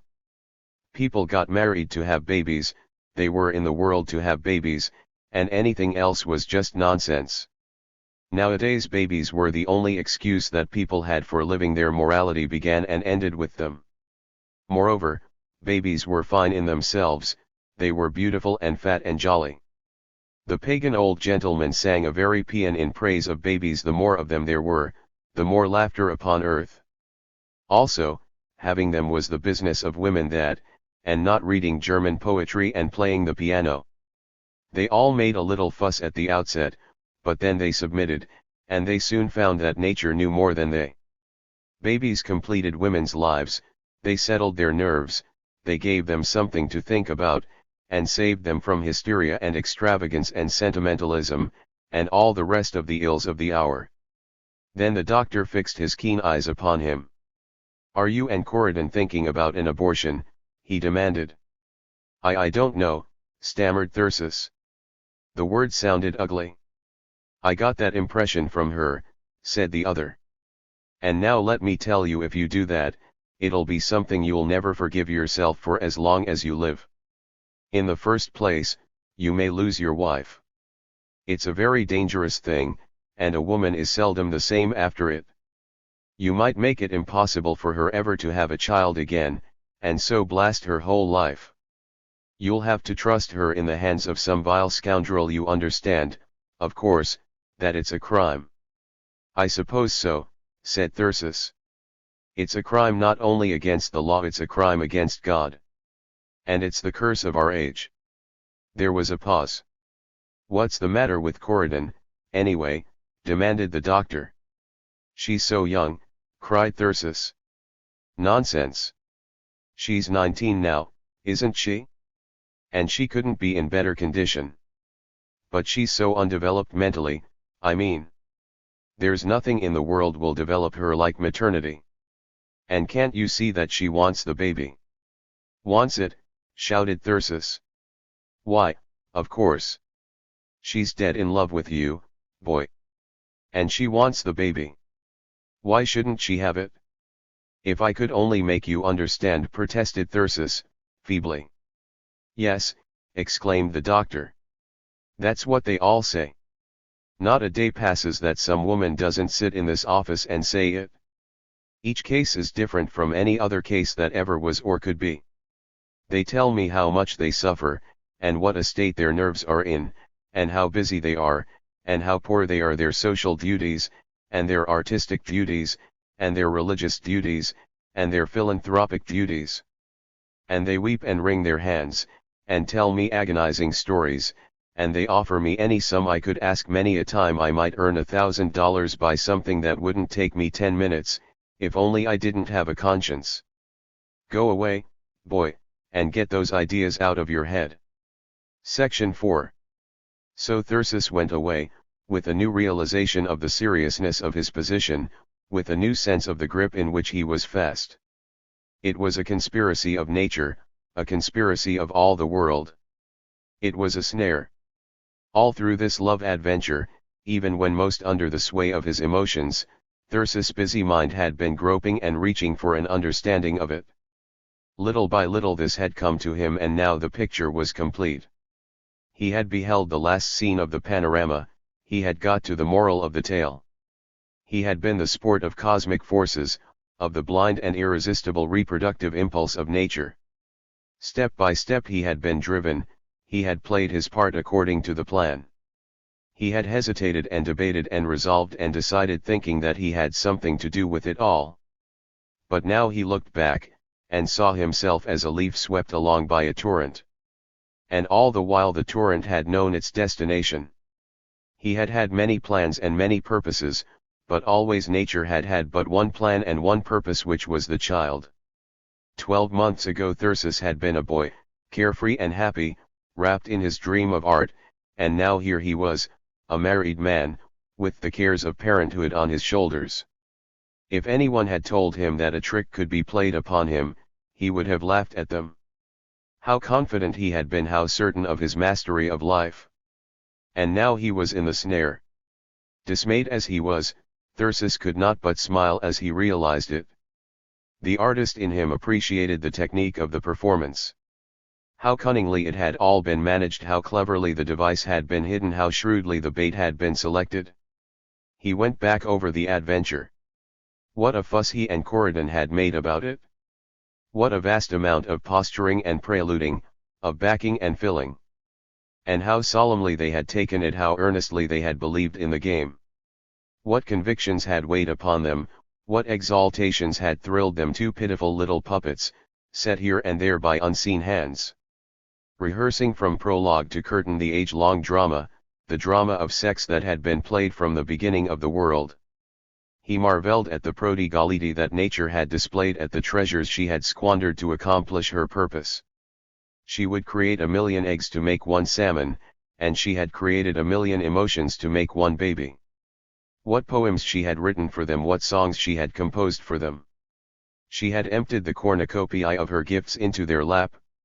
She had strewn the pathway with roses before them, she had filled their mouths with honey, and their ears with the sound of sweet music, she had blinded them, she had stunned them, she had sent them drunken and reeling to their fate. And the elaborate set of pretenses and illusions that she had invented for them. The devices to lull their suspicions, the virtues and renunciations, the humilities and the consecrations. Corydon had been frightened and evasive, nature had made him suffer, so as to break her down. And he had been proud and defiant, and so Corydon, the meek and gentle, had been turned into a heroine of revolt. Nay, worse than that, those very powers and supremacies that he had thought were his protection, were they not, also, a part of the snare? His culture and his artistry, his visions and his exaltations, what had they been but a lure for the female?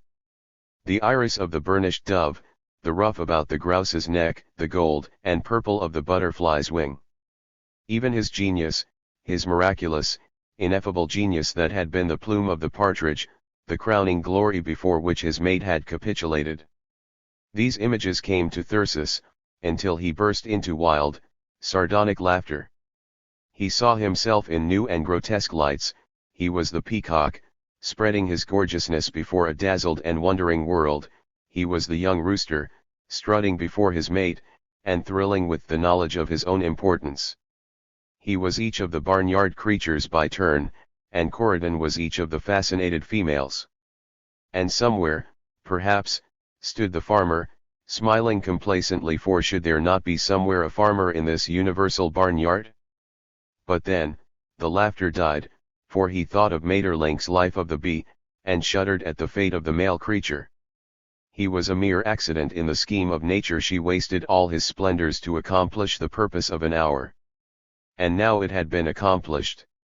He had had his moment of ecstasy, his dizzy flight into the empyrean, and now behold him falling, disemboweled and torn, an empty shell. But no, it was not quite that way, Thyrsis told himself, after further reflection. In the human hive the male creature was not only the bearer of the seed, he was also the worker. And so there was one more function he had to perform. All those fine frenzies of his ideals and his enthusiasms, they had served their purpose, and would fade, but before him there was still a future, a drab and dreary future of perpetual pot-boiling. He recalled their bridal night. All that had puzzled him in it and startled him, how clear it was now. Corydon had shrunk from him, just enough to lure him, and then, suddenly, her whole being had seemed to change. She had caught him, and held him fast. For he had accomplished her purpose, he had gotten her with child. And so he must stand by her, he must bring her food, that she might give the child life. And for that purpose she would hold him, for that she would use every art of which she was mistress, the whole force of her being would go into it. She would not know this, of course, she would do it blindly and instinctively, as she had done everything so far. She would do it by those same generous and beautiful qualities that had made him hers. Therein lay the humor of his whole adventure, there lay the deadly nature of the snare. The cords of it were woven out of love and tenderness, out of ecstasy and aspiration, and they were wound about his very heartstrings, so that it would kill him to pull them loose. And he would never pull them loose, he saw that in a sudden vision of ruin. She would be noble to the uttermost limit of nobleness. She would threaten to destroy herself, and so he would save her. She would bid him cast her away, and so he would stand by her to the end.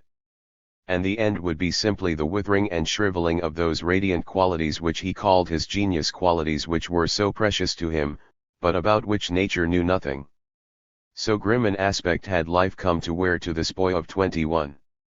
He stripped all the flesh of illusion from its fair face, and saw the grinning skull beneath. And he mocked at himself, because of all those virtues by which he had been caught, and which yet he knew were stronger than his will. Through faith and love he had been made a captive, and through faith and love would he waste away and perish. Section 5. Meantime, Corydon was prosecuting an inquiry into these matters upon her own account, and getting at quite other points of view. There were some, it seemed, who took this game less seriously than she and Thyrsis, and these managed to go free. They broke the cords of the snare, they slipped between the fingers of the hand of fate. Corydon had heard a certain scientist refer to man as nature's insurgent son, and now came the discovery that nature had insurgent daughters also. Being in an interesting condition, Corydon was entitled to the confidences of the married women acquaintances of the family. They were eager to know all about her, and what she was going to do, and they told her their own experiences. She brought these to Thyrsis, who was thus admitted to a view of the inner workings of the race suicide mill. It was as the doctor had said, each one of these middle-class ladies considered herself a special case, but their stories all seemed to fit together. Nature's boundless and irrational fecundity was an exceedingly trying feature of the life of middle-class ladies. In the first place, the having of babies was a tedious and painful matter. One became grotesquely disfigured, and had to hide away and sever all social relationships. One lost one's grace and attractiveness, and hence the power to hold one's husband. And then, there were all the cares and the inconveniences of children. What was one to do with them, in a city where the best hotels and apartment houses barred them out? Then, too, even supposing the best of intentions, there was the cost of living.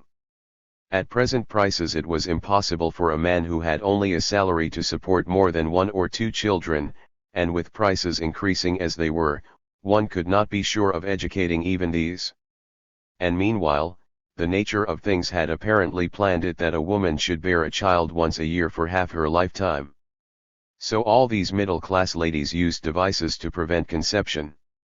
But these were not always successful. Husbands were frequently inconsiderate. And so came the abortion business, which the doctor had described as the curse of the age. Now and then one could accomplish the thing by some of the innumerable drugs that were advertised for the purpose. But these always made one ill, and seldom did anything else. Corydon met one young person, the wife of a rising stockbroker, who had presented her husband with twins in the first year of their marriage, and who declared that she was apparently designed to populate all the tenements in the city. This airy and vivacious young lady lay back in her automobile and prattled to Corydon, declaring that she was always in trouble. She had tried to coax her family physician in vain, and had finally gone elsewhere. She had got quite used to the experience. All that troubled her nowadays was how to make excuses to her friends. One could not have appendicitis forever. But there was another side to the matter. There was one woman who had had a hemorrhage, and another whose sister had contracted blood poisoning, and had died in agony. There were even some who pleaded and exhorted like the doctor, and talked about the things being murder. All of which arguments and fears Corydon brought to her husband, to be pondered and discussed. They spent whole days wandering about in the park in agony of soul. They had one brief month in which to decide the question of life or death to the possible child. Truly here, once more, was an issue to which Thyrsis might apply the words A.F. Carlyle. Choose well, your choice is brief and yet endless. Section 6. This was also the month in which the fate of the book was decided. Each day, as he went for the mail, Thyrsis' heart would beat high with expectation, and each day he would be chilled with bitter disappointment. He was still hoping for a real review, or for some signs of the book's catching on. Nor did he finally give up until he chanced to have a talk about it with his friend, Mr. Ardsley, who explained to him that here, too, he had fallen into a trap. His publishers were not really publishers at all. They did not make their profit by selling books, they made it out of authors. There were many vain and foolish people who wrote books which they were anxious to see in print, so that they might be known as literary lights among their friends. Many of them had money, and would buy a number of copies, and the publishers had the expenses guaranteed in advance and so would make a profit upon the sale of even 100 or 200 copies.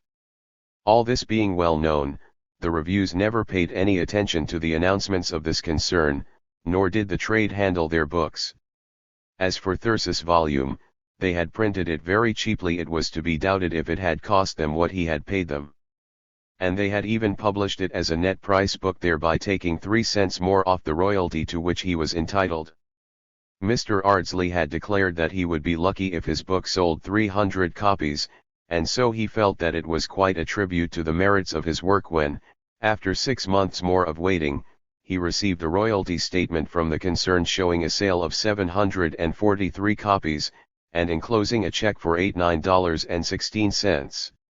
This check Thyrsis paid over to his rich relative, and a week or two later, when he sold a short story, he sent the balance of the $100 that he owed. And so he figured that the privilege of writing his first book and offering it to the 100 great men of letters of the country, had cost him the sum of $135.84. Meantime, of course, Thyrsis was hearing from these great men of letters. When he counted up at the end, he found that he had received replies from 16 of them. Whether the other 84 received his book, or what they did with it, he never knew. Of these 16, 6 wrote formal acknowledgments, and 2 others said that they found nothing to appeal to them in his book, so there were left 8 who gave him comfort. Several of these were among the really vital men of the time, as Thyrsis found out later, when he came to read their books, and to know them as something other than newspaper names.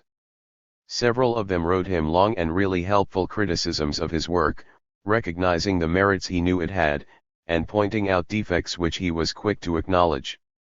4 of them even told him that he had undoubted genius, and predicted great things for him. But that was as far as any of them went. They wrote their opinions, and there they stopped, as if at a blank wall. No one among them seemed to feel that he could take any action upon his opinion, however favorable. Not one comprehended that what the boy was groping for was neither praise nor blame, but a chance for life. Not one had any advice of a practical sort to offer, not one had any personal or human thing to say, not one even asked to see him. And lest this should be due to oversight, or to false delicacy, Thyrsis wrote, in his desperation, and reminded them that the genius they recognized was being killed by starvation. To this, one did not reply, and another advised him to take up newspaper work, as a means of getting in touch with the public. It was a ghastly thing to the boy as he came to realize it, this utter deadness and coldness of the world. Thyrsis himself was all afire with love, not only for his vision and his art, but for all humanity, and for humanity's noblest dreams. His friends were poets and sages of past time, men of generous faith and quick sympathies, and in all the world of the living, was there not one such man to be found? Was there nothing left upon earth but critical discernment and epistolary politeness? The question pursued him still more, after the one interview which resulted from all this correspondence. There was a distinguished Harvard professor who had told him that he had rare powers and must go on, and hearing that the professor was in New York, Thyrsis asked the privilege of calling. It was in one of the city's most expensive hotels, for the professor had married a rich wife, and was what people called socially prominent. The other did not know this, but it seemed an awful thing to him that anyone should be sitting in a brocade silk-covered chair in a palace of luxury like this, while possessed of the knowledge that his genius was starving. "You tell me to go on, Professor," he said. "But how can I go on?"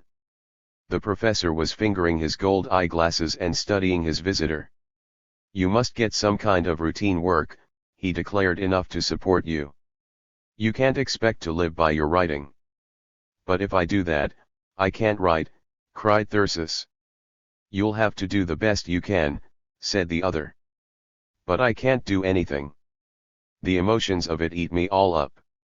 I daren't even let myself think about my work when I have to do other things."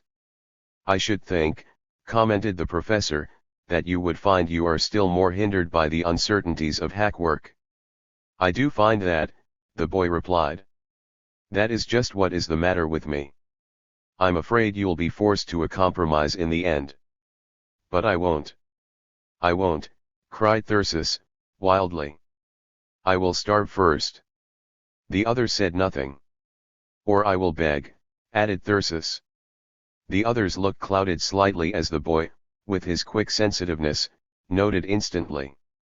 "Of course," said the professor, "if you are not ashamed to do that." "But why should I be ashamed? Greater men than I have begged for their art." "Yes. I know that. And naturally I honor that feeling in you. If you have that much fervor, why, of course, you will do it. But I'm afraid you'll find it a humiliating experience."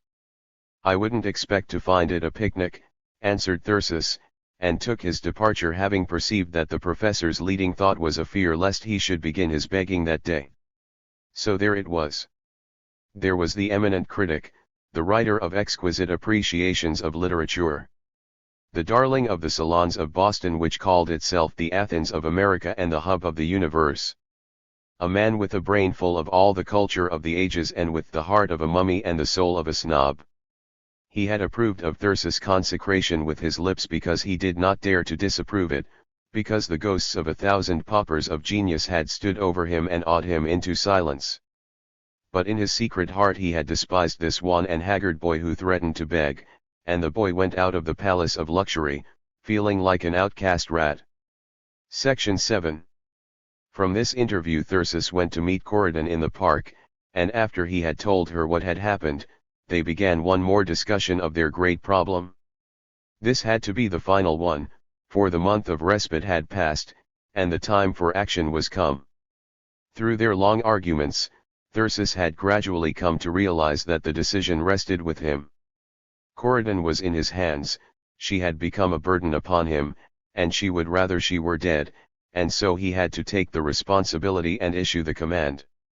So through many an hour while Corydon slept he had marshaled the facts and tested them, hungering with all his soul for knowledge of the right. To bring a child into the world would shatter every plan they had formed. And yet, again and again, he forced himself to face the idea. They had always meant to have children ultimately, and now the gift was offered, and suppose they rejected it, and it should never be offered again. However unpropitious the hour might be, still the hour was here, the task was already 1/3 done. And if there were cares and responsibilities, expenses and pains of childbirth, at least they would be for a child, whereas, in the other case, there were also cares and responsibilities, expenses and pains, and for naught. Throughout all this long pilgrimage of love, Thyrsis had been struck by the part which blind chance had played. It was blind chance that had brought Corydon to the country where he had gone. It was blind chance that he had read his book to her. And then the chance that he had gone to see a doctor about diet. And that dark accident in the night, that had opened the gates of life to a new human soul. And now, strangest of all, the chance by which this last issue was to be decided. By a walk in the park, and a casual meeting with a nursemaid. "God knows I want to do what is right," Thyrsis had said. "But I just don't know what to say. And then they sat down upon a bench, and the nursemaid came and sat beside them. It was 5 or 10 minutes before Thyrsis noted what was going on. He was lost in his somber brooding, his eyes fixed upon vacancy, when suddenly he heard Corydon exclaim, "Isn't he a little love?" He turned to look. The nursemaid was in charge of a carriage, and in the carriage was a baby, and the baby was smiling at Corydon, and Corydon was smiling back. She was poking her finger at it, and it was catching at the finger with its chubby paws. "Isn't he a little love?" Corydon repeated. Thyrsis stared at her. But then, quickly, he hid his thought. He even pretended to be interested. "Isn't he pretty?" she asked him. Now as a matter of fact he seemed to Thyrsis to be quite conspicuously ugly. He had red hair, and a flat nose, and was altogether lacking in aristocratic attributes. But Thyrsis answered promptly, "Yes, dear," and continued to watch. And Corydon continued to play. Apparently she knew something about babies, how to amuse them and how to handle them, and had even heard rumors about how to feed them. She was asking questions of the nursemaid, and displaying interest. Thyrsis would have been no more amazed had he found her in converse with a Chaldean astrologer. For a full quarter of an hour she had managed to forget her agonies of spirit, and to play with a baby. They got up to go. "You like babies, don't you, dearest?" asked Thyrsis, as they walked. "Why, yes," she said. And then there was a silence, while he pondered. Here, he perceived in a flash, was the great hand of nature again. Since the first day of their marriage Thyrsis had been haunted by the sense of a dark shadow hanging over them, of a seed of tragedy in their love. He had his great task to do, and Corydon could not do it with him. The long road of his art pilgrimage stretched out before him, and some day he must take his staff and go. And now here, of a sudden, was the solution of the problem? The answer to the riddle of all their disharmonies. Let Corydon have her baby and then he might have his books. As he pondered, there came to him the words of the old doctor, "She wants that baby." So before he reached home, his mind was made up. Cost what it might, she should have the baby. But he would not tell her his reason. That must be a secret between himself and Mother Nature. And then it seemed to him that he could hear Mother Nature laughing behind her curtain, and laughing not only at Corydon, but at him. He recalled with a twinge all his earlier cynicism, his biological bitterness. He had taken up the burden of his virtues again. Section 8. In many ways this decision, once arrived at, was a relief to them. It lifted the weight of a great fear from their lives. It gave them 6 months more of respite, and in 6 months, what might not Thyrsis be able to do? He had been toiling incessantly at his hack work, and had saved nearly $90, which would be enough to keep them going until his new book was written. This book was now fairly seething in him. A wonderful thing it was to be, far beyond his first. In the beauty of it and the glow of it he was forgetting all his disappointments, all the mockeries of fate and the hardness of the world. If only he could get this book done, then surely he would be saved, then surely men would be forced to give him a chance. So he waited not a moment after the decision was made. He even blamed himself for having waited so long. From the higher regions there had come a windfall in the shape of 2 railroad passes, and a couple of days later they stepped out upon the depot platform of a little town upon the shore of Lake Ontario. Oh, the joy of being in the country again! The smell of the newly plowed earth, the sight of the springtime verdure, and then the first glimpse of the lake, with its marvelous clear green water, and the fresh cold breeze that blew from off it. There was challenge and adventure in that air. Thyrsis thought of Argonauts and old sea rovers, and his soul was stirred to high resolves. He took deep breaths of delight, and clenched his hands, and imagined that he was at his book already. They found a second-hand tent which could be bought for $8, $4 more would pay for the lumber, and so they would live rent-free for the next 5 months. They went far down the shore of the lake, looking for a place to camp, and picked out a rocky headland, a mile from the nearest farmhouse, and completely out of sight of all the world. The rich woman who owned it was in Europe, but the agent gave permission, and then Thyrsis looked at his watch and made a wild suggestion: "Let's get settled this afternoon." "Why, it's nearly 3 o'clock," cried Corydon. "It'll be dark." "There'll be a moon," he replied, "and we can work all night if want to." "But suppose it should rain?" "I don't see any signs of it. And what's the use of spending a night in the town, and wasting all that money?" And so it was decided. They went to the store and purchased their housekeeping equipment.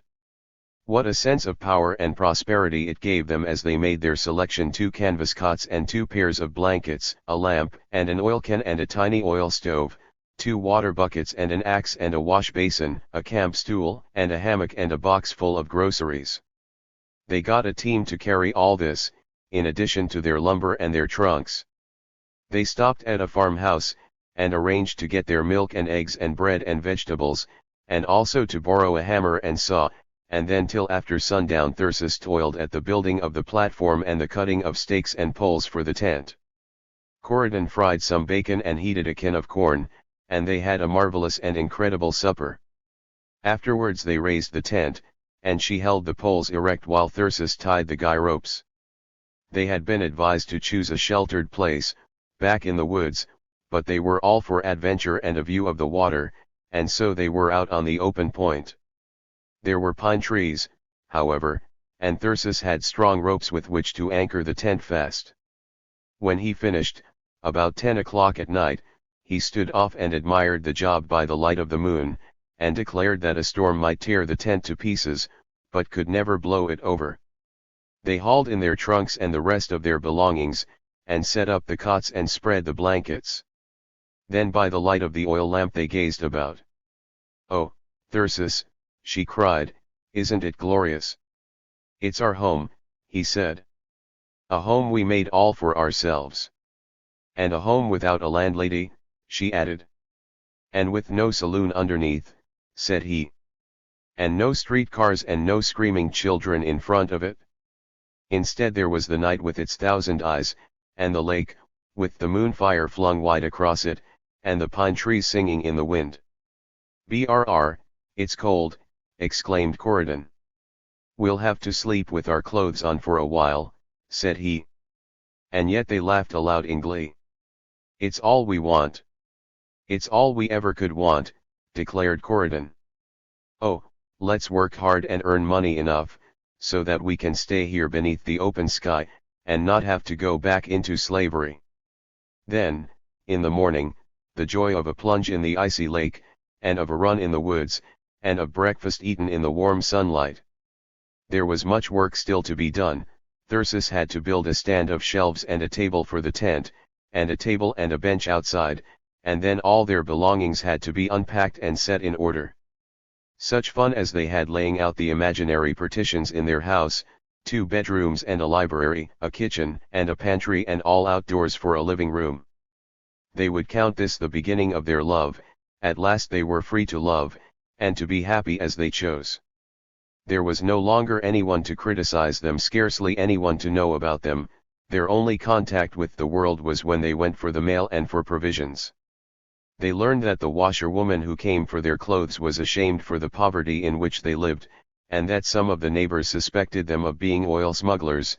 On 2 occasions came sheriffs from distant counties to compare Thyrsis with the photographs and descriptions of long-sought bank burglars and murderers. But although Thyrsis had often declared that he would rob a bank to secure his freedom to work, he had not yet done it, and so these experiences only added piquancy to their adventure. It was a life such as might have been lived in the Garden of Eden. They cooked and ate and studied outdoors, in a sunny glade when it was cool, and in the shade of a great oak tree when it was warm. They wandered about in the forest, they bathed naked in the crystal lake, diving from the rocky headland, and afterwards standing upon it and drying themselves in the sun. Corydon was now free to fling away the conventionalities which had hampered her in the city. By way of signalizing her enfranchisement, she cut short her hair, that untamed, rebellious hair which had taken so long to dry and to braid and to keep in order. So they lived, in daily touch with the great heart of nature. They saw the sun rise on one side of the rocky headland, and set upon the other, They watched the great storm sweep across the lake, and the lightning stab into the water. Sometimes, at night, the gale would shake their tent until they could not be sure if it was wind or thunder, but the stays held fast, and they slept untroubled. And then the storm would pass, and in the morning there would be the lake, sparkling in the sunlight, and the sky, clear as crystal, with the white gulls wheeling about, and grey-blue herons standing near the shore. There were bass to be caught from the rocky point. "So we must have at least one meal of fish every day," declared Thyrsis. "I'm willing," said Corydon, "if you'll catch them. And then, there are lots of squirrels about." "Squirrels?" cried she. "Yes. I can knock one over with a stone now and then, you'll see." "But, Thyrsis, to eat them. Did you ever taste one?" He laughed. "But it's cruel," she exclaimed, and he thought to himself, how like the little Corydon of old. "Wait till I've skinned him and fried him in bacon grease," he answered. And even so it proved. Corydon was troubled by the crisp little toes turned up in the air, but when these had been cut off, she yielded to the allurements of odor and taste. "I'm nothing but a digesting machine nowadays," she lamented. To which Thyrsis replied in the words of the village girl in Faust, "She feeds too when she eats." They had been obliged to give up their attempt to live on prunes and turnips. For the doctor had warned them that Corydon must have plenty of good nourishing food, and this warning was backed up by all her women acquaintances and also by Corydon's own inner voices. The appetite that she developed was appalling to them, not only as to quantity but as to quality. She would find herself unable to eat anything they had in their pantry, and with a craving for the wildest and most impossible things, or she would not know what she wanted and would travel to the store and gaze about at the provisions, until a sudden illumination came. Sometimes she would be so hungry for it that she could not wait to get home, but would sit down by the roadside and devour the contents of the market basket. To these cravings she yielded religiously, because she had been told that they represented vital needs of her system. Someone had told her an appalling tale about a pregnant woman who had been possessed by a desire for bananas, and because she had not gratified it, the baby when born had cried for 5 weeks until they had fed it a banana. These strange experiences lent new interest to their intimacy. They went through all the journey of maternity together. Pretty soon the changes in her body began to be noticeable, and day by day they would watch these. How wonderful it all was, how incredible. Thyrsis would sink upon his knees before her, and clasp his arms about her and laugh, "She's going to have a little baby." And Corydon would blush and protest, she did not like to be teased about it, she was still only half reconciled to it. "I'm only a child myself," she would cry. "I've no education, nothing. And I'm not fit for it." Then he would have to comfort her, telling her that life was long, and that the child would be something to study. They discussed the weighty question of the name which they should give the child. In this, as in other matters, they were without precedents and limitations, and they found that excess of freedom is sometimes an embarrassment. They were impelled towards literary reminiscence, and Thyrsis soon realized that this was a matter in which the sensuous temperament would have to have its way. "After all," argued Corydon, "to you a name is a name. If you can call the baby and have it answer, isn't that all you care about?"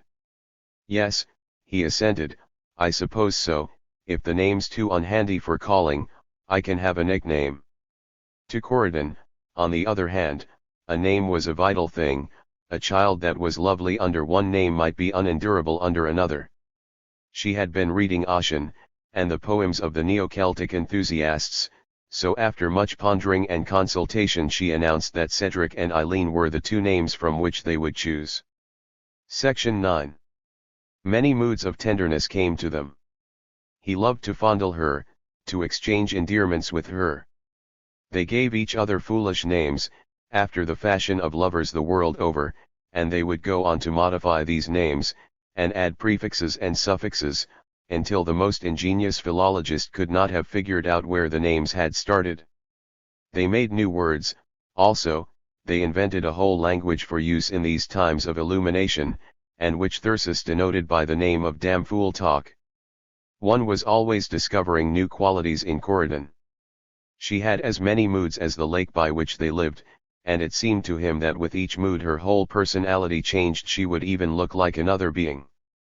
There was the everyday Corydon, demure, and rather silent, and then there was the Corydon who lived in the arms of nature, who swam in the water, a sister of the mermaids, and made herself drunken with the sunlight, and then would come a mood of mischief, and laughter would break from her, and her wit would be such that Thyrsis would sigh for a stenographer. She would make herself a Grecian costume out of a sheet, and dance to music of her own making, or she would put trinkets upon her forehead, and be a gypsy queen. She could be anything that was wild and exotic and unpremeditated. She had dances for that mood also. She would laugh and caper as merrily as any young witch. But then, again, there would come the Corydon of melancholy and despair. Her features would shrink up, her face would become peaked and pitiful, she would seem like a child of 10. Sometimes Thyrsis could laugh her out of such a mood by telling her of her beady black eyes, and she did not like to desecrate her eyes. And now there was a new Corydon, the Corydon who had been chosen of the Lord, the worker of a miracle. This gave new awe to her presence, it set a crown upon her forehead. One morning, in midsummer, they had come out from their bath, and she stood upon the rock in the sunshine, and suddenly he saw her give a start, and stand transfixed, staring in front of her. "What is it?" he asked. Her voice thrilled as she whispered, "Thyrsis." "It moved." "Moved," he echoed. "I felt the child move," she cried. And so he came and put his hands upon her body, and together they stood waiting, breathless, as if listening for a far-off sound. "There! There!" she cried. "Did you feel it?" Yes, he had felt it. And in all his life had he ever felt anything stranger? The first sign of the new life that was to be the first hail out of the darkness of nonentity. And truly, to hear that hail was to be wrapped into regions of wonder unspeakable.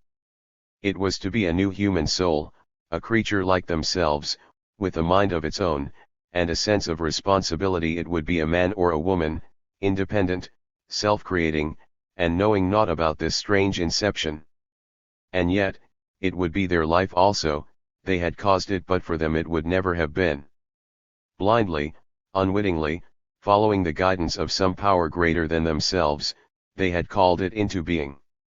And in some mysterious and incredible way it would share their qualities, it would be a blending of their natures, a symbol of their union, of the strange fire that had blazed up in them and fused them together. Truly, had they not come here to the essence of love, that great blind force which had ruled and guided all things from time's beginning? They had come to the very making of life, it seemed. And yet, they wondered, were they really there? This new soul that was to be, had they in truth created it? Or had it existed before this? And whence did it come?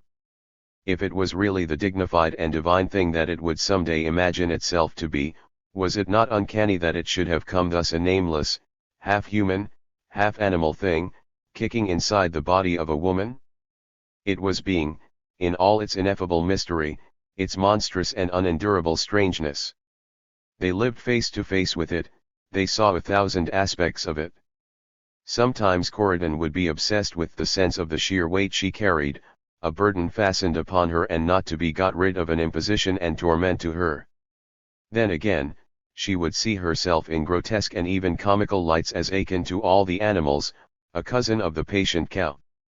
And then would come a moment of sudden wonder, when she would be transfigured, a being divine, conferring the boon of life upon another. It was in this last way that Thyrsis thought of her. There was about her a sense of brooding mystery, as of one who walks in the midst of supernatural presences.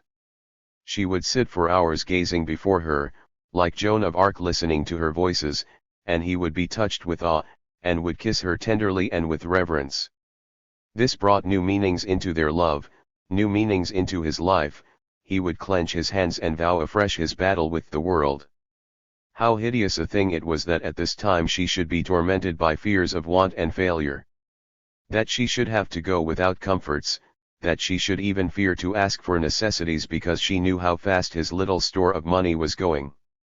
Other women had children, and they did not have to be haunted by the doubt if it was right to have them, if there would be any place for them in the world. And some of these were selfish and idle women, too, and yet they had everything they needed. And here was Corydon, beautiful and noble, the very soul of devotion. Corydon must be harrowed and tortured. He did not really mind the world's treatment of himself, but for this treatment of her, someday the world should pay for that. Someday it should do penance for its mockery and its blindness, that had been a blasphemy against the Holy Spirit itself. At such times as this he would put his arms about her, and try to whisper something of the pity and grief that filled his heart. He would try to tell her how much he really loved her, how utterly he was devoted to her. Some day she should have her rights, some day he would repay her for all that she had dared for him. And then the tears would come into Corydon's eyes, and she would answer that she feared nothing and cared about nothing, so long as she had his love. Section 10. After these things, Thyrsis would go at his book again. He would go at it doggedly, desperately. He had scarcely taken time to get settled in the tent and to get their housekeeping regime underway, before he had heard the call of the book and wandered away to wrestle with it. The writing of it was a matter of life and death with him now, of life and death, not only for himself, and for Corydon, but for the unborn soul as well. His money would last him only 6 or 8 weeks, and then he would have to take to pot boiling again. So every hour was precious, this time there could be no blundering permitted. Thyrsis was not writing now about minstrels and princesses, he was not painting enraptured pictures of joy and love. The pain of life had become too real to him. His 6 months of contact with the world had filled him with bitterness, and he was forging a sharp spear, that he could drive into the heart of folly and stupidity. It was the story of Hadha'i, the dreamer, which he had come upon in a Hindu legend. The Hearer of Truth was to be the title of the book, and for it Thyrsis was working out a new style. In the original it had been a fanciful tale, but he meant to take it over to the world of everyday reality, to give it the atmosphere of utter verihood. He meant to use a style of biblical simplicity, bare of all ornament, dealing with the most elemental things. And this might seem easy, but in reality it was the hardest thing in the world. It was like blank verse. One might toil all day for a single phrase into which to pack one's meaning. He wished to show Hadha'i from the beginning, the solitary child, the seer of life's mystery, who went away into a lonely place to brood. He dwelt in the high mountains, where the lightning played and the storm winds shook him. He disciplined his will by fasting and prayer, so that the self in him died, and he could perceive eternal things, and aspects of being that are hidden. He went into the forests and dwelt with the wild things, and learned to understand their language, not only their beauty and their power, which are plain, not only their fears and their hatreds, which are painful to discover, but also their love, which is deepest of all. He learned to know the life which is in lifeless things, in water and air and fire, the joys and sorrows of the flowers, and the venerable wisdom of great trees, and the worship which is in the floods of sunlight. And having learned these things, Hadha'i came back into the world. He found that he was able to read the souls of men, but at first he could not believe what he read. It was so terrible, and so far from nature. He preferred to stay among the poor, because they were closer to the heart of things, and their falsehoods were simple. But he discovered that the evil and misery of men's life came from above, and so he went into the great world to dwell. And everywhere he went, men's innermost thoughts were revealed to him, and to themselves through him. He acted upon men and women like wine. An impulse seized them to speak the truth that they had hidden even from their own hearts. Afterwards, when they realized what they had done, they hated Hadha'i and feared him, but they said nothing, because each thought that the secret was his own. But then, as his power grew, Hadha'i began to reveal men in more public ways, and a scandal arose.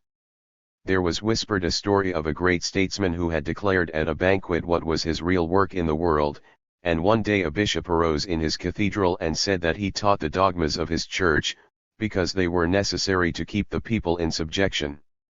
Then came the famous episode of a policeman who bade the prisoner go free and arrested the judge instead. Other policemen were called upon to hinder their comrade, but they declared that he was right, and then newspaper reporters, when ordered to write about it, avowed that they would write only what they believed.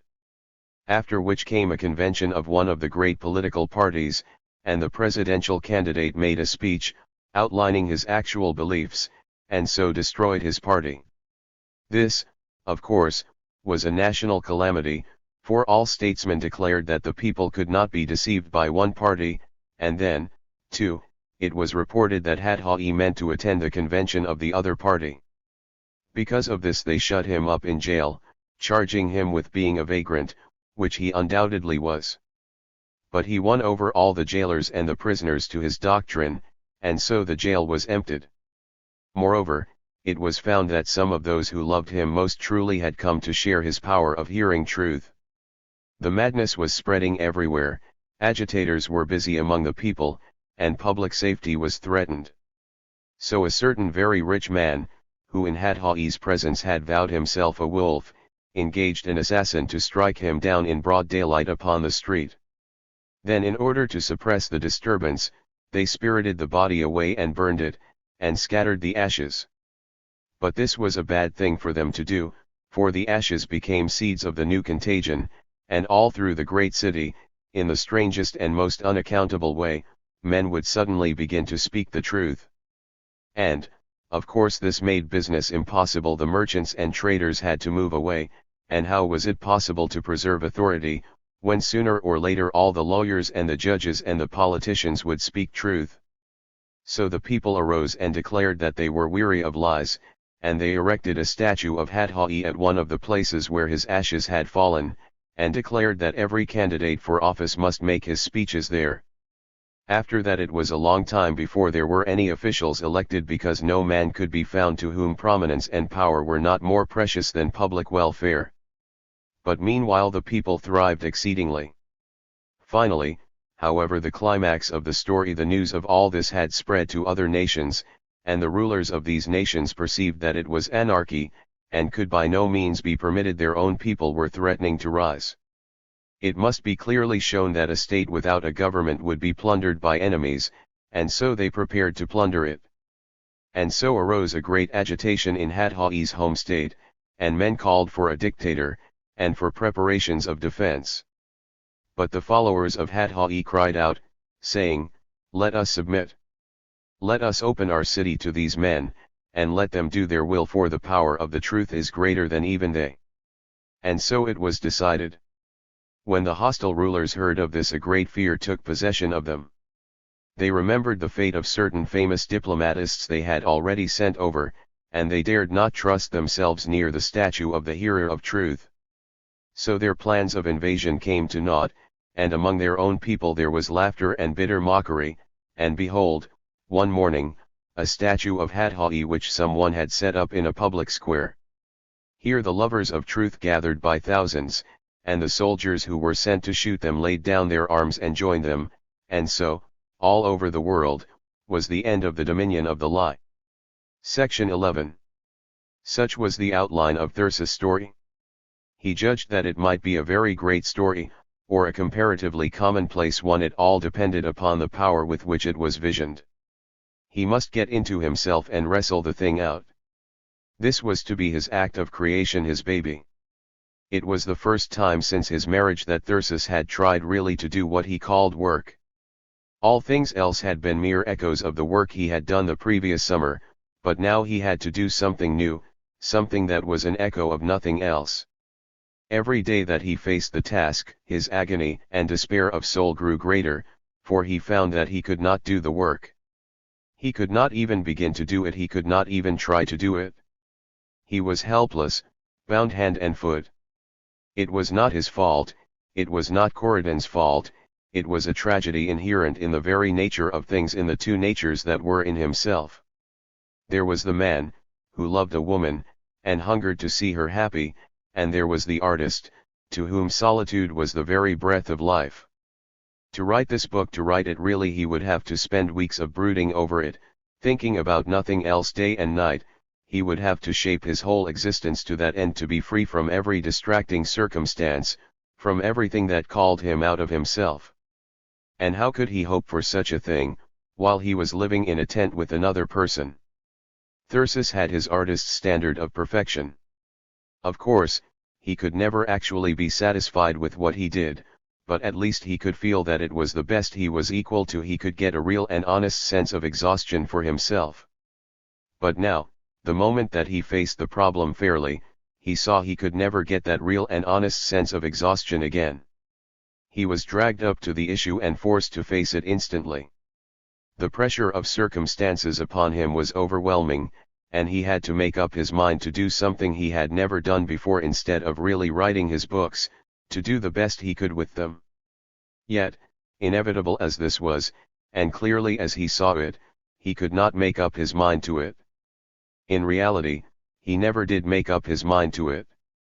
He did it, and in his inmost heart he knew that he was doing it, but all the time he was trying to deny it, was wrestling with agony and despair in his soul in the effort to do something else. He would go away in the morning and try to think about the book, and just when he would get started, it would be time for dinner, and there would be the image of Corydon waiting for him. And so he would go home, and go back in the afternoon, and when he had got started again, it would be dark. The next day, having explained his trouble, he would take his lunch away with him, but in the forenoon there would come a drenching thunderstorm, and he would have to go back again. Or he would try to work in the tent at night, and the wind would howl and blow the lamp so that he could not put his mind on anything. Nor did it avail him to rail at himself, to tell himself that he was a fool for being at the mercy of such mishaps. It was none the less a fact that he was at the mercy of them, and that he could no longer give himself up to the sway of his imagination. And always there was Corydon, yearning for his companionship. It had always been their idea that they should do the work together, so completely would they be fused in the fire of love, that she would share his soul states and write parts of his books. But now that idea had to be abandoned, and this was her tragedy. "I have to sit and think of my health," she would exclaim. "It isn't your health, dear," he would plead, "it's the health of the child." "I know that. But then, am I always to sit at home and be placid, while you go away to wrestle with the angels?" "Not always, Corydon," he said. "This will pass." "If I do," she cried, "I only stay to wrestle with the demons." "And is that so very good for a pregnant woman?" "My dear," he protested. "It's just as I said," she went on. "I ought not to have had the child. I'm only a schoolgirl, with a schoolgirl's tasks. And I try, but I can't help it. Everything within me rebels at the cares of motherhood." "That's one mood, dear," he said. "But you know that's not true always." "It's all the clearer to me," she insisted, "since we've had to give up our music. I can't work at the piano anymore. I may never be able to. But even if you could, Corydon, I couldn't afford to get you one now." "No, of course not. And you have to give up your violin. Much time I have to practice it in our present plight." I know. But don't you see, we lose our last hope of growing together? I've a vision that haunts me all the time, you going away to do your work, and staying for longer and longer periods, and I sitting at home to mind the baby." Day after day he would come back, and she would ask him how the book was going, and he would have to answer that it was not going at all. Then, in his desperation, he would make up his mind to write what he could, to be content with this glimpse of one scene, and with that feeble echo of what he knew the next scene ought to be, and he would bring the result to Corydon, and would discover with a secret pang that she did not know the difference. But then he would ask himself, how could she know the difference? The difference did not exist. His vision of the thing had existed in himself, and in himself alone. If he never uttered it, the world would never know what it might have been and would never care. Ah, what a future was that to look forward to filling the ears of the world with lamentations concerning the books that he might have written. And all the time knowing that the ears of the world were deaf to every sound he made. Section 12. He thought that he realized the bitterness of this tragedy all at once, but the real bitterness was that he had to realize more and more of it every day. It was a tragedy he had to live in the house with. He had to watch it working itself out in all the little affairs of life, he had to see it manifesting itself in his own soul, and in the soul of Corydon, and even in the soul of the child.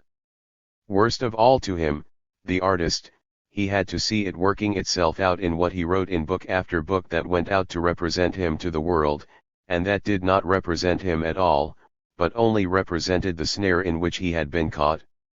It was one of the facts about this snare, that there was no merciful keeper to come and put the victim out of his misery with a blow upon the head, that he was left alone, to writhe and twist and tear himself to pieces, and to perish of slow exhaustion. It was not a murder, it was a crucifixion. He could not have told for whom his heart bled most, for himself, or for Corydon. Here she was, with her grim problems and her bitter necessities, needing advice and comfort, needing companionship, needing a husband. And she had married an artist, a reed that would grow never more again as a reed with the reeds by the river. That could not grow, even if it had wanted to. For it was quite in vain that the world cried out to him to settle down and become as other men, he could not. The thing that was tearing at his vitals would continue to tear, the only choice he had was between self-expression and madness. So, wrung as his heart was, he had to go away, and as he could. If he yielded to his desire and stayed by her, then the book would not be written in time, and so all their hopes would be gone, they would never win their freedom then. And he would explain this to her, with their relentless devotion to the truth, they would talk it all out between them.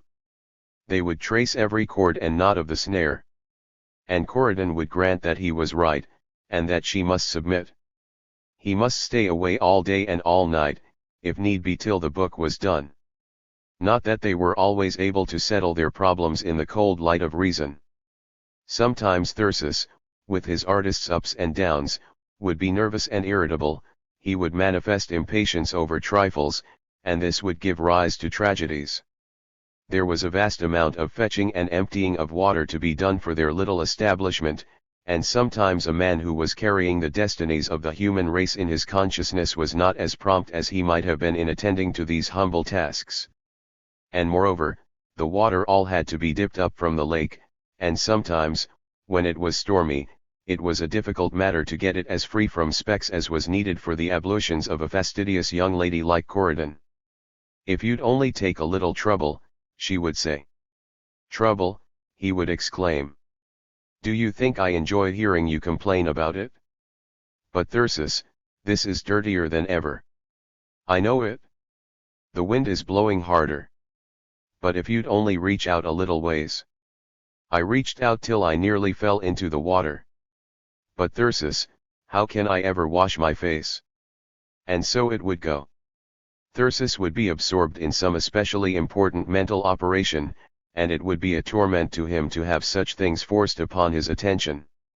Corydon, it seemed to him, was always at the mercy of externals, and she was forever dragging him out of himself, and making him aware of them. The frying pan was not clean enough, or his hair was unkempt, his trousers were ragged, or his coat was too small for him. Was life always to consist of such impertinences as this? And so Thyrsis, in a sudden burst of rage, gave the water bucket a kick which sent it rolling down the bank, and then strode away to his work. But unfortunately his work was not of a sort which he could do with angry emotions in his soul. And so very soon remorse overcame him. He returned, to find that Corydon had rushed out to the end of the point, and flung herself down upon the rocks in hysterics. And this, of course, was not a good thing for a pregnant woman, and so he had to set to work to soothe her. But alas, to soothe her was never an easy task, because of her sensitiveness, and her exalted ideals of him. However humbly he might apologize and beg forgiveness, there would remain her grief that it had been possible for a quarrel to occur between them. She would drive him nearly wild by debating the event, and rehearsing it again and again, trying to justify herself to him, and him to himself. Thyrsis was robust, he wanted to let the past take care of itself, he would tell her of all the worries that were harassing him, and would plead with her to grant him the privilege of any ordinary human creature, to manifest annoyance now and then. And Corydon would promise it, she would promise him anything he asked for, but this was a boon it did not lie within the possibility of her temperament to grant. He could be angry at fate and at the world, and could rage and storm at them all he pleased, but he could never be harsh with Corydon without inflicting upon her pain that wrecked her, and wrecked him into the bargain. Perhaps, he thought, it was her condition that accounted for this morbidness. She was liable to fits of depression, and to mysterious illness, nausea and faintness and what not. Also, she had been told weird tales about prenatal influences, and he, not having been educated in such matters, could not be sure what were the facts.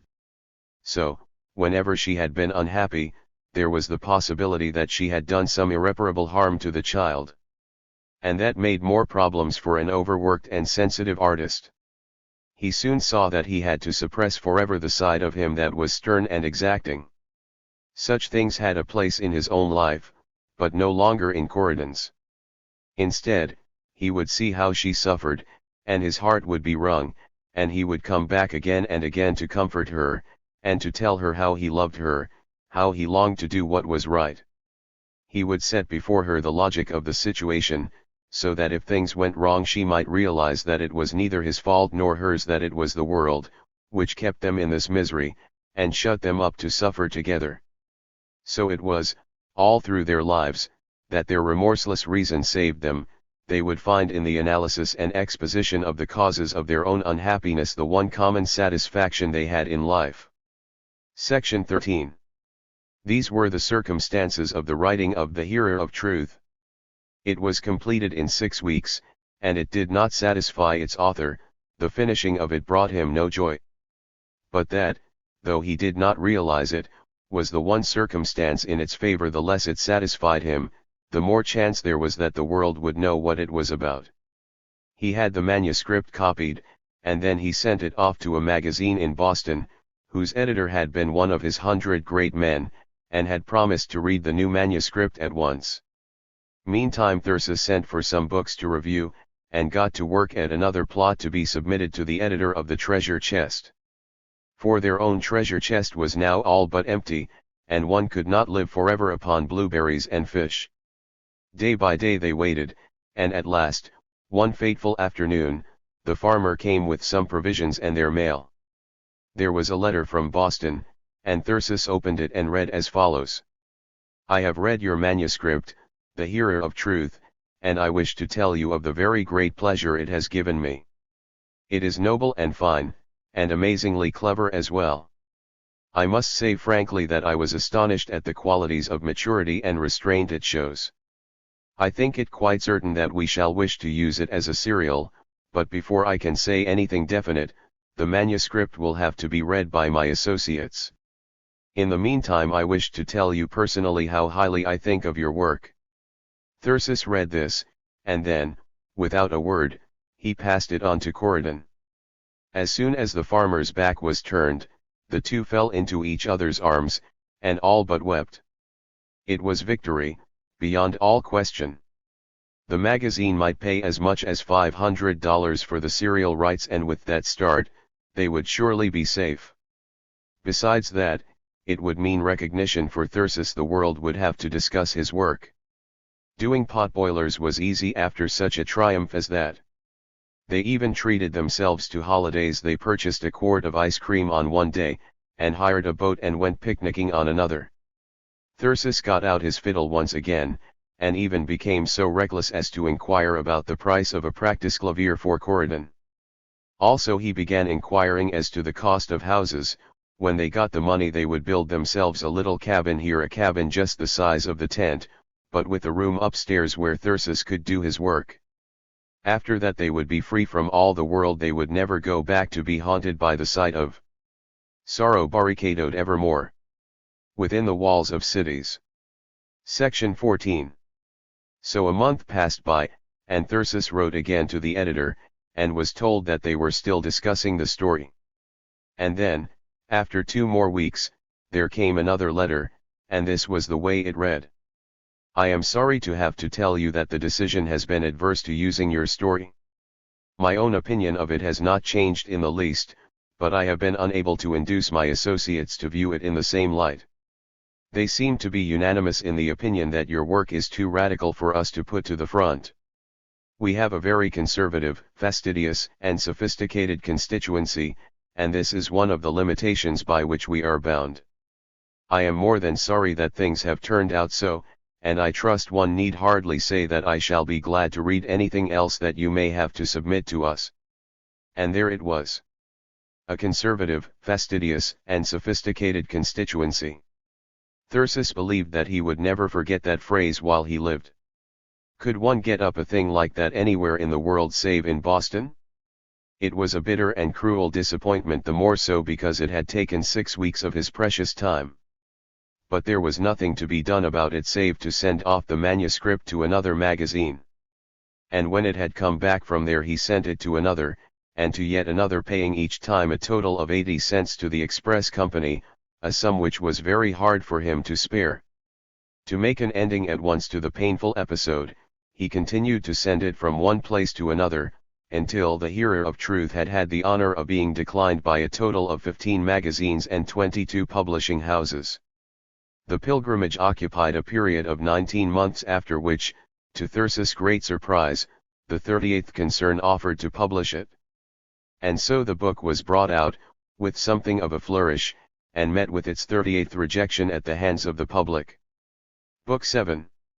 The capture is completed. The shadow of a dark cloud had fallen upon the woods, and the voices of the birds were strangely hushed. "There is a spell about this place for me," she said, and quoted. "Here came I often, often in old days. Thyrsis and I, we still had Thyrsis then." "Where is Thyrsis now?" she asked, and he smiled sadly, and responded, "Ah me, this many a year. My pipe is lost, my shepherd's holiday. Needs must I lose them, needs with heavy heart. Into the world and wave of men depart." Section 1. They returned to the city early in October, not so much because they minded the cold in the tent, as because their money was gone, and it was not easy to do hack work at a distance. One had to be on the spot, to interview the editors, to study their whims and keep oneself in their minds, otherwise someone else got the work. So Thyrsis came back to his world, and he found this world up in arms against him. All the opposition that he had ever had to face was nothing to what he faced now. Society seemed to have made up its collective mind that he should give in, and every force it could use was brought to bear upon him. Every person he knew joined in the assault upon him. He was bound to admit that they had all the arguments on their side. He had gone his own obstinate way, in defiance of all advice and of all precedent, and now he saw what had come of it, exactly what every common-sense person had foreseen. He and Corydon had tried their living as brother and sister, and here she was with child.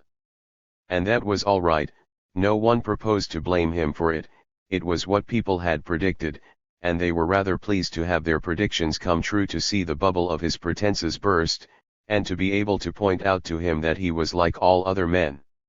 What they wanted now was simply that he should recognize his responsibility, and look out for Corydon's welfare.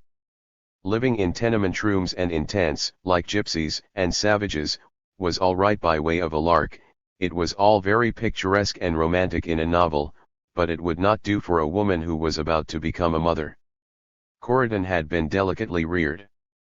She was used to the comforts and decencies of life, and to get her in her present plight and then not provide these things for her would be the act of a scoundrel.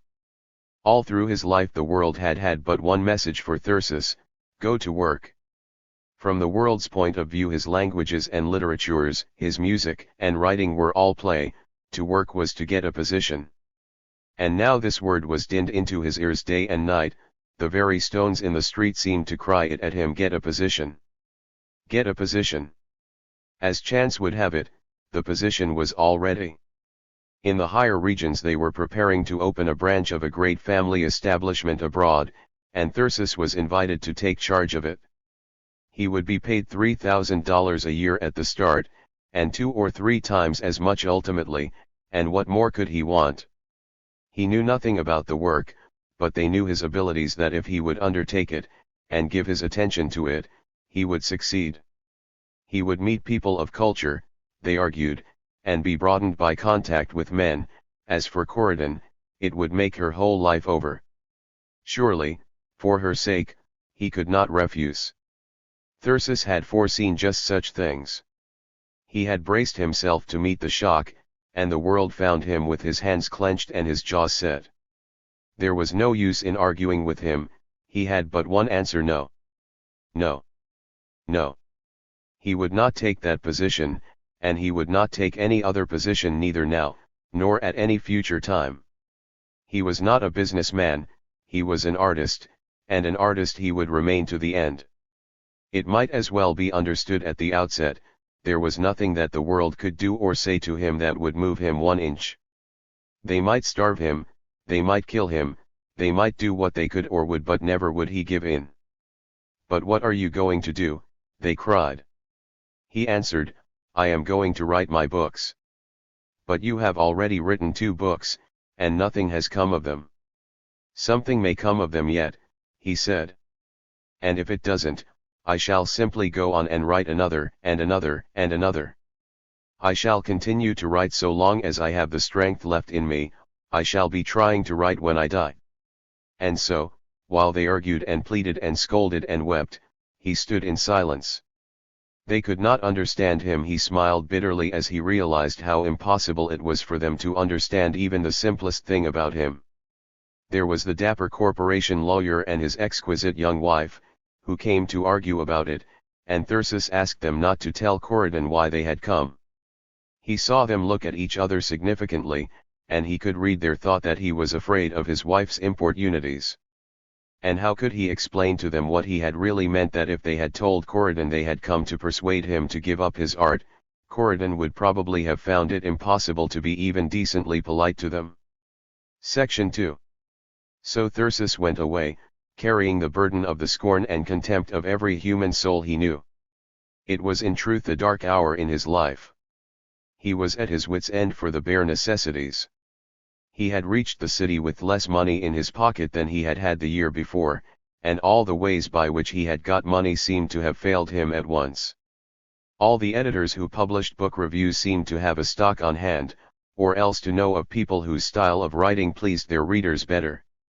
And none of them seemed to fancy any ideas for articles that Thyrsis had to suggest.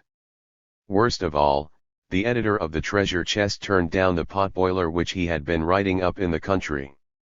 He would not say anything very definite about it, he just didn't like the story, it had not come up to the promise of the scenario. He hinted that perhaps Thyrsis was not as much interested in his work as he had been before. It seemed to be lacking in vitality, and the style was not so good.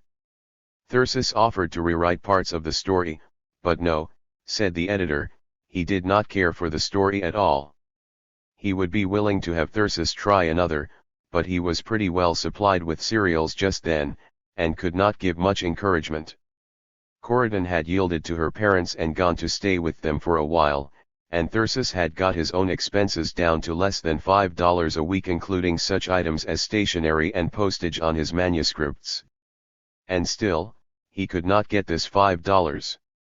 In his desperation he followed the cheap food idea to extremes, and there were times when an invitation to an honest meal was something he looked forward to for a week.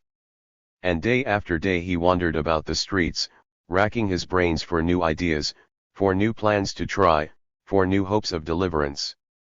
In later years he looked back upon it all, knowing then the depth of the pit into which he had fallen, knowing the full power of the forces that were ranged against him, and he marveled that he had ever had the courage to hold out. But in truth the idea of surrender did not occur to him, the possibility of it did not lie in his character. He had his message to deliver. That was what he was in the world for, and for nothing else, and he must deliver what he could of it. He would go alone, and his vision would come to him. It would come to him, radiant, marvelous, overwhelming. There had never been anything like it in the world, there might never be anything like it in the world again. And if only he could get the world to realize it, if only he could force some hint of it into the mind of one living person. It was impossible not to think that someday that person would be discovered. To believe otherwise would be to give the whole world up for damned. He would imagine that chance person reading his first book, he would imagine the publishers and their advisors reading the Hearer of Truth. Might it not be that at this very hour some living soul was in the act of finding him out? At any rate, all that he could do was to try, and to keep on trying, to embody his vision in just as many forms as possible, and to scatter them just as widely as possible. It was like shooting arrows into the air, but he would go on to shoot while there was one arrow left in his quiver. Section 3. Thyrsis reasoned the problem out for himself. He saw what he wanted, and that it was a rational and honest thing for him to want. He was a creative artist, engaged in learning his trade. When he had completed his training, he would not work for himself, he would work to bring joy and faith to millions of human beings, perhaps for ages after. And meantime, while he was in the practice stage, he asked for the bare necessities of existence. Nor was it as if he were an utter tyro. He had given proof of his power. He had written 2 books, which some of the best critics in the country had praised. To this people made answer that it was no one's business to look out for genius and give it a chance to live. But with Thyrsis it was never any argument to show that a thing did not exist, if it was a thing which he knew ought to exist. He looked back over the history of art, and saw the old hideous state of affairs, saw genius perishing of starvation and misery, and men erecting monuments to it when it was dead. He saw empty-headed rich people paying fortunes for the manuscripts of poems which all the world had once rejected. He saw the 7 towns contending for Homer dead, through which the living Homer begged his bread. And Thyrsis could not bring himself to believe that a thing so monstrous could continue to exist forever. There was no other department of human activity of which it was true. If a man wanted to be a preacher, he would find that people had set up divinity schools and established scholarships for which he could contend. And the same was true if he wished to be an engineer, or an architect, or a historian, or a biologist. It was only the creative artist of whom no one had a thought, the creative artist, who needed it most of all. For his was the most exacting work, his was the longest and severest apprenticeship. Brooding over this, Thyrsis hit upon another plan. He drew up a letter, in which he set forth what he wanted, and stated what he had so far done. He quoted the opinions of his work that had been written by men of letters, and offered to submit the books and manuscripts about which these opinions had been written. He sent a copy of this letter to the president of each of the leading universities in the country, to find out if there was in a single one of them any fellowship or scholarship or prize of any sort, which could be won by such creative literary work. Of those who replied to him, many admitted that his point was well taken, that there should have been such provision, but one and all they agreed that none existed. There were rewards for studying the work of the past, but never for producing new work, no matter how good it might be. Then another plan occurred to him. He wrote an anonymous article, setting forth some of his amusing experiences, and contrasting the credit side of the pot-boiling ledger with the debit side of the real art ledger. This article was picturesque, and a magazine published it, paying $25 for it, and so giving him another month's lease of life. But that was all that came of it. There was no rich man who wrote to the magazine to ask who this tormented genius might be. Then Thyrsis, in his desperation, joined the ranks of the begging letter writers. He would send long accounts of his plight to eminent philanthropists, having no idea that the secretaries of eminent philanthropists throw out basketsful of such letters every day. He would read in the papers of some public-spirited enterprise, he would hear of this man or that woman who was famous for his or her interest in helpful things, and he would sit down and write these people that he was starving, and implore them to read his book. In later years, when he came to know of some of these newspaper idols, it was a comfort to him to feel certain that his letters had been thrown away unread. Also he begged from everybody he met, under whatever circumstances he met them. If by any chance the person might be imagined to possess money, sooner or later would come some hour of distress, when Thyrsis would be driven to try to borrow. On one occasion he counted it up, and there were 43 individuals to whom he had made himself a nuisance. With half a dozen of them he had actually succeeded, but always promising to return the money when his next check came in, and always scrupulously doing this. There was never anyone who rose to the understanding of what he really wanted, a free gift, for the sake of his art. There was never anyone who could understand his utter shamelessness about it, that fervor of consecration which made it impossible for a man to humiliate him, or to insult him, to do anything save to write himself down a dead soul. People were quite clear in their views upon this question: a man must earn his own way in the world. And that was all right, if a man were in the world for himself.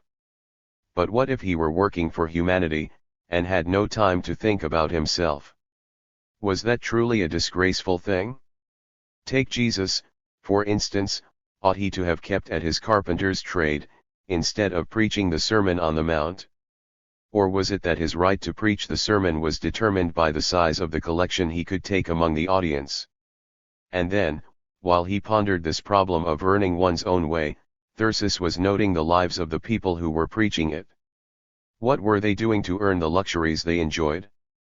Even granting that one recognized their feudal benevolence as justifying them personally, what about the tens of thousands of others who lived in utter idleness, squandering in self-indulgence and ostentation huge fortunes of which they had never earned a penny?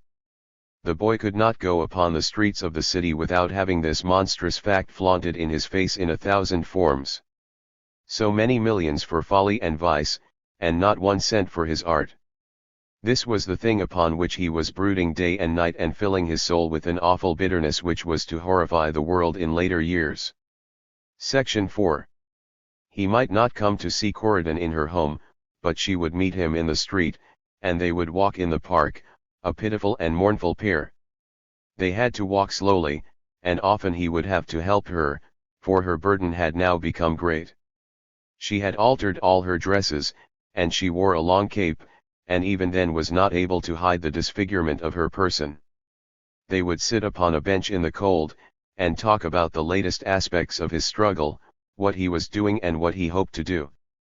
Corydon would bring him the opinions of a few more members of the bourgeois world, and they would curse this world and these people together. For there was no more thought of giving up on Corydon's side than there was on his. It was not for nothing that he had talked to her upon the hilltop in the moonlight. Meanwhile, however, time was passing, and the prospect of her approaching confinement hung over them like a black thundercloud. It came on remorselessly, menacingly. The event was due about Christmas time, and there must be some money then, there must be some money then. But where was it to be found? Thyrsis had tried another story for the treasure chest, but the editor had not liked his plot. Also he was taking the hearer of truth from one place to another, but with less and less hope, as he learned from various editors and publishers how radical and subversive they considered it. He took it now mechanically, as a matter of form, making it his rule always to count upon rejection, so that he might never be disappointed. One of Corydon's rich friends had told her of a certain famous surgeon, and Corydon had gone to see him. He had a beautiful private hospital, and his prices were unthinkable, but he had seemed to be interested in her, and when she told him her circumstances, he had said that he would try to meet her halfway. But even with the reductions he quoted, it would cost them nearly $150, and how could Thyrsis get such a sum? Even if the surgeon were willing to wait, what prospect was there that he could ever get it? This again was the curse of their leisure class upbringing. They did not know how poor women had their babies, and they shrunk from the thought of finding it out. Corydon had met this man, and had been impressed by him, and Thyrsis realized, even if she did not, that she had got her heart set upon the plan. And if he did not make it possible, and then anything were to go wrong with her, how would he ever be able to forgive himself? This event would come but once, and might mean so much to them. So he said to himself that he would raise the money. But the days passed and became weeks, and the weeks became months, and there was no sign of the raising. And then suddenly came one of those shafts of sunlight through the clouds, one of those will-o'-the-wisps that were forever luring Thyrsis into the swamps. Another editor liked The Hearer of Truth, another editor said that it was a great piece of literature, and that he would surely use it. So Thyrsis went to the great surgeon and told him that he would be able to pay him in a little while, and the arrangement was made for Corydon to come. And then the editor put the great piece of literature away in his desk, and forgot all about it for a month while Thyrsis waited, day by day, in an agony of suspense. The appointed time had come, the day when Corydon must go to the hospital, and still the editor had not reported, and there was only $15 or $20, earned by weeks of verse writing and reviewing. So in desperation Thyrsis made up his mind to give up his violin. He had paid $90 for it 3 years before, and now, after taking it round among the dealers, he sold it for $35.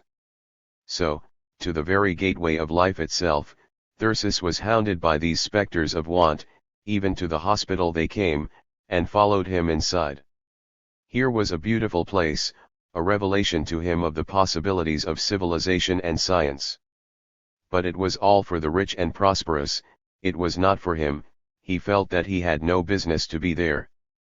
What a contrast it all made with the tenement room in which he had to house.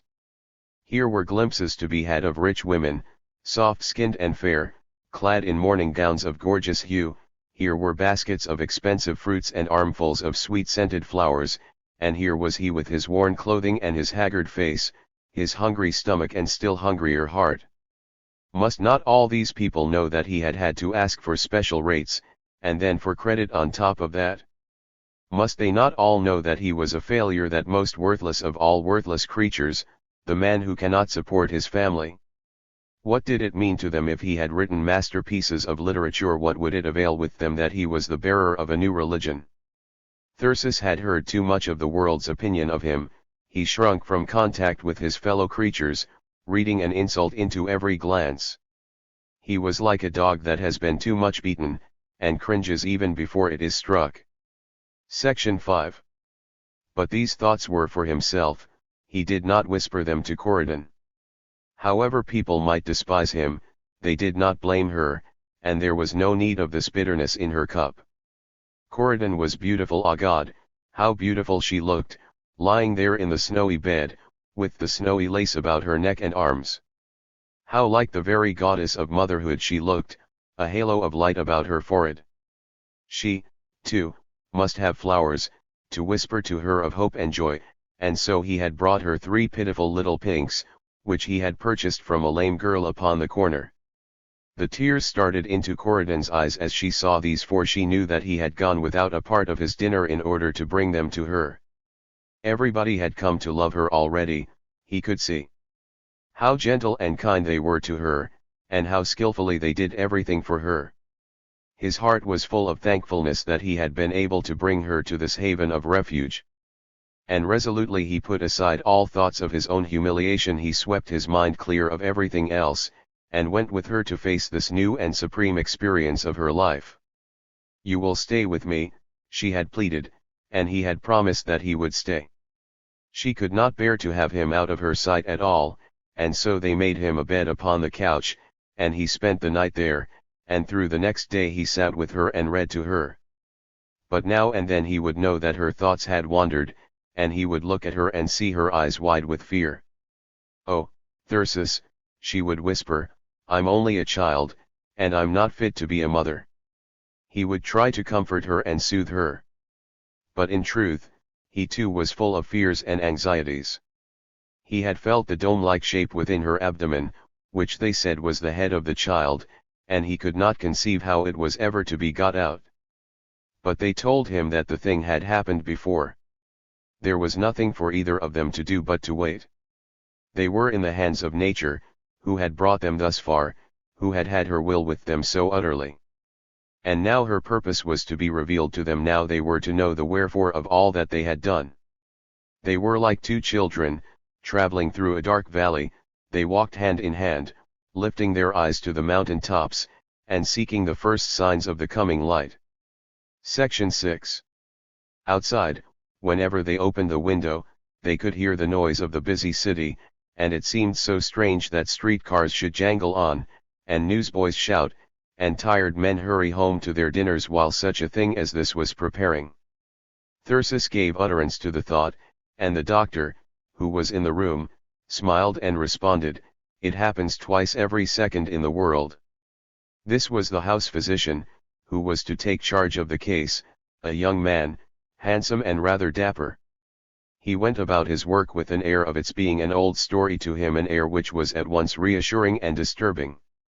The two sat and watched him, while he made his preparations. He had two white-gowned nurses with him, and he spoke to them for the most part in nods. One of them was elderly and grey-haired, and apparently his main reliance.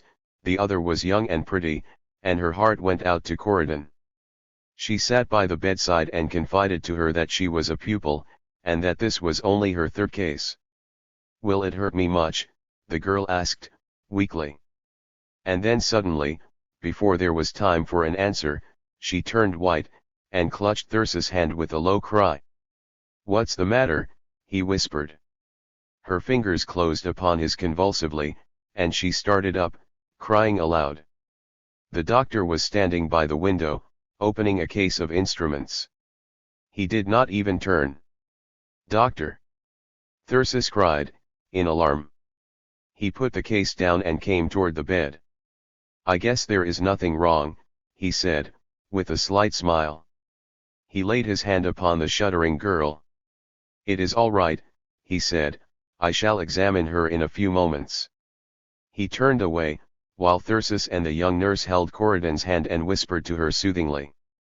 She sank back and lay tossing from side to side, moaning, and meantime the doctor went quietly on, arranging his basins and bottles, and giving his orders.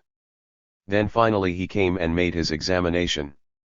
"She is doing very well," he said, "and now, Miss Mary, I have an engagement for the theatre for this evening.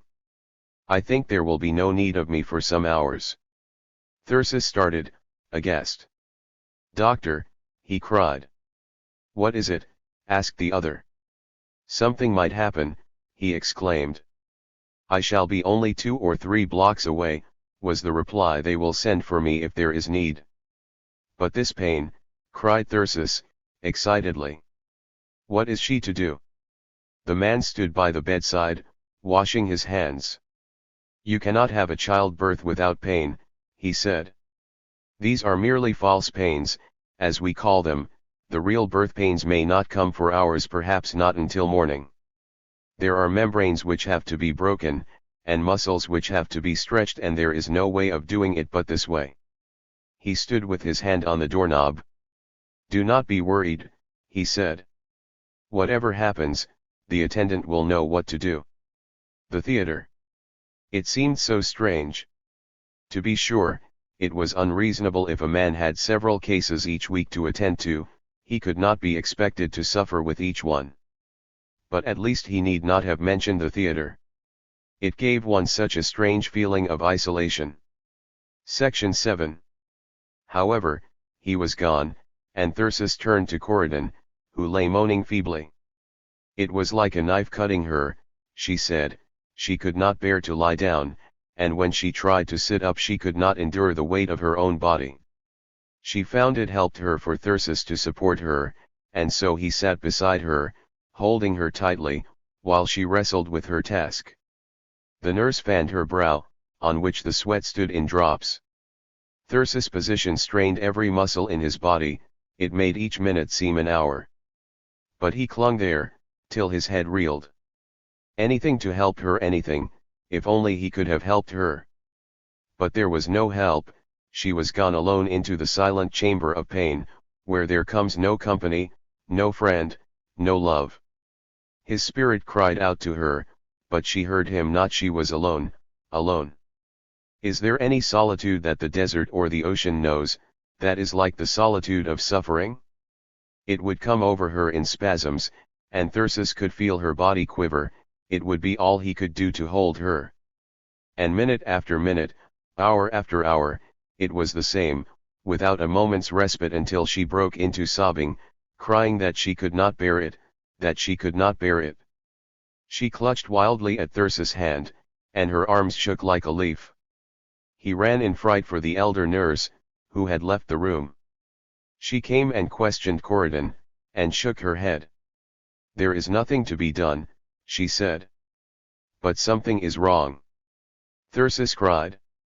He had been reading a book, and his mind was full of images of all sorts of accidents and horrors, of monstrosities and false presentations. "You must send for the doctor," he repeated. "I know there must be something wrong." "I will send for the doctor if you wish," was the reply. "But you must order it. The birth has not yet begun. You know when it does the character of the pains will change altogether, and she will know. Meantime there is nothing whatever for the doctor to do. He might give her an opiate." Thyrsis exclaimed. "If he did," said the woman, "that would stop the birth. And it must come." So they turned once more to the task. Thyrsis bore it until it seemed to him that his body was on fire, then he asked the nurse to take his place. He reeled as he tried to walk to the sofa, he flung himself down and lay panting. Outside he could still hear the busy sounds of the street. The world was going on its way, unknowing, unheeding. There came a chorus of merry laughter to him. His soul was black with revolt. He went back to his post, biting his lips together. She was only a child, she was too tender, it was monstrous, he cried. Why, she was being torn to pieces. She writhed and quivered, until he thought she was in convulsions.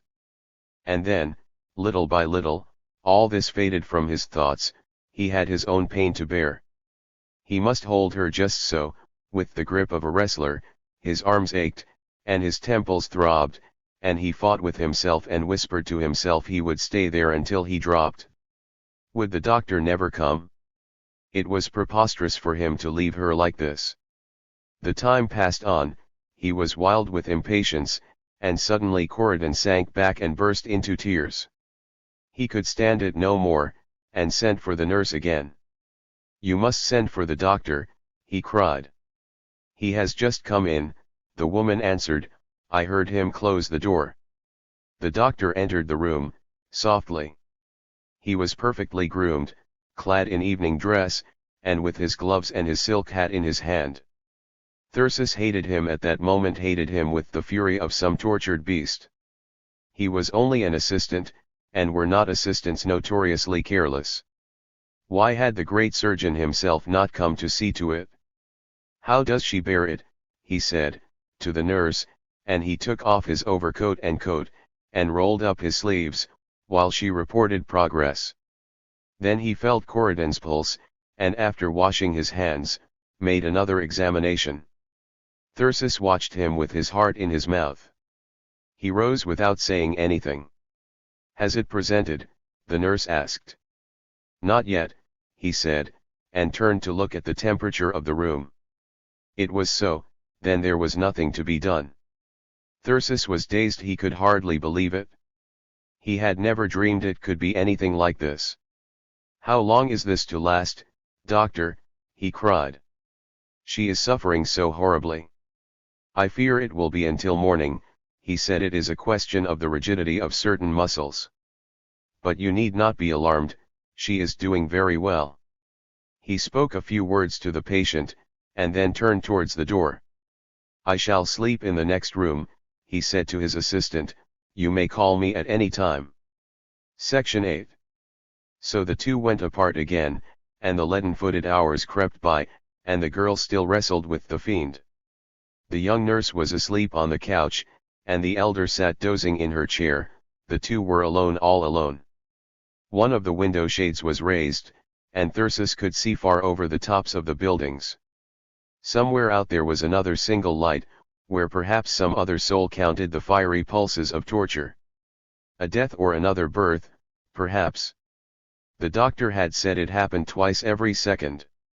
Thyrsis was unskilled in pain, and perhaps he bore it ill. He feared that the nurses thought so too, that Corydon called too often for something, or cried out too much in mere aimless misery. But the time sped on, and at last a faint streak of day appeared in the sky, and the shadows began to pale in the room. Thyrsis started, realizing that it was morning. He had given up the morning, as a thing that would never come again. He insisted upon sending for the doctor, who came, striving not to yawn, but to look pleased. Once more he shook his head. There was nothing to do. The street began to waken. The milkman came, his cans rattling. Now and then he shouted to his horse, or whistled, or banged upon a gate. Then the sun came streaming into the room. The newsboys began to call. The young nurse woke up and began to straighten her hair. The elder nurse also opened her eyes, but did not stir. She seemed to challenge anyone to assert that she had ever been asleep. "Perhaps, Miss Mary," ventured the young nurse, timidly, "we had best prepare the patient." Corydon seemed to rest a little easier now, and they carried her and laid her on the couch. They made the bed, with many sheets and with elaborate care, and then they brought her back and dressed her, putting a short gown upon her, and drawing long white bags over her limbs. Ah, how white she was, and what fearful lines of suffering had been graven into her forehead. She lay in a kind of stupor, and Thyrsis, exhausted, began to doze. He knew not how long a time had passed. It had been an hour, perhaps two, when suddenly he opened his eyes and sat up with a bound, galvanized into life by a cry from Corydon. She had started forward, grasping around her wildly, uttering a series of rising screams. He clutched her hand, and stared around the room in fright. They were alone. He leaped up, but the nurse ran into the room at the same instant. She gazed at the girl, whose face had flushed suddenly purple. She came to her, and took her hand. "You feel some pain?" she asked. Corydon could not speak, but she nodded. A moment later she sunk back with a gasp. "A kind of bearing down pain," said the nurse. "Different from the other." Corydon gasped her assent again. "That is the birth," the nurse said. "The doctor will be here in a moment." Again the horrible spasm seized the girl, and brought her to a sitting posture. Again her hand clutched Thyrsis with a grip like death, and again the veins on her forehead leaped out. Like the surging of an ocean billow, it seemed to sweep over her, and then suddenly she screamed, and sank back upon the pillow. Thyrsis was wild with alarm, but the doctor entered, placid as ever. "So they've come," he said. Nothing seemed to disturb him. He was like a being out of another region. He took off his coat and bared his arms. He put on a long white apron, and washed his hands elaborately again, and then once more examined his patient. His face was opposite to Thyrsis, and the latter watched his expression, breathless with dread. But the doctor only said, "Ah, yes." He turned to Corydon. "These pains that you feel," he said, "are from the compressing of the womb. Don't let them frighten you. Everything is just as it should be. You will find that you can help at each pang by holding your breath. Just as soon as you cry out, it releases the diaphragm, and the pressure stops, and the pain passes. You must bear each one just as long as you can. I don't want you to faint, of course, but the longer the pressure lasts, the sooner it will all be over." The girl was staring at him with her wild eyes. She looked like a hunted creature in a trap. It sounded all so very simple, but the horror of it drove Thyrsis mad. Ah, God, it was monstrous, it was superhuman, it was a thing beyond all thinking. It wrung all his soul, it shook him as the tempest shakes a leaf. The sight of this awful agony. It was like the sudden closing of a battle, the shock of squadrons, the locking of warriors in a grip of death. There was no longer time for words now, no longer time for a glance about him. The spasms came, one after another, relentless, unceasing, inevitable, each trooping upon the heels of the last. They were uncounted, uncountable, piling upon one another like waves upon the sea, like the gusts of a raging storm. And this girl, this child, that he had watched over so hungrily, that was so tender and so sensitive, it was like wild horses tearing her apart. The agony would flame up in her. He would see her body turn rigid, her face flush scarlet, her teeth become set and her gums fleshed. The muscles would stand out in her cheeks, the perspiration start upon her forehead. She would grip Thyrsis' hand until all the might of both his arms was not enough to match her. On the other side of the bed knelt the young nurse, wrestling with the other hand, and Thyrsis could see her face flush too, each time, until at last a cry seemed to tear its way from the girl's throat, and would sink back, faint and white. It was a new aspect of life to Thyrsis, a new revelation of being. It was pain such as he had never dreamed, it was horror the like of which was unknown in his philosophy. All the suffering of the night was nothing to a minute of this. It came upon her with the rush of a flood of waters, it seized her insistent, relentless as the sweep of the planets. Thyrsis had been all unprepared for it. He cried out for time to think, to realize it. But there was no time to think or to realize it. The thing was here now. It glared into his eyes like a fiend of hell. It was fiery, sharp as steel, and it had to be seized with the naked hands. The pangs came, each one worse than the last. They built themselves up in his soul in a symphony of terror. They lifted him out of himself, they swept him away beyond all control, like a leaf in the autumn wind. He had never known such a sensation before. His soul seemed whirled into pieces. His feeling was apart from his action. He could not control his thoughts, he was going mad. He loved her so, she was so beautiful, and to see her thus, in the grip of horror. He tried to get hold of himself again. He talked to himself, pinning his attention on the task of his hands. Perhaps maybe it was his fancy, it did not really hurt her so. Maybe. He spoke to her, calling to her, in between the crises. She turned her eyes upon him, looking unutterable agony. She could not speak. And then again came the spasm, and she reared herself to meet it. She seemed to loom before his eyes. She was no longer human, but in her agony transfigured. She was the suffering of being, made flesh, a figure epic, colossal, worthy of an Angelo, the mighty mother herself, the earth mother, from whose womb have come the races. And then perhaps she would be more comfortable with another pillow, said the doctor, and the spell was broken. Corydon shook her head with swift impatience. This was her conflict, the gesture seemed to say. They had only to let her alone, she had no words to spare for them. How long does this last? Thyrsis asked, his voice trembling. The doctor made a motion to him to be silent. Evidently he did not wish Corydon to hear the answer to that question. Section 9. For the girl's soul was rising within her. Perhaps from the deeps of things there came comfort to her, from the everlasting, universal motherhood of life. Nature must have told her that this at least was pain to some purpose, something was being accomplished. And she shut her jaws together again, and closed with it, driving, with all the power of her being. A feeling of awe stole over Thyrsis as he watched her, a feeling the like of which he had never known in his life before. She was a creature consecrated, made holy by suffering. She was the sacredness of life incarnate, a thing godlike, beyond earth. It came as a revelation, changing the whole aspect of life to him. It was hard to realize that woman who endured this, was the same being that he had met in the world all his life, laughing and talking, careless and commonplace. This was woman's fate.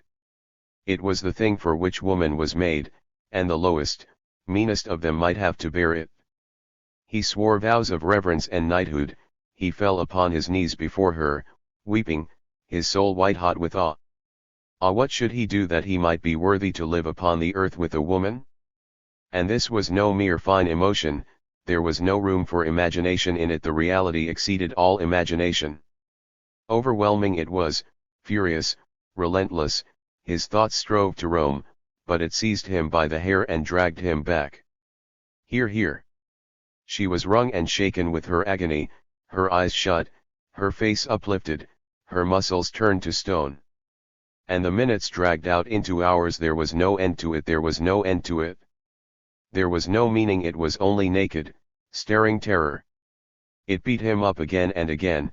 He would sink back exhausted, thinking that he could feel no more, but it dragged him up once more to agony without respite.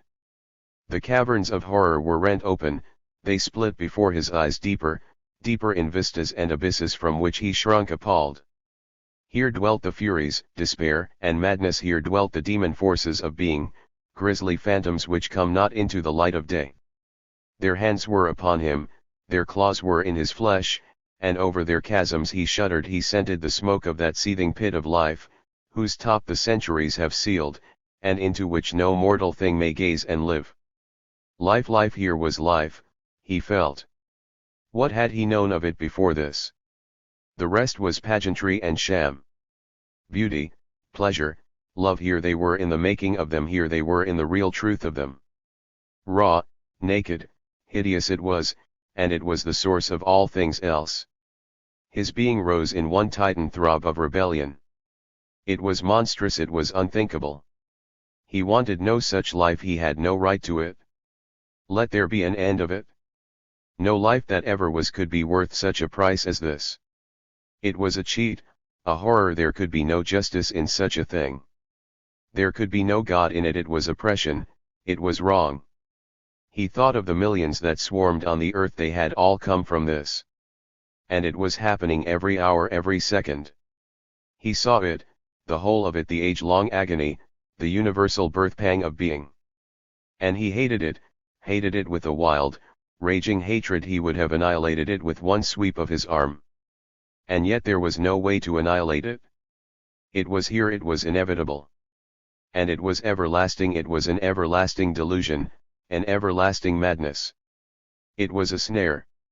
Yes, he came back to the thought that was the image for it.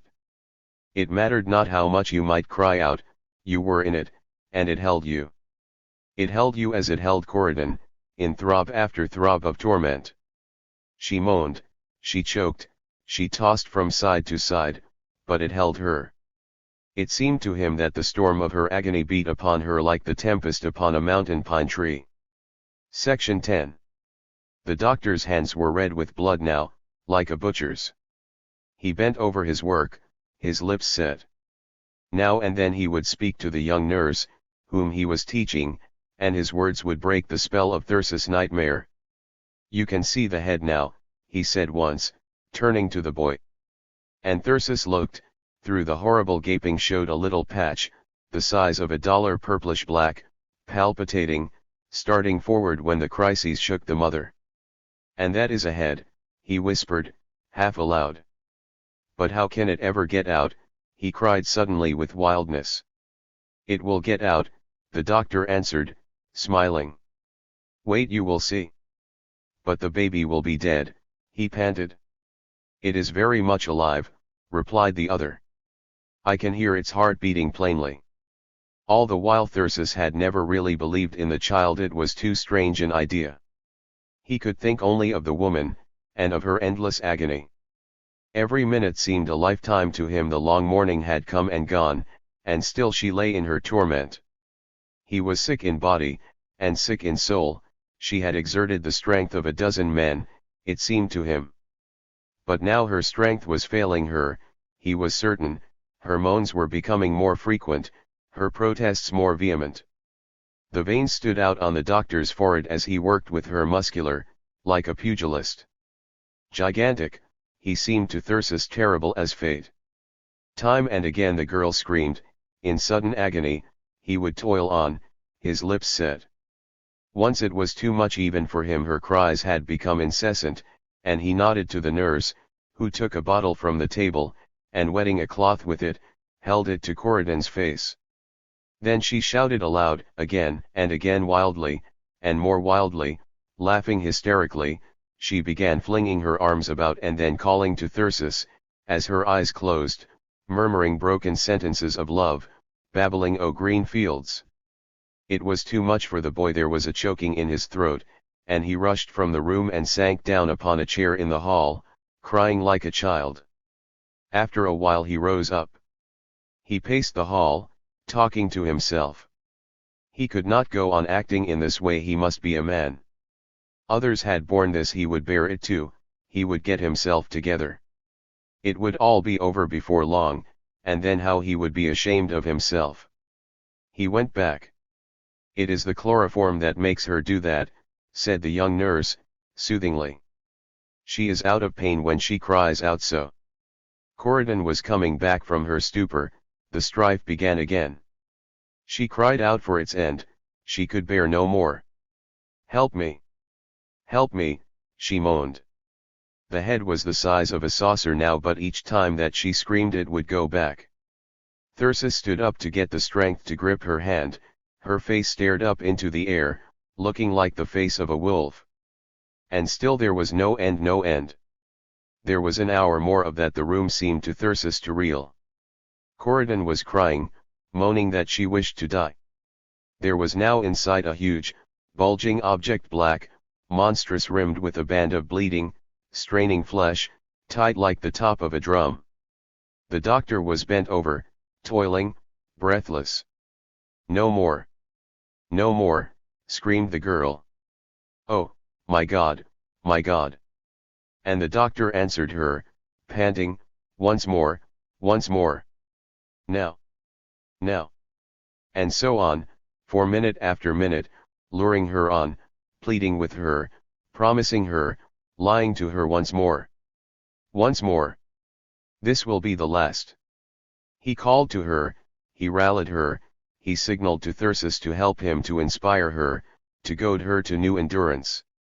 And then another Titan effort, and suddenly, incredibly, there burst upon Thyrsis' sight an apparition. Sick at heart, numb with horror, dazed, he scarcely knew what it was. It happened so swiftly that he had hardly time to see, but something leaped forth, something enormous, supernatural. It came, there seemed never to be an end to it. He started to his feet, staring, crying out, and at the same moment the doctor lifted the thing aloft, with a cry of exultation. He held it dangling by one leg. Great God! It was a man. A man. A thing with the head of a man, the body of a man, the legs and arms, the face of a man. A thing hideous, impish, demoniac. A thing purple and dripping with blood, ghastly, unthinkable, monstrous, a spectre of nightmare dreams. And suddenly the doctor lifted his hand and smote it, and the mouth of the thing opened, and there came forth a purplish froth, and then a cry.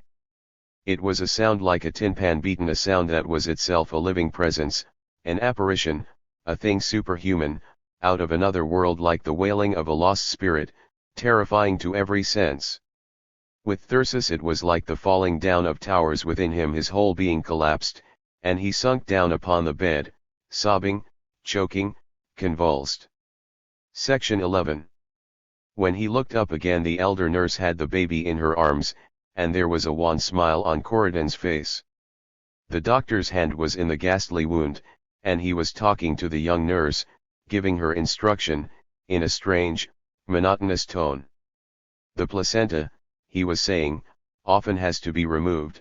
We do it by twisting it round and round very gently, of course. Then it comes so." There came a rush of blood, and Thyrsis turned away his head. "Give me the basin," said the doctor. "There. And now the next thing is to see that the uterus contracts immediately.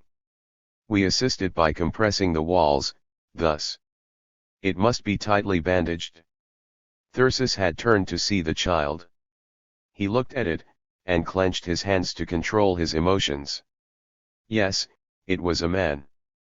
It was a man. Not a monster, not a demon, a baby. His boy. Himself.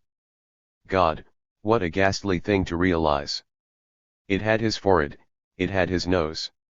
It was a caricature of himself. A caricature grotesque and impish, and yet one that no human being could mistake a caricature by the hand of a master. And it was a living thing. It had power of motion, it twisted and writhed, it bent its arms and legs. It winked its eyelids, it opened and shut its mouth, it breathed and made sounds. And it had feeling, too. It had cried out when it was struck.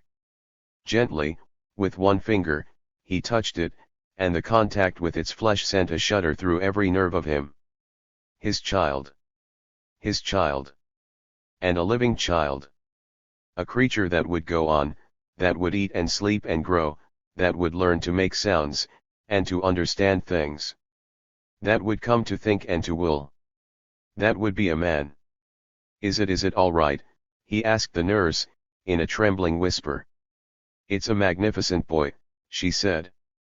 And then she struck a match, and held the light in front of its eyes, and the eyes turned to follow the light. "He sees," she said. Yes, he could see. And Thyrsis had already heard that he could speak. What could it not do, this marvelous object? It was nature's supreme miracle, it was the answer to all the riddles, the solution of all the mysteries. It was a vindication of the subterfuges, a reward for the sacrifices, a balm for the pain. It was the thing for which all the rest had been, it was the crown and consummation of their love, it was life's supreme shout of triumph and exultation. The nurse was holding the child up before Corydon, and she was gazing at it, she was feeding her eyes upon it. And oh, the smile that came upon her face, the ineffable smile. The pride, and the relief, and the beatific happiness. This thing she had done, it was her act of creation. Her battle that had been fought, her victory that had been won, and now they brought her the crown and the guerdon. To Thyrsis there came suddenly the words of Jesus, "A woman when she is in travail hath sorrow, because her hour hath come, but as soon as she is delivered of the child, she remembereth no more the anguish, for joy that a man is born into the world." And he sunk down beside the bed, and caught the woman's hand in his, and began to sob softly to himself. Section 12. Later on he went into the street.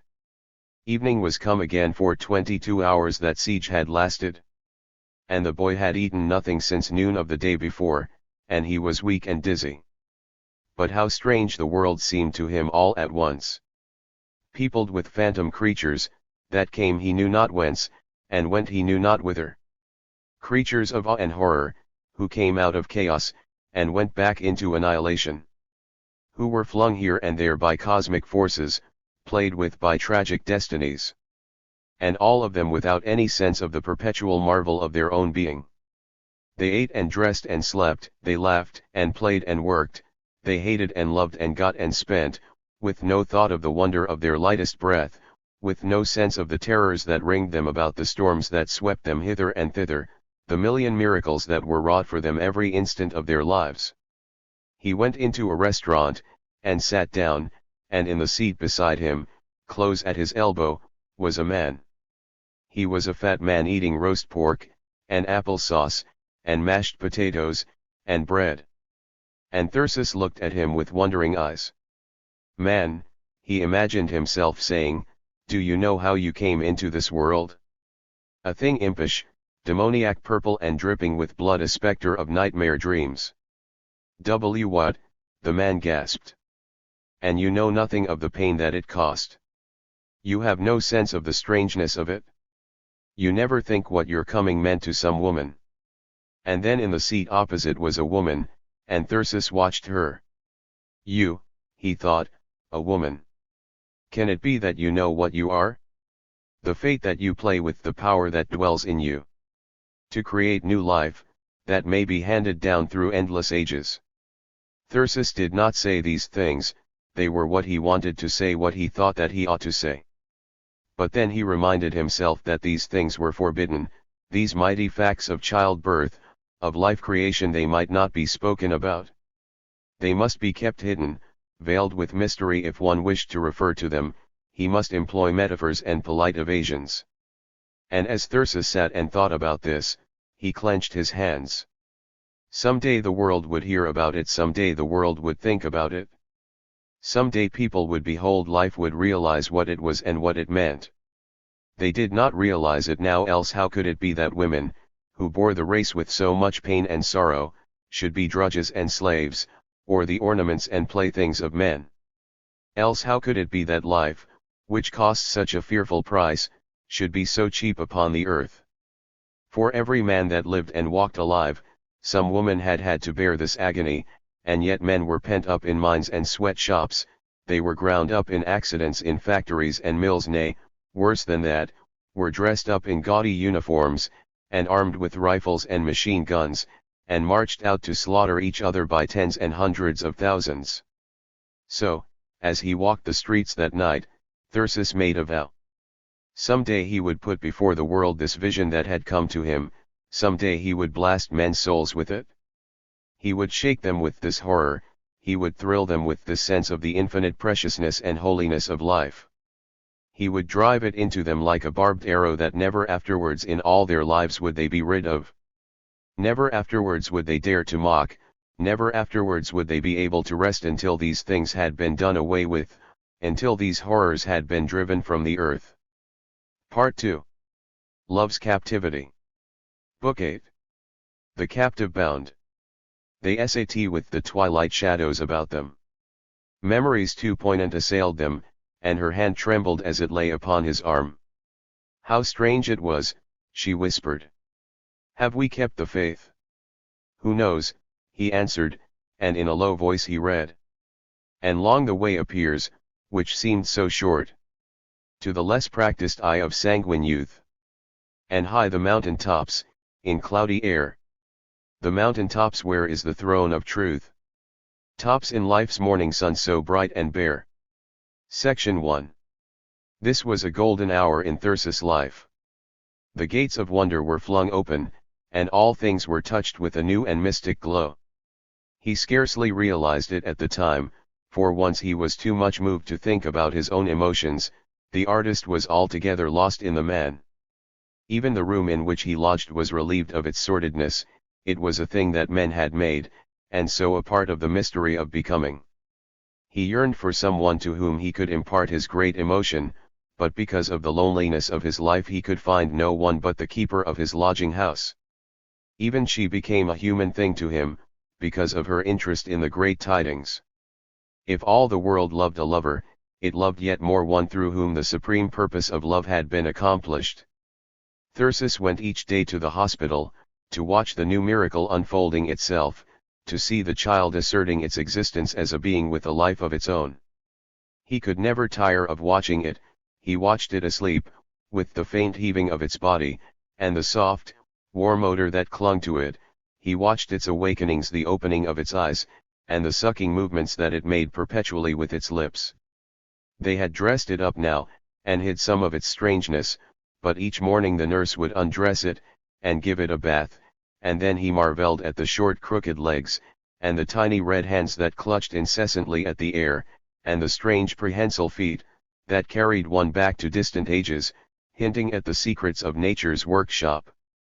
Sometimes they would permit him to hold this mystic creature in his arms after much exhortation, and assurance that his left arm was properly placed at the back of its head. One found out in this way what a serious business life really was. Corydon lay back among her pillows and smiled at these things. Most wonderful it was to him to see how swiftly she recovered from her ordeal, how hourly the flush of health seemed to steal back into her cheeks.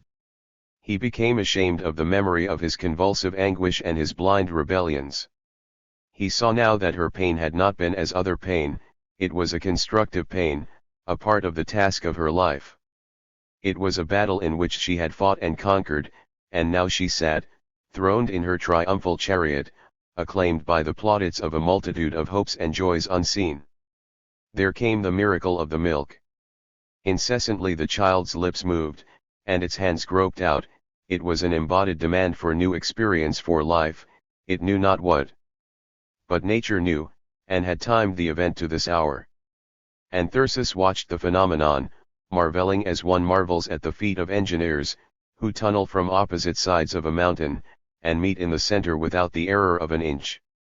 It was in accordance with the impression which Corydon made upon him, as a dispenser of abundance, a goddess of fruitfulness, that there should have been more milk than the child needed. The balance had to be drawn off with a little vacuum pump, and Thyrsis would watch the tiny jets as they sprayed upon the glass bulb. The milk was rich and golden-hued. He tasted it, with mingled wonder and shuddering. These procedures filled the room with a warm, luscious odor, as of a dairy. They were eminently domestic procedures, such as in fancy he had been wont to tease her about. But he had few jests at present. He was in the inner chambers of the temple of life, and hushed and stilled with awe. The things that he had witnessed in that room were never to be forgotten. Each hour he pledged himself anew, to the uttermost limits of his life. The voice of skeptic reason was altogether silent in him now. And also he was interested to observe that all protest was ended in Corydon. The impulses of motherhood had now undisputed sway in her. Section 2. But even in such an hour of consecration, the sordid world outside would not leave him unmolested. It was as if the black clouds had parted for a moment, while the sunlight poured through, and now again they rolled together. The great surgeon, who had told Thyrsis that he would wait for his money, professed now to have forgotten his agreement. Perhaps he had really forgotten it, who could tell, with the many things he had upon his mind? At any rate, Corydon found herself suddenly confronted with a bill, which she was powerless to pay. With white cheeks and trembling lips she told Thyrsis about it, and so came more worry and humiliation. The very food that she ate became tasteless to her, because she felt she had no right to it, and in a few days she was begging Thyrsis to take her away. So he helped to carry her downstairs, and back to her parents' home, and then he returned to his own lonely room, and sat for hours in the bitter cold, with his teeth set tightly, and the nails dug into the palms of his hands. It so happened that just then the editor was beginning to change his mind about the hearer of truth, and so he had new agonies of anxiety and disappointment. Again he might not come to see Corydon, and this led to a great misfortune. For she could not do without him now, her craving for him was an obsession, and so she left her bed too soon, and climbed the stairs to his room. Again and again she did this, in spite of his protests, and when, a little later, the doctors found that she had what they called womb trouble, they attributed it to this. Perhaps it was not really so, but Corydon believed it, and through all the years she laid upon it the blame for innumerable headaches and backaches. Thus an episode that might have been soon forgotten, stayed with her, as the symbol of all the agonies of which her life was made. She would come, bringing the baby with her, and they would lay it upon the bed, and then sit and talk, for hours upon hours, wrestling with their problems. Later on, when Corydon was able, they would go to the park, craving the fresh air. But in midwinter there were few days when they could sit upon a bench for long, and so they would walk and walk, until Corydon was exhausted, and he would have to help her back to the room. Thyrsis in these days was like a wild animal in a cage, pacing back and forth and testing every corner of his prison. But they never thought of giving up, never in all their lives did that possibility come into their discourse. And doggedly, blindly, they kept on with their studies. Corydon mastered new lists of German words, and they read Freitagsverlorene Handschrift together, and von Scheffel's Ekkehard, and even attempted Iphigenie Auctoris, though in truth they found it difficult to detach themselves to quite that extent from the world of everyday. It is not an easy matter to experience the pure catharsis of tragedy, with a baby in the room who has to be nursed every hour or two, and who is liable to awaken at any moment and make some demand. He was such an intricate and complicated baby, with so many things to be understood: belly bands and diapers and irrational length of skirts. Sometimes, when Corydon was quite exhausted, the attending to these matters fell to Thyrsis, who became for the time a most domestic poet. He once sent an editorial room into roars of merriment by offering to review a book upon the feeding of infants. But he told himself that even the hilarious editors had been infants once upon a time, and he had divined that there were secrets about life to be learned, and great artworks to be dreamed, even amid belly bands and diapers. Also, Thyrsis would brave a great deal of ridicule in order to be paid $1 for the reading of a book that he really wanted to read. For books that one wanted to read came so seldom, and dollars were so difficult to earn. It seemed as if the task grew harder every week. He went without cuffs, and wore old and frayed collars, and washed his solitary necktie until it was threadbare, and lived upon prunes and crackers, and gave up the gas stove in his room, and still he could scarcely manage to get together the weekly rent. He studied the magazines in the libraries, and racked his wits for new ideas to interest their editors. He haunted editorial rooms until his presence became a burden, and he brought new agonies and humiliations upon himself. He would part from Corydon in the afternoon, and shut himself in his room, and sitting in bed to keep warm, he would work until midnight at some new variety of pot boiler. After which he would go out to walk and clear his brain, and even then, exhausted as he was, his vision would come to him again, wonderful and soul-shaking. So he would walk on, and go back to write until nearly dawn at something he really loved. Section 3. It was so that he wrote his poem, Caradrian. It was out of thoughts of Corydon, and of the tears which they shed in each other's presence, that this poem was made. Thyrsis had a fondness for burrowing into strange old books, in which one found the primitive wonder of the soul of man, first awakening to the mystery of life. Such a book was Physiologus, with his tales of strange beasts and magic jewels. There is a bird called Caradrian, Thyrsis had read. And if the sick man can be healed, Caradrian goes to him, and touches him upon the mouth, and takes his sickness from him, and so the man is made well.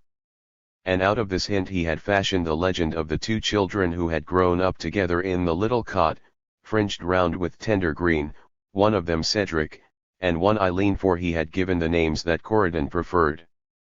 They grew unto the days of love, so the story ran.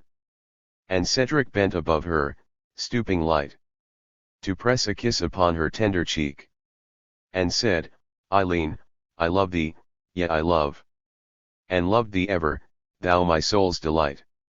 So time sped on, until there came to Cedric once a strange unlovely thought, that haunted him and would not let him be. Eileen, he said, there is a thing called death, of which men speak with trembling at the lips. And I have thought how it would be with me, if I should never gaze upon thee more. So Cedric went to find out about these matters. He sought a witch, the haggard woman, held in awe. He found her crouching by a cauldron fire. Far gleams of light fled through the vault away, and tongues of darkness flickered on the wall. Then Cedric said, I seek the fate to know. And the witch laughed, and gazed on him and sang. Fashioned in the shadow land, out into darkness hurled, trusted to the storm wind's hand, by the passion tempest whirled, ever straining, never gaining, never keeping, young or old, whither going, never knowing, wherefore weeping, never told, rising, falling, disappearing, seeking, calling, hating, fearing, blasted by the lightning shock, trampled in the earthquake rock. Were I man I would not plead in the roll of fate to read. Then Cedric shuddered, but he said again, I seek the fate, and the witch waved her hand.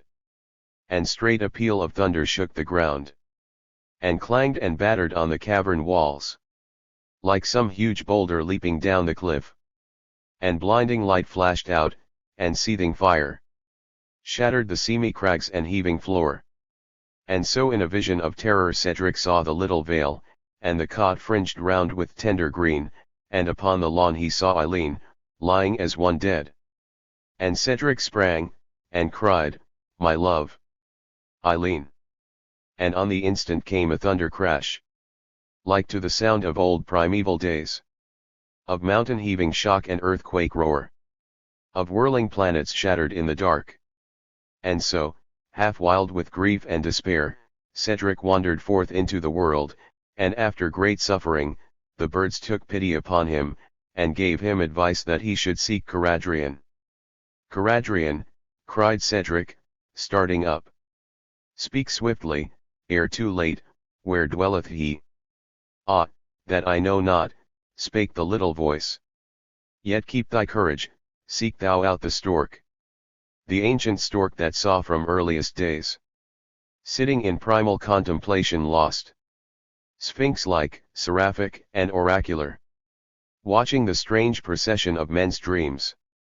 But the stork was cruel and would not heed him, and led Cedric a weary chase through the marshes and the brakes. But Cedric pursued, and finally seized the bird by the throat, and forced the secret from him.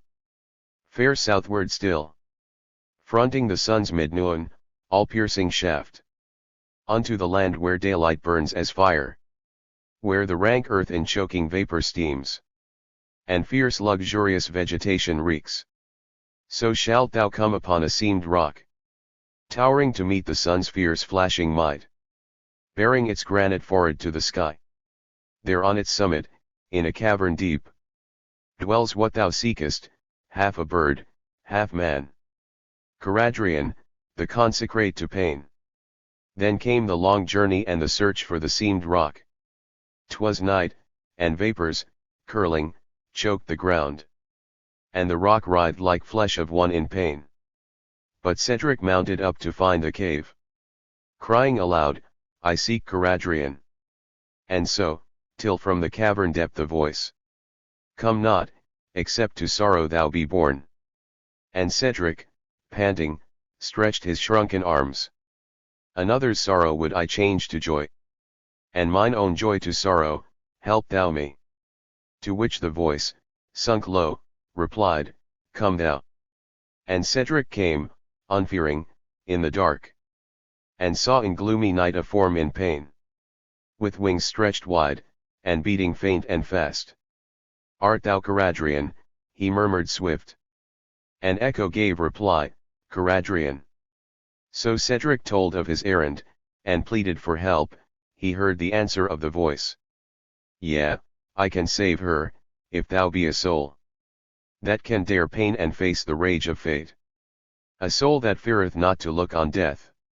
Speak on, said Cedric, shaking, and he spoke. This is my law, that am Caradrian, whose way is sorrow and whose end is death.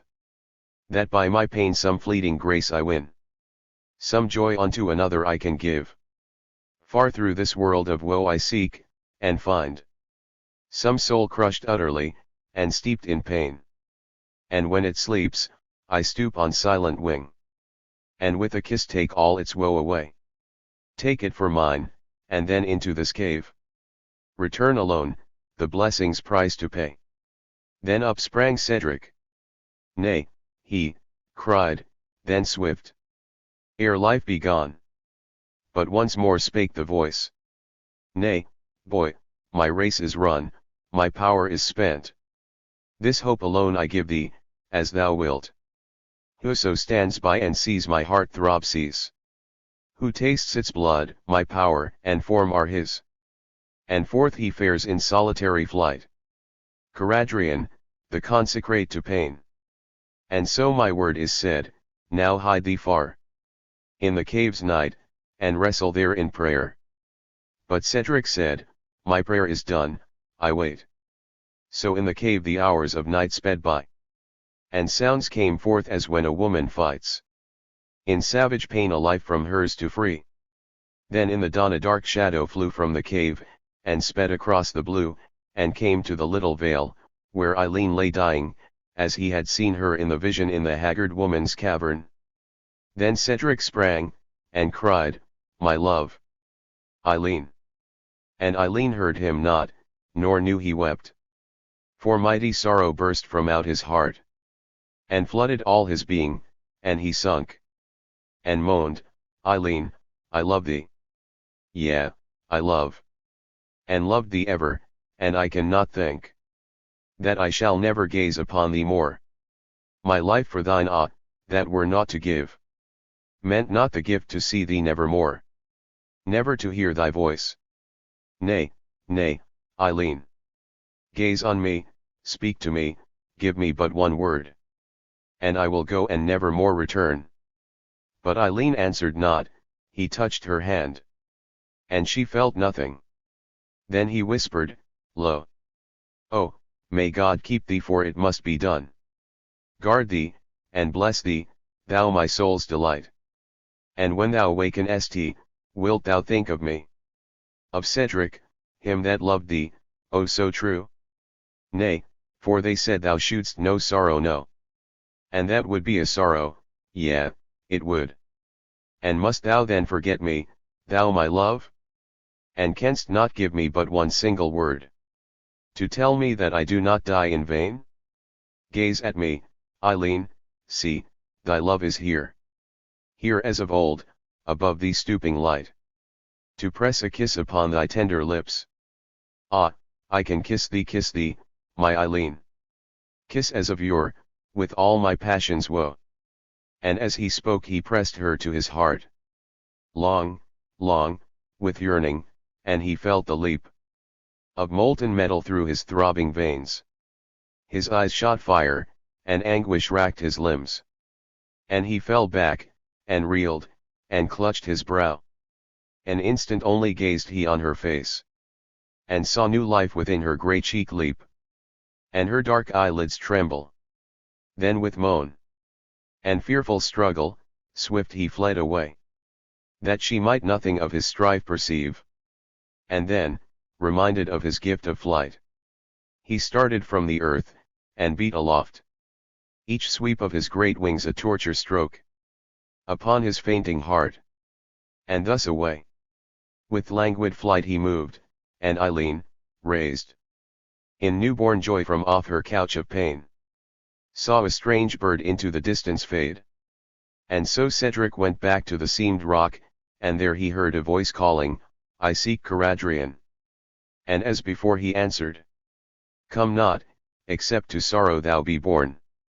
And again, in the cave, the hours of night sped by, and sounds came forth as when a woman fights in savage pain, a life from hers to free.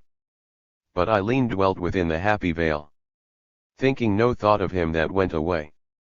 Section 4. This had come so very easily to Thyrsis that he could not believe that it was good.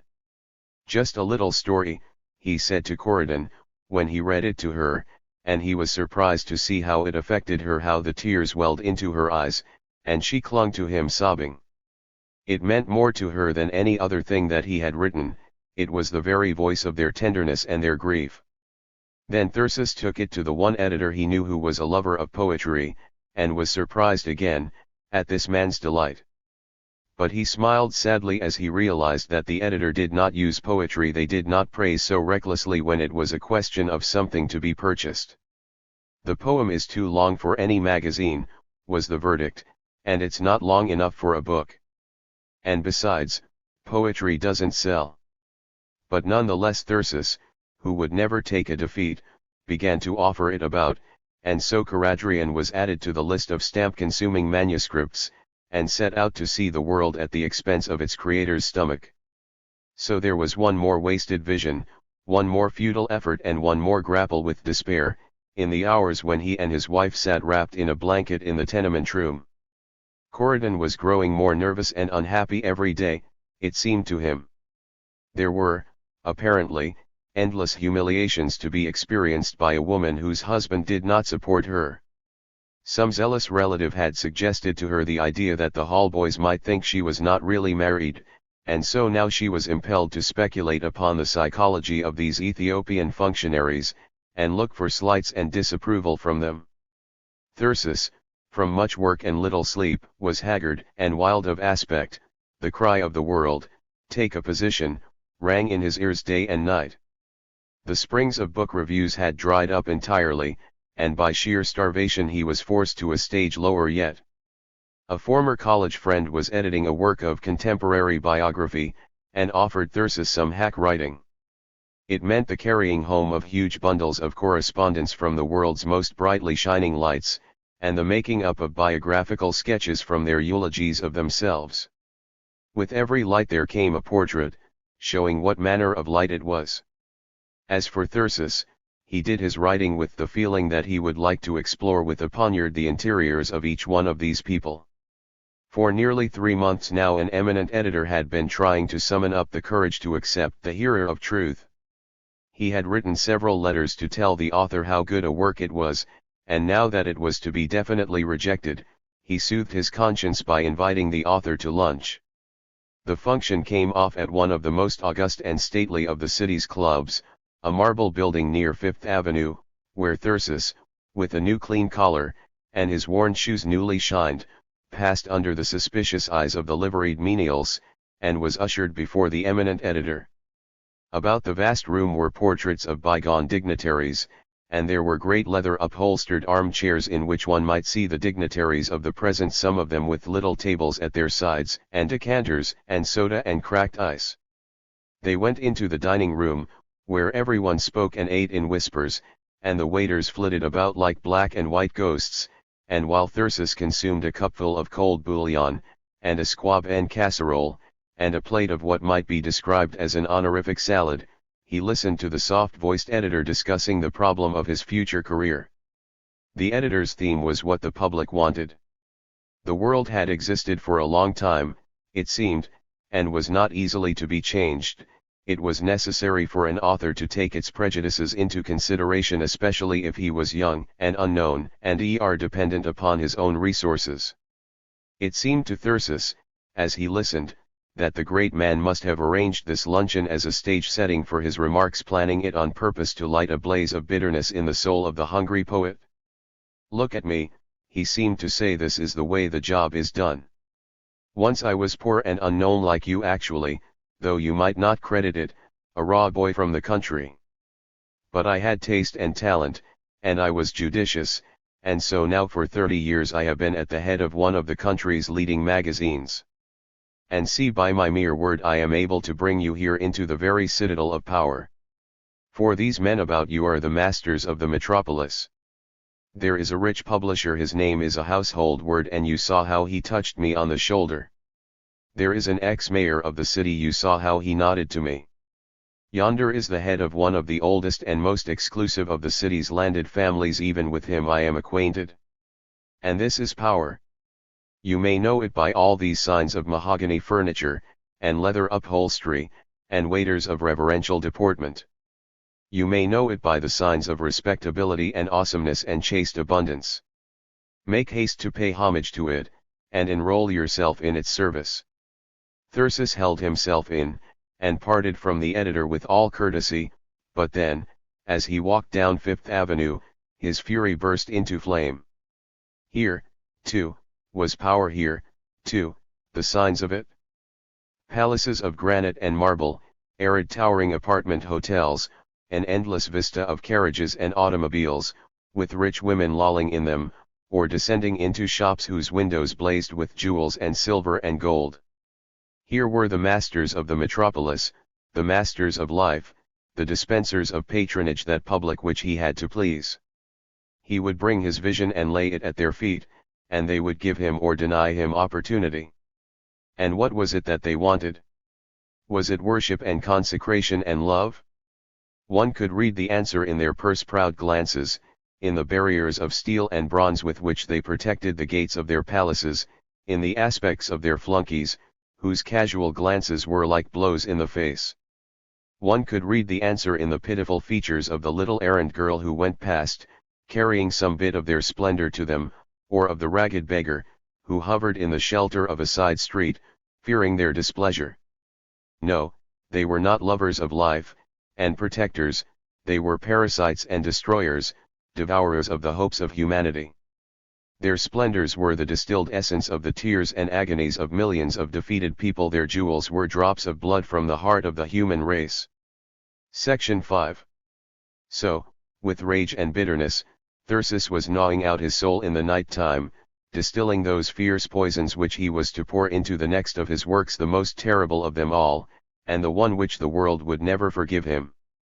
There came another episode, to bring matters to a crisis. In the far northwest lived another branch of Thyrsis' family, the head of which had become what the papers called a lumber king. One of this great man's radiant daughters was to be married, and the family made the selecting of her trousseau the occasion for a flying visit to the metropolis. So there were family reunions, and Thyrsis was invited to bring his wife and call. Corydon voiced her perplexity. "What do they want to see us for?" she asked. "I belong to their line," he said. "But you are poor," she exclaimed. "I know," he said, "but the family's the family, and they are too proud to be snobbish." "But why do they ask me?" Thyrsis pondered. "They know we have published a book," he said. "It must be their tribute to literature." "Are they people of culture?" she asked. "Not unless they've tried very hard," he answered. "But they have old traditions and they want to be aristocratic." "I won't go," said Corydon. "I couldn't stand them." And so Thyrsis went alone to that same temple of luxury where he had called upon the college professor. And there he met the lumber king, who was tall and imposing of aspect, and the lumber queen, who was verging on stoutness, and the three lumber princesses, who were disturbing creatures for a poet to gaze upon. It seemed to Thyrsis that he had been dwelling in the slums all his life, so sharp was the shock which came to him at the meeting with these young girls. They were exquisite beyond telling, the graceful lines of their figures, the perfect features, the radiant complexions, the soft, filmy gowns they wore, the faint, intoxicating perfumes that clung to them, the atmosphere of serenity which they radiated. There was that in Thyrsis which thrilled at their presence. He had been born into such a world, and might have had such a woman for his mate. But he put such thoughts from him. He had made his choice long ago, and it was not the primrose path. Perhaps he was oversensitive, acutely aware of himself as a strange creature with no cuffs, and with hardly any solace to his shoes. And all the time of these women was taken up by the arrival of packages of gowns and millinery. Their conversation was of diamonds and automobiles, and the forthcoming honeymoon upon the Riviera. So it was hard for him not to feel bitterness, hard for him to keep his thoughts from going back to the lonely child wife wandering about in the park, to all her deprivations, her blasted hopes and dying glories of soul. The family was going to the matinee. As there was room in their car, they asked Thyrsis to go with them. So he watched the lumber king draw out a banknote from a large roll, and pay for a box in one of Broadway's great palaces of art. And now, having been advised so often to study what the public wanted, now Thyrsis had a chance to recline at his ease and follow the advice. The Princess of Prague, it was called. It was a musical comedy, and evidently exactly what the public wanted, for the house was crowded to the doors. The leading comedian was said by the papers to be receiving a salary of $1,000 a week. He held the center of the stage, clad in the costume of a lieutenant of Marines, and winked and grinned, and performed antics, and sang songs of no doubtful significance, and emitted a fusillade of cynical jests. He was supposed to be half drunk, and making love to a runaway princess who would at one moment accept his caresses, and then spurn him coquettishly, and then execute an unlovely dance with him. In between these diverting procedures a chorus would come on, a score or so of highly painted women, hopping and gliding about, each time clad in new costumes more cunningly indecent than the last. From beginning to end of this piece there was not a single line of real humor, a spark of human sentiment, a gleam of intelligence. It was a kind of delirium tremens of the drama. To Thyrsis it seemed as if a whole civilization, with all its resources of science and art, its music and painting and costumes, its poets and composers, its actors, singers, orchestra, and audience, had all at once fallen victims to an attack of St. Vitus dance. He sat and listened, while the theater full of people roared and howled its applause, while the family beside him, mother and father and daughters, laughed over jokes that made him ashamed to turn and look at them.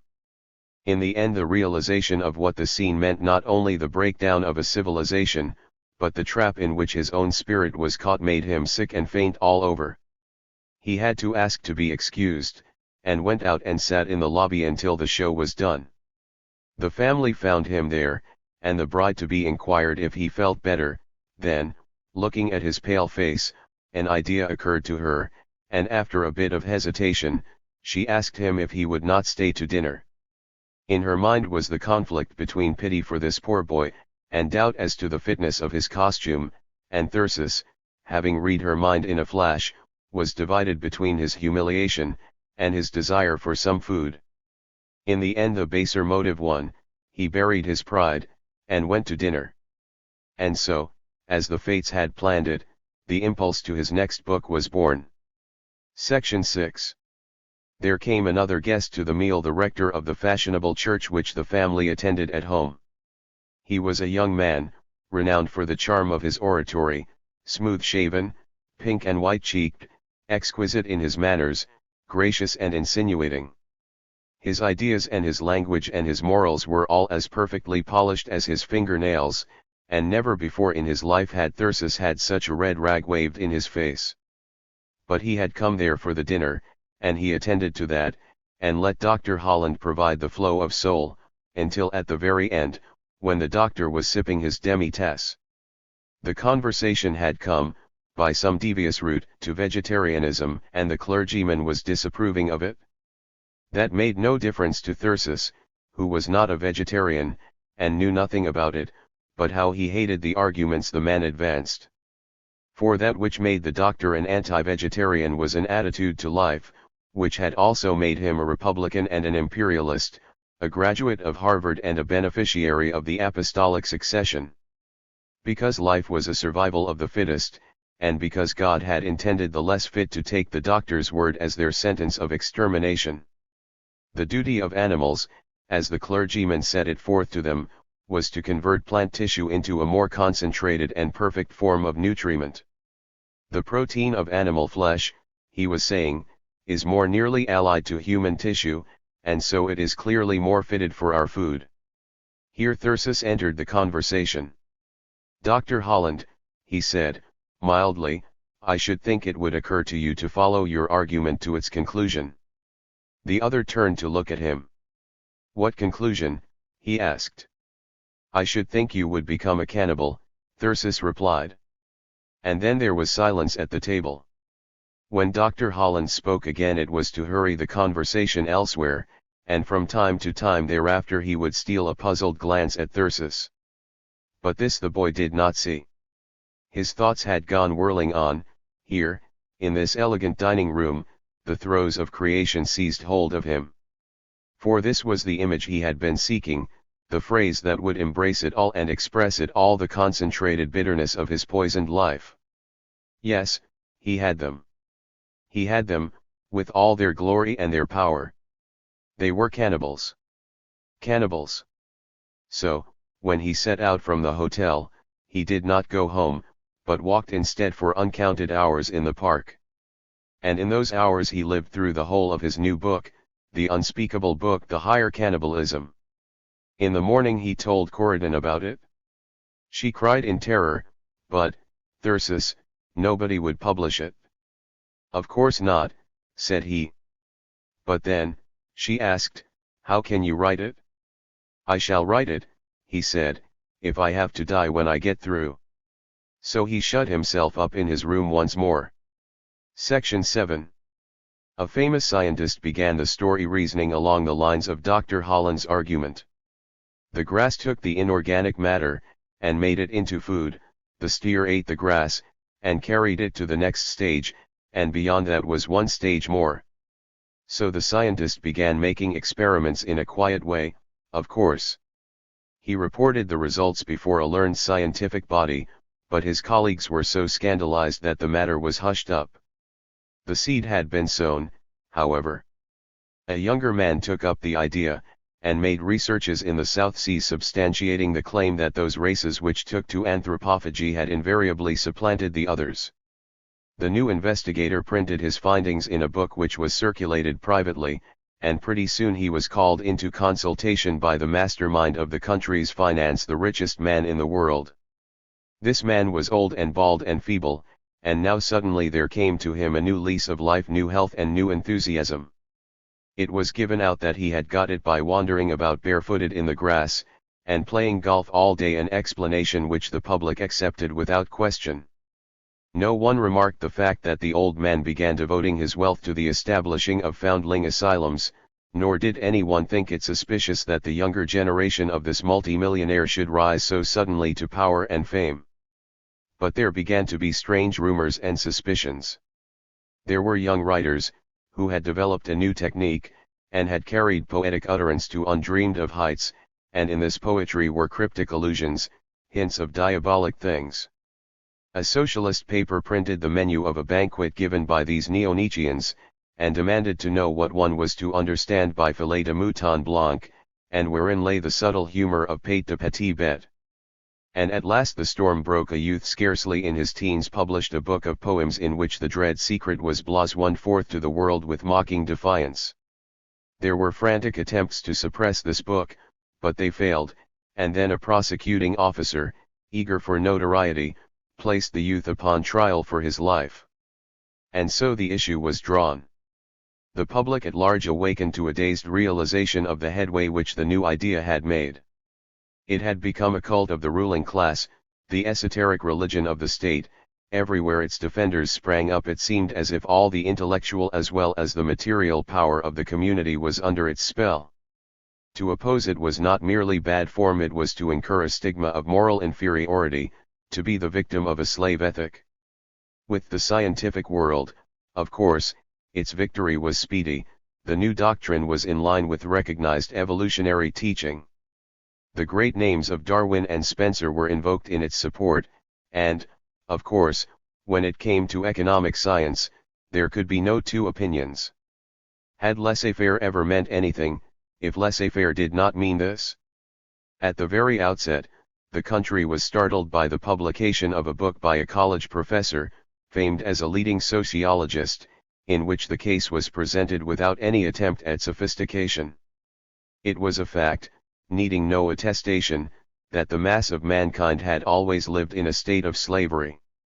At the present hour, under the forms of democracy, there were 250,000 men killed every year in industry, and 500,000 women living by prostitution, and 2 million children earning wages, and 10 million people in want, and in comparison with these things, how humane was the new cult, how honest and above board, how clean and economical. For the first time there could be offered to the submerged tent the real social function to be performed. Once let the new teaching be applied upon a worldwide scale, and the proletariat might follow its natural impulse to multiply without limit, there would be no more race suicide to trouble the souls of eminent statesmen. And this at the time when the attention of the community was focused upon the new cause célèbre. When the public prints were filled with an acrimonious discussion as to the meaning of the instructions given to the jury. If anyone chose to will his body to a purchaser, said the judge, and then go and commit suicide, there was no law to prevent him, and, of course, the subsequent purposes of the purchaser had nothing to do with the point at issue. This was a matter of taste. Here the learned justice rapped for order a matter of prejudice, largely, and the question at issue was one of law. There was no law controlling a man's dietetic idiosyncrasies, and it was to be doubted if constitutionally any such law would stand, certainly not in a federal court, unless it chanced to be a matter of interstate commerce.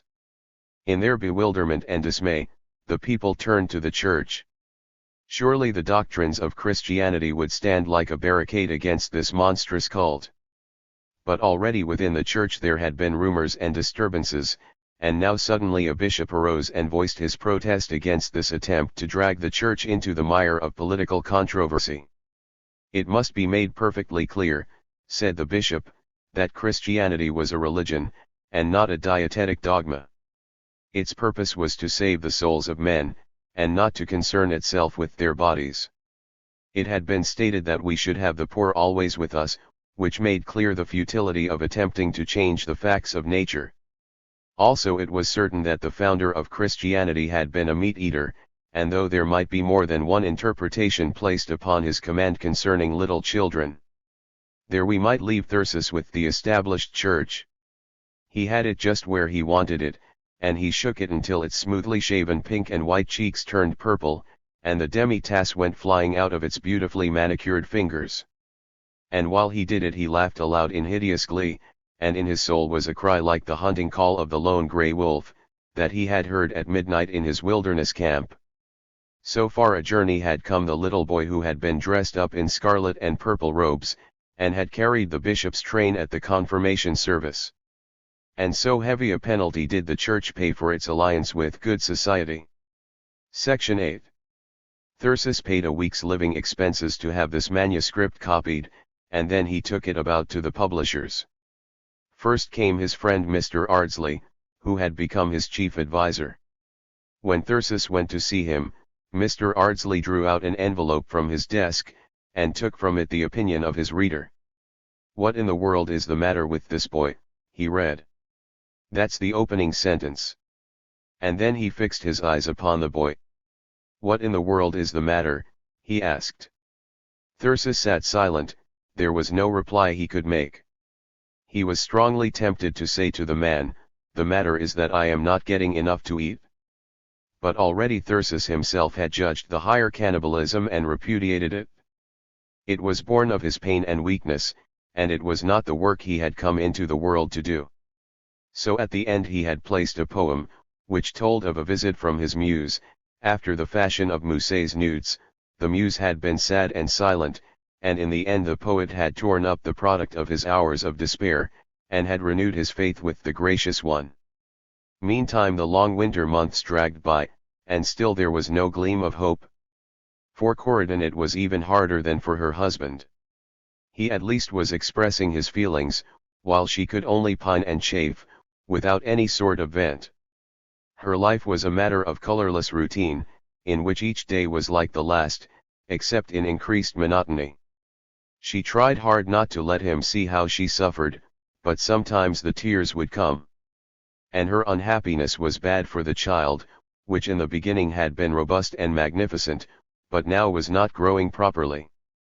Thyrsis would have ridiculed the idea that nervousness could affect her milk, but the time came when, in later life, he saw the poisons of fatigue and fear in test tubes, and so he understood why the child had not been able to lift its head until it was a year old, and had then been well on the way to having rickets.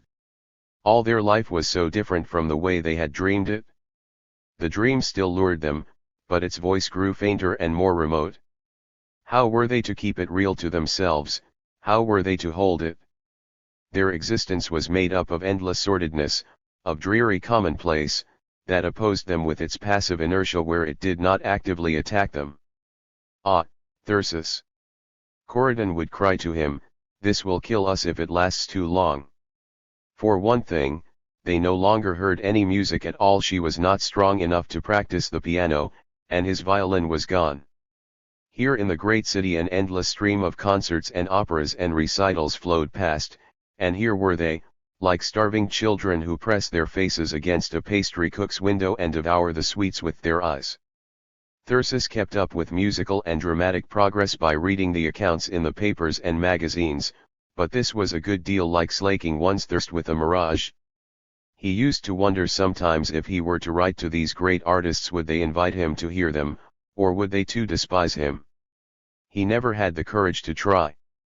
Once in the course of the long winter someone presented Corydon with 2 tickets to the opera, and they went together, in a state of utter bliss. It was an unusual experience for Thyrsis, for their seats were in the orchestra, and hitherto he had always heard his operas from the upper rows in the 5th balcony, where the air was hot and stifling, and the singers appeared as a pair of tiny arms that waved, and a head that emitted a thin, far distant voice. This had become to him one of the conventions of the opera, and now to discover the singers as full-sized human beings, with faces and legs and loud voices, was very disturbing to his sense of illusion. Also, alas, they had not been free to select the opera. It was La Traviata, and there was not much food for their hungry souls in this farrago of artificiality and sham sentiment. They shut their eyes and tried to enjoy the music, forgetting the gallant young men of fashion and their fascinating mistresses. But even the music, it seemed, was tainted, or could it be, Thyrsis wondered, that he could no longer lose himself in the pure joy of melody. Many kinds of corruption he had by this time learned about, the corruption of men, and of women, and of children, the corruption of painting and sculpture, of poetry and the drama. But the corruption of music was something which even yet he could not face, for music was the very voice of the soul, the wellspring from which life itself was derived. Thyrsis thought, as he and Corydon wandered about in the foyers of this palatial opera house, was there anywhere on earth a place in which heaven and hell came so close together? A place where the lust and pride of the flesh displayed themselves in all their glory, and in contrast with the purest ecstasies the human spirit had attained. He pointed out one rich dowager who swept past them, her breasts all but jostling out of her corsage as she walked, her stomach squeezed into a sort of armor plate of jewels, her cheeks powdered and painted, her head weighted with false hair and a tiara of diamonds, her face like a mask of pride and scorn. And then, in juxtaposition with that, the Waldweben and the Feuerzauber, or the grim and awful tragedy of the Siegfried funeral march. There were people in this opera house who knew what such music meant. Thyrsis had read it in their faces, in that suffocating top gallery. He wondered if some day the demons that were evoked by the music might not call to them and lead them in revolt, to drive the money changers from the temple once again. Section 9. Another editor was reading The Hearer of Truth, and a publisher was hovering on the brink of venturing the higher cannibalism, and so the two had new hopes to lure them on.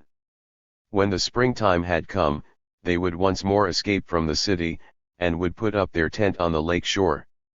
They spent long afternoons picturing just how they would live, what they would eat, and what they would wear, and what they would study.